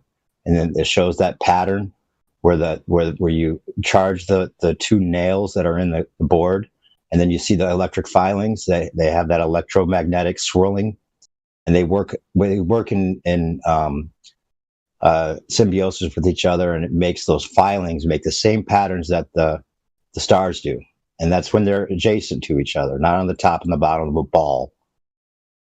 All right. In fact, it seems like there's a quadrupole at some points too, but the dipole is what I think we're going with as far as like what we could observe. And the southern celestial stars do not prove a globe. In fact, that was the first argument that my friend would bring up as an argument for flat Earth. Sorry. No, it's brilliant. Check this out. Wait, are you the same person as Flatter Day Saints? No. Also irrelevant. Oh, Okay, so okay. check the live stream voice text real quick. Whoops. Don't look at the V. Look at this picture in 3, 2. So there's a dipole in action. There's the center line through the dipole in action. There you go. Yeah. Sorry, bro. I know you've thought that for a long time, that the southern stars actually prove a globe, and there's a lot of globers that stick to the model because of that. And I don't think Flat Earth has had a really good answer for a long time, and I don't know why. That the patented answer is always, well, the stars move east to west, because they do through the celestial equator. If you look at that parallel line of them going through that middle area, but they do go in opposite directions, just like you would have with thermodynamics. We have a clockwise and a counterclockwise. Now, according to the globe, they're all going in one direction, and it's only because you're upside down on the globe that it seems to go in the opposite direction. They're not even claiming what it seems to actually happen. They're going in opposite directions. There actually is two sets of stars, in my opinion, that have one clockwise and one counterclockwise, just like we observe, and they converge and diverge, just like we observe, and just like Stellarium even shows. Sorry. Stop apologizing, darn it. Wait, I'm so I'm glad saying you brought sorry. that. I'm saying Yeah, sorry in a way that's like, sorry you lose. Oh, sorry, not sorry. Got You it. failed. Sorry. Thanks Sorry for for playing. saying sorry, Glenn. Yeah. No, because when he was saying that, I was thinking, well, even if there is two central points, that doesn't prove the globe at all. And like Correct. someone just And put in the live stream voice text there, you're just looking at some technically of the doesn't- stars. You're just coming up with something that you think proves your model, which it doesn't. There's many other explanations that are possible. So you're just looking in the wrong direction. Yep. My next question would be then, why is the sun and why do all the planets look like the shape of a circle, which insinuates that they're a sphere? Why are It you doesn't trying matter to if they're a sphere or not. Does that make us a sphere?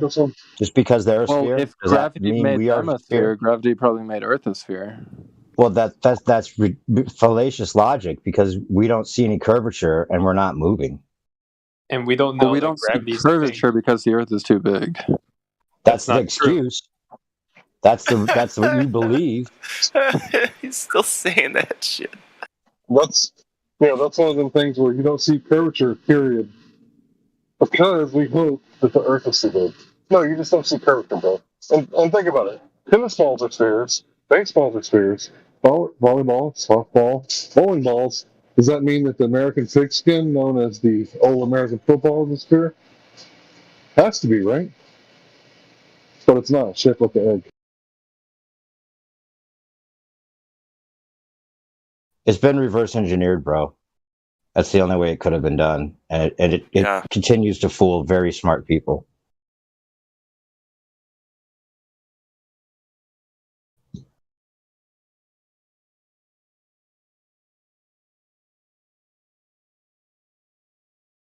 And fool not very smart people. Yeah, the very not smart people are just, basically they don't want to figure it out. They just want to go along with what they've been told. Yeah, So Sasha, what shape is the football? Has to be sphere, right? A football is an egg shape. Oh, but it has to be a sphere according to your logic. But Come on, that's bro. just not true. What are you saying? Sasha, check this out, dude. Do you think this is possible?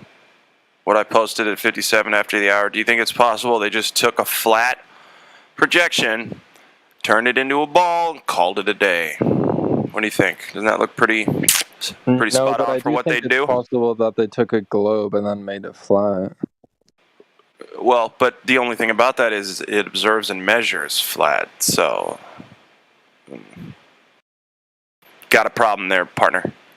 And here's the best part. Sorry, Danny Line. The best part about that is that if you don't go and try to look for, right, get your hands dirty, trying to find some Earth curvature, drop over distance, measure an arc segment, then my friend, you have no basis in reality, and you should leave this server forever. If I was a flat earther, I would be exploring Antarctica right now because that's like the #1 flat Earth So you'd go chase a non sequitur for just. I can give you some new roles now. Thank you for saying that. That gives me something to do. He's all yours.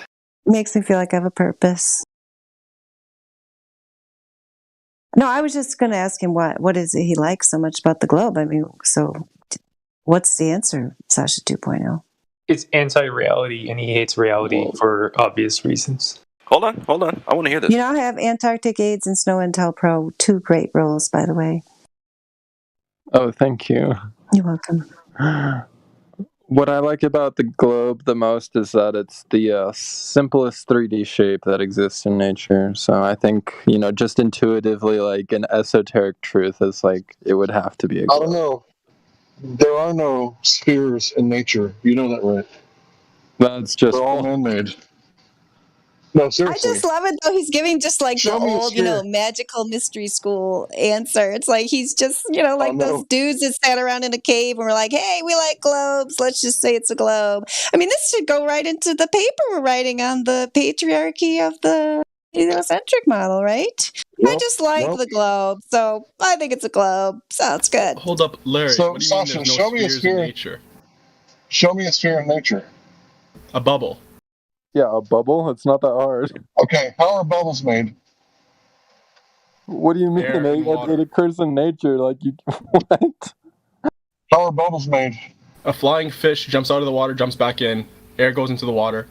A bubble in nature. So, as there's a bubble, Is it and it's floating in the flowing, air? it's flowing from the bottom to the surface. Is it a perfect sphere or is it wobbling? I was going to say, is it a perfect sphere? And if it is, how do you know that? The Earth is not a perfect sphere. You realize that, right? How do you know that? You realize that, right?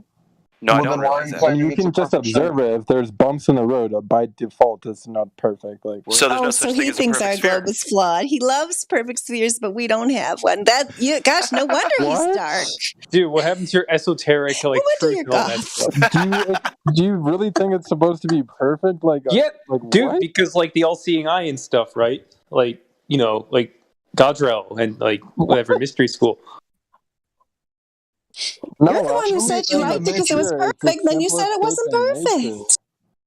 Show me a Dude, sphere in nature. as I mean, above, how do we so know it's not below. perfect? A bubble? Have you actually? Dandelion's a good example. The dandelion flower is a sphere. What the fuck? Okay. Oh, dude. Wait, is the dandelion the yellow one or the white one? All right, everyone, lower your IQ by 30 points when talking to him. So, thank you. Yo, I'm Sasha, sure you the could fact that find. you've never seen a dandelion makes me very sad. They Go become outside. white as if they're Yo, seeds after go they outside, buddy. mature. Girls aren't that scary. Yes, I'm talking about the white part of a dandelion. That's a Ha! sphere. That's Hey, a Sasha, Yo, can you go to the gifts that I Sasha, let's stick to posted the bubble, at man. 59 Let's stick to the minutes? bubble. Come on. 59 minutes after the hour, Sasha. Okay, so in terms of the bubble, there's a variety of different like spherical shapes that they come in. I guarantee you could find one that's a perfect sphere from all the trillions and trillions of bubbles that have ever existed. There's definitely some that are perfect spheres at some point. Oh, really? Absolutely. Define a Yeah. Can you define a perfect sphere? Yeah, equal distances from the center all around. Yeah, okay. Nope, there is no Now, perfect sphere. Fine, equal motherfucker. distances from the center all around. That means you need to have a material, yeah, which has no rugosity. Has no what? No rugosity. It's Do you mean viscosity? super. No, not viscosity. You see, all metals, for example, yeah. Even if you polish them, if you put them under a microscope, you will still be able to see mountains and valleys, yeah, because of the Molecular structure? atomic crystallization, yeah. Okay. Would you see Yeah, so atomic those crystallization crystals, in those water? crystals, they have shape, like sharp and valleys, you know. So the surface of the metal is never perfect, Sure, nor yeah, a metal molecule, nor liquids do not form perfect spheres. I wouldn't. Because the molecular bonds, yeah, they cannot form perfect surfaces, like perfect flat or perfect curved. You Yeah, have see, I gaps wouldn't compare the between metal the with water in that molecules. regard. You will have gaps between the molecules because the atoms are not squares, are not square shapes or triangle shapes. So you can achieve such kind of surfaces, super flat. You get me? Yeah, I wouldn't compare metal with water in that regard. We're talking about spheres. Oh, really? Show me a sphere in nature. Now, I know that they have spheres in South America made out of like balls, but they're not natural. They're man-made, and they're not perfect either. Yeah. A lot of them are very, very imperfect, but they got close, pretty close. But show me spheres in nature. A grape?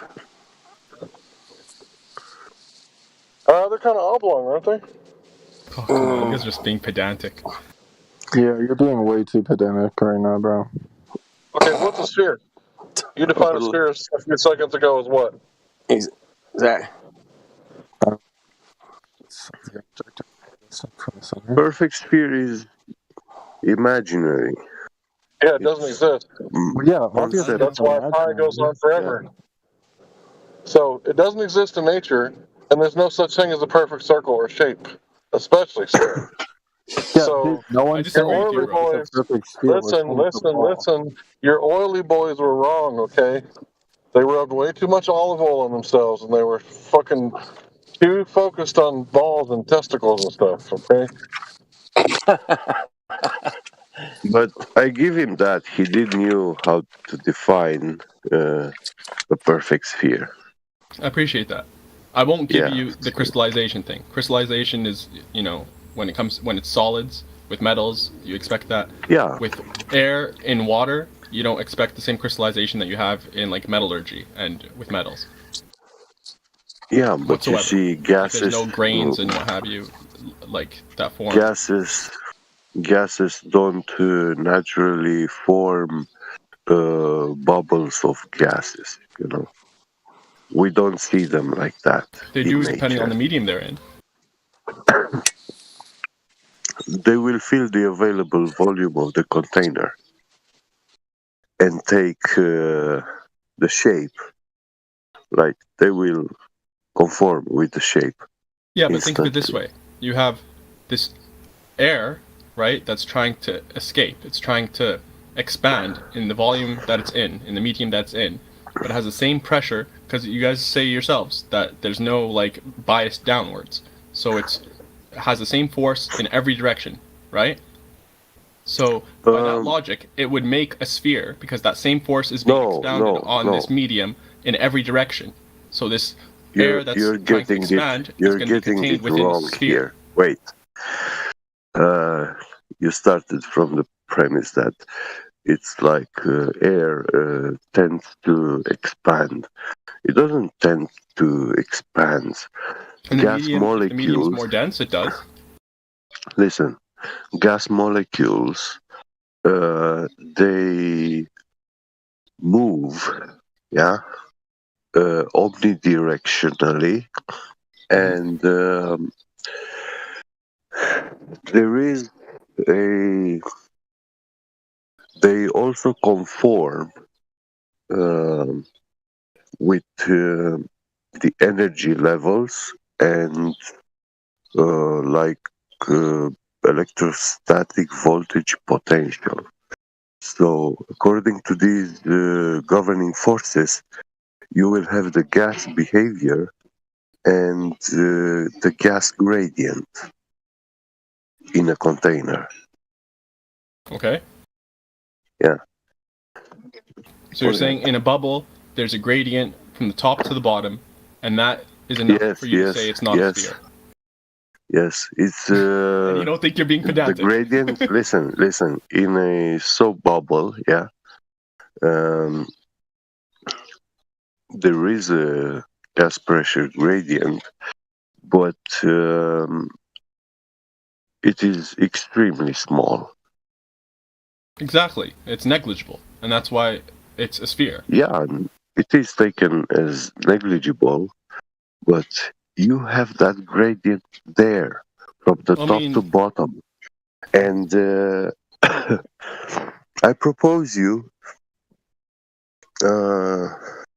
to demonstrate to me, for example, all. Well, listen. I technically agree with you. Technically, I agree with you. If it was a really big bubble, I imagine you would be able to measure a different. If the gradient was. It will be easier. Technologically, it will be easier to measure. My point is, it's so small that, and this is something that you're claiming. While I'm not contending it, it's absolutely negligible because these bubbles are so small, and we don't even have the tools to measure it. So if I was to say I don't agree, if I was to say I don't agree, and I want you to substantiate your positive claim, you would not be able to do that. But fortunately, I agree with you, so I'm not going to even go that far. The point is, it's negligible. 8%. Let me ask you a question. What if, hypothetically here, the horizon was always at 1.225 times the square root of the observer height in feet, right? And the flat earthers were saying, oh man, well you don't see, the horizon at 10 miles because of refraction. You guys would be like, the refraction, that's negligible.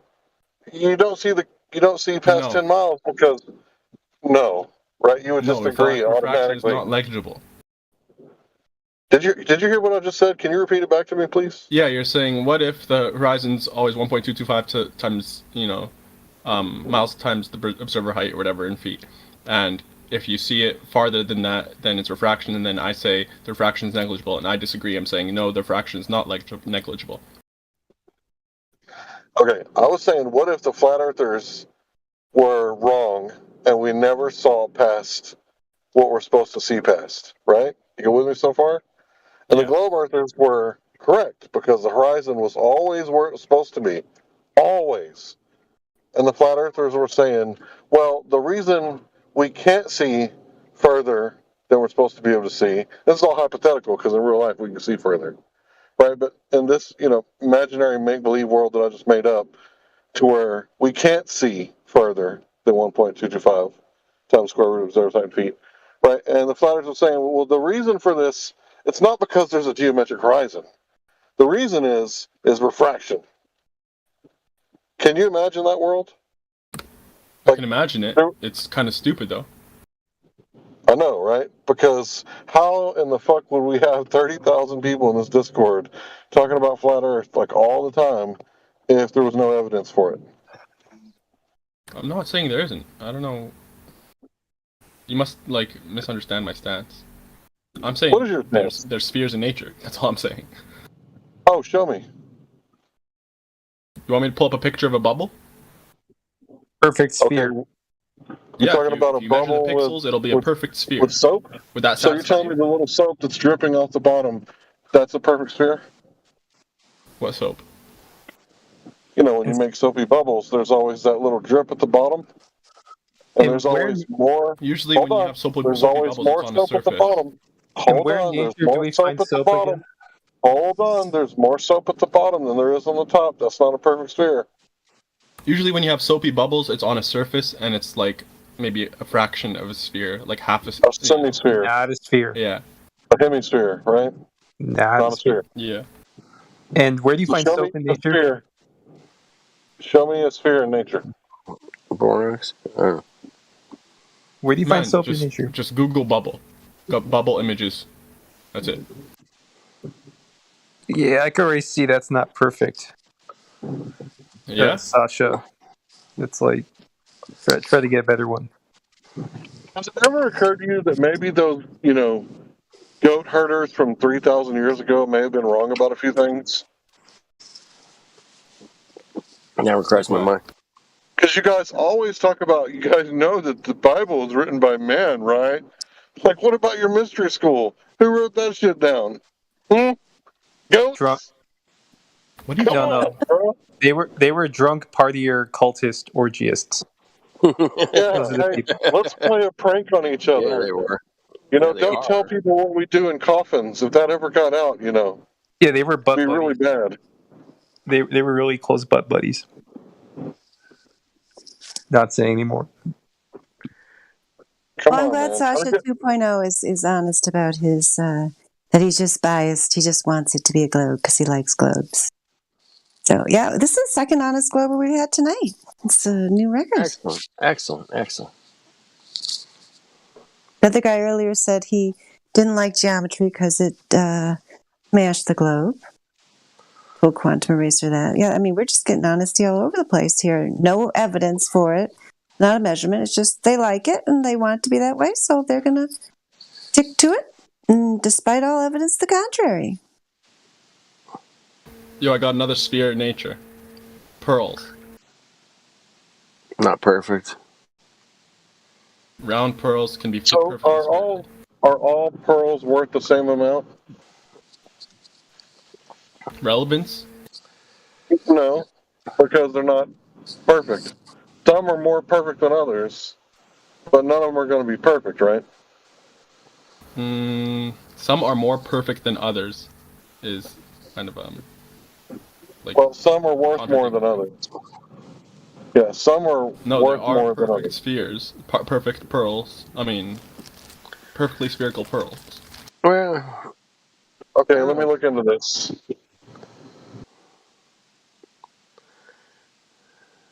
Well, check it out. I like it. That's a good one. Incorrect. Incorrect. Natural pearls from oysters are most definitely not. You know, the oysters aren't. The shells aren't. Where else are new pearls come from? That's it. It says pearl rotation is a self-organized phenomenon caused and sustained by physical forces from the growth fronts. Rotating pearls are a perhaps unique example of natural ratchet, and this process makes it, as it grows, to like smooth out small defects and make it perfectly spherical. Yeah, I don't see that anywhere.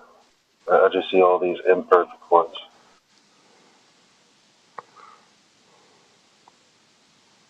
The only perfect ones I see are the ones that we manipulate.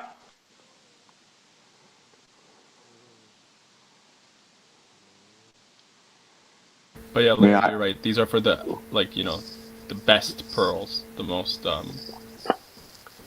prized. Looks like pearls have a ratchet like texture. Yeah,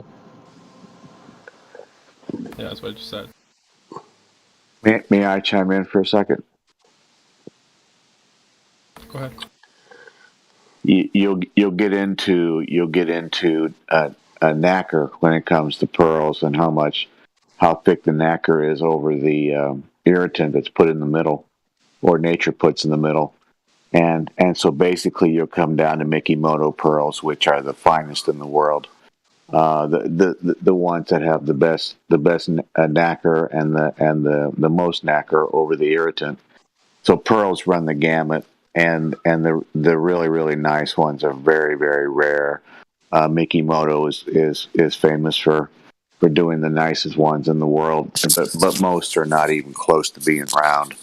The vast majority are not to be even round. So if you want to get a perfectly spherical pearl, that's not even 1%. But anyway, thanks for listening. I appreciate that, man. Why do you know so much about pearls? I was a graduate gemologist in the diamond business for about 25 years. There you go. Wisdom comes with age. Yeah, I studied Cherokee and Crete and Blackfoot Indians, Flat Earth, and then I spent time in the graduate gemology jewelry, business. Don't even know. One of the rare jewelers that's not a Jew. Kidding. Exactly. That's tough. That's hard to do. Right on, Jim, man. I didn't know dude, geology is fucking cool. One of the coolest things you could learn, I think, man. If I had to go back to school, I'd probably go geology, because you get to study it everywhere you go, It's like, oh, shit, there's a rock. Oh, that's a whatever rock, I would love to know all that shit. I think it's pretty cool. Or botanist. Botanist would be good, too. You could, either one. Hey, be where your feet are. Right?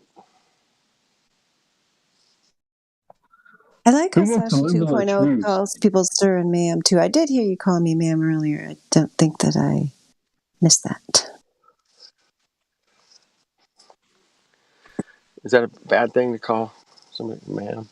Is that bad? It's entertaining. I liked it. Some people might not, but I thought it was cute. Now he's calling Sleepy Joe sir. I don't know.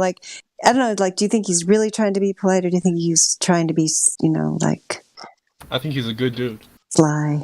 Oh, Percent is on his side. We already knew that. Yeah. I think he knows his place. Yeah. No, you can tell by the intonation, just like you could tell from you saying what you just said, that you didn't mind it, that you liked it, just by your tone. Like the other person had to ask to clarify, but I didn't, because I could tell by your tone that you don't mind it. Thank you, Percentage. I am pretty self-explanatory most of the time. I just am the way that I am feeling at the particular moment. It's absolutely true. I'm usually not pretending to be one way when I'm another way. Well, I want to hear these guys from Texas. Guys from Texas always, yes, ma'am. You hear that a lot. That's true. Though Larry doesn't do that. He doesn't call me ma'am. I have before. Larry, what the fuck's wrong? Maybe you Why have. don't you call him that? He might have. Yeah, it's true. Review the tapes. Well, I've known you for a really long time, Mary Mom, and I kind of feel like we're on a first name basis. That's right. Yeah, maybe you did back toward the beginning. Yeah. Just like me and Kenny. Like, I've known him for a long time, so sometimes I call him dude, and sometimes I call him Kenny. Yeah. Yeah. Right on, Hank. So to finalize the point, there are no perfect spheres in nature, and Larry was correct. It's leaning in that direction. I thought we proved the sphere. I gave you guys 3 examples. You gave us cartoons and bullshit, and Larry was right in the end. And our geologist confirmed. I mean, we have bubbles, we have atoms, we have dandelions. Like, those are pretty good examples. Yeah, they're not perfect spheres, dude. So you failed job. Well, yeah, the Earth's not a perfect sphere either, so it doesn't really matter. But I have two grapes in a bag. Okay. But your best reason for a globe was mystery esoteric butt buddy school. I have So two what grapes in a happened? bag. Professor One of them is a Godrill perfect is gonna be sphere. like, Okay. I have not I yet take one of them seen and a pop it in my picture. mouth. Prove that it wasn't a perfect sphere. All of NASA's pictures are perfect spheres. I don't see any freaking oblong, shapey, fucking weird nothing.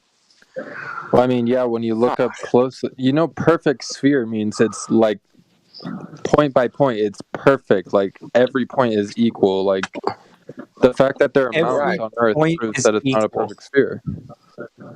what does every point is equal mean? Equal from Every point is equidistant from the center. All right, that's better. I think we should say So- observably perfect spheres. The only thing I can think of is cells of the zygote, right? We're talking about the tree of life, right? All those circles. It's basically, little cells are like little spheres, right? But are they perfectly shaped? I don't think so, because they're full of stuff. So you got like the old, components of the cell. They're going to make the cell wall bulge up to certain places. And plus, they're cell walls. Does the sphere have walls that open up like little doors to let water in if it's got salt in it? Yeah, but what if they average out to be perfect spheres? Like all these little openings and micro deviations in the membrane, but it averages out to be a perfect sphere. That's still not a perfect sphere. To be technically correct, you will have to be asking for oblate spheroids in nature. If you reference to the globe. Good point. Good point. And fucking oblate sphere.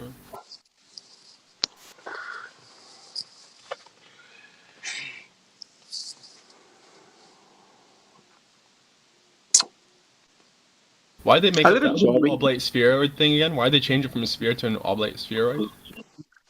Yeah, because it's a little chubby. Oh yeah, because of the orbital Neil deGrasse Tyson, acceleration, right? axial rotation at the equator. You know why anti-flat earthers hate it so much? Because we took away Neil deGrasse Tyson from them. Because he said shit that they can't fucking back up. And now they hate Neil deGrasse Tyson, and they hate us for it. That's why they're here like 24/7. Hey, we took Bill the Science Guy out too, man. So don't forget about that, Mongo. Yo, you can't just say Bill the Science Guy. You have to say the Nye, because it rhymes. Nye, we don't. Bill Nye, the Science Guy. Nye, we And don't. just Bill Nye, the Science Guy. How That about works too. Yeah, both those guys got German. flat Earth branded on their ass. In German, it's Bill 9, not science. Nine. Yeah, we took both our little childhood heroes away, man. Yeah, they're ours now. They're ours. So our little We bitches. own those. We own got them. We got those Because he guys said a locked field up in goal. the basement. We own them and they like it. All right, I'll stop. Neil deGrasse Tyson said a field goal is proof that the Earth is spinning. Like, okay, well, if it spins under a football, it should be spinning under everything else too, right? But it's not. all the anti-flat earthers are like, no. Dude, I'm staring at an owl right now. Up in a tree. Predator birds are awesome. Dude. You know why they're so awesome? They're fucking big birds, man. Damn. Yeah. Hey, a question for Sasha. Why, if we see spheres up above, we see spheres above, like the moon and the planets, why is the Earth an oblate spheroid? Uh-oh. What do you mean by oblique spheroid? What do you mean by what do you mean? Not a perfect sphere. Like, is he What do you saying like it's like a pear That's a good shape? question. I would Was that disagree with Jumsy that asked that? That's really good. We got to come up with more questions like Well, that. I don't know if he means like keep it's them like on their Earth is guard. a pear shape, because obviously that's just false.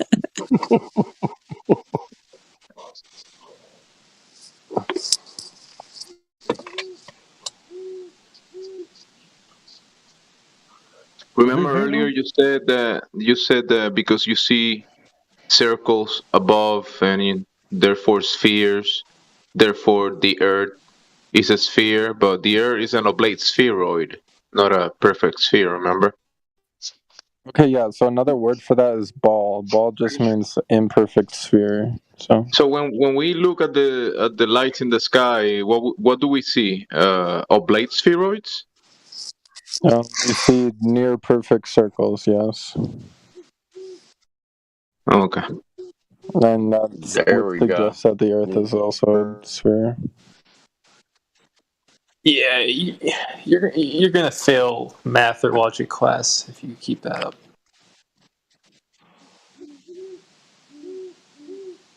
Okay, 2 owls. Damn. Yo, we can hear them. So, Flat Earth Dude, are you at the beach right now? I'm inland about 10 miles. Okay. These people who have a fetish for spheres, could we call them like homospheroids? I was trying to like work up a pun with hemorrhoids, but yeah, homospheroid is funny.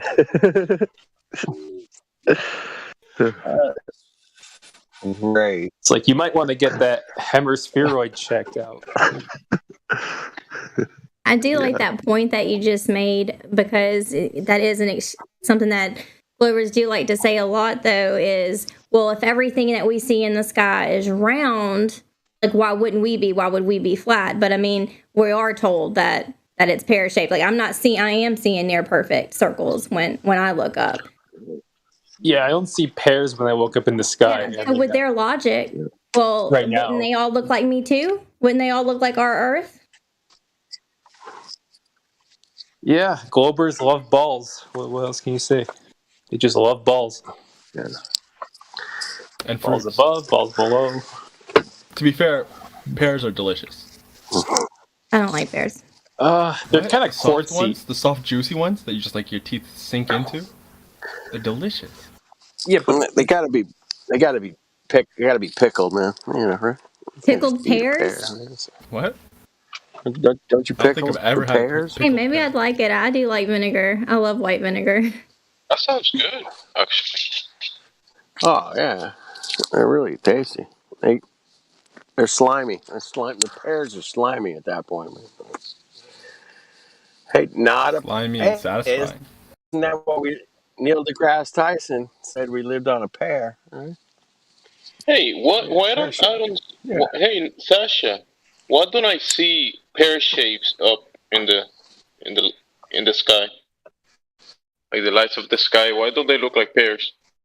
I don't think anyone said that the Earth is pear-shaped, so... Oh.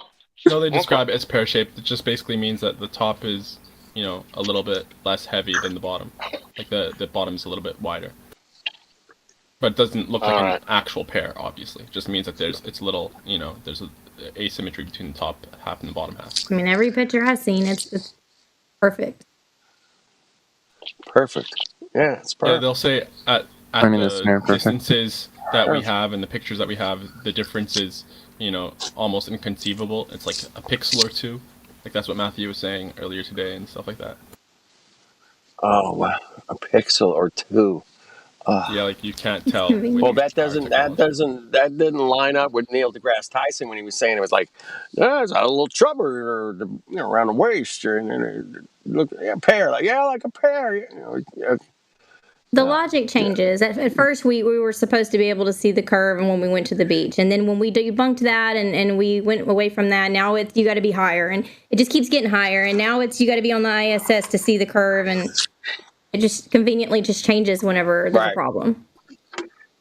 Yeah. The Globers will make up. Just see the curve. Globers will make up any lie at any time to save their pseudoscience model. No, you see, the problem is that not even weed gives you that enough high to see the curve. I don't know what kind of weed he's smoking. Yeah, basically, think about as high as it's possible for a wave to go. Think about as high as we are able to go, then add 1 foot to that, and that's where you'll see curvature. That's the official. I think I've been as high as possible, and I haven't seen the curve. You gotten as high as possible, and you still haven't seen the curve. Yeah. Yep. You need a better viewer. If you want to see how high we can get to, just have a look at the military fighter jets, high altitude fighter jets, and look at those pilots' costumes. They differ very, very much from Cloud's costumes from NASA, yeah. Listen, you want to get high as possible. You live a righteous life in obedience to God. And when you die, hopefully you'll be in heaven. You could look down and finally know the truth. Yeah. Oh, so you think you are righteous? How would you judge that? I'd say I judge. How would you righteously judge yourself? By the rubric that's been provided by God. Oh, do you have it? Do you have that? Yeah, I do. You know, I know people who judge themselves, right? The police, right? They investigate themselves and find themselves not guilty. It doesn't really work out when you judge yourself. That's true. So, listen, you see, for example, God sent a flood in the world, and did he? Man shit himself and said, "Oh my God, God is destroying the whole world," and even all the angels in the heavens, they were afraid that God is going to destroy the whole world. Did that actually happen?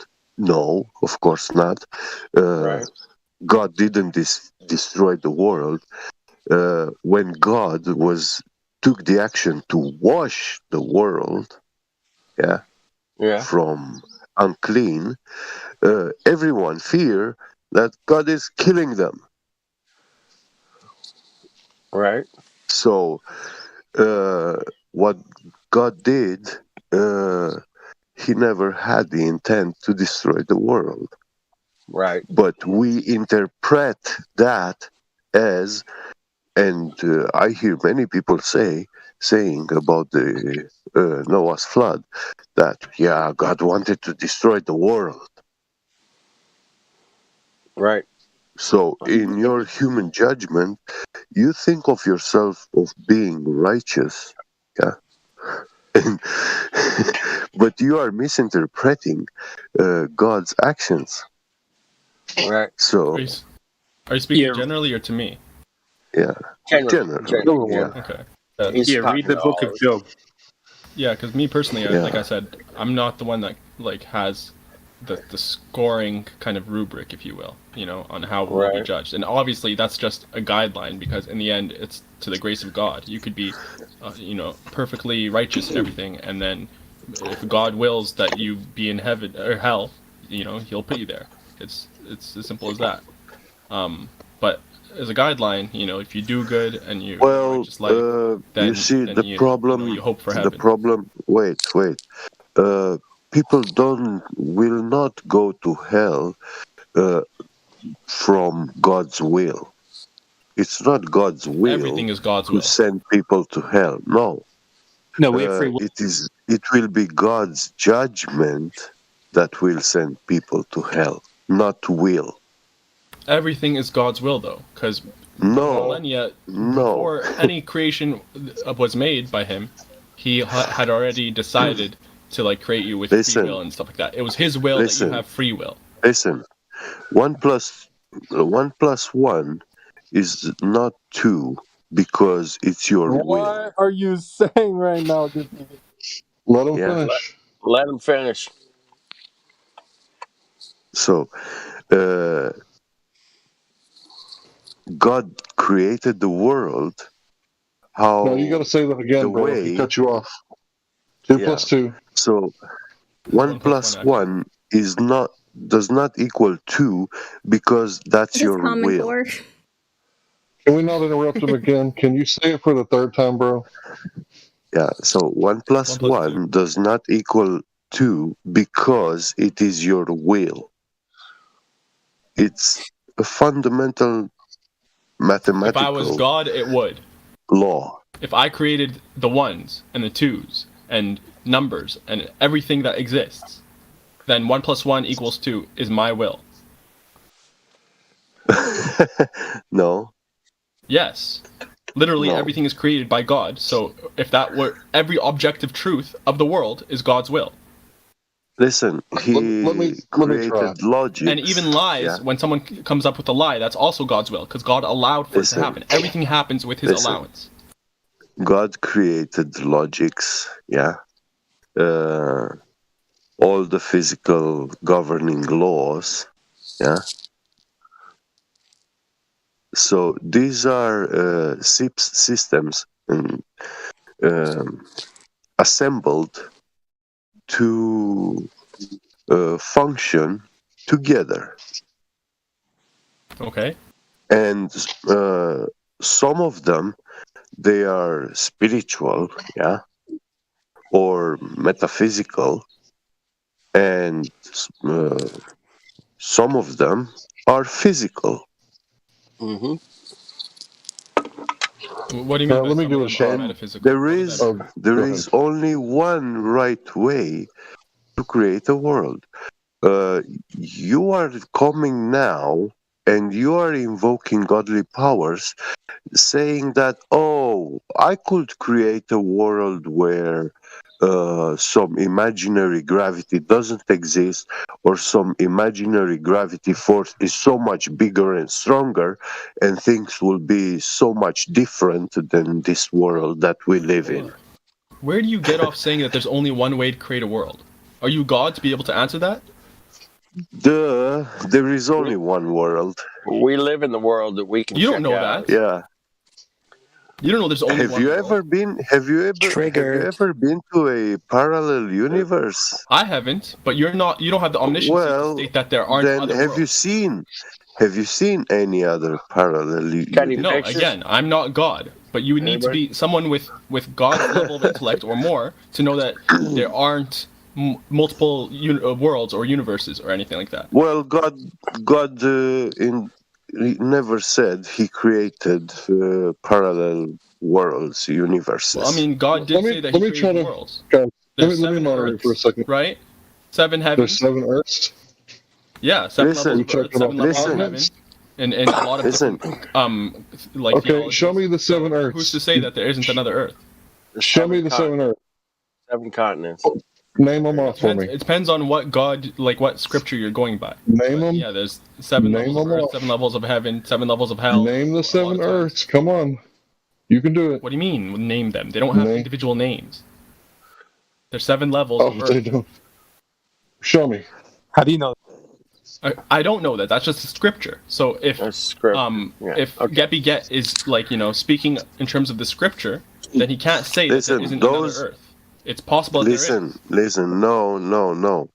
What you are talking about here, you are trying I know what you mean with 7 heavens. Yeah, that's actually the different medium layers which are above us, How do above you know? our head. Yeah, that's what Can you see them? it's saying Have you in been the in these Bible, individual you know. layers? This one here on the ground is the medium where you can exist. If you go like in your shorts and flip-flops, if you climb into the sky like 50 kilometers high, you will die cold and suffocated. Okay. Yeah, because we already know that at such altitude, human life cannot. That's not a medium where human life can live. What's your point? Yeah. Well, my point is that yeah, we have this gradient described in the Bible. Yeah, 7 heavens, layers of the sky. That's not what the gradient is. The gradient is in Listen, our first level. but you were invoking that those are actually like 7 other kinds of worlds. Yes, there's 7 worlds. They are not. Everything. Listen. No, they all are the not. lights in the sky, the sun, the moon, all of that is contained within the first level. So you have 6 levels you have no fucking clue about, if you prescribe to that theology, right? Okay, we're not going to can't keep say- debating whether there's 7 levels Yeah. or not. You guys can take that down to the religion room. You know, is there anybody in here who has a question about flat Earth or would like to bring up a topic related to the flat Earth?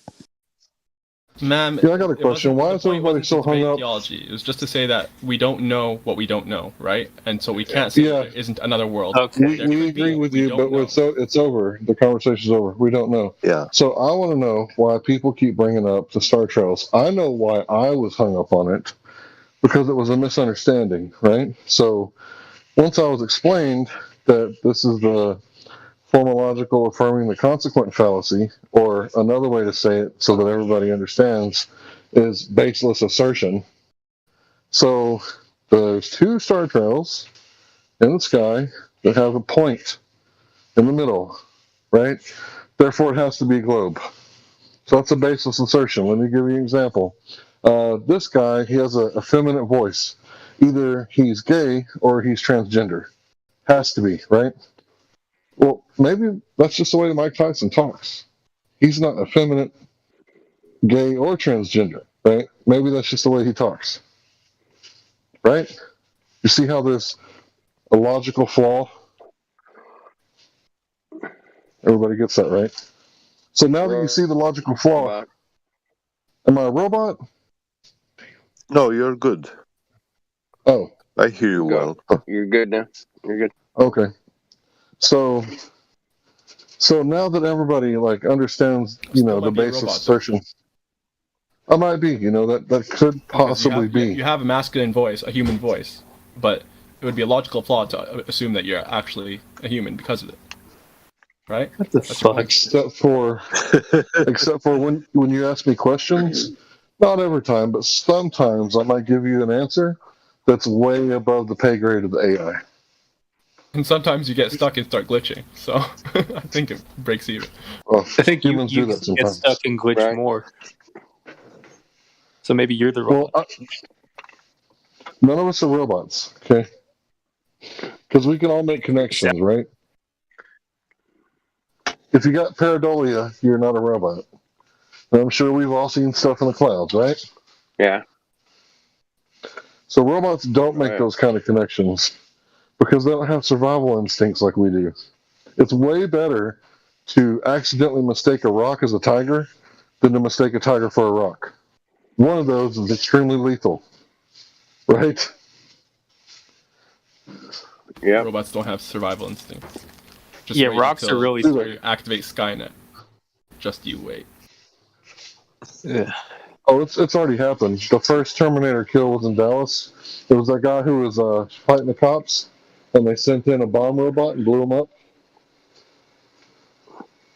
Yes, the first Terminator kill already happened, bro.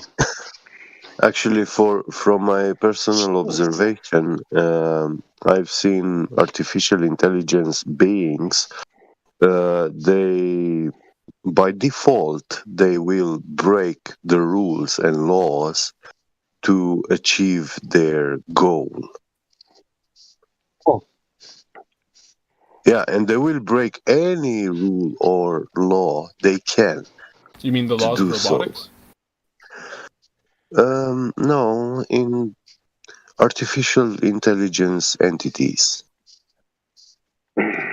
Yeah, but when you mean they break the rules or laws, do you mean like man-made laws, like statutes, or do you mean the laws of robotics?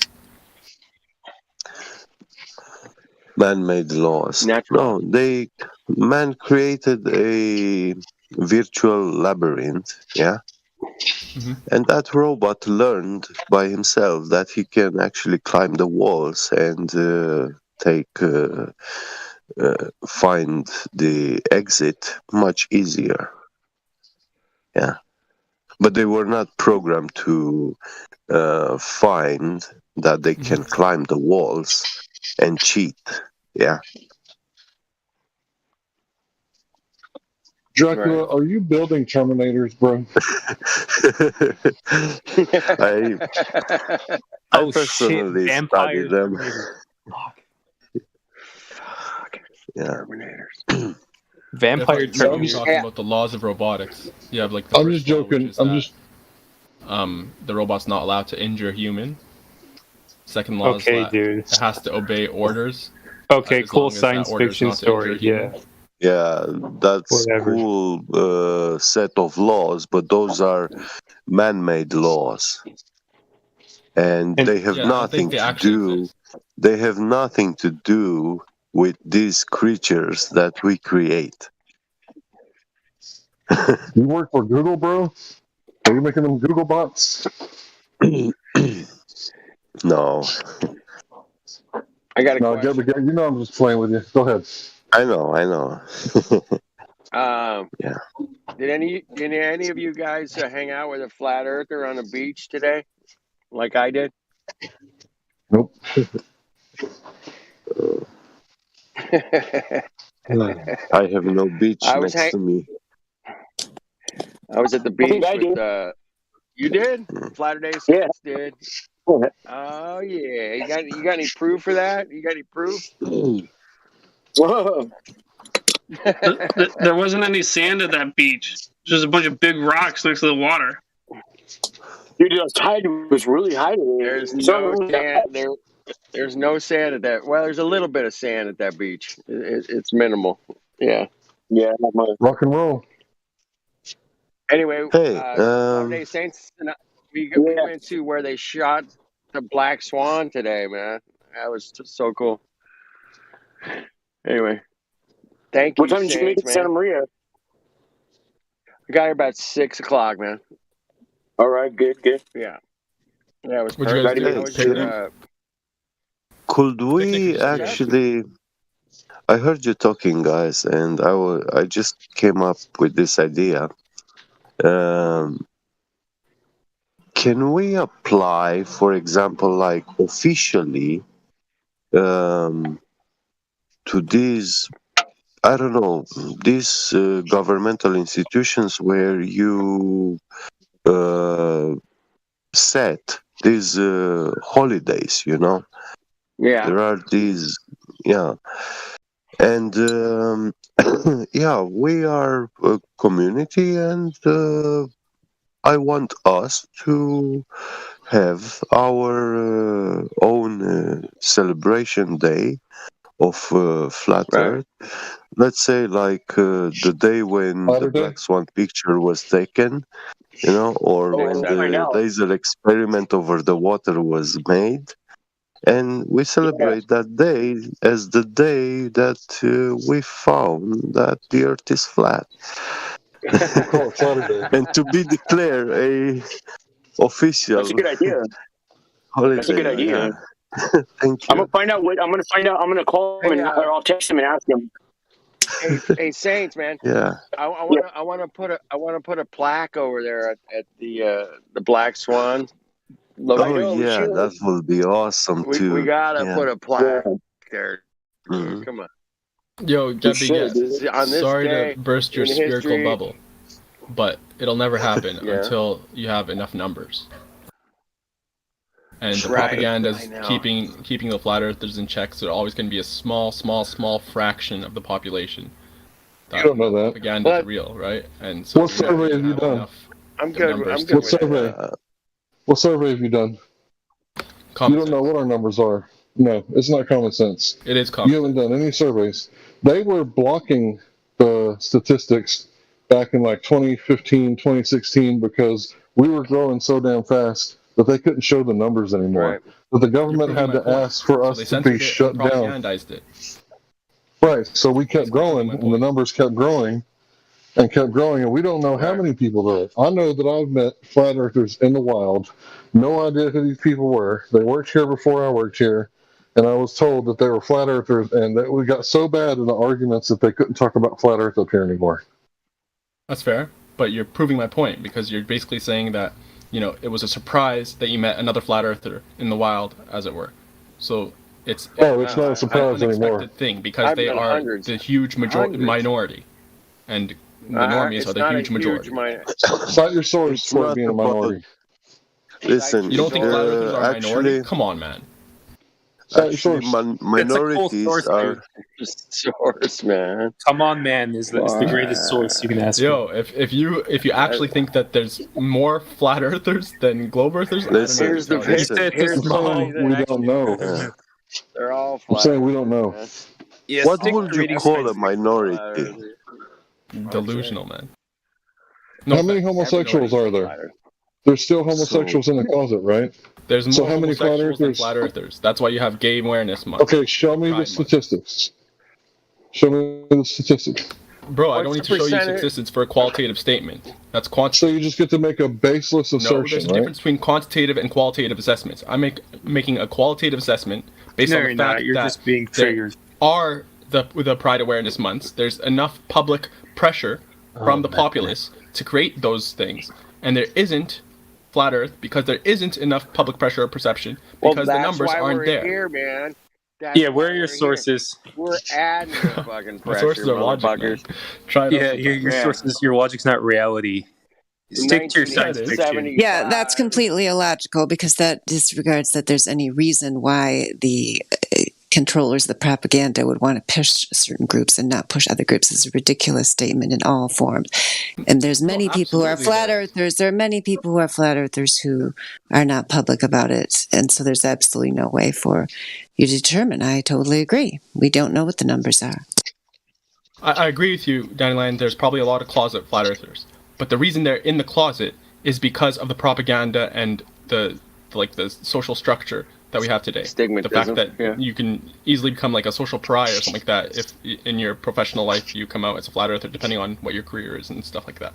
So that being like that is the status quo. The status quo is that it's not acceptable or tolerated or condoned, and that's why you're not going to have a like flat Earth month or a flat Earth day or something like that. That's actually recognized I want by my governing flat bodies Earth- because they're the ones that are Can we constantly indoctrinating and can we get a- propagandizing the globe. Can we get a flat Earth Pride Month? Come on. What color would Flat Earth Pride Month be? Black. You are That's where I'm talking taking my about black history. these minority groups like the government is recording like all these sort of minorities and is trying to make their voice heard. But I personally know people who are imprisoned for life, yeah, and they haven't committed any such crime for that, yeah. So they were wrongfully imprisoned, and there is no chance for them to actually escape, to be set free. There's no chance. And the government admits that, the system, and he doesn't care about what we feel. They will still keep those people imprisoned, yeah, regardless that there is no evidence Yep. for their crime. They were wrongfully accused and jailed, yeah. So Yep. nobody is paying damage. The government Happy stole about the life of those people, yeah, the lifetime. It Yeah, literally same thing in stole America. it, and they I don't recently fucking saw. care. Yeah, I and now you're recently saw a law. Sorry. Yeah. Let him finish. And I'm sorry. now you're coming and telling us like, if there is a minority in this world, the government will Fuck help that them to be heard. minority. No, that's not gonna happen. Go ahead, Larry. So I recently saw where they passed a law that says if someone is like on death row or in prison and new evidence comes out to like set them free, that they're not going to look at the evidence anymore. If someone gets Yeah, put in yeah. court, No. they're not going to review the evidence. That is And I tell you why is that happening, because they don't accept to be wrong. Mm-hmm. Right. Right. Yeah. So all the decisions they took, they are correct and righteous decisions and That's right. judgments. You, you know why they passed that law? Because the paperwork is murder. It's murder. Paperwork is murder, huh? But takes a fucking carload of fucking paper to deal with one case, you know. It's like, really? And when you hear the word like the government is pointing at a minority, a small group of people, like being oppressed or whatever, yeah. They do that only when they want to push forward their narrative and agenda and justify their actions. That's the only time when they present a minority or something. Yep. Yeah. That's right. Could we possibly Yeah, like the depopulation agenda. Flat Earth definitely doesn't go along with the depopulation agenda. They're not going to be promoting us anytime soon. It probably goes along with the repopulation agenda, which of course they would not want to promote. Is it possible to assume that it's socially more acceptable for someone to cheat on their spouse than to be a flat earther?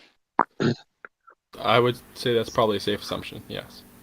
That depends on the society. If you're talking about a really, Christian society, like in some of the small towns where I live, no. Like, you ain't supposed to be doing that. You'll ruin your fucking life, your children's life, your wife's life. It's like generational damage. Yeah, absolutely. But like in general, like across the entire United States, for instance, it's probably more acceptable to cheat and have like multiple baby mamas than it is to be a flat earther. Well, maybe I'm projecting. I don't think so, because I don't really think people care that much. Do other people care that much about people being a flat earther? I don't really think so. No. At this point, they don't give a shit. They're more worried about, this other gas 2 prices. year shit we've been going.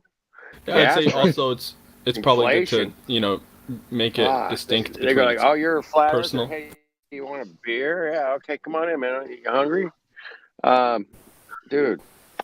Yeah, I was gonna say just it's probably better to distinguish between personal and professional life. Like at work, they won't care that you're cheating on your wife or whatever. But if someone tells the boss you're a flat earth or whatever, you might lose your job. Well, yeah, you gotta. See, that's a bullshit, fucking shitty situation. If you believe in Buddha or fucking Kodo or whatever, man, I mean, don't we have like the right of religious freedom? I'm a flat earther. Okay, well, bless you. Have a good day. Why not that attitude? No. You're a flat earther. You're fired. Fuck off. Well, I mean, you gotta, like with anything, you gotta know your audience. Mm-hmm. Yep. Like take basketball. You got who was it? Kobe who cheated on his wife. He made a public apology or whatever. Tiger Woods public apology. But Kyrie, yeah, he actually had to like kind of avoid talking about it because they were just on his case so much and they were trying to disparage him and stuff like that so much. B.O.B. He like didn't get signed and the guy, lost contracts because of who that cares? and stuff like that. So The guy made your 20 professional million. life. Guy made $20 million in 1 year. Okay, I'm done. That's I'm crazy, retired. Fuck off. I'm a flat earther. You don't want me to play Yeah, in your he's still basketball league? Fuck off. Yeah, he could have gone B.O.B. that still route. makes music. He makes Yeah, he music does. with underground artists like Tech9, who's pretty big in the underground scene. He's not signed to anybody. He kind of does his own thing. But if he didn't speak out and stuff like that, if he hid the fact that he was a flat earther, then he probably would have gotten signed by one of the bigger names. What if he just played basketball and got paid a stupid amount of money? And What was a about flat this earther one? and goes, why does he have endorsements on top of making $20 million a year, man? I don't get it, man. Yeah, I can't let this one go. Sorry, Hank, Larry. Tech9? Yep. Tech9? Yep. Remember that shit? Yep. That's that shit right there. Anyway, go ahead. Yeah, so I'm a huge fan of Tech9. I used to roll around delivering pizza with a little boombox in the back of my car when I was not that much younger. Bro, he's better than Busta Rhymes, like, for sure. Like better than 10 of Busta Rhymes. He's fucking sick. Sorry. I'll put it this way: he's extremely talented and a little bit satanic, but I still I don't care about any of that. Yeah. Nah, you're a musician. You appreciate the music, man. I'll tell you what, I can drum to Busta Rhymes shit pretty easy. I would not be able to drum to Tekanina's stuff as easily. I wouldn't pick it up as quick. It's crazy. The way that he chops it up, and I'm not talking about like in the studio. I'm talking about live on the mic. It is just so fast what he's doing. Those syllables are just going by. Yeah, you can't. Yeah, I'm not gonna do that. Look at Midwest Choppers. Yeah, Midwest Choppers. Yeah, if you're curious what I'm talking about. Oh yeah, yep. I highly recommend it, y'all. Do it. Get some choppers up in your life. And the only reason that this dude here was listening to my man over here, Flat Flow, he was listening to it because they're from the same city, right, Flow? No, but where I live, Tech9 came right. It's like, just talk about the like Tornado Alley. I live kind of at the tip, and that's where Tech9 would play our city. I don't know, when he was coming up, twice a week at least at the, you got your huge venues, then you got your bigger venues, and then you got your big venues, and then you got your just regular ass venues. So he was playing the big venues, 2 times a week for a couple years. I was close. I knew that it had to be because of your geographic location. Yeah, I'm not from KC, but yeah. Right. I hear you. Yeah, there he is. Tech9, Caribou Lou. That shit is, it's heated, okay? It's really, really hot. That's all I'm saying. Tech9? Fire.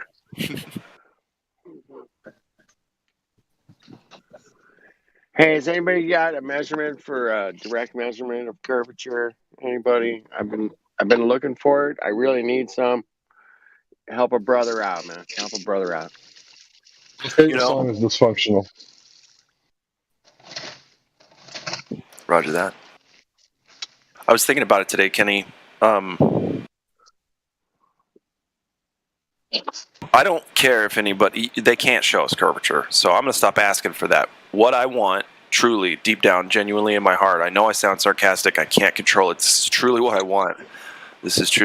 I want to see a staunch Glober go out and do some shit. Try to find that curvature, okay? I don't care. See, listen, you're never going to give us measurements. That will never happen. I'm not asking, and hey, that's okay. But at least put some effort out there. Try to find what you so vehemently defend. Yeah, I mean, dude, take it to the Jay Tolan level, if you could. Oh Glover, boy, you know what that's asking a lot, but sure, to anything at this point, Anything. Anything, I'll take a P900, but if you got some infrared and we can get Yeah. Matthew. I could probably get Matthew to fucking give it a There's go. no skin in the game. That's all I'm saying. Like, if you feel like you got a position, bro, then you need some skin in the motherfucking game. I like it. I like this new position you got, man. This is welcome to summertime, everybody. Summertime. We need Sorry, more go ahead. cowbell. That's like We need more cowbell Globers. that's when Will Smith could do no wrong, right? I guess he still can. Glover's got a cowbell. I love it. Hey, Larry, cowbell. We need some cowbell, people. I love it. Gravy. You know what I like is gravy filled cowbell. Ooh. You get 2 for 1 there. Texas gravy, man. Yeah.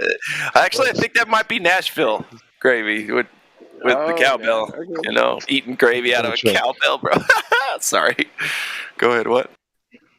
Wouldn't that be cool if somebody served you a meal in a cowbell? Like you get sometimes you get like a cast iron skillet. With and like when it's empty, when you want more, you just hit the side of it.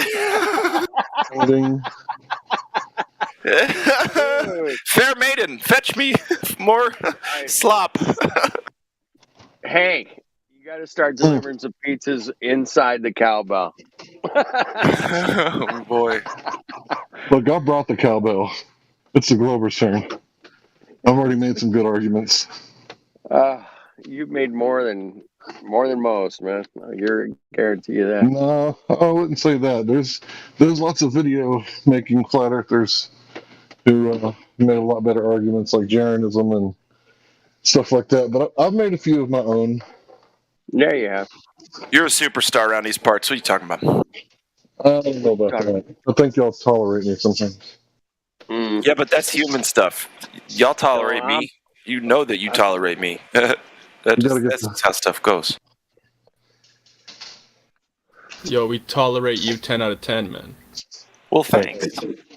I think all flat earthers are tolerable. Is that a word? Maybe not. It's tolerable. Oh, no. The word. It has been said that there was this one guy from Australia who was a flat earther. Yeah. But I don't know, man. Was A4 really a flat earther? If flat earthers are supposed to keep it on flat earth, and that's what makes them flat earthers. Right. He was the obfuscation king. A4 is flat paper. Flat paper? Something. I must have missed those days. I was sorry, brother. Piggybacking what the good gentleman said a few minutes ago, we should all ask our our Globie friends to go out and please verify your globe for us. Yeah. If you can do that, that would be great. So that's basically what the other good gentleman was saying is go verify your globe, and then we'll be happy with you. The last time somebody went out to do this, some Glober, they came up with this little picture of some towers over this place called Lake Pontchartrain, something like that.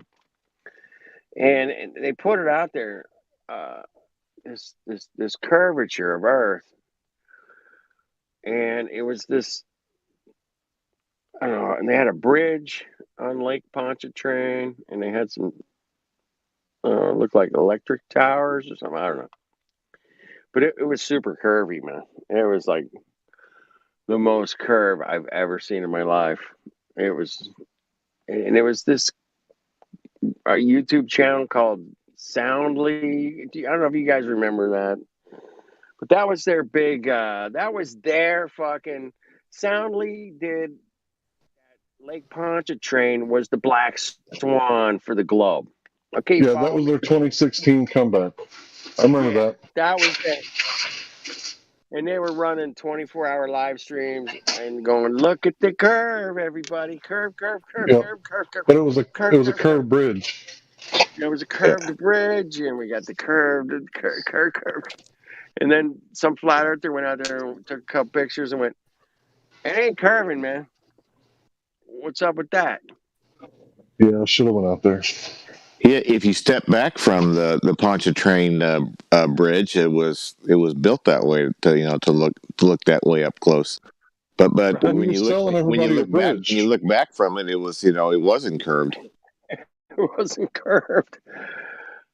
I mean, I'm like, dude, what do we live on? Like a radius of 300-mile curve? I mean, the curve was so ridiculous that fucking A. I can't believe they tried to pull that shit off. Mongo. It was all they had, bro. They had to have something because we were claiming that we could see too far with Chicago. So they had to get a curved bridge, and that's what they did. They sold everybody a curved bridge. And they were selling it hard, man. But nobody brings that shit up now. I know that. It's like, we fucking crushed that thing, man. But nobody's crushed the fucking Black Swan, man. And they've tried, too, man. There's been hundreds of people trying to crush that Black Swan, too, man. Oh, fuck. They've come up with, like, helium fraction and fucking... What? What the hell is that? I mean, they've tried everything to crush the Black Swan, man. And all of their arguments do fall a little bit short, which is, of course they fall short because we live on a flat earth, man, and there's no bendy water. No bendy water. There's bendy light though. I drank some last night. Oh, the bendy light. I had some last night. I had 2 cans, just 2% alcohol, so I'm good. All right, you're good. Yeah, you'll be good. 2% alcohol. I didn't even know they made that. Boy, Very. it's very bendy and it's very light. I love going to like a bar and going, "Hey, what do you want to drink? You got any bendy water?" They're like, "What? Hey, it's bendy water." I can see you saying that too. Oh yeah. And I say it with that English, bendy water. You can't just, "Can I have some bendy water, please?" No, you got it. Doesn't sound right. Bendy water. And after tonight, you can say, "You got any bendy water with my owl that I got on my shoulder?" You can take your owl in there. I was sitting here in my car. I'm at my friend's house. He's a light sleeper, so I come out in my car and talk to you guys. And I'm sitting there looking at this tree, and this one owl lands there, and it's going, "Ooh, ooh," and then another one landed, and I had 2 of them going. I'm like, oh, I haven't seen a couple of owls in a lot of years, man. You think they're husband and wife? I do. Could be. I do. I think they were a couple. Yep. And then they flew off. They were huge, man. Probably 3.5, 4 foot wingspan. Fucking badass birds, man. Damn. Anyway, the owl's a bad symbol for the Illuminati. Or it's a good sign for the Illuminati, but it's bad. I don't know. One of those. Lots of owls in the Illuminati group. It's either good or bad. The owls. One of those. I don't know. Exactly. It is what it is. Yeah. Like somebody was saying today, man, like the number 666 is a number. It's a frequency. You can, 369 it all day long. 666, man. That shit is wicked. It's 18. 18's subconscious. There's good and bad with. You want white magic or black magic? I guess we live in a magical place. I don't know, man. I checked it out, man. This is one magical place we live. We got waterfalls, we got oceans, we got wind, sun, moon, stars.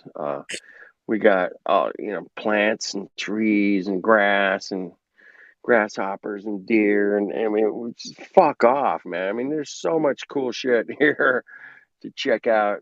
It's absolutely incredible. And Can anybody name any time a 666 is good? When is a 666 good? Well, I mean, the argument today I was listening to was, you know, it's It's in the way that you use it.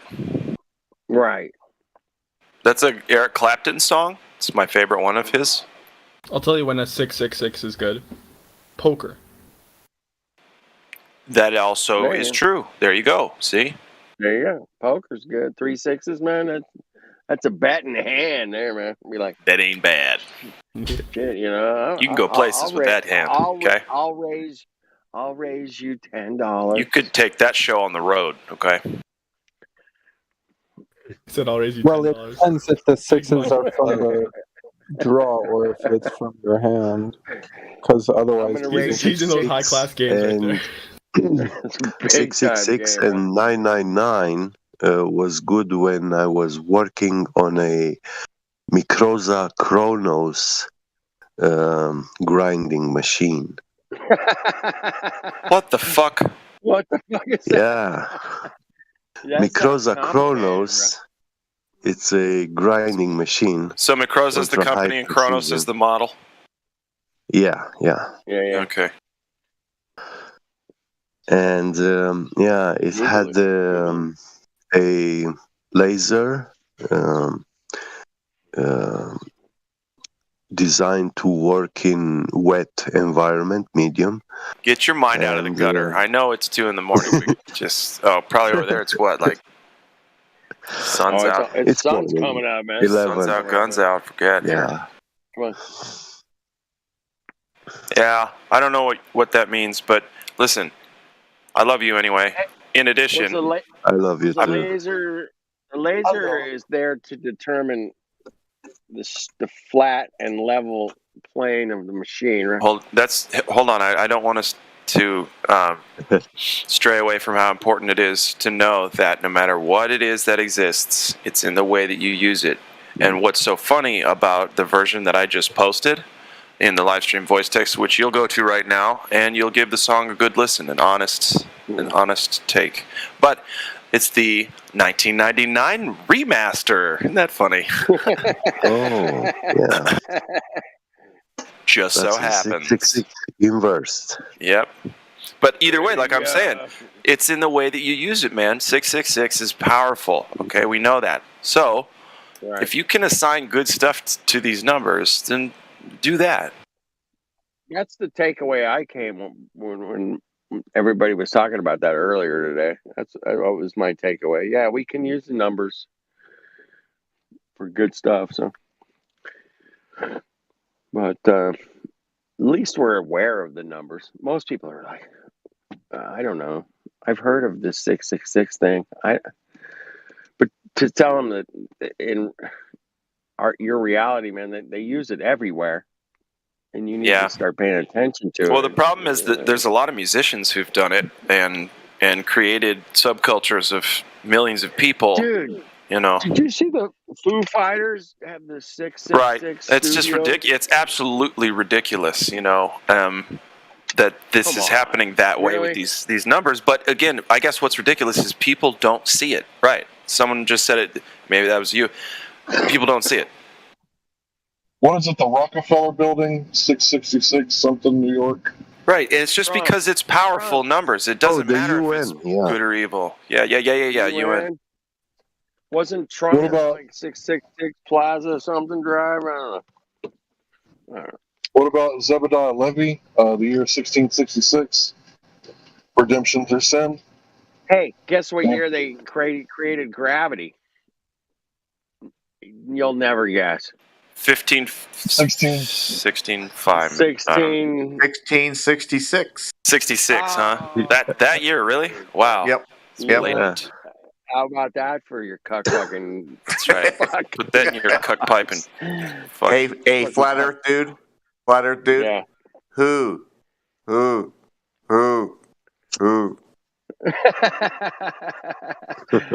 Illuminati confirmed.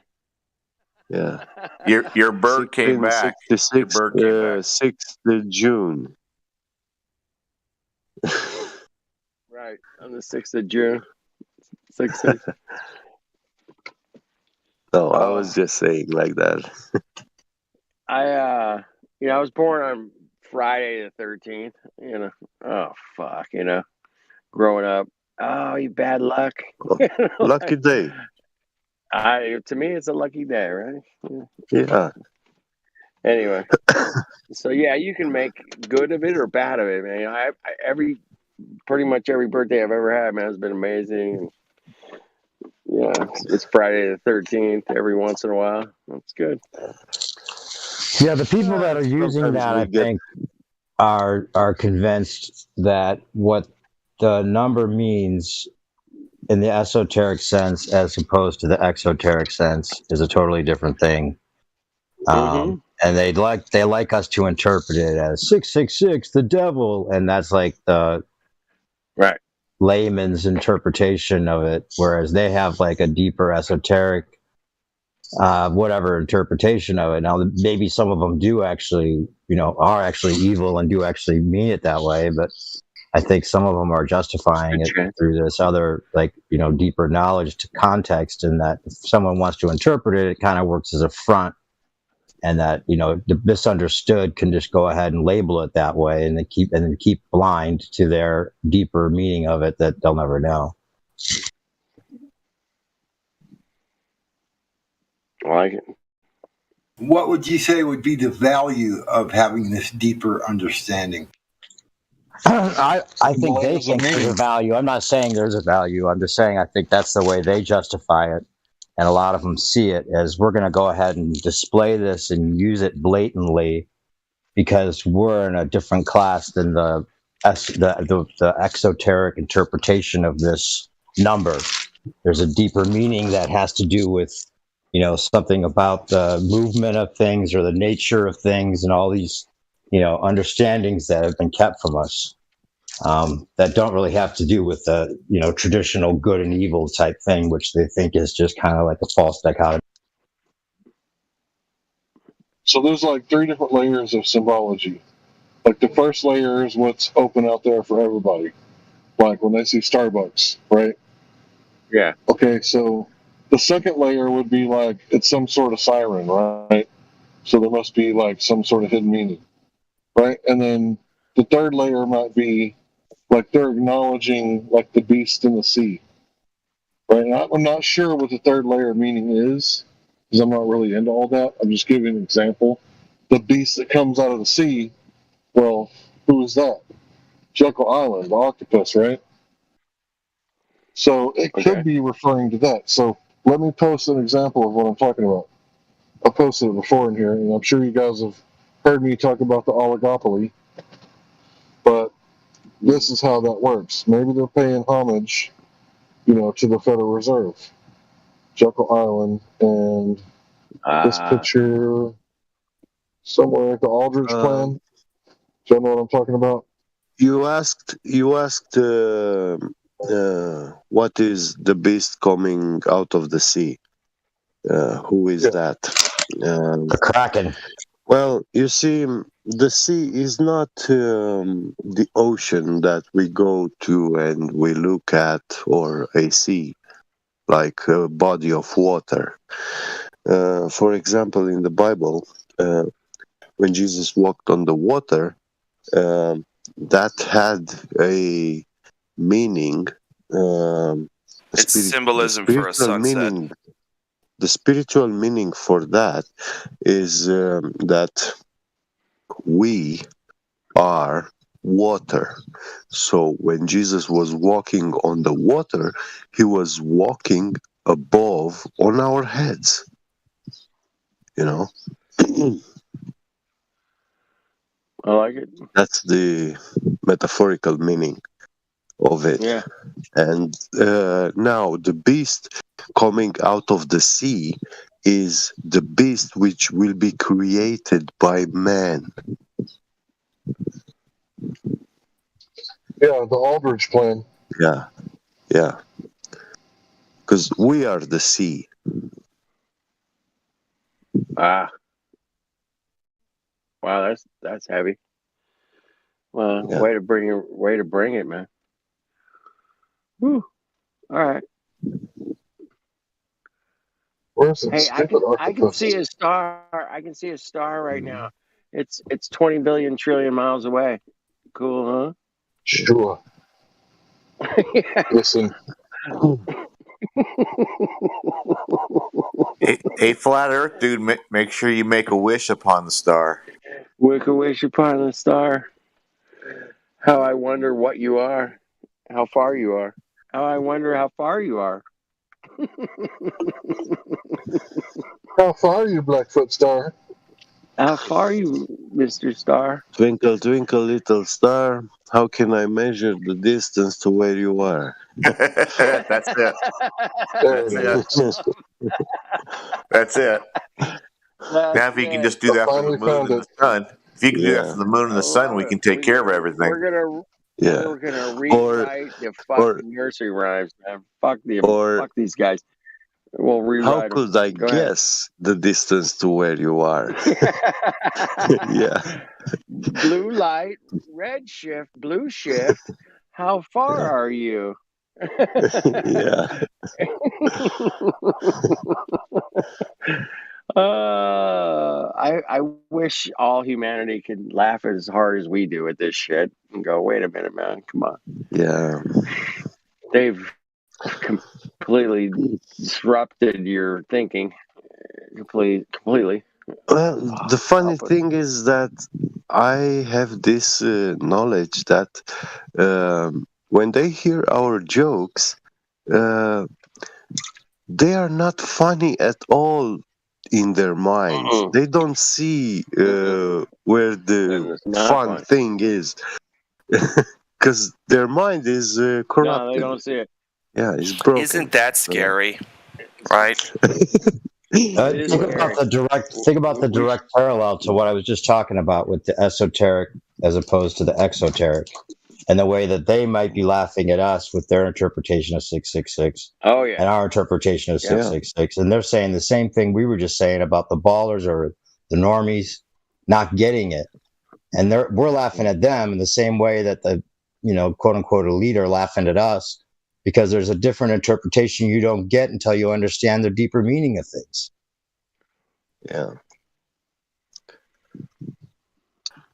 I think the more credence, the more validity you give to Revelation 13, 16 to 18 is the more you get into the 666 thing. Well, isn't that the thing? They want to control the most active part of the story, the most, what do I say, thing that manifests most. What am I trying to say? Because like a lot of it's parables and stories and this, that, and the other, but Revelations is like, boom, this shit is happening, and this shit, and this shit, and this shit, right? Yeah, you get to understand why it's happening, what for, I think it's all two things. This is me, and I got to stop. I can't even go further because I'll be a hypocrite. I am now even answering this fucking thing. You know what? Never mind. I'm not gonna do it. Never mind. Do it. Never mind. Never mind. So if we say, go ahead, you won't do it? Yeah. No, I'm not gonna be goaded. Do it. I trust your. I know it's just of your mind. Matt, might not have been a fully formed thought, and it was regarding triple dog dare you. Fuck off. I don't care. How about if I help you out? It's not gonna happen. How about if I help you out? I've already forgot what it was, so now you're fucked. Well, the whole thing about Revelations and the Judgment Day and everything. Oh fuck! You're say, right. No, hold on. I think it already happened, and now they're just being like, "Yo, it's gonna happen tomorrow." Oh no! I mean the next day. Right. I think it already fucking happened. Or it didn't, but I think this is it. Yeah. You know what I mean? It's another story being used to fuck with us. That's all. That was okay. That was okay for you to say. That was okay. Well, when you say it already happened, why is it that you think it already happened? It's great detail, and it's a very strange story to me, if true, if even some of it's true. But maybe it's something that repeats itself all the time. Recently, I think it was either Jerusalem or Vatican City, one of those bad boys. There was tons of bugs, black bugs, that they didn't really know what they were, or they were huge crickets or whatever. But they were like blowing them off with, spraying them off with, fire hoses and shit, trying to clean up the whole thing. There's millions of them. And that happened just recently, and I'm just thinking, like, maybe this stuff just happens every once in a while, and people make a fuss, and they make a story up, and it's, you know what I mean? Oh, there were actual locusts. I mean, there wasn't even a recently. question. There was actual locusts, like, completely, signs of revelation all over the place, for sure. I know, but dude, I don't know. No, I'm not saying I think that's what it is. I'm just saying, right? Yeah, that could be something that's cyclical, and that happens, and they focus on it at certain times and use it to scare people, and that could be. What I was going to say was take it a step further, even that, whether there's an afterlife or not, we don't know. I don't necessarily believe one way or the other because I can't know necessarily. I think that to try to guess what it is might be, selling it short, because it could be more than you think, and maybe it's different than you think, and because you expect a certain thing, you'll never, appreciate what you get because you're expecting a certain thing. But regardless, the whole idea of being judged and having it be this eternal happiness, eternal hell, or eternal heaven, that part seems like the psyops part to me. I'm not sure it is. I'm not saying it is. It's like if I had to guess, couldn't agree more.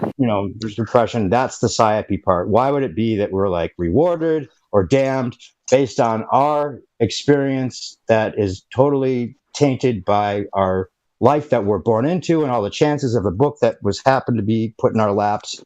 I mean, all of those things, I think if God is actually judging us for those circumstances being a certain way, then God's a dick. Yeah, I don't know, man. Well, I would love to break that down with you, but I'm just going to say I'm with you. The only thing I will correct you is in regards to the term afterlife. From Bible perspective, that's a fallacious term. There is no afterlife. They invented this term, and its meaning is the stuff that is after life. It means that life has an ending. And that's wrong to consider death as the end of life, because it is not. And from the Bible, life is eternal. So it just doesn't Who made go, that direct measurement? To be no, fair, I'm that's just kidding. Yeah, I'm just the kidding. translation. Afterlife doesn't exist. Well, I don't know. Yeah, that's just the translation. There's also the word hereafter that they use. It's not really like the Bible. I've also heard it called Neverland and Narnia. Those two. Yeah. No, you haven't. I mean, Sure have. we don't have many lives. We have only one life to live. You don't get 2, 3, 4, 5. No. And they teach us from childhood that after you die, you're not alive anymore. And they cannot demonstrate, that thing being alive is actually, the soul, the spirit is actually ending, with once the biological mechanism shuts down. Yep, meat sacks. That's what we are. We're stuck inside meat sacks, we're hooked up to it real convincingly, right? Shit hurts. Well, yeah, but things smell like stuff, right? It's a very convincing place that we've been thrown into. Indeed. Lately, they started finding out that life is actually quantum. Like these processes. Oh no, you don't. Places into neural cells. Nope. And in the human heart. They show that what we call soul, is actually some sort of quantum phenomena it's very complex. We barely scratch the surface to finding out how it's working. How did they show What this? kind of bullshit Yeah. am I hearing right now? We're just gonna have to let him finish. I'm interested to know what they actually think they were showing. How they think they know this. I too I'm sold on listening further. I read this stuff quite a while ago. I don't remember many details about it, but Well, what do you mean by yeah. quantum? That's all I want to know. What's that mean to you? Or in this, what does that mean? Well, one of the latest theories is that life is quantum.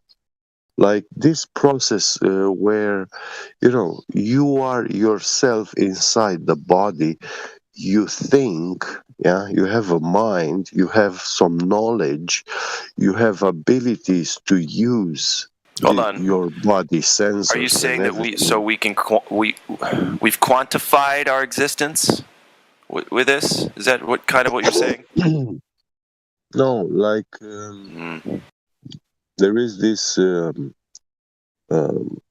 quantum mechanical interactions in chemistry, like every chemical reaction and stuff like this.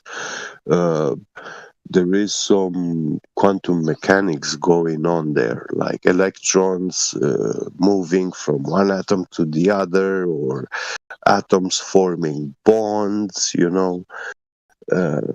or breaking apart. And those are governed by quantum mechanics. And there is also the theory of information involved into this. Well, we know that there's an answer out there floating around, like you can't have information without a knower. Yeah. But again, information is just interpreted stuff from stimuli, is it not? Yeah. Can you show me a box of information? I can't do it. No. Yeah. For the ones that said that, like, an afterlife, hell, heaven seems like a psyop, I ask you, what's the purpose of this life then? Why are we here? Well, I don't know what the afterlife is really a sufficient answer to the purpose of life. Like we talked about this before on the other channel. Like you said that maybe it's whatever you want. Like you die, and if you were good, then you get whatever you want. And I was asking you, if you have a penis in heaven, how could it be heaven without a penis? And that kind of stuff. And maybe you could have a penis. You're saying like that you could have whatever you want. Like it doesn't seem like this place is created so that there'd be this test of each of us, and then we just get whatever we want if we do the right things that we think make a good life. Plus it seems like a selfish act. It seems like then you're only doing these things for your selfish or for your self-preservation rather than something about the good of the whole. Sure, but I think neither of those things actually address the argument. One is like, how would heaven work? Like, how it actually function? And the other one would be, the motivations to it. But neither address why we're here. If it wasn't... Do you think that the why is answered already? Why we're here? Do you think that there's an answer for that already been found? Or better yet, how would an afterlife give that answer properly? Because I'll tell you why. Because if there's an afterlife, an eternal afterlife, and this life is a test to deem those that are worthy. Go ahead and send me a postcard from that afterlife. I'd love to. All right, let him finish. Sorry. I'd appreciate if you guys let me answer. Yeah, go ahead. Yeah. So if there's an eternal life, and this life is the test for that life to see where we end up in this eternal life, then that makes perfect sense of why we're put here. When you use the term afterlife, that means that when life ends, there is no life afterwards. You can't necessarily assume that. It could be the end of a mortal life. No, and the beginning that's of an what the eternal term. the term afterlife explicitly says that. Okay, so can you Defines have that. an eternal life after life? Afterlife means like when life ends. So after that, it means that you can't have life. You're assuming there's only one life. Anything what Is it possible to have an everything eternal life what is outside after that. your mortal Yeah, life? well, life You're in in an vast afterlife right now. majority. What about the life? Listen. No, wait. Listen. Hold In up. What vast about the ma- life of the womb? When you were in your mother in her womb. What about that life? That is life. That's what? It is life already. So you consider that which happened to you before you were born as part of this life? Your life didn't begin when you were born? It began before?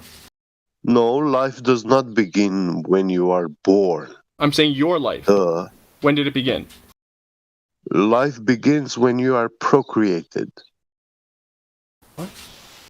So life began for you when you were a zygote. Procreated. When the father sends the seed. Yeah. So life began for you right when you entered the egg, when your little sperm cell entered that's the egg, when that's life when your life starts. began. Yeah. You didn't know that, bro? Come on, man. You didn't know that? Life doesn't begin when you are born. Giving birth is shipwrecking. Yeah, coming into the world. It's not. It doesn't mean to come to life. The birth means to come physically into this world, and you are coming from the waters. So as soon as the sperm cell fertilizes the egg, you consider yourself to be alive. Yeah, that's called mitosis. Yeah, that's when I was. Cellular division. That's when I became alive. Let me say this. Yeah. So my best friend's oldest sister, one night, like out of the blue, asked me if I wanted to have sex, and I was like, "Yeah, let me go take a shower. I'll be in there." So I got her pregnant after 2 or 3 days of messing around, and I went to the first appointment, to the last appointment, and the whole time, like I knew that it's not only her, but she has a life inside of her. She's with child. I never thought to myself that zygote is something that I could delete and be free from this woman, right?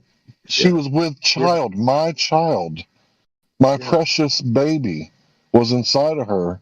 And then 9 months later, he crowned and a conehead baby popped out. And I got to tell you, man, it's the most significant thing to ever happen to me. And to think that some people think that a zygote is just something that you can delete like a bad haircut. I just don't understand. That's not what we're talking about. Yeah. Like, there's no doubt that the zygote is living material. But is it alive? Bro, you can't even delete a haircut, man. You gotta wait for that shit to fucking grow back out. Like, 2-3 weeks. Can't just delete my skillet. Let's say you die, and your body's decomposing. I'm trying to keep it light. It's still living material. Are you still alive? Are you guys seriously having the fucking abortion argument right now? No, I'm moving it to death now. No. So when you're dead, but your body is still living material, decomposing and stuff like that, are you alive? Well, man, you got to define alive, but again, that's just an opinion of humans. That's my point. He's trying to define it as any living material is therefore is now alive. There's no such thing as life, really, if you think about it. So you don't think your soul lives on after your body dies? I think it stays trapped into the bones.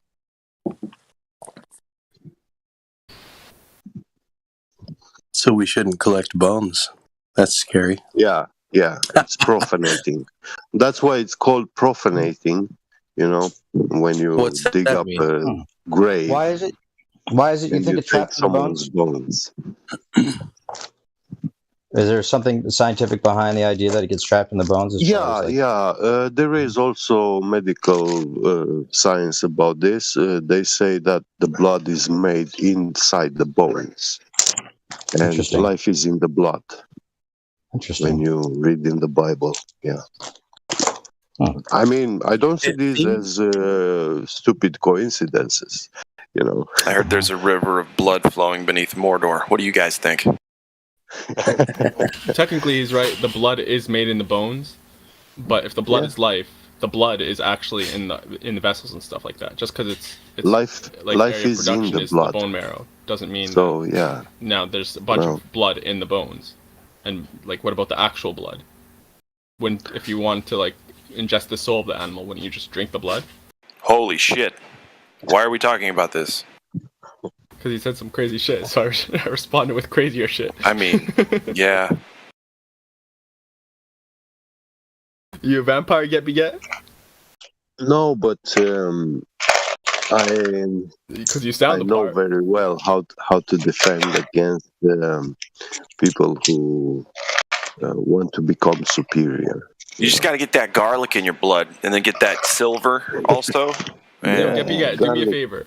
Say, I want to suck your blood.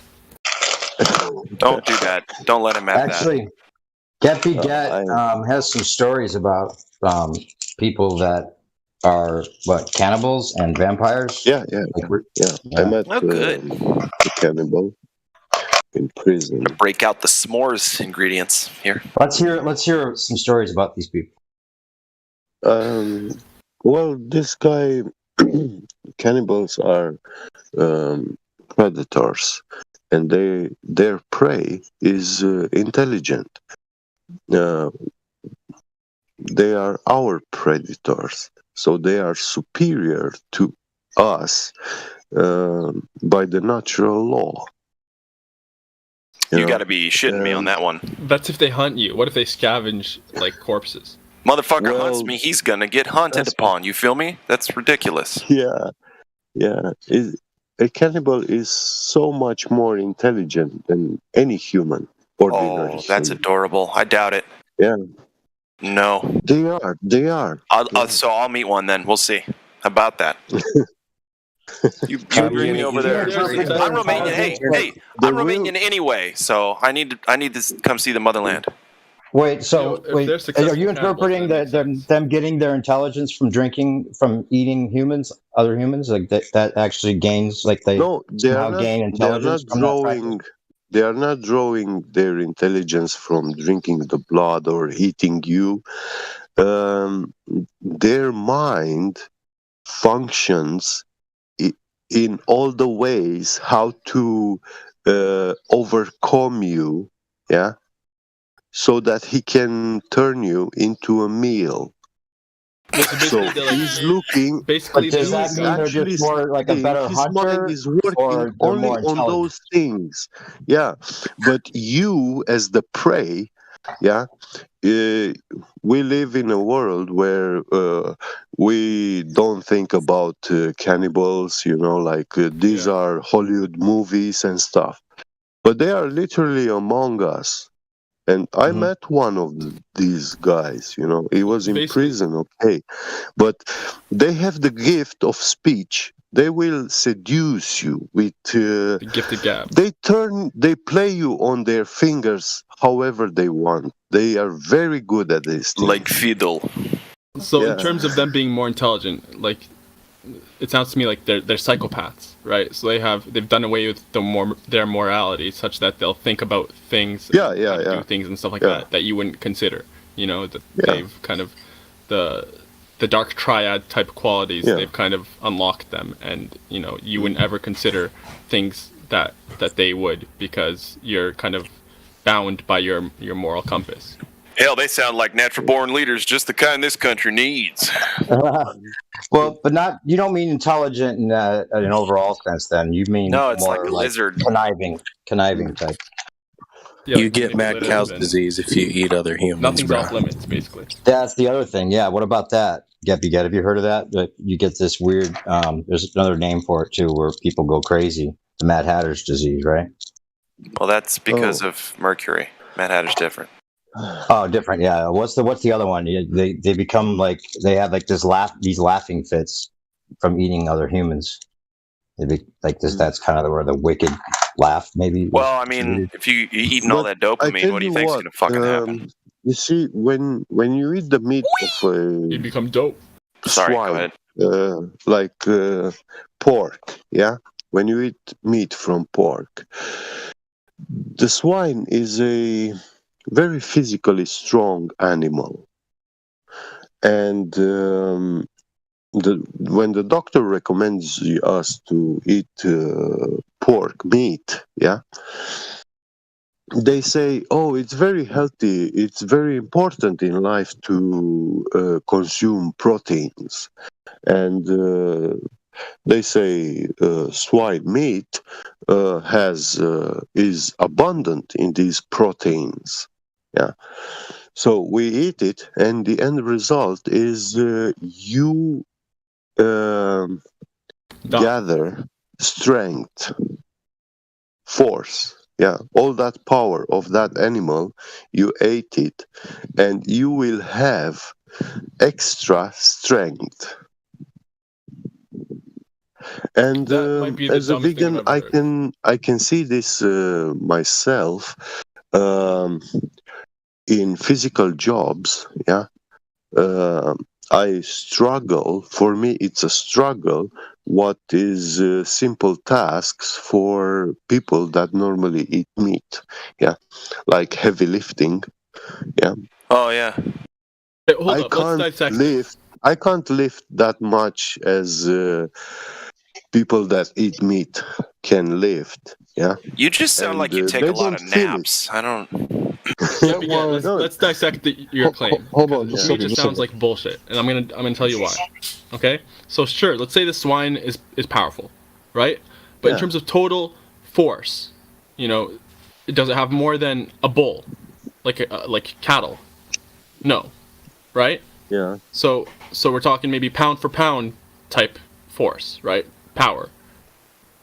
In that regard, let's compare the swine then with the gorilla. Ants hold 400 times their body weight. Like pound for pound, they're probably the strongest creatures.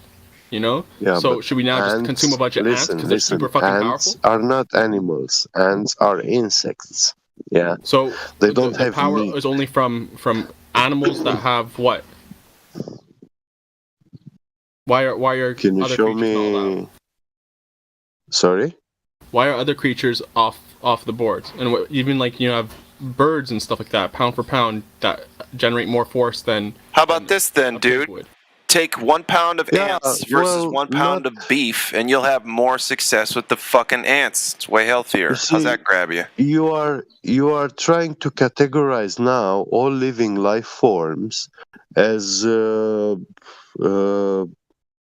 animals, Listen, but I'm just trying to kick shit on his boots. Okay, I'll shut up. Actually, there are categories of living entities.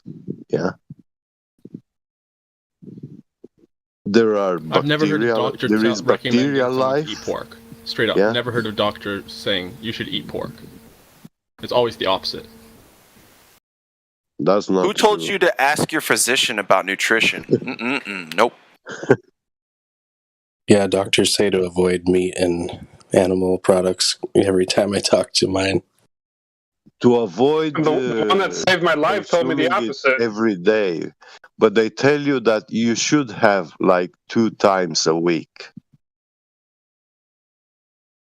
Yeah, they pork are is telling gross you because consume it every day. Pigs are nature's vacuum cleaner bags. Clams in the oceans serve a similar function. They absorb nonsense, they absorb toxins, but they're not really designed by nature, not really designed by the natural creator or God, if you will. Not really designed by nature to excrete toxins efficiently. Mm-hmm. So it's basically like a sponge that doesn't really properly get rinsed out. It's what a clam is in the ocean. It's what a pig is on the land. I'd stick to just red meat, beef, lamb, goat, or chicken or turkey or something. Even worse, I just put a video in the live stream voice text from that Mind Unveiled channel, and it's claiming that pigs are human. I haven't watched it yet. I still got some bacon in the fridge. Yes, you see, transgression of the sin brought unholiness, stuff that it's not clean. And that is actually, you see, transgression from the sin resulted with death. Death is a being that died and it's unclean. You are not supposed to touch the corpse of a dead animal, you know.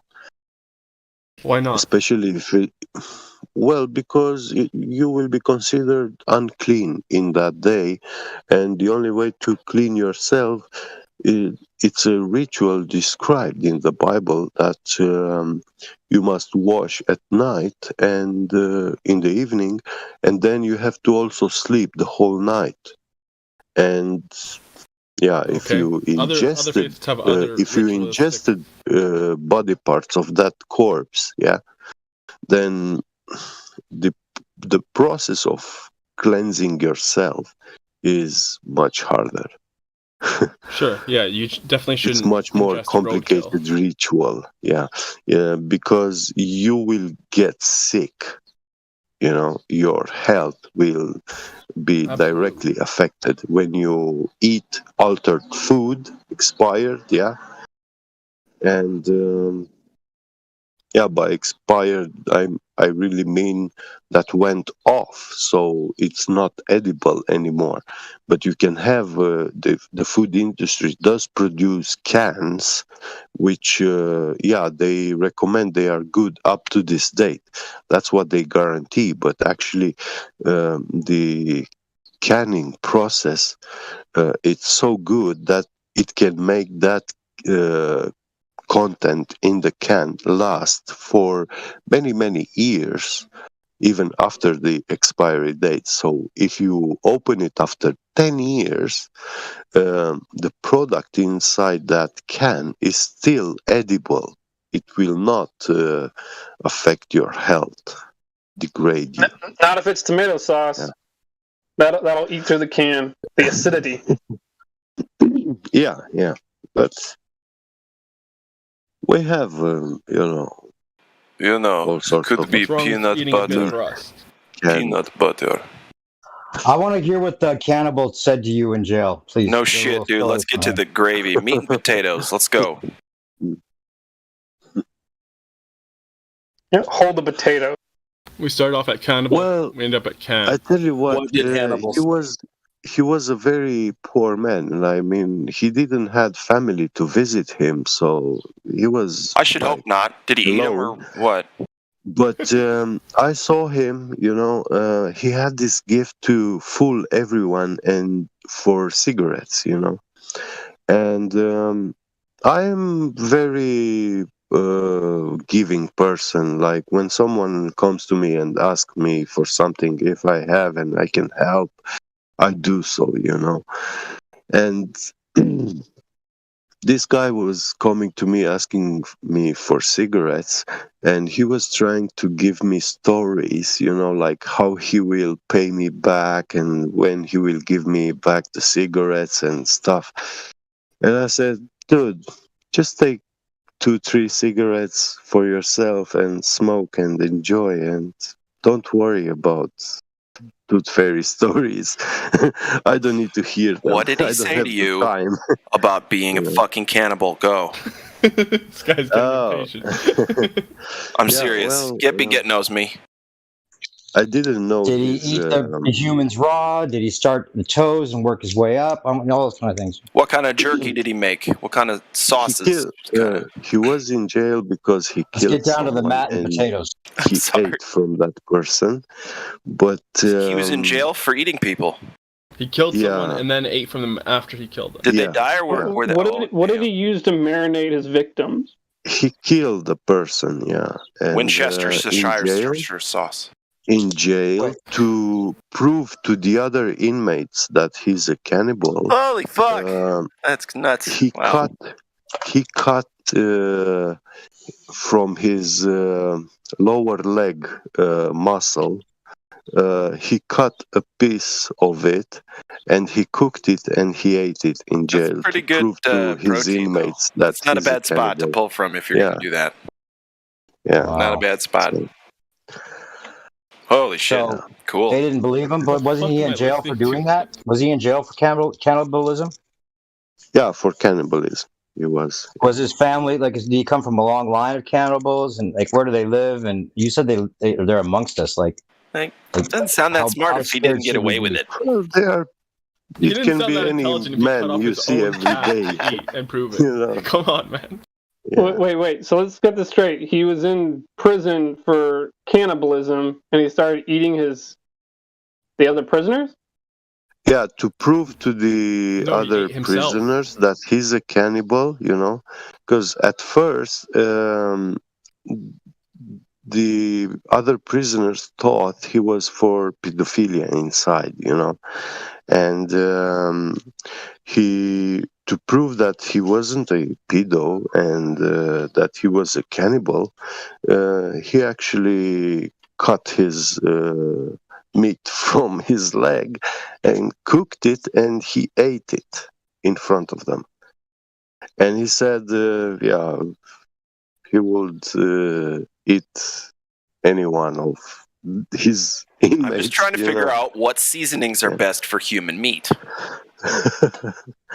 I don't know that. So was he like badass? Was like nobody fucked with him after that? Were they scared of him? Yeah, nobody had anything with him afterwards. Yeah. Now you know what to say if you ever get put in prison. Yeah, don't fuck with me. I'll eat myself or something. And later, anyway, you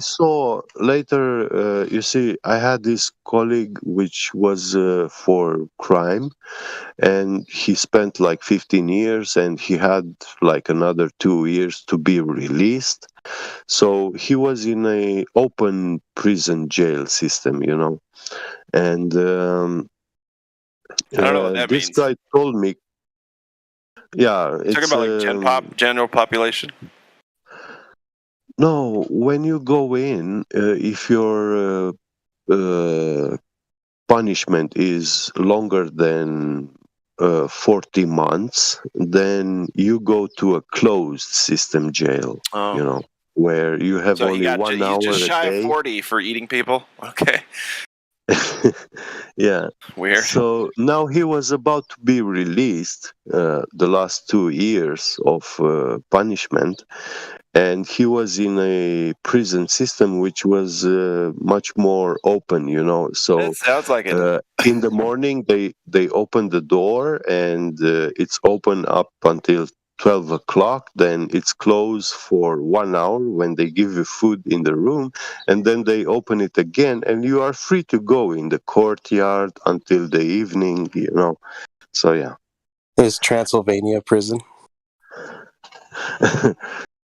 In Romania, close to Transylvania. Yeah. Crazy. It actually was in Romania? But wait, hold on. You guys are cutting him off with questions that aren't as interesting as what he was getting to about this guy. Go ahead. What were you saying? We need to know everything about this man. What happened? What happened when he was put in the open? Yeah. So yeah, when he was, in this system, open system, you could go in the courtyard and meet with him and talk and whatever. And he always had these stories like lying to people and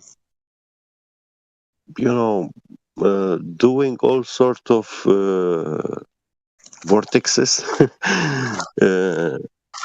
which he was gaining stuff, food or cigarettes from people. Okay, hold on. And then he put them like. Wait, was it because they were scared of him, or he was just really persuasive? He was placing his own debts onto other weaker guys, under him. What? His own what? His own what? Debts. He was borrowing stuff from the wealthier guys, and those wealthier are also usually stronger in prison, and you don't want to mess with them because it's their group, of the guys who rule inside. and he was borrowing stuff from them, and he was actually doing in such a way that someone else had to pay for him to that guy because he provided some service or whatever, you know. Yeah. So, but you thought he was intelligent in a way that was actually persuasive, like not just conniving or, strategic. Yeah, he Actually had a intelligent, cunning like, mind, good very with cunning words. mind, you know. Cunning mind. Yeah. Okay. I'm sorry, man. I just don't think he'd get me.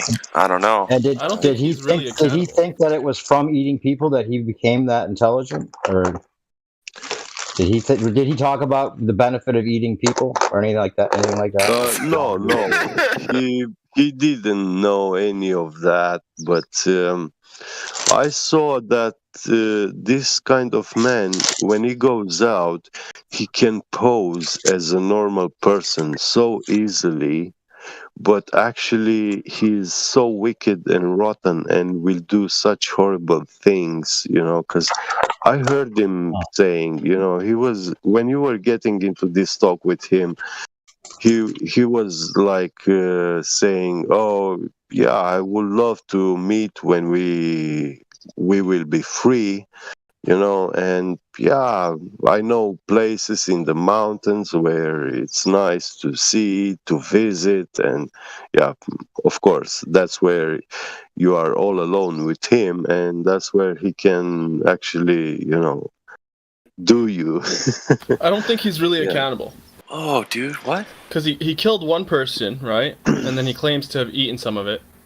And then he's in prison this whole time, and he doesn't get, like, hankerings or pangs of human flesh. He's living fine with all these people and, like, manipulating them and tricking them and so on and so forth. Yeah, at the Maybe very that's least, he why doesn't sound like maybe he's he ate somebody, and that's why he got whatever he wanted. He's not very excited about being a cannibal, but he'll do it. Yeah. That's kind of what I think. It seems like he's just trying to, kind of make a name for himself, and then he ate his own leg just to, like, convince people, like, to stick to the lie, kind of. You see, I had this guy who was for murder, yeah, but this guy was like 15 years and every day going to the gym. He was very strong, muscular, and he had a very lucid mind, So from his teen age, he was being conserved in the prison. So he was a very clean man now, and healthy and strong. And this guy told me that he saw his file because they were in the same prison before being here in this one where I met them. And he told me that he really saw his file, and he was he committed a crime, he killed someone, and he ate that person. Like he ate the entire body. Not the entire, but quite a lot of had it, a and taste. he got caught. What kind of wine pairings are we talking about here? Let's get down to brass tacks. Yeah, so... Like, just because I ate meat in the past doesn't mean I can't become a vegan now, you can taste it, like, if you try out, like, heroin, doesn't mean you're now an addict or something like that. You can An addict, do yeah. something and not be that thing. Yeah.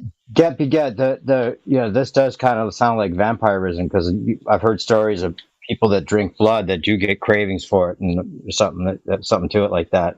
Did he talk about what it did for him in any way, like, or was it just a fetish, or his family, he was raised that way, any of those kind of details? No, I don't have, so, yeah. But when you said you've known cannibals before, you made it sound like there was more than one that you were familiar with. Is this kind of like just the one story, or this is there is more? the only one that I got to physically see and meet, I took cigarettes from my pack and I gave them in his hands, and I know that this person, everyone was saying that is that, and officially he was in prison for cannibalism, murder and cannibalism. And he seemed like he fit the stereotype, just like totally evil. In your opinion? Yeah. He's evil. Yeah. Wow. He's mentally deranged. This one is not like I don't see him superior. I mean, you have to lower your. When you go out in society, there you can see that there are social blankets. And yeah, when you lower yourself to like these bummers, homeless people and stuff, there are good ones among them, but quite a lot of these homeless, they are not good ones. You can find some very low life people. Right. Are you saying you there's said good they cannibals? live among us. Like, what are the legends you've heard that they live among us and they're people that are eating people? Like, is it just homeless people that happen to get into cannibalism, or is this like a tribe of people that we're not familiar with, or what? Well, how do I say? I'm not sure. There is. Did he have a different smell about him? Like, what's happening with this person? Well, he was a poor person. Like he was very neglected, like his appearance and stuff. So. I know the type. And yeah, because of that status he got, he was allowed to not take a shower every day, or goody. Yeah. I cannot if shower he's crazy, And the crazy, the more crazy you when are, you the are- less showers you need. You see, no, but you see, when you live in one room with 40, 60 people together, you have to shower every day, Yeah. You have 2 hours in the evening when you have warm water running, and everyone has 5 minutes to shower himself, quick, yeah. So, But they let him not shower because he people were scared to be in the shower with him, or what? Yeah, and He didn't have a roommate. Did he? I mean, he got his own cell, right? no, he had his own bed. We had his own 3-stage Great, I'm bed. bunking with the fucking cannibal. No, please don't do this. Sleeping with one eye open all night. Yeah. That would be crazy. Nobody roomed But with him. he had at night. Some of these inmates were saying that he comes at night and he literally bites you in your sleep. Oh, people said that about him? Yeah. And he was biting people. That's fucking creepy. And most likely he was biting people who pissed him off, who had something with him. So yeah, who had to deal. No wonder he got whatever he wanted. Yeah. And the human bite is very infectious. It's safer to be bitten by a dog or a cat than a human, Well, because we got that's another reason why he's not an actual cannibal. Because if he was biting them, he would actually bite it clean. Normally we don't bite that deep, especially if we're biting ourselves or something like that, just because we don't want to break the flesh and actually clean. Go straight to the bone and take all the meat. Is that right? Like that. You've taken bites of people before. How many cannibals have you known, percent? Well, that's what I'm saying. I don't know, but if the goal is to eat the flesh, they're gonna bite it clean to the bone. Yeah, if I'm gonna eat people, this is how. How do you bite the meat off your chicken? Yeah, tell us all about it. Hey, wait a minute. Wait, this is the last time we talked about this Geppy Get. You also were talking about something that I had heard, and you kind of confirmed it, and I forget what it was exactly. That the thing is in the brain that they can extract that has to do with immortality. That you said somebody, some star had like a certain, like paid a certain amount for. What was it called?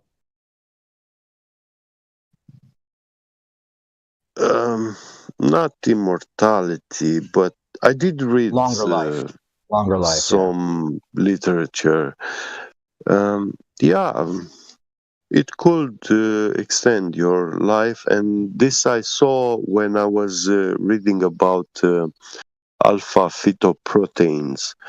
This was a illegal substance, protein, which was commercialized from the USSR through Romania, and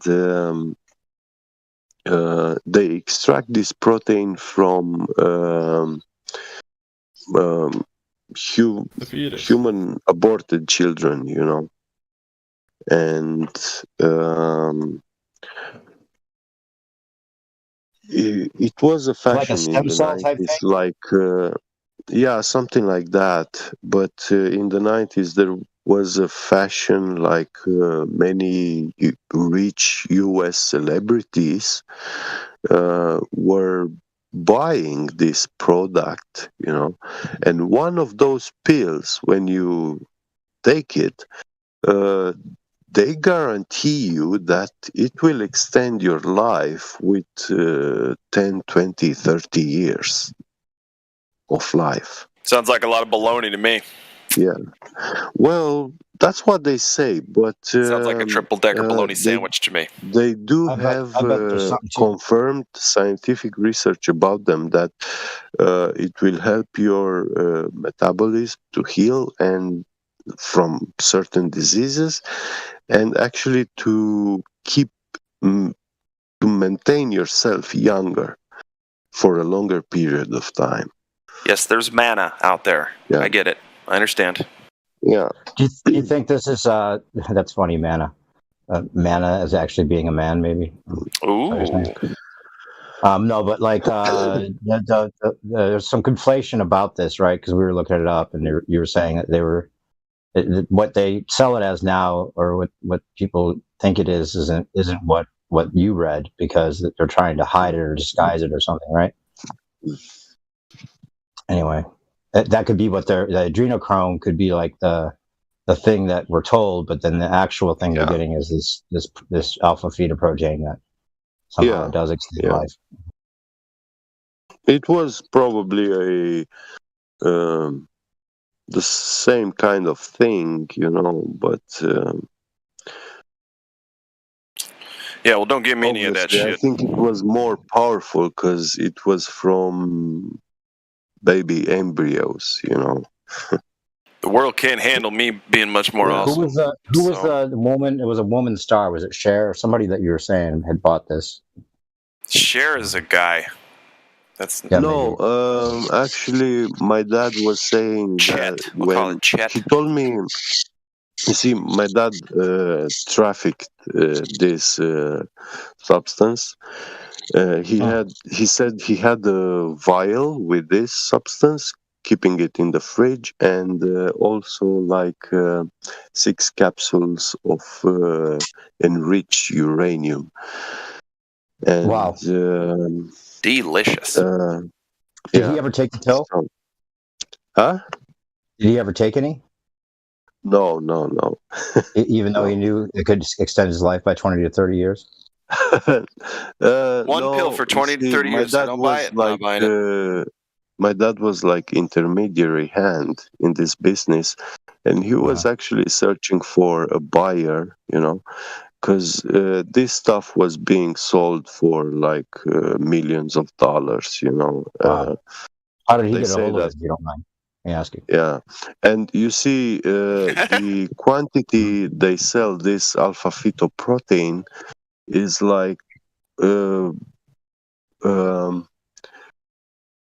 one dose is like the sharpened tip of a needle, and you touch that tip of the needle, you touch this substance with it, and that amount of alpha fetoprotein you will have on that needle is actually the dose, one dose.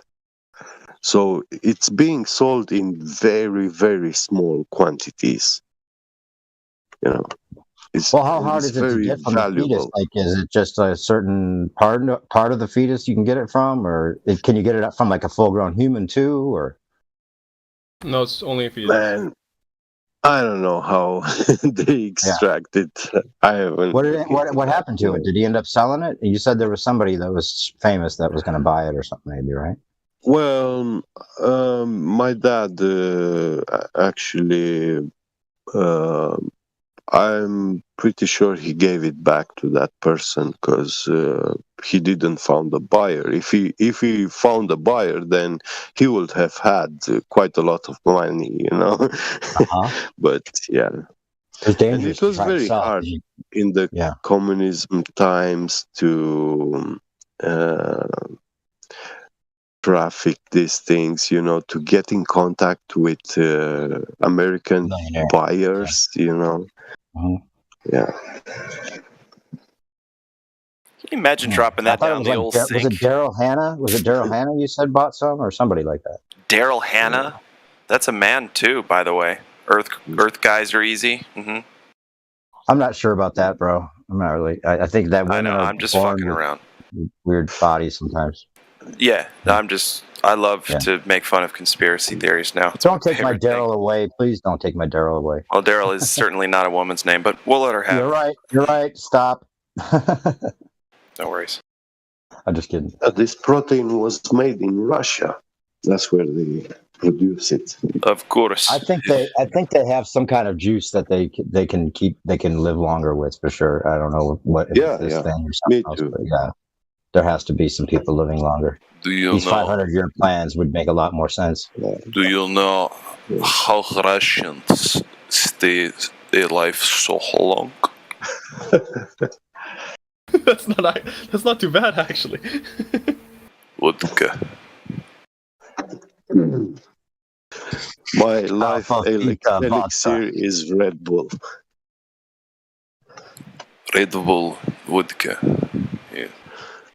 My magic life elixir is Red Bull. Only. Yeah. You like that? Yeah, it has has bull urine in it, right? Isn't that the whole thing? It's the best poison money can buy. I agree with that.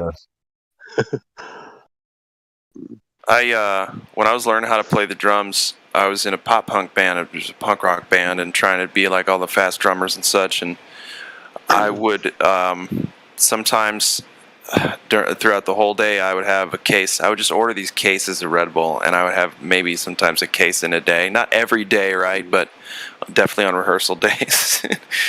So I get it, man. That stuff is something about it. Yeah, it's set apart a little bit from all the others. Rockstar way better. Rockstar's way better. I don't know just the taste and everything's way better. Well, maybe because we are both from same area. They drink a lot of Rockstar in Germany too, but it's much cheaper than Red Bull. And it's twice as big a can. But it does not give you kickiness like a bull. I drink about 2 liters of Red Bull a day. So this is unhealthy. That's not good at all. You should switch to vodka. 6, 7, 8 cans a day. Why do you drink Incredible. so much? Well, if Red Bull's cheaper, why don't you do that instead? Have you ever tried it?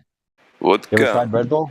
I mean, Rockstar? If Rockstar's cheaper, just go with that. I will try Rockstar. I don't know its taste. Yeah, I saw it to my work colleagues. Smoother. Mm-hmm. So Jeppy Jet, is this why you speak so fast all the time? Yeah, my words have wings. That was good. Got him. Without the Red Bull, man, we would hardly be able to keep up with you. I think it's what chills him out, honestly. Must be. See, we adrenaline junkies, we get more relaxed and more kind of cool stuff when, you know, shit's always going a million miles an hour inside anyway. I don't know what the fuck I'm talking about right now. Very tired. After I eat lately, I feel very sleepy. I like to go to sleep, but if I take a Red Bull, yeah, sleep is off. So like It every gets me back. 2-3 hours tops, you chug one. Yeah. Yep.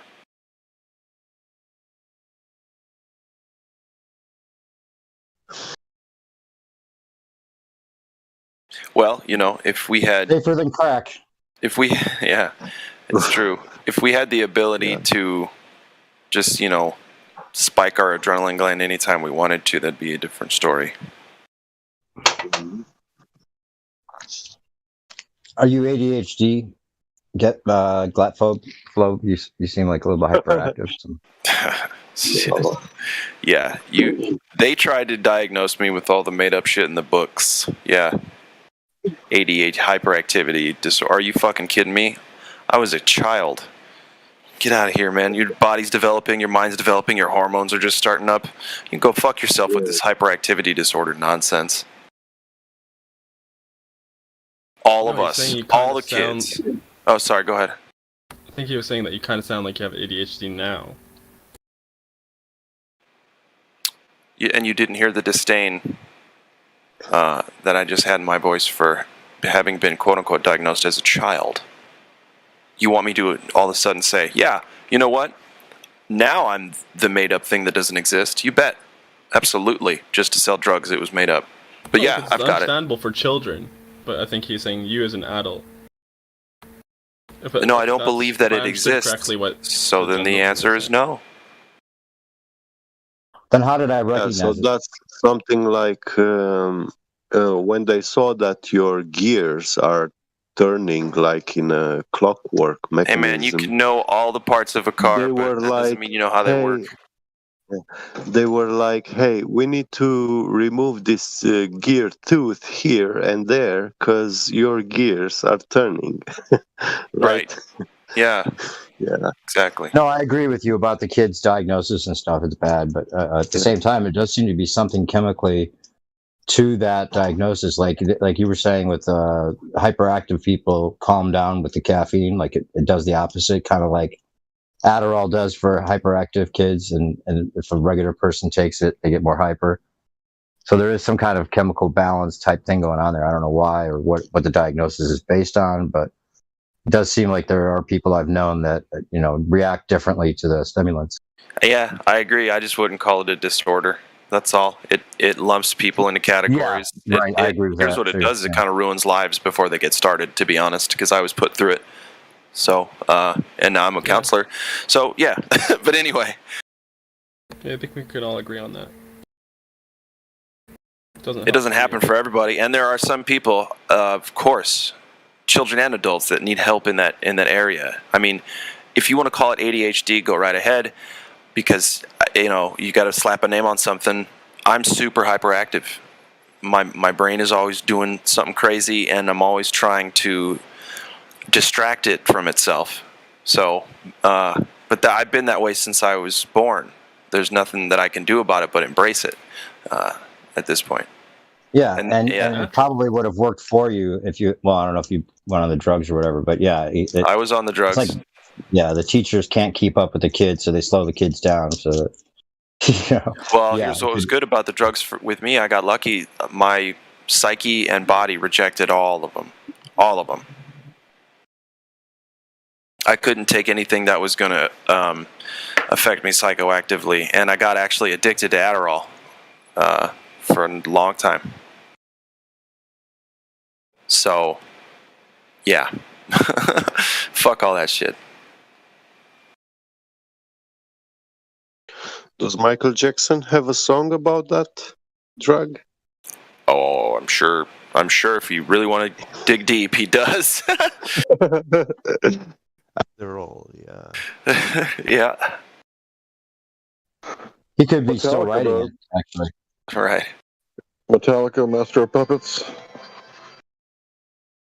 Master of Puppets. You know, and I think Metallica is supposed to be one of those bands that a generation had that was like everybody thought they had the truth and the righteous way to things to get angry about and things to focus on. I don't know. And Justice for All did it for me, for Metallica though. And ever since it's just been they've been writing records to write records, but And Justice for All was a good, in my opinion, the best. Metallica.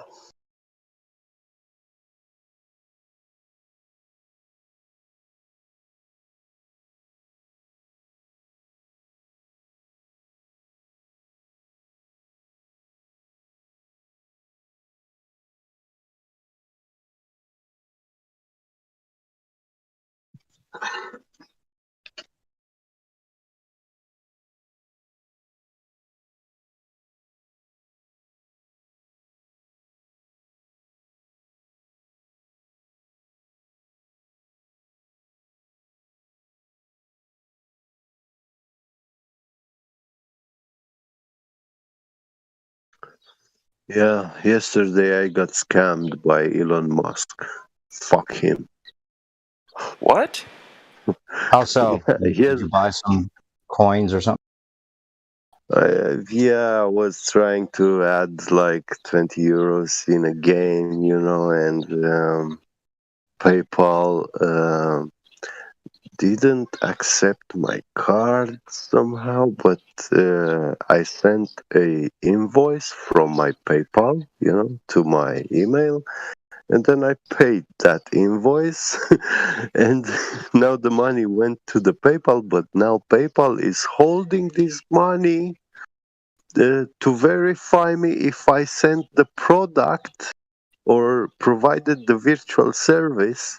Yeah, so the money is on pending. It's a pending transaction. But it's my own damn card I used to pay for something I sold to myself. Okay, now I get it. Yeah. That's ridiculous, is what that is. Yeah, man. They have to verify the funds to make sure it's not counterfeit or fraud. The funds have been taken away from my card. Yeah, they went to the PayPal account now, and they are on hold in my PayPal account. Mm-hmm. But PayPal didn't take the funds and give it to PayPal. And guess what? It came from a different source. Guess what? I made the invoice for 25 euros. Yeah, I paid the bill with my card. Yeah, I paid that invoice. I paid with my card. They took 25 euros from my card, but in the PayPal, I see a transaction of 23.80 euros. So they already took €1.20 like you need to check your PayPal taxes. settings. Yeah, you need to check your PayPal settings, because sometimes PayPal has this like auto convert in terms of the currency. It'll automatically convert it to a different currency, as opposed to charging it in the currency that it's charged in. And so you need to check your settings to make sure it's Sounds like that euros. PayPal board of directors is about to get paid a little visit, you feel me? When I sent the invoice from my PayPal account, I sent it in euros. I understand that. PayPal might take it in euros. I asked myself to pay 25 euros. I'm with you. And I use my card, which has euros on it, to pay 25 euros. Absolutely. But PayPal might take that and convert it to like Krones or whatever other currency as a default, and then reconvert it back to euros again. Well, they would have shown me that, but they didn't. My PayPal account is made for euros. Yeah, I don't know what to tell you. Yeah, I selected my PayPal account currency, euros, not dollars, not crowns or whatever. They take fees, transaction fees. Oh, you said you sold it to yourself, right? Yeah. Yeah, that's it then. If you didn't send it Yeah. as like, friends or family, then yeah. Well, I couldn't use that system because for whatever reason, they don't accept my card, to add Can't they shut money. you down for selling items to yourself? Selling things to yourself? Shut me down? Why would they do that? Because, as far as I know, it's like a rule that you're not supposed to be sending, like, selling yourself things. Yeah, I mean, but like protected, it's like money laundering and stuff. they did this. They did this, This is what their system Just is be careful, doing don't do with too me. much, That was the only option I had, like, okay, send an invoice to my email, other email address that I have, yeah, because I'm a human being. I can have as many email addresses as I want, yeah. So I send the invoice to this email, then I paid it with my card, and to pay, they accept my card to make the payment for that invoice. But in my PayPal account, they don't accept to add money to my PayPal account from my card or from the bank account. It's so stupid.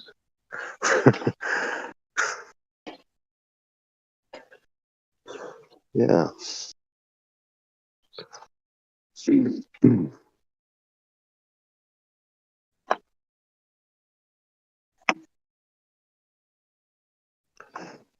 And I don't understand why are they. I don't understand why are they allowed to provide these electronic services, yeah, of money transferring when like these services should be available only from Monday to Friday, 8 a.m. to 6 p.m. or whatever, their customer service work schedule,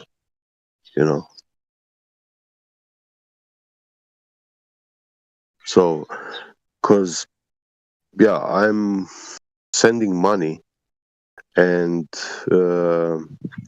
things like this, they don't accept my card or whatever, their automated system.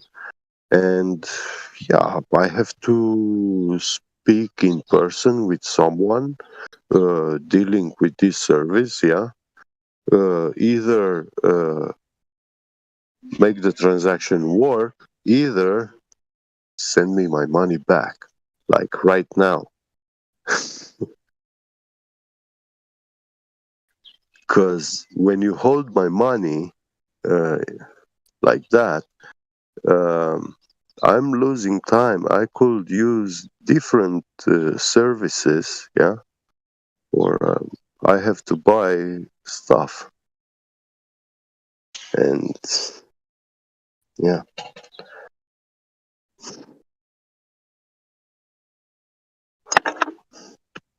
But this is a problem which, yeah, no man in the world seems to be bothered with, not even the governments. So they allow this abuse,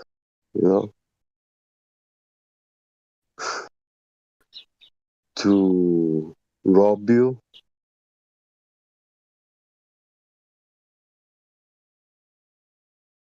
It's cheating and stealing.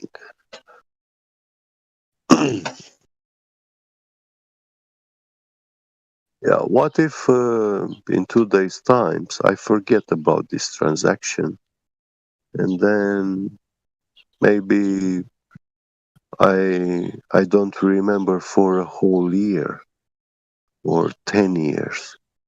They will have those money in their corporation account, yeah, for them to use those money how they like. Because those 25 euros, they are just a virtual number in a computer, but the actual cash money, they can use it however they like, and they just allow access from my account. When I try to take those 25 euro electronic impulse, yeah, it gets automated access to their big account where the money are, and it gets sent.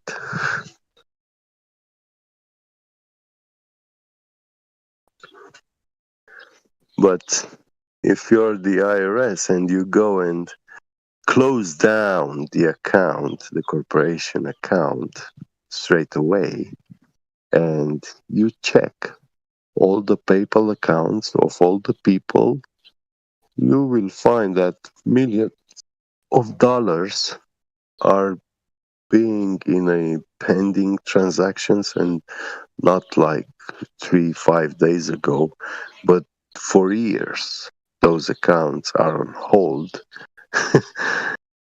And there's no way to resolve those issues with those people who lost those money.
What's going on?